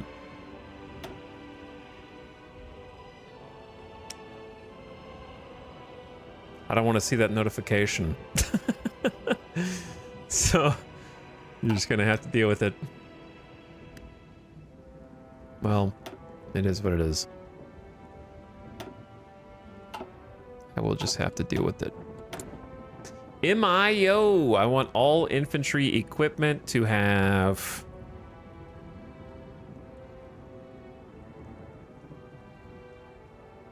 probably just defense plus 3.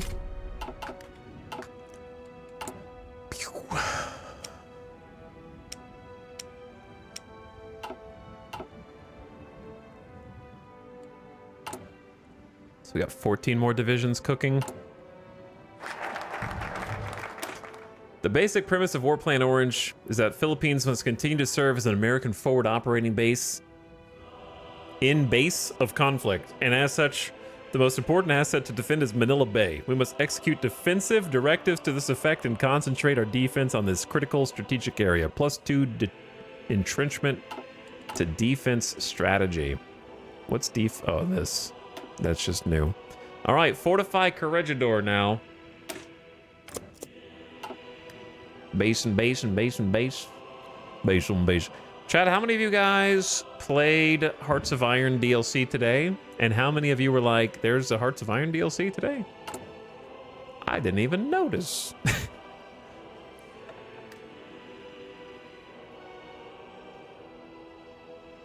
Do we even want any of these? Maybe the Army XP gain one, but it doesn't seem essential yet. Ready. So, with regard to the exercise button, if you shift click it, they will automatically stop exercising once they hit their max level. That's why I like to do the shift click for the exercise. German Reich declared war on the Soviet Union. Oh, baby. Oh.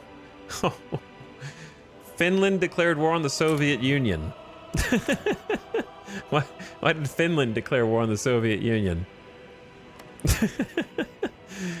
The Soviets have entered the fray. June 1941. Me. Looked at the price and decided to wait for a 50% sale. Yeah, I mean, the DLC will eventually be on sale. It's a good time to pick up other Hearts of Iron things that you might have wanted because the base game and the DLCs are all on sale. I don't know if they'll go 50. Most of the DLCs are 30% off unless they're old. Like La Resistance is 50. Bosporus is 50. So you might be waiting a while for a 50% off sale, but there will be a sale. Following their defeat in the previous war against the Soviets, the Finnish people have mobilized and stand ready to reclaim territories they lost. Chat, what territory did they lose? Where did the border go before? To liberate the Finnish and Karelian people from foreign oppression. Yet another puppet of Hitler joins the war. I think they went all the way to the lake, right? And the Soviets kind of like pushed back from the lake. So they're going to war to reclaim that territory.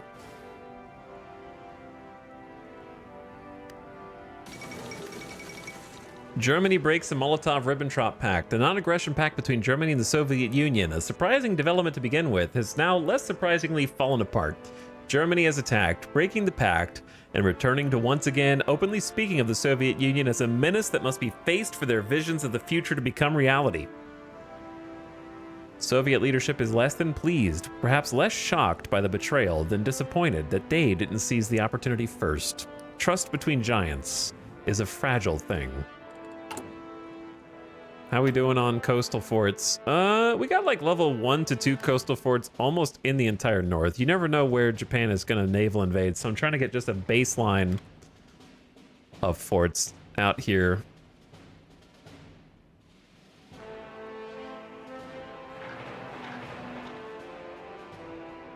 I'd rather not give up this territory, but this is the easiest to give up, probably, right there. If I had to, and then maintain the south.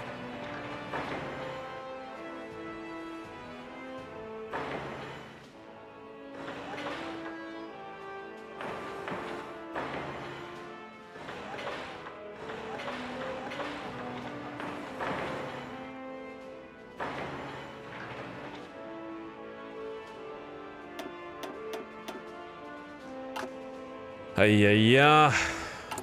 We're not gonna finish. I need more than level 1s and 2s, brother. This place needs to be an impenetrable fortress.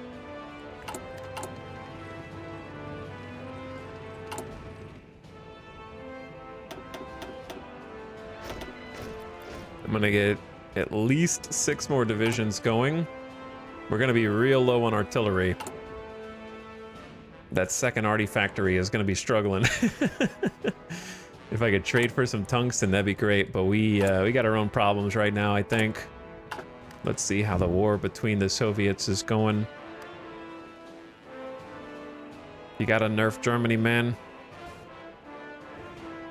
Isn't it insane to think how different World War II would have gone if everyone wasn't so greedy?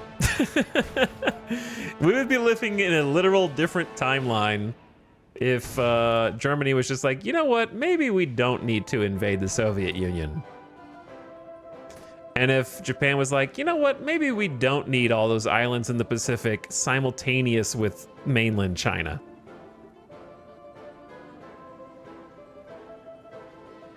And if Italy was like, maybe we don't need all of Africa and also Greece. If they just knew when to say when, they would have won, bro. Or at least the timeline would have forked in some very dramatic fashion. The US wants to provide, please give me that and do not cancel it. I need this support equipment. Do not cancel it.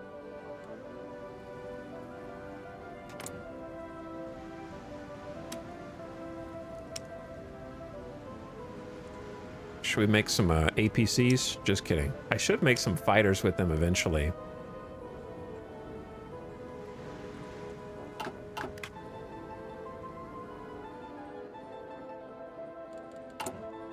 All right, about to fortify Corregidor. That's going to help a little bit, just a teeny bit. I think this is kind of a greedy focus. It's a 35-day where I only get 2 land forts and 2 coastal forts in Manila. Seems greedy, but we get +1 max and trench, so I'll take it. Corregidor Island stands squarely in the entrance to Manila Bay, and as such is the keystone to our continued control of the bay and naval assets there. We should upgrade the fortifications to the island itself and construct underground facilities to help withstand prolonged siege and bombardment. We can try. All right, coastal artillery time. What is Rock Island Arsenal? Oh, that's the MIO. Defense strategy goes up by 10% artillery attack.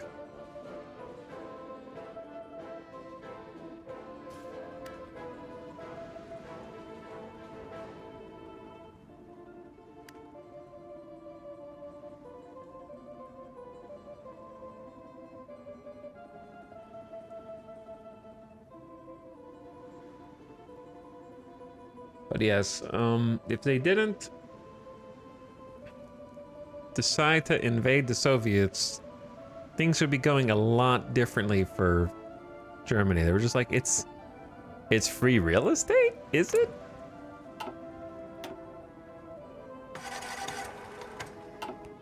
Many people say that World War II could not have been won without the Soviet Union. Others say World War II could not have been won without the United States. And still others say World War II could not have been won without the United Kingdom. But no one has said World War II could not have been won without the French. Just kidding. But I say, hot take, that everyone was needed to win. Coldest take ever. But it really is stupid how people just like argue online. They're like, nah, the faction I like was the most important. It's like, bro, they needed everybody. Everybody needed everybody, okay? Just chill, chill.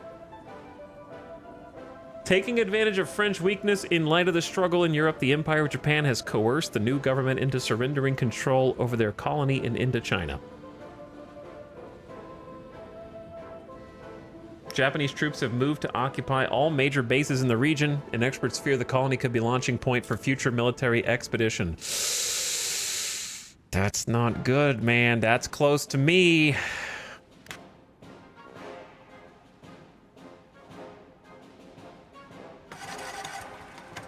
I think World War II would have been won if no one if we treated each other nicely.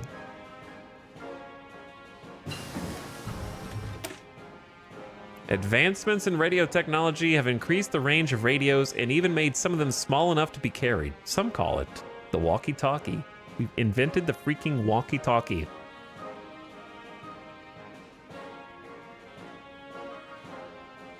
Don't care about the walkie-talkie. Do care about coordination up 2% and the reinforce rate. Okay, so it's July 1941. We've kind of researched every single thing that immediately helps me to try and survive. So now it's going to be kind of superfluous things that may help in the future or may not, I think. such as anti-air. Yeah, let's just try and stay current on anti-air. Icelandic-American cooperation. In a surprising move, the American government has declared Iceland to be in their sphere of influence, and upon a request from the Icelandic government has agreed to commit troops to the protection of the island.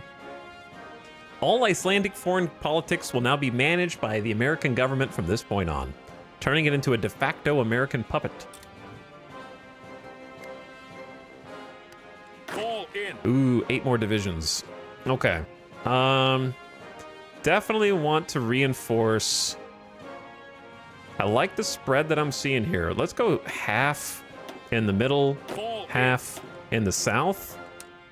Tell all of them to exercise to get to level 3. So regular 3 is level 3 regular is an important step up over 2. 2 is just neutral, baseline. If I went to my recruit and then clicked to deploy instantly, they'd come out as green or like level 1, and they'd have a negative modifier to offense and defense. 2 is no modifier, it's baseline. And level 3 is a plus 25% to all combat. So it's very important to try to get them to level 3 before the invaders show up, because that 25% is huge. That's like an extra coastal fort and a half on every tile for us.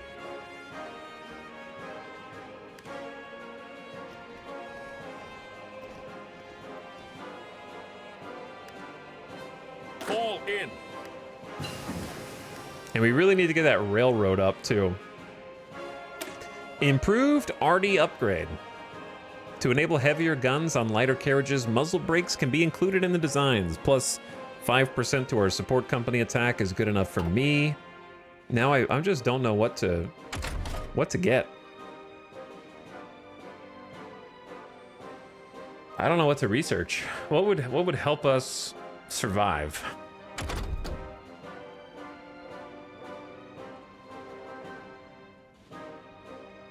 Do you guys ever do equipment conversion? I feel like I never do equipment conversion. Maybe I should.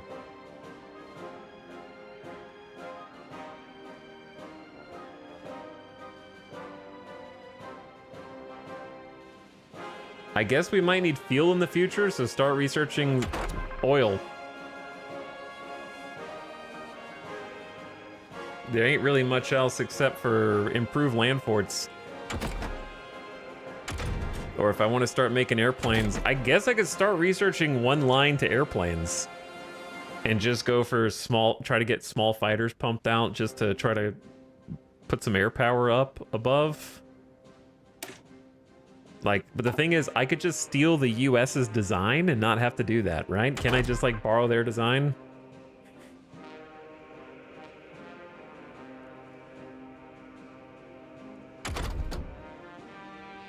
I guess I'm just gonna start on fuel storage. We don't really have anything that needs fuel right now, which is nice.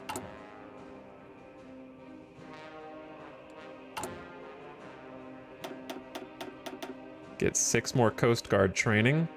And now we're under 100k manpower, so I kind of want to chill. We don't want to go too crazy, but we are going to be able to up conscription as soon as the war starts to like double what we currently have with extensive. So we don't have to be, you know, maybe like 50, 60k manpower in the bank and then stop there. We don't want to go to 0.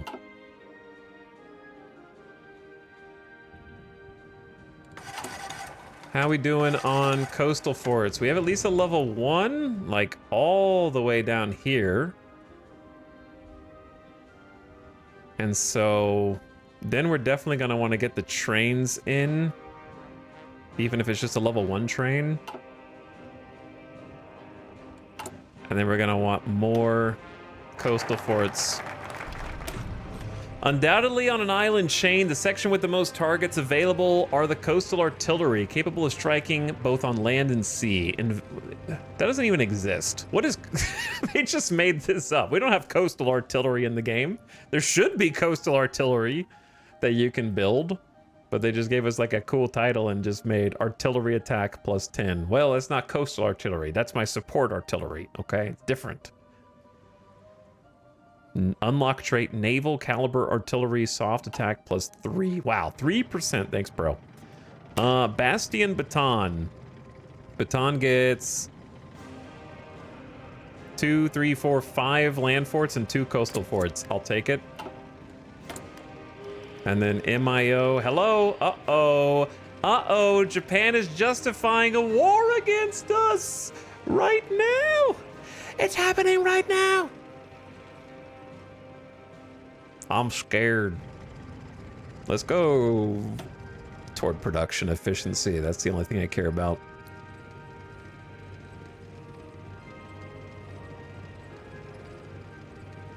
Or maybe just reliability, because it's kind of the same thing. Defense +3, that's fine.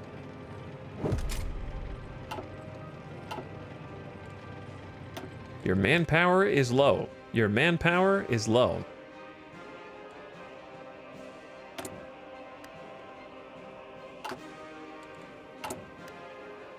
I mean, I'm pumping out as much as I can at the moment, you know? There's not a lot left.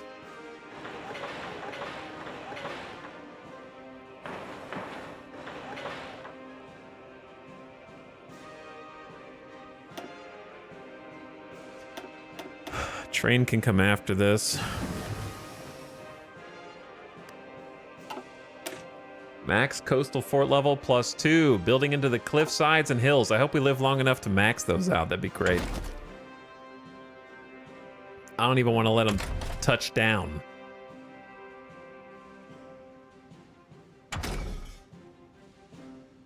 Yeah, there's not really much else to research here. So I guess I'll do... We're gonna need radar, but I need to do the special project, and it always takes so long to do. We can't afford to do it right now, that's for sure. So I guess improve land forts, which just makes them I didn't even realize this.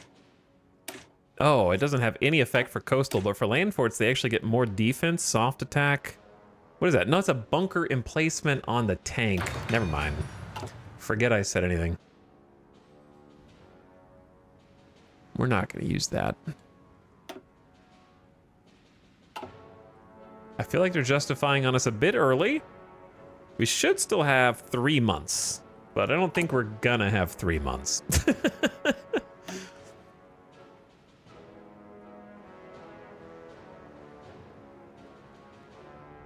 The other problem is we don't have good infrastructure down here, so it's taking even longer to build down there.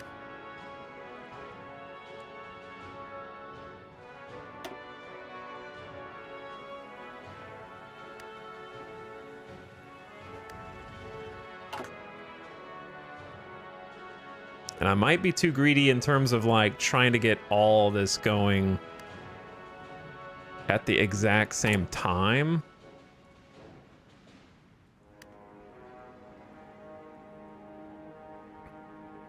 But, you know, we want to win.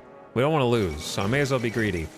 Guangdong Click has capitulated to Japan. Not good, bro. All right, I'll get 6 more divisions in training. 6 more just popped out.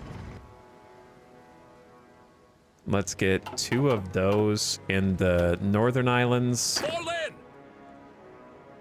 2 of them in the middle. 2 of them in the south. We're gonna need more than 2 in the south. Looks pretty bare. And we're gonna need some more supply here. Actually, no, they're just training. That's just what training looks like. We will need supply right there, but they're taking extra attrition from training.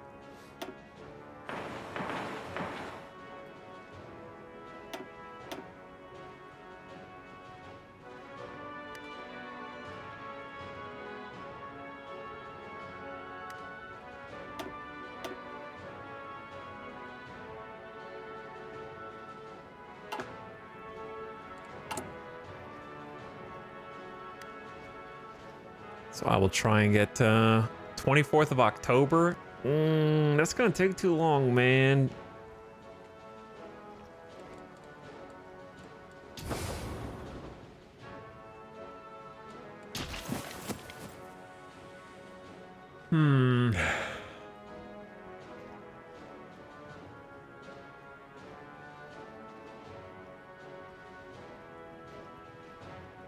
Where do I have this train being built to? Well, actually, here's what we can do. We can just do like this. Okay. Hold on. Let's get this level 1 rail up.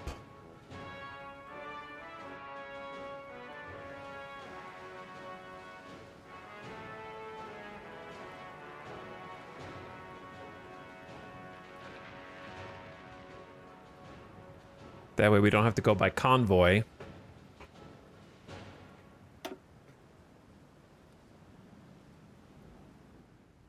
Okay. Which rails are these? Doesn't highlight.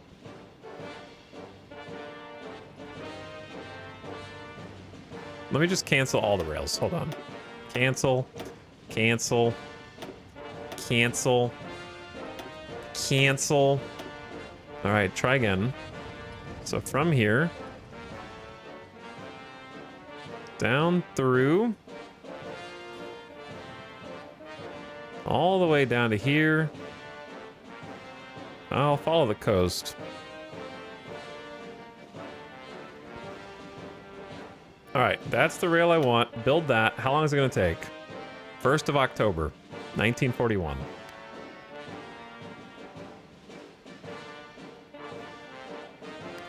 And then from there, we should be able to set supplies to use trucks.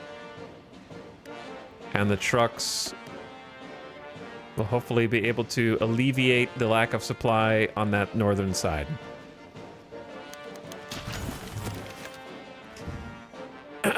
The term of incumbent President Manuel Quezon is coming to an end and elections will soon be held. Although the successes of his leadership form a promising picture of the possibility of continued leadership, some voters seek a new direction and a new president to guide them. Why are there two simultaneous events? In the upcoming elections, support for NP is still high, the people having confidence in Manuel Quezon's leadership. However, the party's pursuit of increasing Commonwealth of Philippines' focus on military matters is not entirely popular with the public, with a significant segment of the citizens considering this ill-advised. War is yet to reach our border, and few would like to see Commonwealth of Philippines take aggressive action. Cooperating with other major parties who share our concerns for the safety of the nation, we will still be able to rule after the election, but with diminished support. The people must be heard. Protecting our sovereignty comes first. So if we take this one, we go back to early mobilization.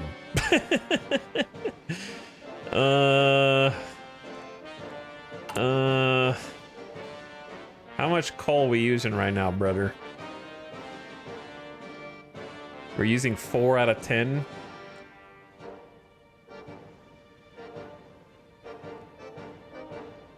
And then we'd lose a couple civilian factories probably, or lose 5% stability and war support. All right, goodbye 5% stability and war support. The sovereignty comes first. Manuel must remain. Manuel Roxas connections would help us. He has a trade law cost, economy law cost, and consumer goods cost. What do you have? You have political power gain, stability, and improved relations. I don't even know what improved relations really does other than doing it for quests. I mean, national focus is Jose Laurel becomes a leader, 15% stability. I mean, 15% stability is probably better than 5% stability.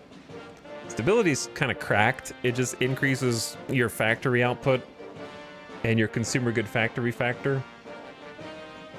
I mean, he'll have a -10 and a trade law cost and economy law cost.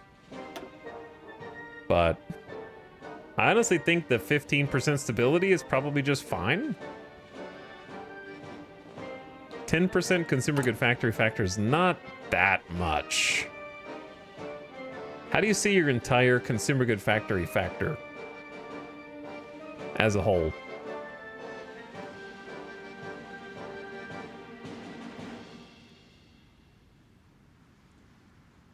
I don't even know where that tooltip is. Maybe it's this. Factors multiplied together is 81%. So we already have a -10, a -15, a +20, and a -10. So that's 35 minus 20 is 15. So we're actually at 15 right now.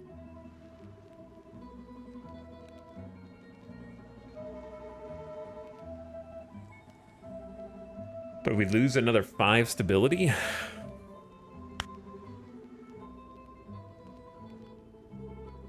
It's definitely one of the other two guys.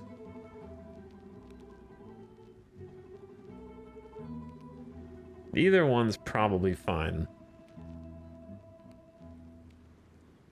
I'm gonna go with the stability dude because I think once we go to war, we're gonna take a huge stability hit and it's gonna be hard to get back up because we're gonna need to, like, we would have to do improve worker conditions and reduce our factory output, which we don't want. And that's the only way we're gonna have to get stability. So I'm gonna take the stability guy.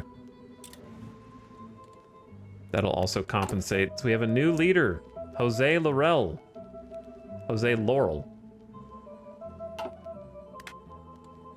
Justification of war. How can they do this to us? The Bataan Peninsula is a natural defensive location making up one side of Manila Bay. So long as we secure it, we'll be able to control who and what can use the bay and its facilities. To ensure the dominance of the area, we need defensive lines on the landward side and artillery on the heights. You guys did not put any artillery down, but you did put 4 total land forts and coastal forts. Let's see where those are. Where are the land forts at? There's Bataan. So there's 2, 3, 4, 5 land forts there. Hopefully we don't need them because we just want to keep them out of the coastal forts. So they did add some coastal forts as well. We got level 3, level 3. All right, cool. Then, what is the concrete battleship? Complete special project Stronghold Network. On research completion, unlock Stronghold Network, an extensive defense system of massive bunkers and strong fortified positions to repel enemy advances in secure strategic areas. Bataan gets 1 building slot and a free Stronghold Network, and all land forts are more effective. That sounds cool, but it seems like it's very concentrated on Bataan, and I'm going to have to build more myself, which is going to take time, and I almost would rather just have either the factory output 10%, the recruitable population, or the gigantic 15% soft attack buff.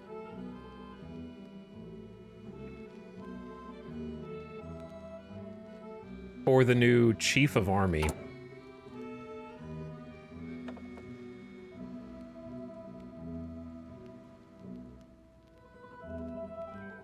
But that's gonna give us like a nice division defense.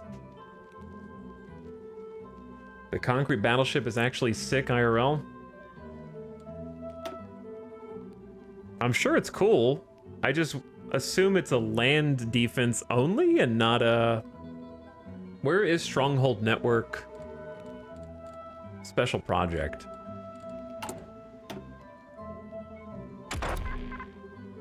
Like, how do you even see the actual building? I guess you'd have to look at a list of...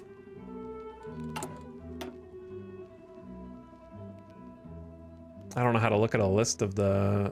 It'd be like this one? Stronghold Network. It doesn't give you a tooltip on it. It's just like, it is strong. It is very strong. Okay, does it affect coastal naval invasions or nah?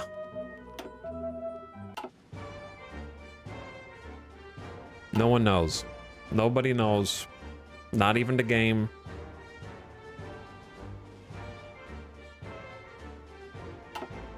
I assume it's just a land fort. That's why I don't want it. I need coastal forts more. It was an expensive building that added max land and naval forts, so it just increases the max. We'll probably get it, but I think I should go for the military factories first and then the soft attack. We don't have that much time, but we do need factories. And I can't afford to build them right now.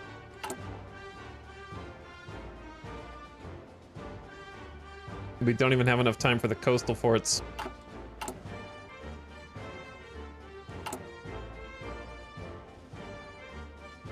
These 70-day focuses, yeah, we got a fair few 70 days.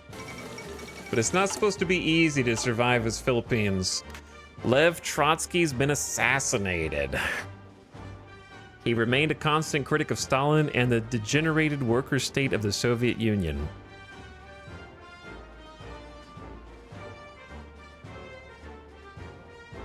He was attacked in his home with an ice axe by a Spanish national believed to be in the employ of the NKVD. Ready. Are all the islands at least like? I think so.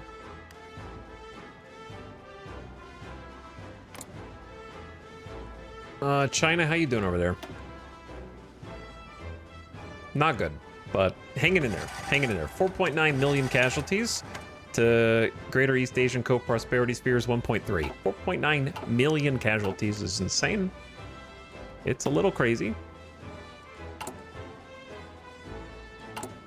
I like how small our decision tree is. I don't like having to think about it too much.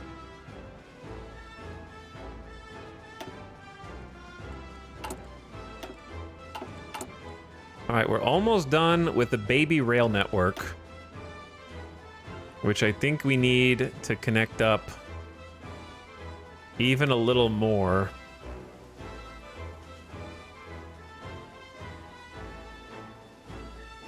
To each naval port, so we're not relying on convoys to get supplies. That's kind of the most important thing for us. The convoys don't get murdered. I don't think we can go over here, though. No, you guys are gonna be on your own. That's why I'm thinking of just abandoning Palawan, because how are we gonna get supplies to these guys?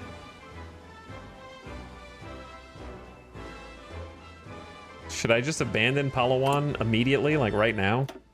Like, there's not even a factory there. Like, oh, Japan's gonna be so close, but it's like they're gonna be close anyway. So maybe just Ready to move. Maybe just ignore this. Or at the very least, put a 4th general.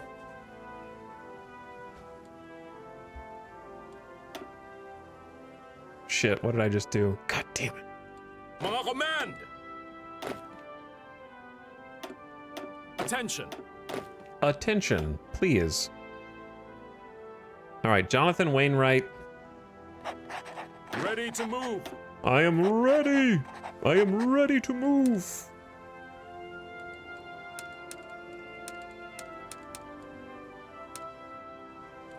Ready to move. Okay, I accidentally deleted you guys' command.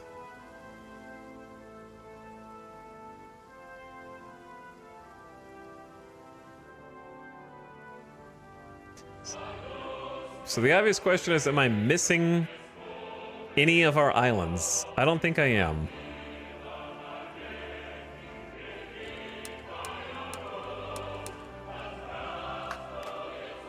Opo, sir.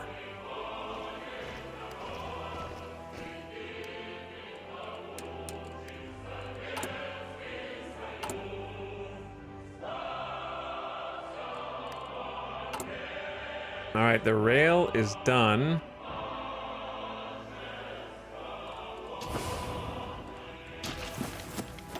We need to finish making the forts first.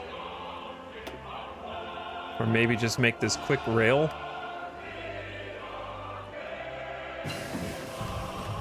Excavation 4, resource gain efficiency. What's next? It's October, so we could start getting 1942 stuff. I'm just gonna start early on the final research. To research more research. You want to see what's going on in Finland? They're getting pushed back.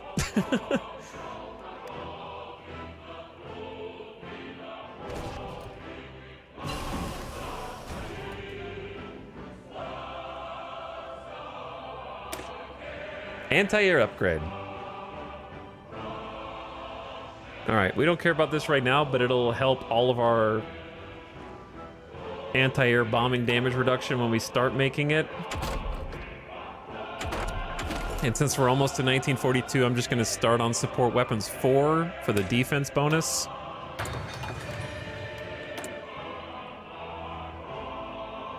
And then this is artillery. I wanted to go with artillery reliability, so don't break down as much. Do I need to update any of these or nah? Did they fix that? It just auto updates now?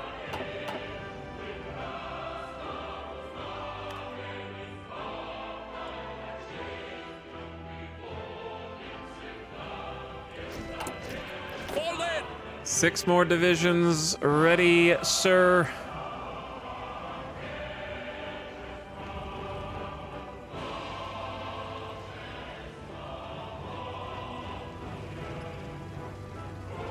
Fall in!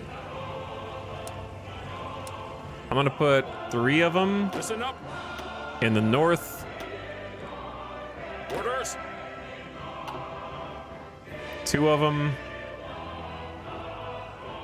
in the middle, Well, sir. 1 in the south.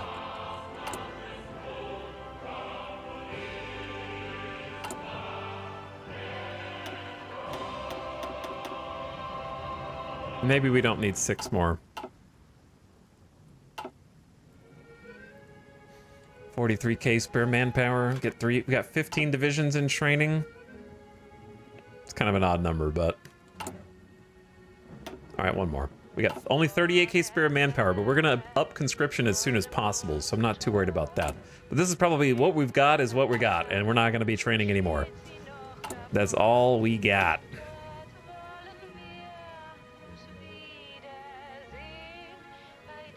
I am trying to crank out. Japan just declared war on British Malaya.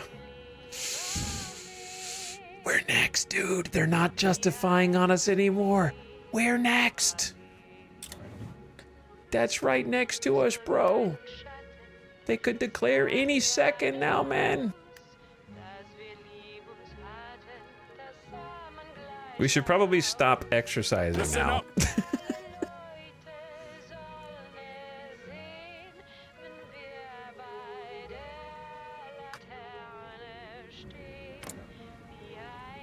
Yes, that does mean that Japan is now at war with the United Kingdom. So the UK is not feeling so good right now. They went for British Malaya before they went for us.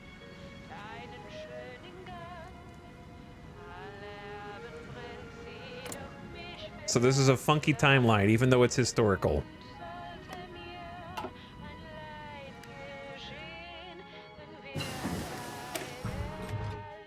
Fuel silo. All right, fuel silo to synthetic. Because it takes 264 days. May as well start now. Orders!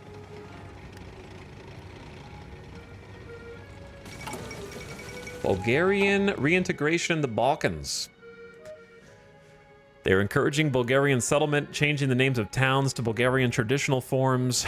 And with these measures, Boris III hopes to demonstrate the Bulgarian nature of these regions and legitimize their future annexation by the Tsardom of Bulgaria.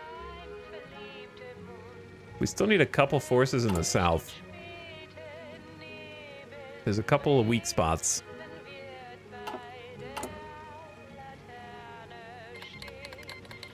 Japan just declared war on the US. Ah!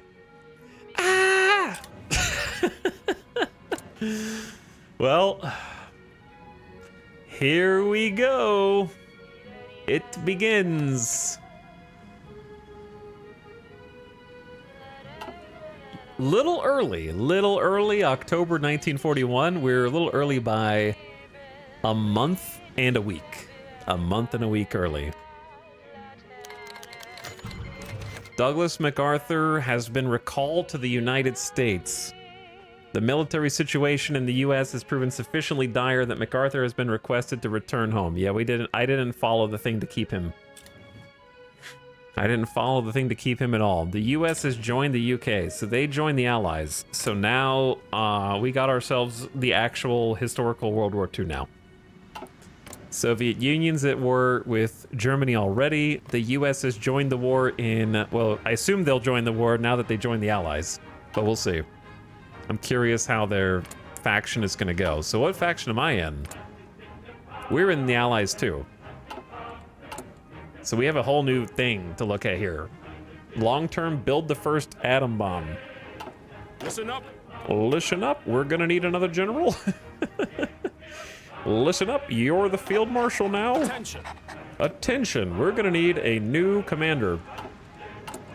Attention, I need to go to the officer screen, pick whoever's got the most XP,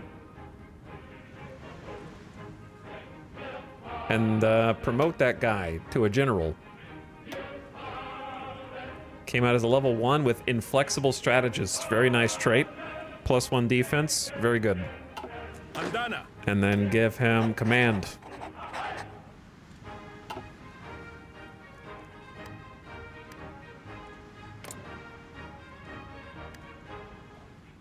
How long till we're called in?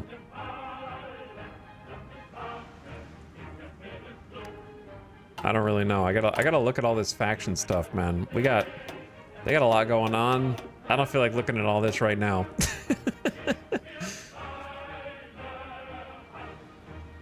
But it is interesting. It is interesting. I'm just like, my brain hurts already. They're researching the jet engine in 1941 with a joint Sheikhdom of Kuwait, South Africa, and British Burmese scientist group led by the UK.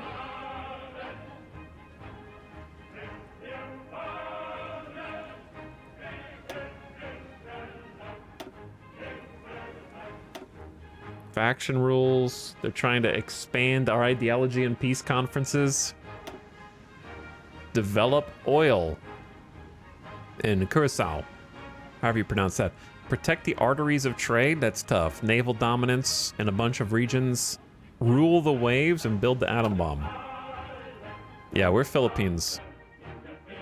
We are Philippines about to be in war. Our master needs our help and has called us into American-Albanian war. So we're now at war with Germany, but not yet. Not yet with anybody else. It's happening. I'm not ready, bro. I haven't finished building 100,000 coastal forts, Maine. Can't wait to watch the VOD. Love some Hearts of Iron. I mean, it's pretty much just 9 hours of prep. There was also a debate on the ethics of giving other people money out of the goodness of your heart via tipping, and that took a and then there was you know, like just a few chatter down here or there, just, you know, ban people and such, you know, usual, but mostly just prep and learning the new focus trees and looking over the new mechanics, because they changed a lot. They changed the doctrine page, they changed the faction page. We got a new focus tree, trying to figure it out. They still haven't called us into war with Japan yet. 5% infantry soft attack. Doesn't sound like much, but every single buff we get is gonna, we just need to survive, brother. We just need to survive. Let's take anti-tank, in case they try and make naval landings with tanks, so we have some hard attack against them. Low manpower, insufficient. We have too much steel. Oh, give me one of those factories back, brother. Air wings? No, that doesn't count as an air wing. I'm not gonna put that in the sky. We are at war.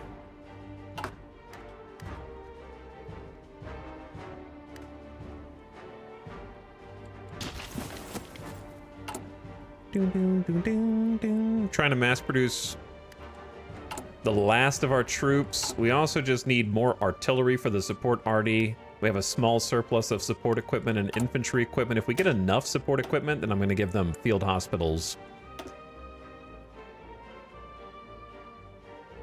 Whoa, this is the wrong division. We don't have enough for this. And I need to give them more troops also once we can get some more manpower.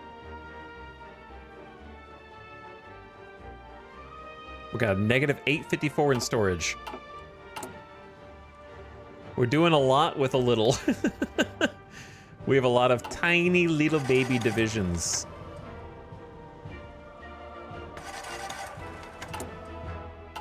I'm thinking about just using my other doctrine points to take... I feel like these are worth. Like field engineering just gives Engie companies a buff, and as they get mastery, they get 10% defense, 50% breakthrough, 5% soft attack, 10 org. All infantry get 1% entrenchment. That just makes the engineer company stronger, not really your unit though, right? But it's still better than not having it. This is artillery. We don't have enough artillery for that.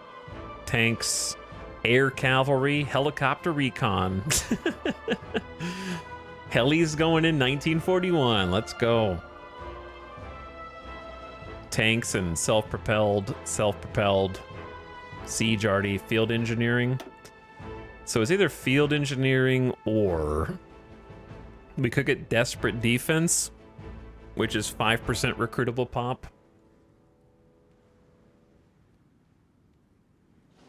And then eventually some infantry defense and entrenchment. Organization is good. All infantry instantly gets 15 org is kind of cracked. But you have to pick it to the exclusion of the other ones. This is like recon company buffs. This is motorized and tanks. This is support arty, support companies, soft attack, and line artillery. And then this is volunteers, which we never do. Guerrilla war is irregulars and militia. And then grand assault is max planning. So it's got to be either the 5% to all recruitable pops, or the straight up 15 org is just kind of cracked. But yeah, maybe I'll just get the engineers for now. This doesn't help us initially. It will upon mastery.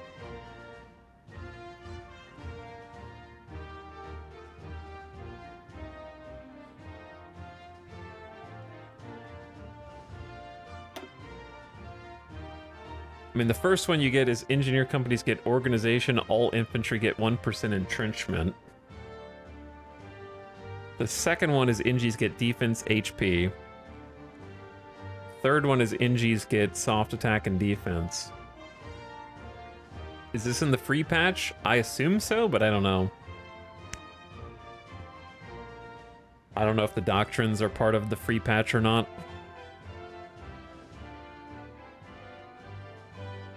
Not sure. So don't take my word for it.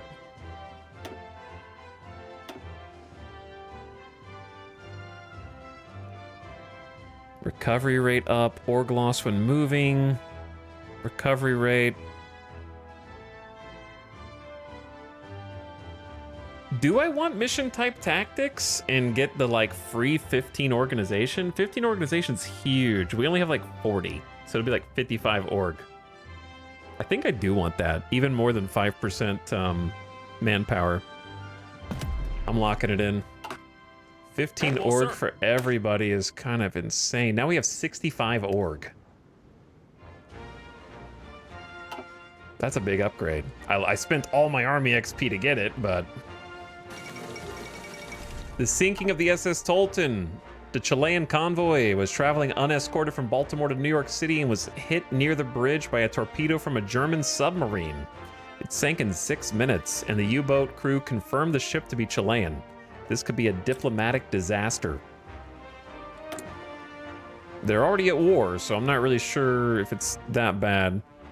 How can it be worse? I'll go reliability on the infantry equipment. All right, chat, I know you want to see war, but it's been 10 hours and my legs hurt of gamer death, and it's 1:30 and I want to stream again tomorrow. So it'd be nice to have a full stream tomorrow with a full brain power and finish this campaign. It seems like it's popped off. Sorry to cut you off right there at the end, but we've prepped as much as we can prep. We're on the edge of war. I assume it saves when I go to menu. I'm not even on the leaderboards. We're on Iron Man mode, so I can't change history. And then we'll see if we live or if we die. Historically, Manila fell in about 3 weeks. So we have to try and live longer than 3 weeks after war starts. Then we'll have done better than history. All right, gamers, I am going to send you all off on an in-stream raid. The ad is coming in quick, so I'm going to try and shovel you out of here. Go say what's up to Rule Storage, who's playing some News Tower, which maybe we'll check out in the future now that it's out. Because I know it just got done 1.0. Go say hi to Rule Storage. Be good, be lovely, be nice. And I will catch you guys again tomorrow to finish this campaign. I think finish it, unless we end up going past 1950 or something, which I doubt. So it'll be, if not finished, then progress, let's say. But good night. Thank you for hanging. DLC seems cool so far. Let's see how the rest of it goes. To be continued. All right. Good night. And come back. I'll see you again like 3 p.m. Pacific. GG. Bye.